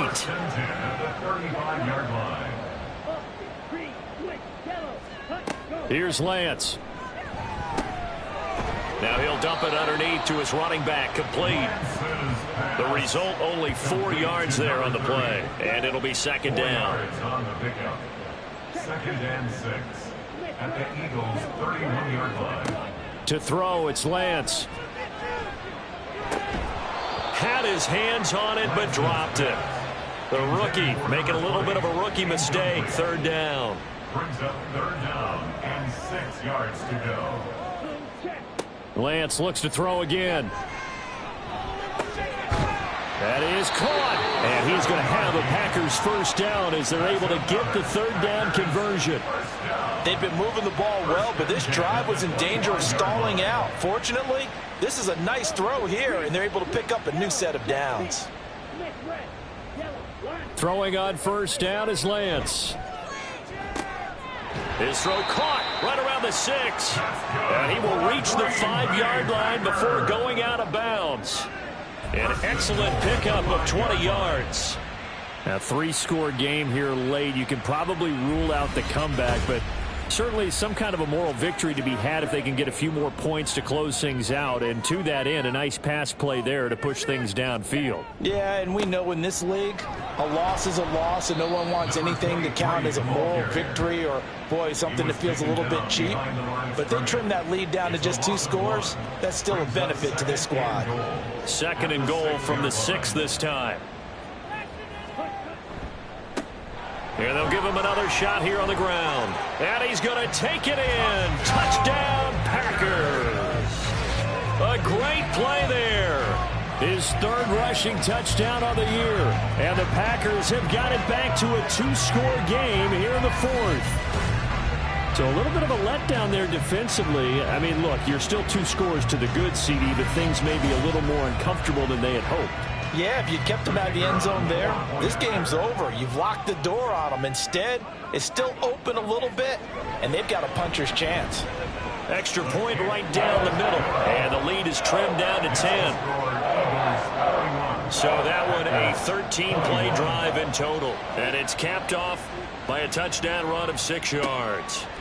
And he'll elect not to return this one, so they'll bring it out to the 25 on the touchback. Here's the Philadelphia offensive unit now as they head out to take over possession. If they can score here, they have a chance to make this a 3-possession game and all but put things to bed. They throw right away, and that's complete out on the right side. And he'll be taken down, but not before they reach the 50. It'll go as a gain of 25 on a play that started back at the 25. Well, it may seem a little unorthodox to some people. Got the lead, 4th quarter, yet he's still firing away. I think he believes that's the best way to go ahead and win the game. Yeah, a lot of coaches say, let's just run the football, be conservative. He's sticking to his game plan. No, that is his game, and that's what they're going to ride. Here's a run on first down that won't even get back to the line of scrimmage. He will lose a yard. 2nd and 11. It's a loss of a yard. Brings up 2nd and 11 at the 50-yard line. Young now from the 50. And he overshot him there. It's out of bounds, incomplete. The offense on third down tonight, they've hit on half of them, 5 for 10. This is 3rd and 11. Here's Young from the shotgun. Able to avoid him at the 40. And he will be very close to a first down, but I see the closed fist of the referee, and that means 4th down. That was a good effort there trying to do it on his own, but as a defender, you're in a tough spot because you have coverage responsibilities behind you, and if you take off too quick to try and get him down, he might loft it over your head. So better to track with your man defensively than trying to go up and make a stop on the quarterback. Exactly right. What you're hoping is that your guys in the front 7 can get him down. So that maybe not a knockout blow, but I suppose certainly every little bit helps when you're trying to salt one away in the 4th. Well, the possibility of being beaten by 2 late touchdowns or at least sent to overtime does exist, but time, definitely a big factor at this stage of the game, is in their favor. The Packer offense now ready to get back onto the field. And that last drive, so effective in the passing game, resulting in the touchdown. Maybe not many people were focused on the trenches. There was good protection there. Excellent protection. So now defensively, you've almost got to get down into those starters blocks like you're a sprinter. Get lower than those guys on offense and find a way to roar through them or around them to get into the face of the passer. Easier said than done, though. Way easier said than done. But they've got to try something because right now they're just cutting them to shreds. Aiden Hutchinson just would not be denied. That's a loss of 7. So a tough situation to overcome here. 3rd and 17. Lance looking to throw it. He's got his target. That's complete. It's a big play there for Green Bay. And even 40 yards. And here's a spot where this offense says, we got to start making something happen. We're down 2 scores. It's the 4th quarter. We've got to start moving with some urgency. And here's a big play that gives them a ray of hope that they can get back in this one. So the big play moves them all the way across midfield. It's 1st and 10 from the 45. And Lance now to throw. And his throw's going to be incomplete. As a defensive back, you have some weapons at your disposal that we don't often talk about. And you can read the receiver's eyes, you can read his hands, and you know that the arrival of the ball is imminent. And that allows you to make a play on it and oftentimes knock it away. Another throw on 2nd down, and this one incomplete as well. This offense was on the move. Now 2 straight incompletions have them looking at 3rd and 10. Again, they'll throw it with Lance. That's caught by Durham. And he gets this one inside the 15, just a yard or 2 shy of the 10. That one will go down as 33 yards on the 3rd down conversion. Catch number 100 for his career right there, and it's good enough to keep the chains moving.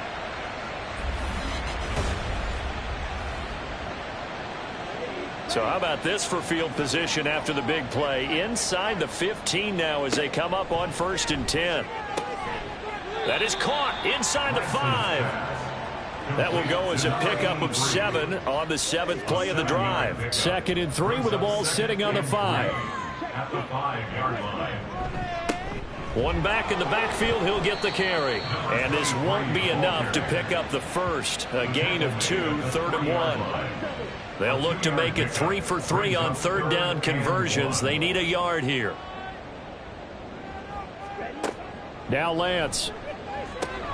Toward the end zone, but that's going to wind up incomplete.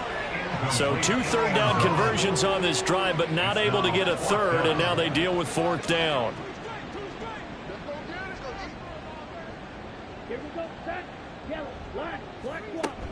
They'll run for it. This is Allen. And he'll take this into the end zone for a Green Bay touchdown. A great effort there with his 2nd touchdown of the game, 4th of the year. And the Packers have made it a 1-score game again here in the 4th. Well, time to let those folks know who are tuning in looking for the late local news. We may be a moment because we've got a game again. And partner, except for those on the West Coast where it'll be seen in its regular time, right? That's the way it works, doesn't it? But how about that? Big-time drive right there. If they're going to have any chance, they needed a touchdown there, and they went right down the field and worked their way into the end zone. So here comes the kickoff, and what now is just a one-score, 6-point game.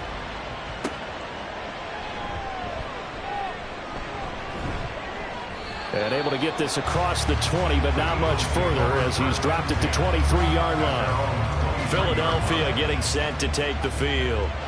After the touchdown we just saw, we have a brand new ball game. And now look at the situation. You got plenty of time on the clock. Defensively, they have 3 timeouts. So do you run the football here or do you throw it? I think you have that full conversation with your offensive unit, and you tell them, here's the situation. They've got all their timeouts, so we are not going to play this conservatively.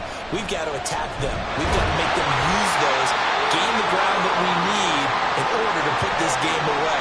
If you think we're just going to run it 3 times and punt it, you got another thing coming. Yeah, and then, by the way, also the 2-minute warning in play, so essentially 4 timeouts left. They have to be aggressive here. This is 3rd and 2, maybe the biggest play in this football game. They'll try and run some clock here as they keep it on the ground. And getting this just shy of midfield, they'll spot it at the 49. Now it looks like we'll get a timeout, and we will. We've got an injured Packer on the field. Well, hopefully, obviously nothing serious here. Medical staff, though, going to take a peek, and we'll take a break.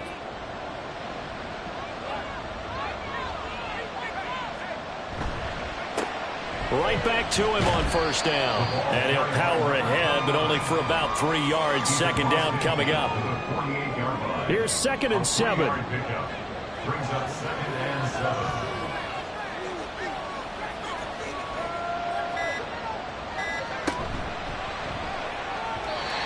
Quick throw, but incomplete. Speed is the name of the game when it comes to RPOs, and sometimes you can be a little too quick, thus inaccurate, incomplete. Young to throw it. And this pass broken up. Excellent coverage there on 3rd down, as that was not an easy one to hold on to. He did a fine job there of not hitting it before the ball arrived, and I've got to tell you, you can often mistime that play because of the angles of approach. When you're going to get him, sometimes you panic as well and think, I've got to be there right now. Instead, in this case, timed it perfectly and knocked it free. So the Packers down by 6, 2:23 to play. Needing to go pretty much the length of the football field as they have it 1st and 10. Throwing now is Lance. This ball complete to Durham.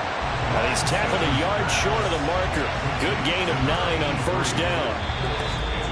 4th quarter, down to the final 2 minutes. And we've got a 1-score game. Tell you what, he's been able to put the ball in some tight spots all game long. That throw, no different. Yeah, a lot of people would call it a gutsy type of a throw. I think he looks at it as, I can do it, so it's not that big of a deal to me, and I'm going to keep firing. Now, meanwhile, here's a 2nd down throw. It's knocked away and incomplete. Well, this feels like a late season game, even though it's just week 2. Here's a big 3rd down. Lance looking to throw. And he comes back with one complete. And he's going to have the Packers 1st down as they're able to get the 3rd down conversion. That gets them the 1st down, but they've still got to move quickly here.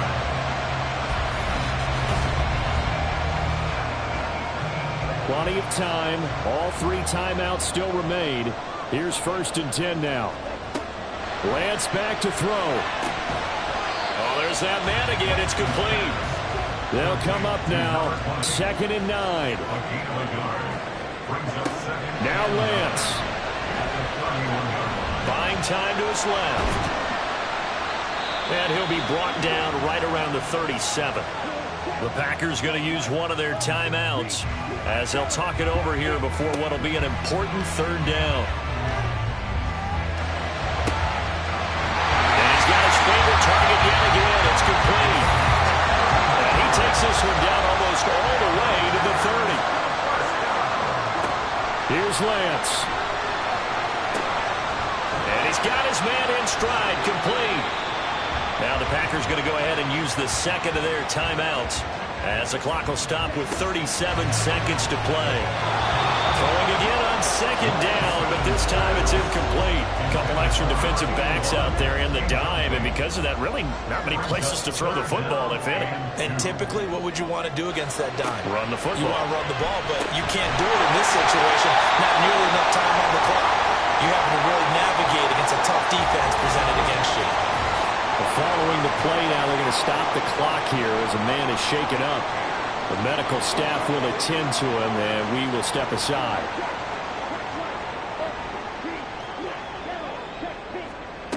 Back to throw. His throw incomplete.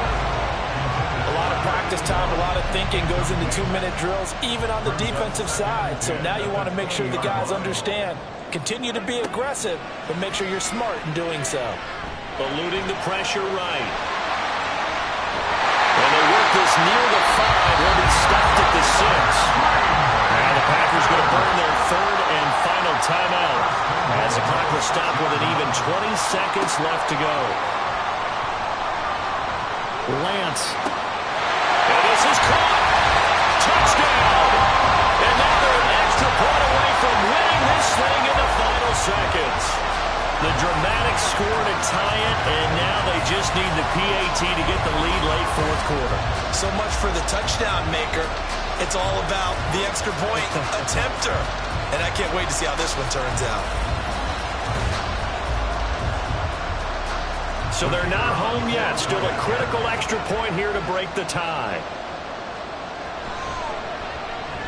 And they have got the lead. That one in the books as a 12-play drive. And it's capped off by the touchdown and the ever-critical extra point. So it is a 1-point lead here in the final minute of action. And makes it across the 20 as his guys will set up shop at the 23-yard line. Already at the line, this Philly offense set to go. We have seen a lot of points here in this quarter. For us up here in the booth, it's been fun to watch. The defensive coordinators probably scratching their heads. Yeah, they're going a little bit crazy right now. But let's face it, all of our friends who play fantasy, they're enjoying the heck out of this show because most of them are creating and getting a bunch of points. Yeah, points certainly not at a premium here.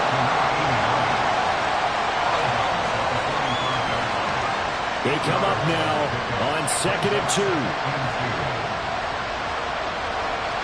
One last shot for Young. And he'll take this for a short gain on what will prove to be the final play of this ball game. What a game we were treated to in this one. And on that final play, they had a chance. They had the ball just beyond midfield for one final shot, but couldn't get it done, and they suffered the loss. Yeah, and you mentioned how they had a chance on that final play, and getting it to midfield gave them that opportunity, hoping they could find their way to the end zone and make that miracle happen. A really good ending to an entertaining contest, though. So for Green Bay, they make amends for their Week 1 loss by winning their home opener. And they'll hit the road next week to take on the Houston Texans. Meanwhile, for Philadelphia, they will fall to 1-1, and they'll get a chance to redeem themselves at home next week. That'll do it for us. I'm Brandon Gaudin alongside Charles Davis. Thanks to our entire crew as well. We'll talk to you next time. So long, everybody.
It's week 2 of the NFL, and we've got the Dolphins' speedy running back.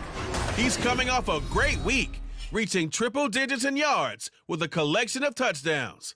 It's the Dolphins and the Jets, and it's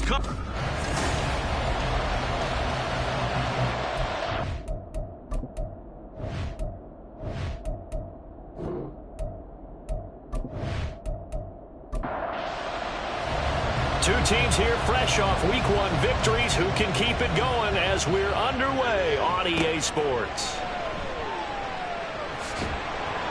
And beyond the 20, but not by much. In fact, just a yard pass there to the 21. So now here comes the Jet offense as they get ready to take over. And leading them out there, we get a look at their 6'3" quarterback. You want to talk about a driven player, partner. This guy is absolutely that person. He doesn't just have goals in this game. He wants to be remembered among the best to play the position, and he treats every game as an audition for that. It's a lofty goal to set for yourself, but we've seen his drive lead to some impressive games from him. Perhaps another one. And able to break one tackle, but then quickly brought down. But a nice little gain. Still a few inches short of a first down as they come up now on second down. At the 31-yard line.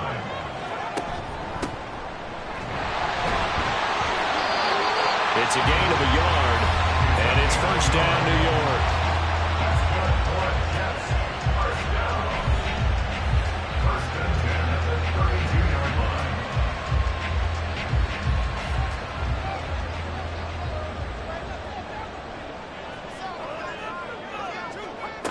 They'll look to throw. Throw left side complete. That's Gonzalez. They'll take this to the other side of midfield before going out of bounds. A Jet first down, 18 big yards that time. Well, I think when they look at their offense, they think to themselves, weapons everywhere, and they want to move the ball around. They want to spread it to different people. But you absolutely know they want to get this man involved as well, and that's what they just did on that play. They'll look to throw now on first down. And his throw is incomplete. You talk about this Miami defense.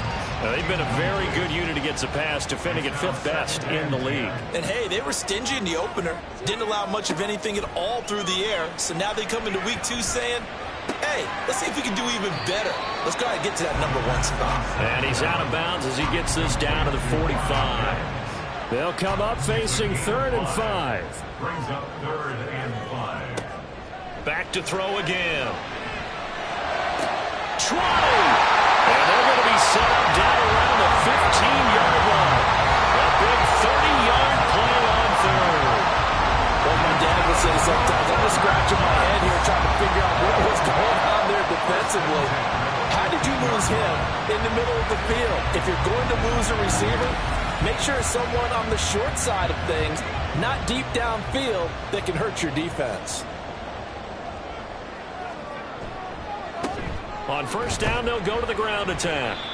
And they get to him quickly here as he stopped right around the 13. Give him a couple on the carry there. 2nd and 8. A gain of 2. Brings up 2nd and 8. Out of the gun. They'll look to throw.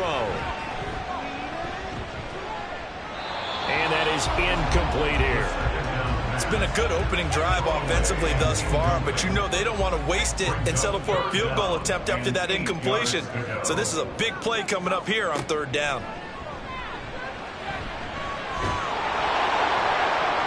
Meanwhile, on 3rd down, they take a shot at the end zone, but it's incomplete. Well, it's been a tough go for them. These guys have been driving down the field, but defensively, once they got their backs to the goal line, turned up the pressure, that's going to lead to a 4th down. Well played. And his kick here is good. And the Jets hit the board first. It's 3-0. So the opening drive does yield points. Maybe not the 7 they wanted, but they'll take the 3. Accumulating 1st downs does not go up on the scoreboard, but it does go into the DNA of a team that's trying to establish itself to start a game. That has to feel pretty good for them. They'll take the 3. Yeah, they had 3 first downs and 3 points. So here are the Dolphins now getting set for their initial possession. And they'll be led out by their 6-year quarterback. We're seeing it more and more in this league, how teams love to have athletes back there taking the snaps, guys who can throw it and move around and get yardage with their legs if needed. He's one of the best examples that we see out there right now. He can throw for hundreds of yards one week and then run for 100+ the next. He adds an extra dimension that really confounds defenses when he puts it all together. They take a shot downfield there, but it winds up falling incomplete. So now 2nd and 10 after the incompletion on 1st down. He'll look to throw. Incomplete. When you talk about this Jets defense, this unit currently 7th in the NFL, Charles, at stopping the run. Now if they could just get their pass defense in line, this unit would be really, really strong. And remember the conversation with the defensive coordinator? He wants them to rush the passer better. He wants to see the quarterback on the ground. They've got to create some sacks. And he said it starts early and often. We'll see if they can get to it. On 4th down, A.J. Cole comes on to punt. They only punted twice in the win last week as he gets this one away. And it's fielded at the 34.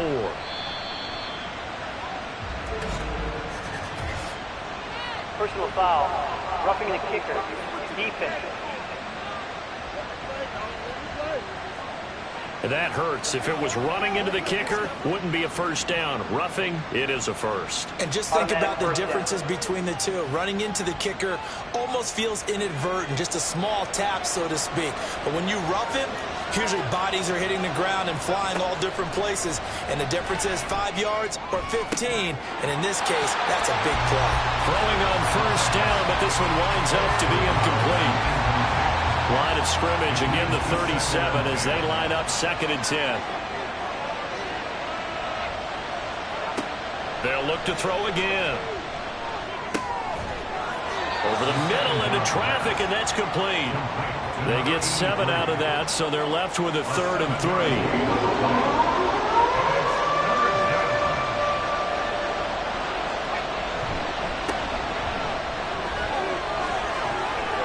Some space here. And some solid footwork there as he'll take this down to about the 38. 18 big yards on that one, and a Miami first. 3-4 defense, and that O-line really dominated the D-line on that play. And think of it this way. With a 3-4, you have a natural bubble over each guard because those guys don't have defenders over them. Oftentimes, if you want to run up the middle, they can get upfield and get on the linebackers right now, and that gives the running back a heck of a chance to get into the secondary. That was play number 7 on this drive, and it got him 7 yards. Here's 2nd and 3. 2nd and 3 at the Jets' 31-yard line. They'll look to throw here. And that falls to the ground, incomplete. A nice job of bodying him up defensively, and now it brings up 3rd down.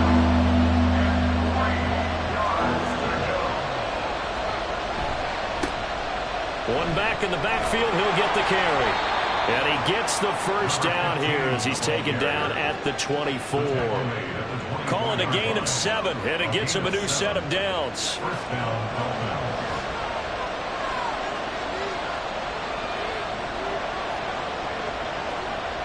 Back to throw now on 1st down. Caught on the right side by Jones. It'll be a gain of 5, and that's going to bring up 2nd down. Brings up 2nd and 5 at the 18-yard line. They'll set up a throw. And his throw here is incomplete. Haven't met a corner that's worth his salt yet that ever admits to worrying about man coverage. How about the play there, breaking that pass up? Out of the gun now on 3rd down. And that is incomplete. Oh, he did everything but hold on to it. But a nice play defensively, and now brings up 4th down. Patterson's kick is good. And the Dolphins are going to tie the score at 3. So a return of serve, so to speak, here on the 2nd drive of our game as they respond to that opening field goal with 3 of their own. I like that. Go a little tennis on me, I know you. You like to mix it up with sports. They crack a forehand back out, and they get a backhand. What was the return on? It was a backhand. I like that. Really good backhand. With some nice top spin on the whole thing. I love it. Almost a mirror image when you really get down to it. I thought that was pretty good stuff. Back onto the field come the New York Jets for their 2nd drive. And last time they got 3 points, but it was a chip shot field goal. And when you go to the sideline after a chip shot field goal, maybe the offense not too happy. It's a balancing act, isn't it? Because you're exactly right. They're none too pleased that they didn't punch it in for 6 points. But also have to remember, they did put points on the board. 3 points is 3 points. And in this league, you take points when you can get them. Not easily done. A gain of 9 brings up 2nd and 1. Off the play fake, he'll look to throw. The Dolphins get there this time, and they bring him down. Multiple players combined for their team's 1st sack of the game. Well, you don't usually get a sack from a nose tackle spot, but we got one there. No, we don't, and a lot of the times in passing situations, they end up off the field anyway. So how happy was he to work his way back to the quarterback and put him on the ground? He's going to end up with a nickname after something like that, some Big Jelly or something like that.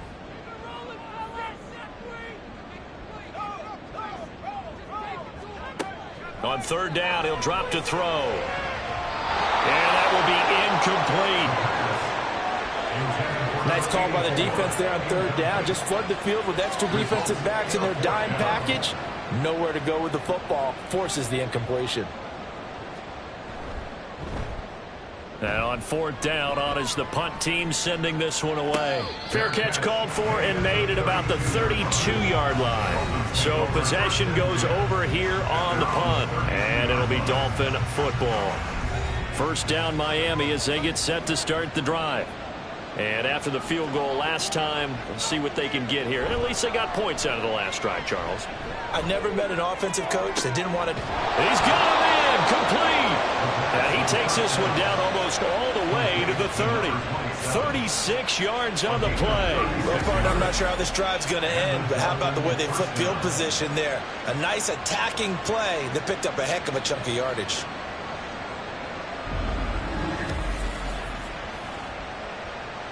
So the big play changes the complexion of things. Here's 1st and 10 just outside the 30. They're going to look to throw. And Jones has it over the middle. And inside the 20 before he's brought down. Now a stoppage here as it looks like we've got a Dolphin shaken up on the play. We'll get an update when we return to MetLife Stadium. They had to settle for 3 last drive, hoping this second go-around ends in 6. In good position, 1st and 10. And he'll go down here at the 12-yard line. He'll wind up getting right about 4 there on the scramble, and it's second down. It's now 2nd and 6. Back to throw here.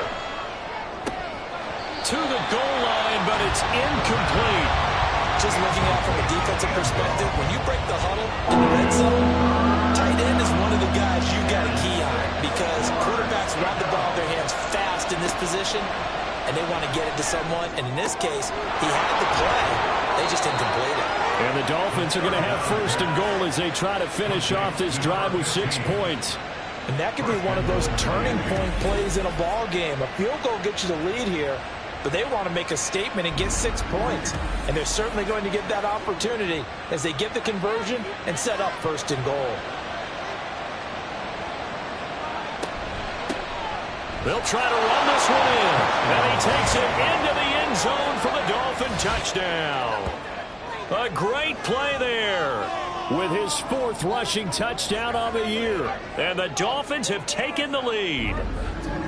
2 good drives on their first 2 possessions. Remember, the first wound up in a field goal, but we all know field goals aren't going to cut it in the NFL. So they're not going to be denied here, and they wind up punching this one into the end zone. Extra point by Patterson, up and good. And the lead is now 10-3. And he'll elect not to return this one, so they'll bring it out to the 25 on the touchback. New York's offense back out there and set to go. The last series form, a little disappointing, forced to punt. And now they'll try to do better here and come away with some points as they begin this drive, 1st and 10. And that is caught on the right sideline, but out of bounds, says the line judge. The throw took him a little too far. It's 2nd down. Now 2nd and 10 at the 25-yard line. The play-action fake. They'll look to throw. Got a man, and he hits him in stride. And he'll get this up past the 25 before he's out of bounds. That's a gain of 3. It's 3rd and 7. Here's a play fake as they set up to throw. He throws it on the move, but can't connect as that falls incomplete. A misconnection there. He's hit on just 50% of his passes thus far. That's not where you want to be. Now you see the evolution of the game. You go back to the quarterbacks of old, 50% would be terrific because they threw the ball downfield almost every time they threw it. Now with the short passing game, you should be above 60% just to be in the average range. So a change of possession here on the punt. And it will be 1st and 10 as they take over. In motion left is Davis. And they're going to give it to him on the jet sweep. And that is not fooling anyone. He never had a chance to turn the corner there. And they'll go backwards right away. But that's the danger, Charles, of running plays like this for your wide receiver. They can hit big or they can be duds. Yeah, you're exactly right about that because if they're forced to try and go around defenders behind the line of scrimmage, sometimes you can give yardage in order to gain it. But in this case, they gave yardage and didn't get it back. That's what they needed. It's an 8-yard gain, and now 3rd and 4 suddenly doesn't look so bad. Back to throw. Hard throw, incomplete. Well, they came up with points in their first 2 possessions, but it looks like they'll come up empty here on their 3rd drive. The defense finally starting to get locked into them a little bit. Might have to go a little bit deeper into their playbook on their next possession. So they're forced to punt on 4th as this one's away. He'll look to set up his blockers. A good work bringing that one back as he picks up about 16 on the return. And the Jets will take over. And New York set to take the field. Over on the sideline, hoping to hit that reset button between possessions. Last time out, they had to punt it away. This time hoping to finish this thing off in the end zone. And nothing much materializing there on the first down run. He'll get a couple, and that's it. From the 38 now, here comes 2nd and 8. And they'll keep leaning on the running game. Back to the ground. And the defense on him quickly there as they stop him at the 40 for a gain of just 2. A 2-yard pickup. up 3rd and 6. 10-3 our score after one here on EA Sports. Second quarter now from MetLife Stadium. The Jets with the football here. The offense on 3rd down. They've only converted once in 4 tries. This will be 3rd and 6. That is caught. And he is going to have the Jets first down as they're able to get the 3rd down conversion. This is a nice job of just taking what the defense is going to give you on 3rd down.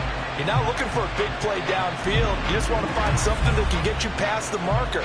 They found it and were able to keep the drive moving.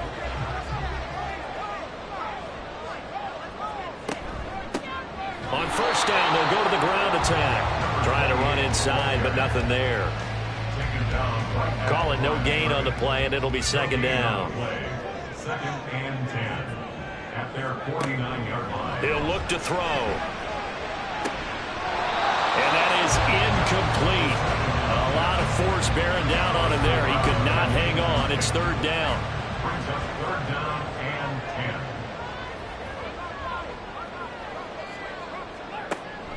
10. Looking to throw. And that is incomplete. The passing game not in sync here early. And now it's 4th down. Well, this first half has not gone according to plan so far offensively or even defensively for that matter. They could use a big-time spark somewhere, but it's not going to come on this drive as they have to punt this one away. And no return here. Where will they spot it? They say just outside the 20-yard line. So now the Dolphins set to take over on offense. They were winners a week ago over the Steelers, and they lead this one as well as they start here 1st and 10. They'll start this drive out on the ground. And he'll maneuver his way forward for about 4. 2nd and 6. Ball on the 28-yard line. Here's 2nd and 6.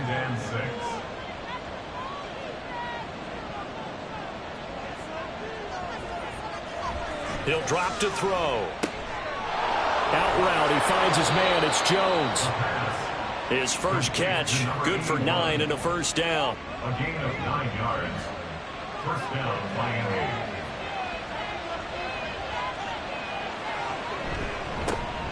One back in the backfield, he'll get the carry. Gets past one man.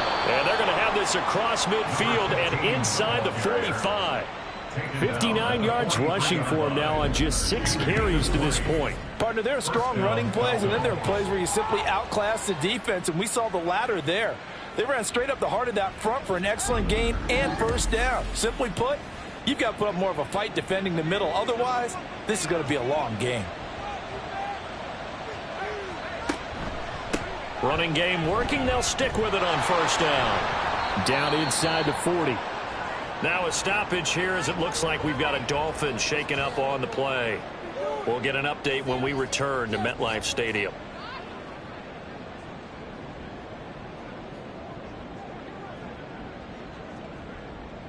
From the 39-yard line, here comes 2nd down at 6.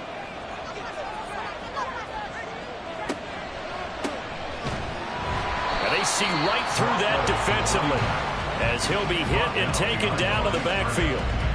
The line to gain is the 33 on 3rd down. Now back to throw.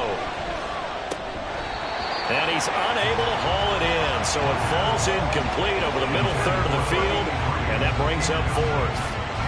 I wonder, Brandon, I just wonder, you think maybe he was worried about where he was on the field? Was he far enough? Was he close enough to the 1st down sticks? Absolutely. He was right there by him, and I think he was thinking 1st down before he caught that football. Yeah, got to catch it first, because if you don't catch it, there's no chance of picking up a 1st down. So that one on target, and it adds to this first half lead. And maybe we're too early to worry too much about 1-score lead, 2-score lead, etc. But this is where you kind of start banking those points that come in helpful later on. And he'll just sit on this one as their drive will start at the 25. And now out come the Jets. They trail by 10, 13-3 as they come up on a 1st and 10. They'll try and start this drive in the air. And the Dolphins rush gets home. Down he goes. The corner blitz gets there as he goes down for a loss of 7. You know, on these types of plays, we're always looking to assess blame. Okay, where did it break down? Sometimes it's just a great play. On play action, they'll throw. Over the middle, complete. It's Ray. It's a pickup of 17 there. And that'll bring up what looks to be a 3rd and inches. Can't be more than a half a foot. One back in the backfield, he'll get the carry. And he's going to run into a brick wall right in the middle of the field, and I don't think he got there. No gain on the play there. A nice job defensively, and it likely forces a punt situation on 4th. As usual, the hallmark of a good run defense, linebackers making plays near the line of scrimmage. Absolutely nowhere to run there. On 4th down, the punt team is on as this is sent away. And this will be taken at the 13.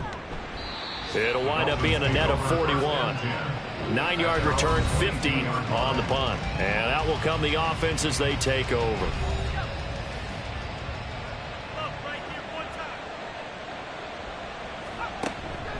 They'll start on the ground here on 1st down. They'll get this to the 24, and it's 2nd down. Offense looked a little bit discouraged after that play, shaking their heads a bit, looking at each other. I think they thought they'd get a lot more out of that call. Sometimes you do get the running lane you want, and other times, the defensive front, they just break up the play before it can get going. And they work this well upfield across the 45. 22 yards there, a 1st down.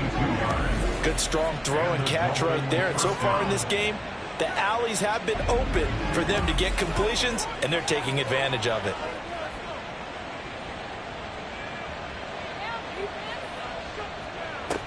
On 1st down, he'll drop to throw.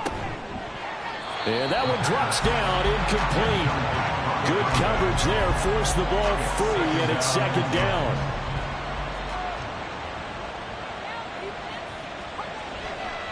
They'll set up to throw. And he fires one incomplete. He already came through for them on this drive. No surprise that they were hoping he could do it again.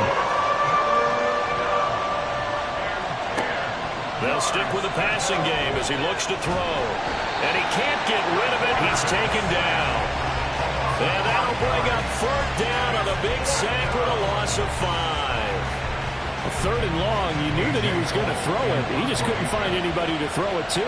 Yeah, and it shouldn't have been a surprise, but that was perfect execution of their nickel defense. That 5th defensive back, the extra defender, he really tightened up things downfield in coverage, and they were able to get to him in the pocket.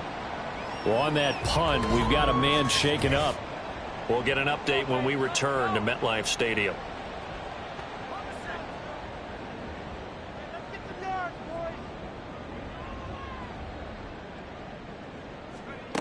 They'll come out throwing here to start the drive. I can assure you, setting up a screen is much more difficult than it appears. It requires excellent timing from everyone on the offense, and a defense's #1 goal is to throw that timing off. And 2nd and 10, he'll look to throw again.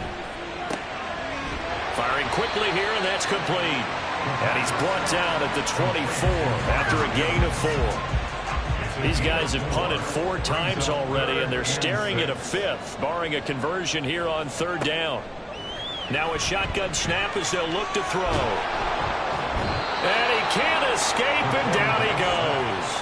Multiple defenders getting home there for a loss of 11. These sacks now, they're starting to pile up, Charles. And that front 7 defensively, they've had their way with this offensive line. And I think at this stage, we have to start thinking about different play calls. We've got to start helping this quarterback out because the entire game he's been under siege. I don't care what the down and distance. They've got to get the ball out of his hands a lot quicker. And the punt team on now as this one's sent away. And a fair catch called for and made just inside the 35-yard line. There again is the running back as he trots onto the field. And he's well on his way to a 100-yard game. He's already more than halfway there. We're only in the 2nd quarter.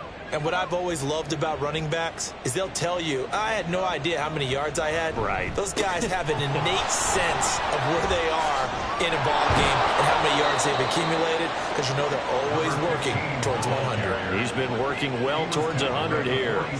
75 yards rushing for him as he has been tough to stop here this first half.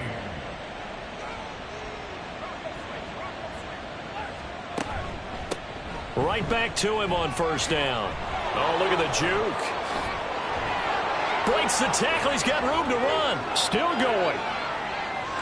And he will take it in for a Dolphins touchdown. A big play there with his second touchdown here in this first half. And the Dolphins are able to strike quickly to add on to their lead. Bottom line, when you play a runner with these talents, you've got to be able to wrap up and get him on the ground. Or the first person who gets there, hold him up long enough for the next wave to get there and get him down. Otherwise, he will continue downfield and find pay dirt.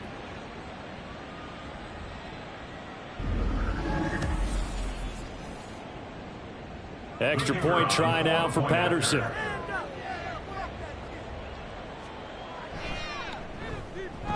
And that'll make this a 3-score game as the lead moves to 17.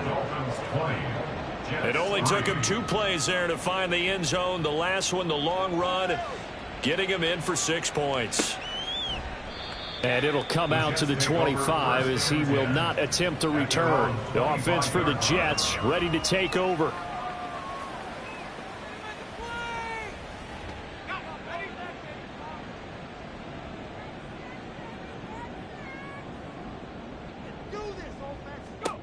They'll come out throwing here on first down.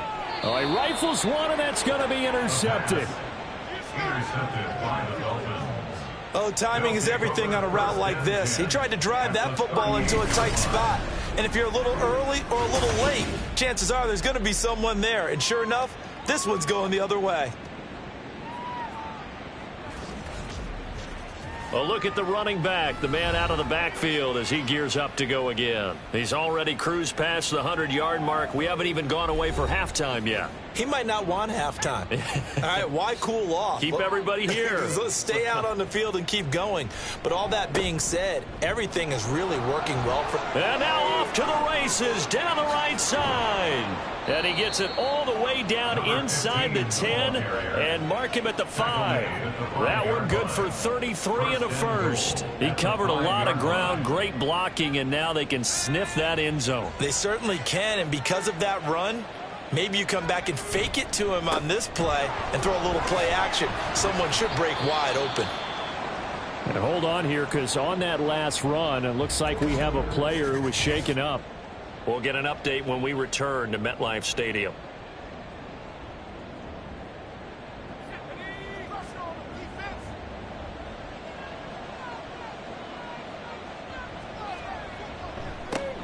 They'll try to run this one in. And that play's not going to get him in as he stopped right at about the line of scrimmage. A chance to really put this game out of reach. Here's 3rd and goal. They'll let the fullback try and take him home. And he'll take this into the end zone for a Dolphins touchdown. It's the fullback. His first touchdown of the new season. And the Dolphins are able to widen their lead here in this first half. And when the smaller guy can't power it across the goal line, Charles, sometimes you need to go with a fullback. They did. It worked. What's that thing about force and mass? How's that? Oh, yeah. Force equals mass times acceleration. Oh, that's big-time stuff. That's from the same guy the apple dropped on his head, right? Extra point by Patterson, up and good. And a rout is on here in this first half. The kicking team out for Miami as they will send this one away.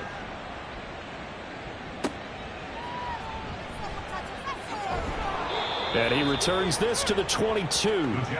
Back on offense, New York gets set to take over. And for this offense, Charles, you got to think kind of crucial here to put something together on this drive, because remember last time out, they threw the interception on the very first play. And you can't afford to let this defense keep building any more momentum. They're playing awfully well, and they're awfully confident right now. To me, it's time to attack and take some of that momentum back, but make sure you're selective in doing so. Understand where you want to throw the football and make sure it's open before the ball leaves your hands. Ball on the 30 now. Here's 2nd down and 2. He'll look to throw. That's going to be caught by Rivers. First connection there of the afternoon for those two, and it's good for a first down. 2 minutes remaining in this first half of football.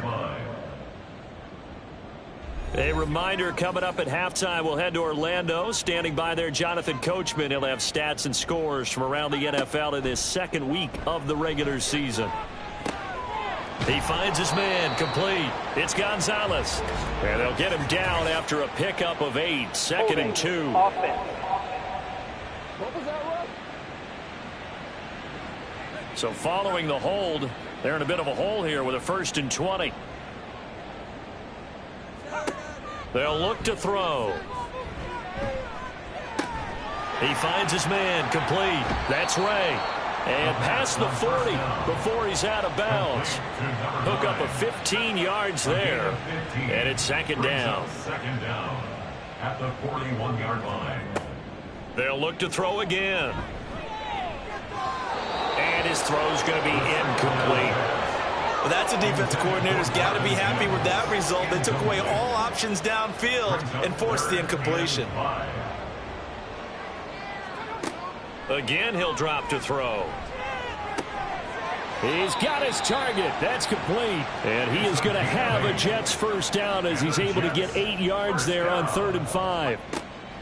Back to throw again. And he's got his man in stride, complete. And taking it across midfield and just shy of the 40. This offense finding its legs now. Here's another 1st and 10. They'll look to throw here. Steps away to his left. And he is out of bounds, but not before he's inside the 30. A nifty bit of scrambling there. 12 yards, first down. From the shotgun, he'll look to throw. Under pressure, and he will go down. Sacked back at the 38. The Jets are going to use the first of their timeouts as the clock stops here with 46 seconds remaining in the first half. Sacks, a growing theme in this first half. This is 2nd and long. Out of the gun, they'll look to throw. Got a man, and he hits him in stride. So 8 yards on the completion there, and that'll bring up a 3rd and 11 situation. Now the Jets going to use the second of their 3 timeouts. So that means they're down to 1 remaining here as we head toward halftime. What do they have for this? 3rd and 11. They're going to look to throw. And that one will fall incomplete. Clock here now just under 30 seconds to go in this first half. Now the Jets will call on a field goal unit here. He made his first, this from 47 yards out.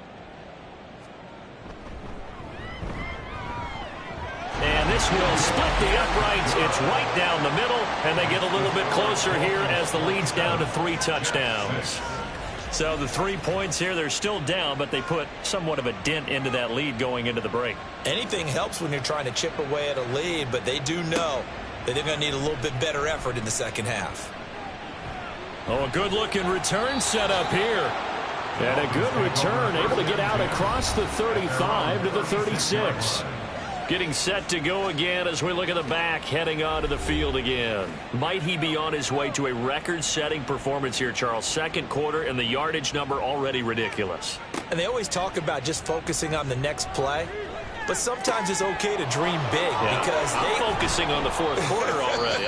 Listen, I don't blame you, though, because we could be witnessing some type of history here, and it's being done by him and, of course, the big guys up front who are creating the holes for him to run through. Yeah, they've all been good so far. Throwing on first down, but this one winds up to be incomplete. Now it's 2nd and 10. They'll set up a throw. And he's going to have the hook up to Scott. And he's going to get this inside the 30. 4 seconds left, and there's the timeout. In field goal range and a chance to tack on 3 before intermission. Patterson's kick is good, and the Dolphins will add on to their lead. So he's been a busy man here in this first half. That's 3 field goals for him now. And not just 3 field goals, but 3 for 3. So even though the offense has struggled a bit putting it in the end zone, they've still been able to come away with points due to his leg.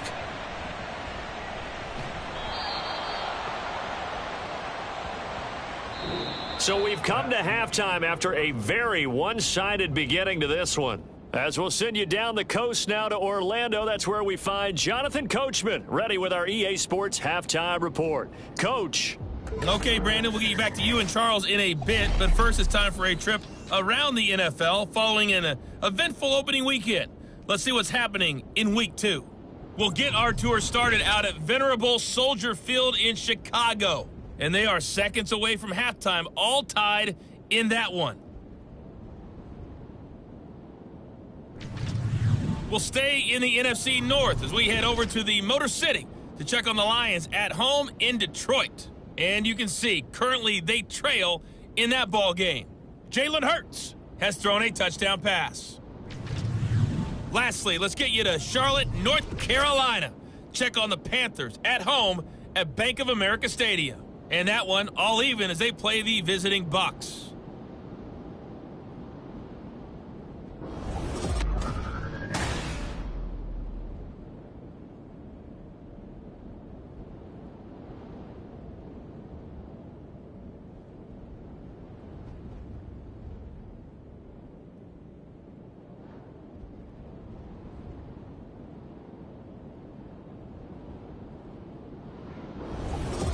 All right, Coach, thank you very much as we welcome you back for quarter number 3. The Dolphins in front, and they'll be in possession of the football first as the second half gets started. And we'll see a return here from the end zone. And the decision to come out of the end zone is going to cost him 5 yards as he's taken down right at the 20. The Dolphins getting set to go back to work here in quarter number 3.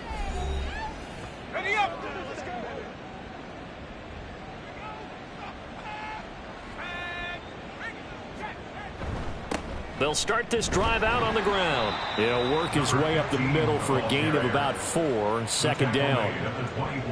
Nice chunky yards on first down. It really opens up your options for what you want to do on second. You go right back to him and hope he explodes, or sucker the defense in before throwing over the top. And not much to speak of. Call it a 1-yard gain up to the 26. Early down stuff to put this offense in a precarious position. We know that securing the point of attack, especially against the big-bodied guys in the middle of this D, has got to be priority 1. Pass taken in by his big tight end. And he takes us beyond the 35 before going out of bounds. Second catch for him today, and it'll wind up a first down. Zone coverage here defensively. They're going to let their tight end run a drag across the field. This is where a linebacker gets forced to pass him off. That time, the receiver gets lost a little bit, and he's able to make the catch and pick up good yardage and a first down.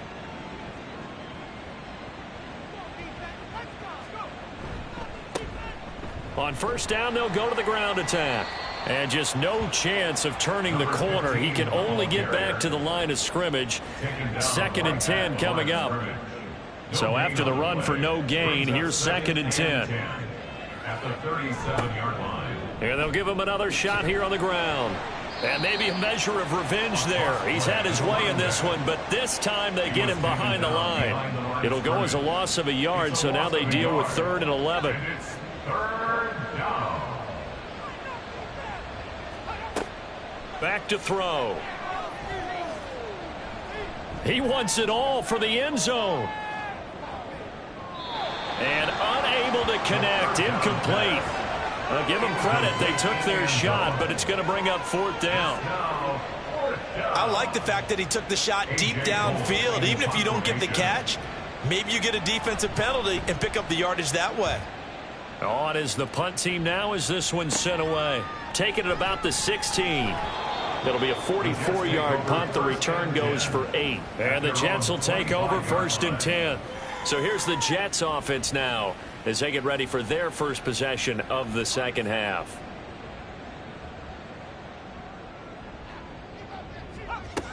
Now on first down, he'll drop to throw it. He's going to flip that out to the flat. It's complete. So they'll get nothing out of that play, and that'll bring up second down.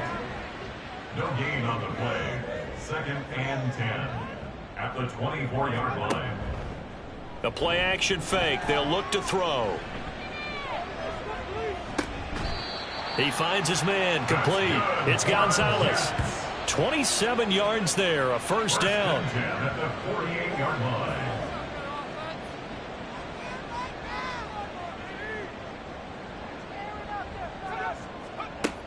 Looking to throw. And a quick throw here. That's complete. So 5 yards here. 5 on the play. And it'll be second down. Brings up 2nd and 5 at the 43-yard line. From the gun, they'll try to run it. And they'll be inside the 35 now at the 34-yard line. 9 yards to pick up there, and it's a first down. First down. 1st and 10 at the 34-yard line.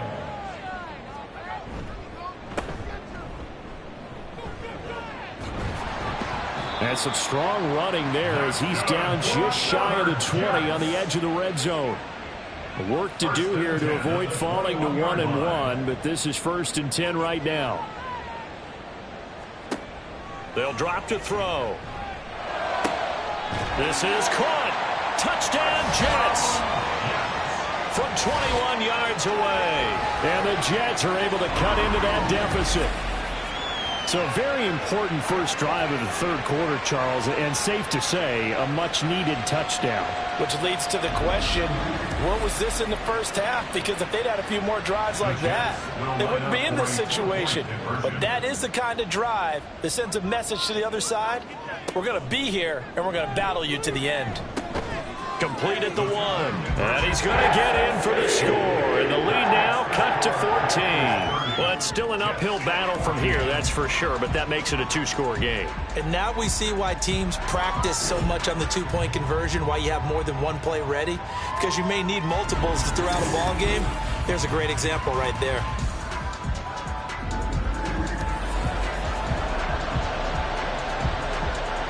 Set now to kick this one away, and off it goes. From a couple yards deep, he'll bring it out of the end zone. And they'll get him down right around the 25, actually the 26 officially, so a net gain of 1 there. The Dolphins offense now working their way back onto the field. Their lead down to 2 scores after the touchdown a moment ago as they start with a 1st and 10. Now they'll throw here out of the gun. The left side completion to Jones. And he's taken down but able to slip across the 35. Give him 10 yards there, and about by the nose of the football, he's going to have a first down.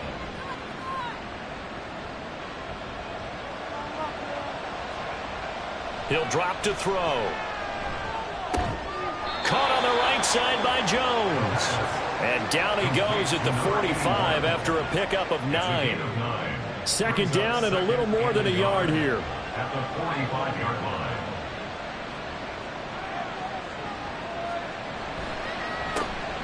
One back in the backfield, he'll get the carry. And he'll be brought down at the 48-yard line. 7 yards there and a first down. 2nd and 1 is often an invitation to take the big shot downfield. I'll bet the offensive lineman said, are you kidding? We just get on our backs and let's go get the first down. They love being physical. This complete to Jones. And past the 35, he'll be dropped a yard or 2 shy of the 30. The Dolphin passing game rolling here. They've got another first down. 5th catch of the game for him there. Yeah, and the tight end position is now becoming a volume pass catcher. Used to be occasional, right? Safety valve. Throw one to him every so often, but mainly they want him out there to block. Nowadays, an integral part of the passing game, and they create such great mismatches that they often become the leading receiver. They go play action here on first down. And this turns into a nice gain with a slide at the end. A nice job there on the escape and scramble. A first down, a 16-yard gain.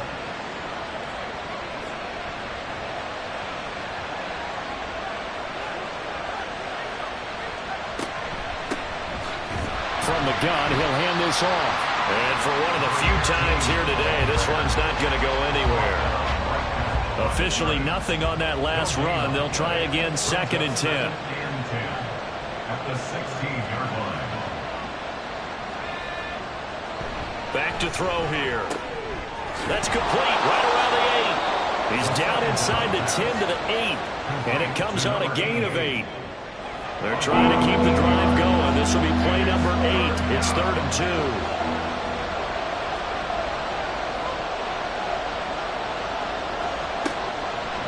Now back to throw. He's going to be a yard short. Needed 2, but only got 1. 4th down. Excellent job there defensively. Gave up the underneath to the tight end on 3rd down, and they made sure that they did their job. Got him on the ground and prevented him picking up a 1st down. Patterson's kick is good, and the Dolphins will add on to their lead. So he's got another field goal, his 4th now in the game. He's making it look easy out there. He certainly is, and they're always aiming for a swing of the leg that repeats under pressure, right? So nothing's different. He's got that right now because confidence is breeding confidence. And not much happening on the return as he'll get this to about the 23. And now it looks like he's in some discomfort after being tackled at the end of that return. We'll get an update when we return to MetLife Stadium. Jets offense coming up now to start their next drive. I kind of feel like they've reached a do-or-die point in this game, Charles. If they're going to try to pull off an impressive comeback, it has to start right here, right now. Yeah, now they've got a final chance to get out of this situation, but they also understand they've got to move the ball and move it fast. In addition, they need to save as much time so they can get 2 more possessions. 2nd and 11. And he's got his man in stride, complete. That'll go for a gain of 7. And it brings up 3rd and 5 now. Brings up 3rd and 5. He'll look to throw. That is incomplete. They decided the opportunity was there and launched a deep ball, but he was unable to get away from the defender, couldn't create space, couldn't uncover the end of the route, and that one winds up incomplete. And no return on this one as the fair catch is signaled for and taken. Out comes the Miami offensive unit now. They get set to take over. And now you've got the clock winding down here in the 3rd quarter. You're 3 scores to the good. What's your approach on this drive? Too early to fully commit to playing the clock game. Yet at the same time, you're also not going pell-mell like you would in 2-minute offense. This is what NFL offenses call 4-minute football. Take the clock out of the game a little bit, wind it down, but at the same time, keep advancing the ball down the field. So here's a 1st and 10 at the 38.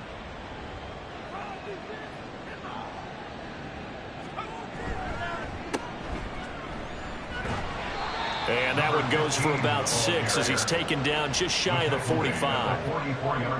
Well, you certainly have to give a little credit here because they're playing this game now at their pace.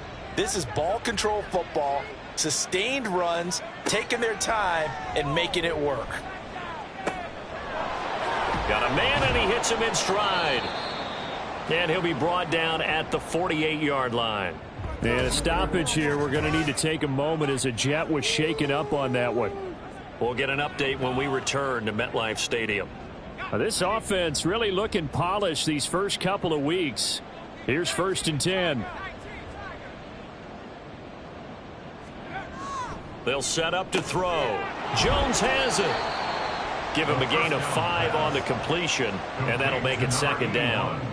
Nice rhythm throw there on 1st down. He located his tight end, made it a nice easy pitch and catch. Hoping he can break a tackle or 2. Wasn't able to do that there, but still good yardage.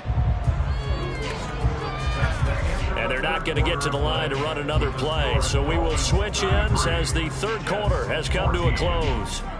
We'll return with more after this. You're watching the NFL on EA Sports. Here's a 2nd and 5. Back now here at MetLife Stadium. It's Dolphin football. It's also Dolphin lead to begin quarter number 4. And here he'll be brought down a little shy of the 35 at the 36. Boy, 203 yards rushing for him now on the afternoon as he just continues to pummel this defense.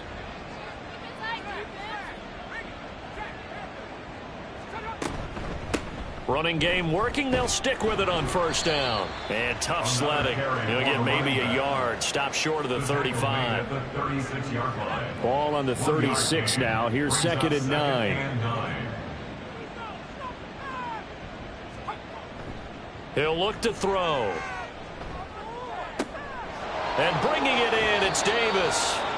And that's going to be another first down as the tackle made at the Jets' 12-yard line. That one goes for 24 yards. The passing game continues to be their friend. Even with a stable lead here in the fourth, Charles, they're going back to that well. Yeah, with their overall philosophy, you know that they trust their quarterback. He's been able to throw it well. They continue to throw these safe passes. Who can blame them?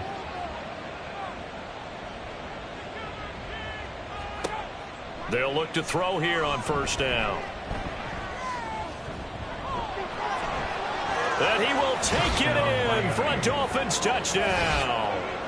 It's their quarterback. His 3rd touchdown now on the year. And the Dolphins are on their way to a 2-0 start. If you're going to play quarterback in the NFL, you've got to have great vision, and you've got to remain calm when things break down in the pocket. Both of those traits were on display there. He surveys the situation, sees the middle of the field open, so he's just going to step up and take it himself. Very well done there. Extra point by Patterson, up and good. And that will bump the lead up to 26. Jets 14.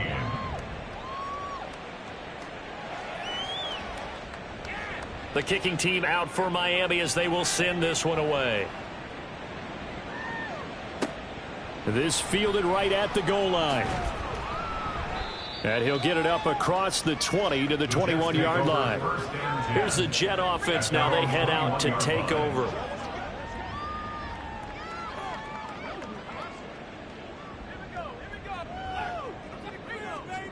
They'll come out throwing here to start the drive.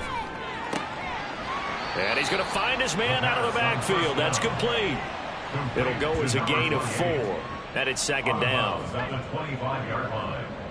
4 yards on the pickup. 2nd and 6. They'll look to throw. Throwing the out route incomplete. It's Ray. That catch puts him over 70 yards receiving now as he's got a first down. 1st and 10 at the 32-yard line.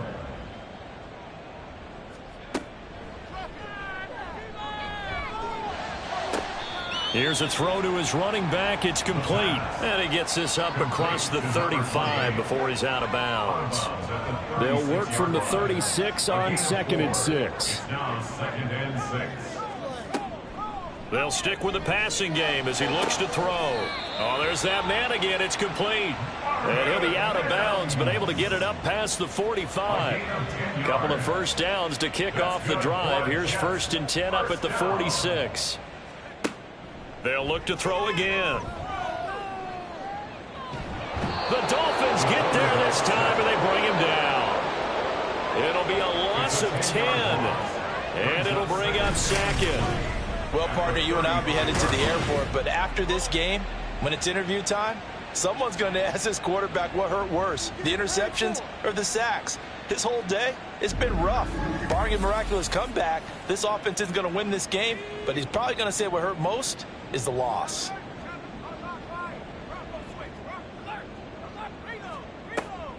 They'll look to throw here. It's a short one here, complete to the tight end. They'll wind up getting 7 on the play, and that'll force upon them a 3rd and 14. Going to need a crafty play call here. 14 yards is what they need to try to convert this thing. And that one too wide and incomplete. And a stoppage here. We're going to need to take a moment as a Jet was shaken up on that one. We'll get an update when we return to MetLife Stadium. And they're indeed going to go for it here on 4th down. So trailing here in the last quarter. Let's see how this plays out. And now the first throw for the backup quarterback. That's going to be knocked away and incomplete. The Jets try it, but the fourth down play doesn't work. And the Dolphins get the football in great field position. Being just short of midfield, they decide to take a crack at it on fourth down. They don't come through. Sometimes it's just showing confidence in your defense. You know that they're good, and they'll take care of you. A lot of coaches during the week will announce to their team, we're going to be aggressive, guys. We're going to go for it. Hey, defense, you got me? A little bit of a challenge to them to see if they'll pick up the rest of the team. We'll see how they respond now.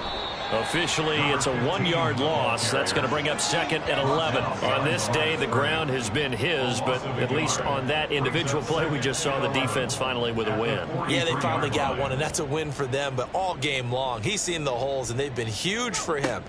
Kind of like a baseball hitter in the zone. The ball seems bigger, and he's just whacking it. These guys, they've got it going today. All that gets him is just a yard, and now it's 3rd down. It's a gain of a yard, and it's 3rd down. Off the play fake, he'll look to throw. And he can't find anywhere to go with it, and he goes down. And that'll bring up 4th down on a big sack with a loss of 5. We've watched this a long time, and I still don't believe we get it. 3rd and long, why are you calling play action? Yeah, because they're not going to bite defensively, right? No, not at all. I did have a coach explain to me years ago that for some teams, that's how they have to deal with pass protection and their line blocking, but to me it seems silly. Yeah, well, they're silly, and it leads to a play action sack.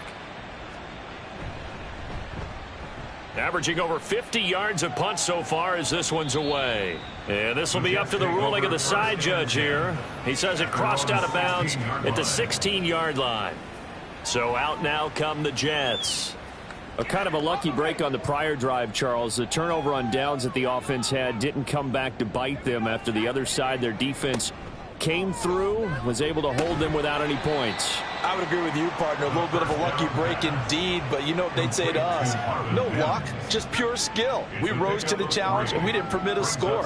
That's how we roll. Well, I'm kind of curious, Charles, if they might temper their aggressiveness now offensively if they get in that 4th down spot again. Yeah, one would think so, but maybe because they held it, they might go for it again. And he'll be corralled well upfield right around the 40-yard line. They'll look to throw now on 1st down. Oh, he's got a man wide open, complete. And he'll be taken down, but not before he works it past the 50. So now 1st and 10 as they've crossed into Miami territory at the 46. Meanwhile, the throw here is complete. The 1st down pass, complete to Madden. A 6-yard pickup. They'll come up on a 2nd and 4 now from the 40-yard line. Again, he'll drop to throw.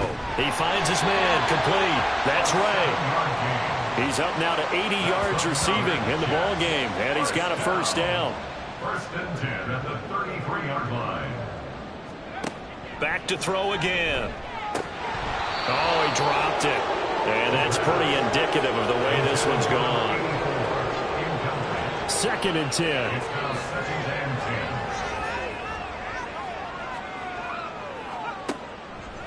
10. Now a shotgun snap as they'll look to throw. Got his man complete over the middle. It's Ray. And he's got another 1st down as he's brought down at the Dolphins' 18. 1st and 10 at the 18-yard line. They're going to look to throw.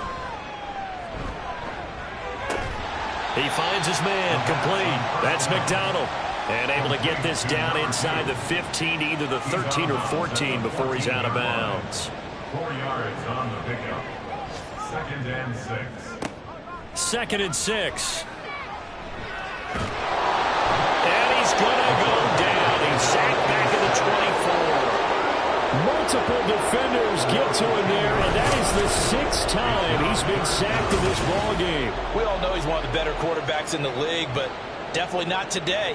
His team trailing by multiple touchdowns and a late sack. Just a parting gift from the defense for him to take back to the locker room with him.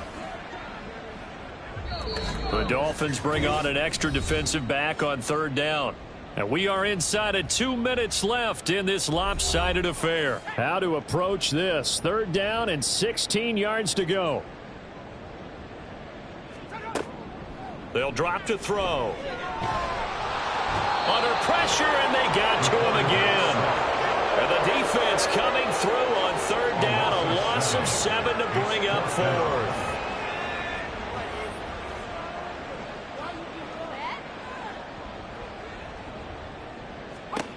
Got to try it here. He's back to throw. He'll air this one out for Mims. And this is caught. Well, they get one back. Picking up the late touchdown here, but still down big. He's got them out now to a 3-score lead here in the 4th quarter after that one, CD. And well, he looked right off the line like he knew that that ball was coming his way, and he secured it for 6 points. Yeah, and I think when you're leading by a healthy margin already, it actually loosens you up and allows you to take maybe a few more chances and definitely play with more confidence, because he certainly saw something he could exploit in the defense. He made sure to let his quarterback know, just get it to me. And the rest was all up to him, and he delivered and made it a 3-score game. Now they're down big here in the 4th. They had to try the onside kick. Can't fault them for the effort at least. No, you can't at all. And if nothing else, now you've put something that you're trying to practice, right, that you've worked on into a game situation, and now you can go back and dissect it. So if you need it again sometime, maybe you'll find a better way to do it. But, yeah, this game's pretty much done for them. The Dolphins offense now ready to go back out onto the field. Now they are really in the driver's seat here, enjoying this lead late in the 4th quarter. The defense does have all 3 timeouts, but at this point, doesn't look like it's going to matter much. They'll try and run some clock here as they keep it on the ground. And he'll manage to pick up about 4. It's 2nd down. 2nd and 6. It's now 2nd and 6.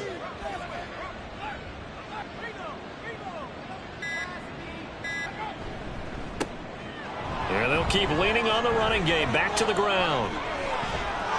Yeah, maybe a little over pursuit there as he's able to take this down to the 25-yard line. Give him 15 yards on that one, and the Dolphins have a 1st down.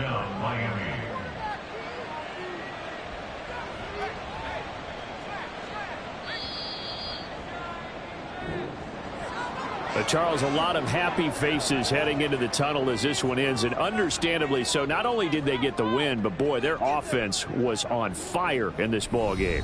And, partner, I have no idea what the top speed is on one of those high-end sports cars. What's the top gear you can get into?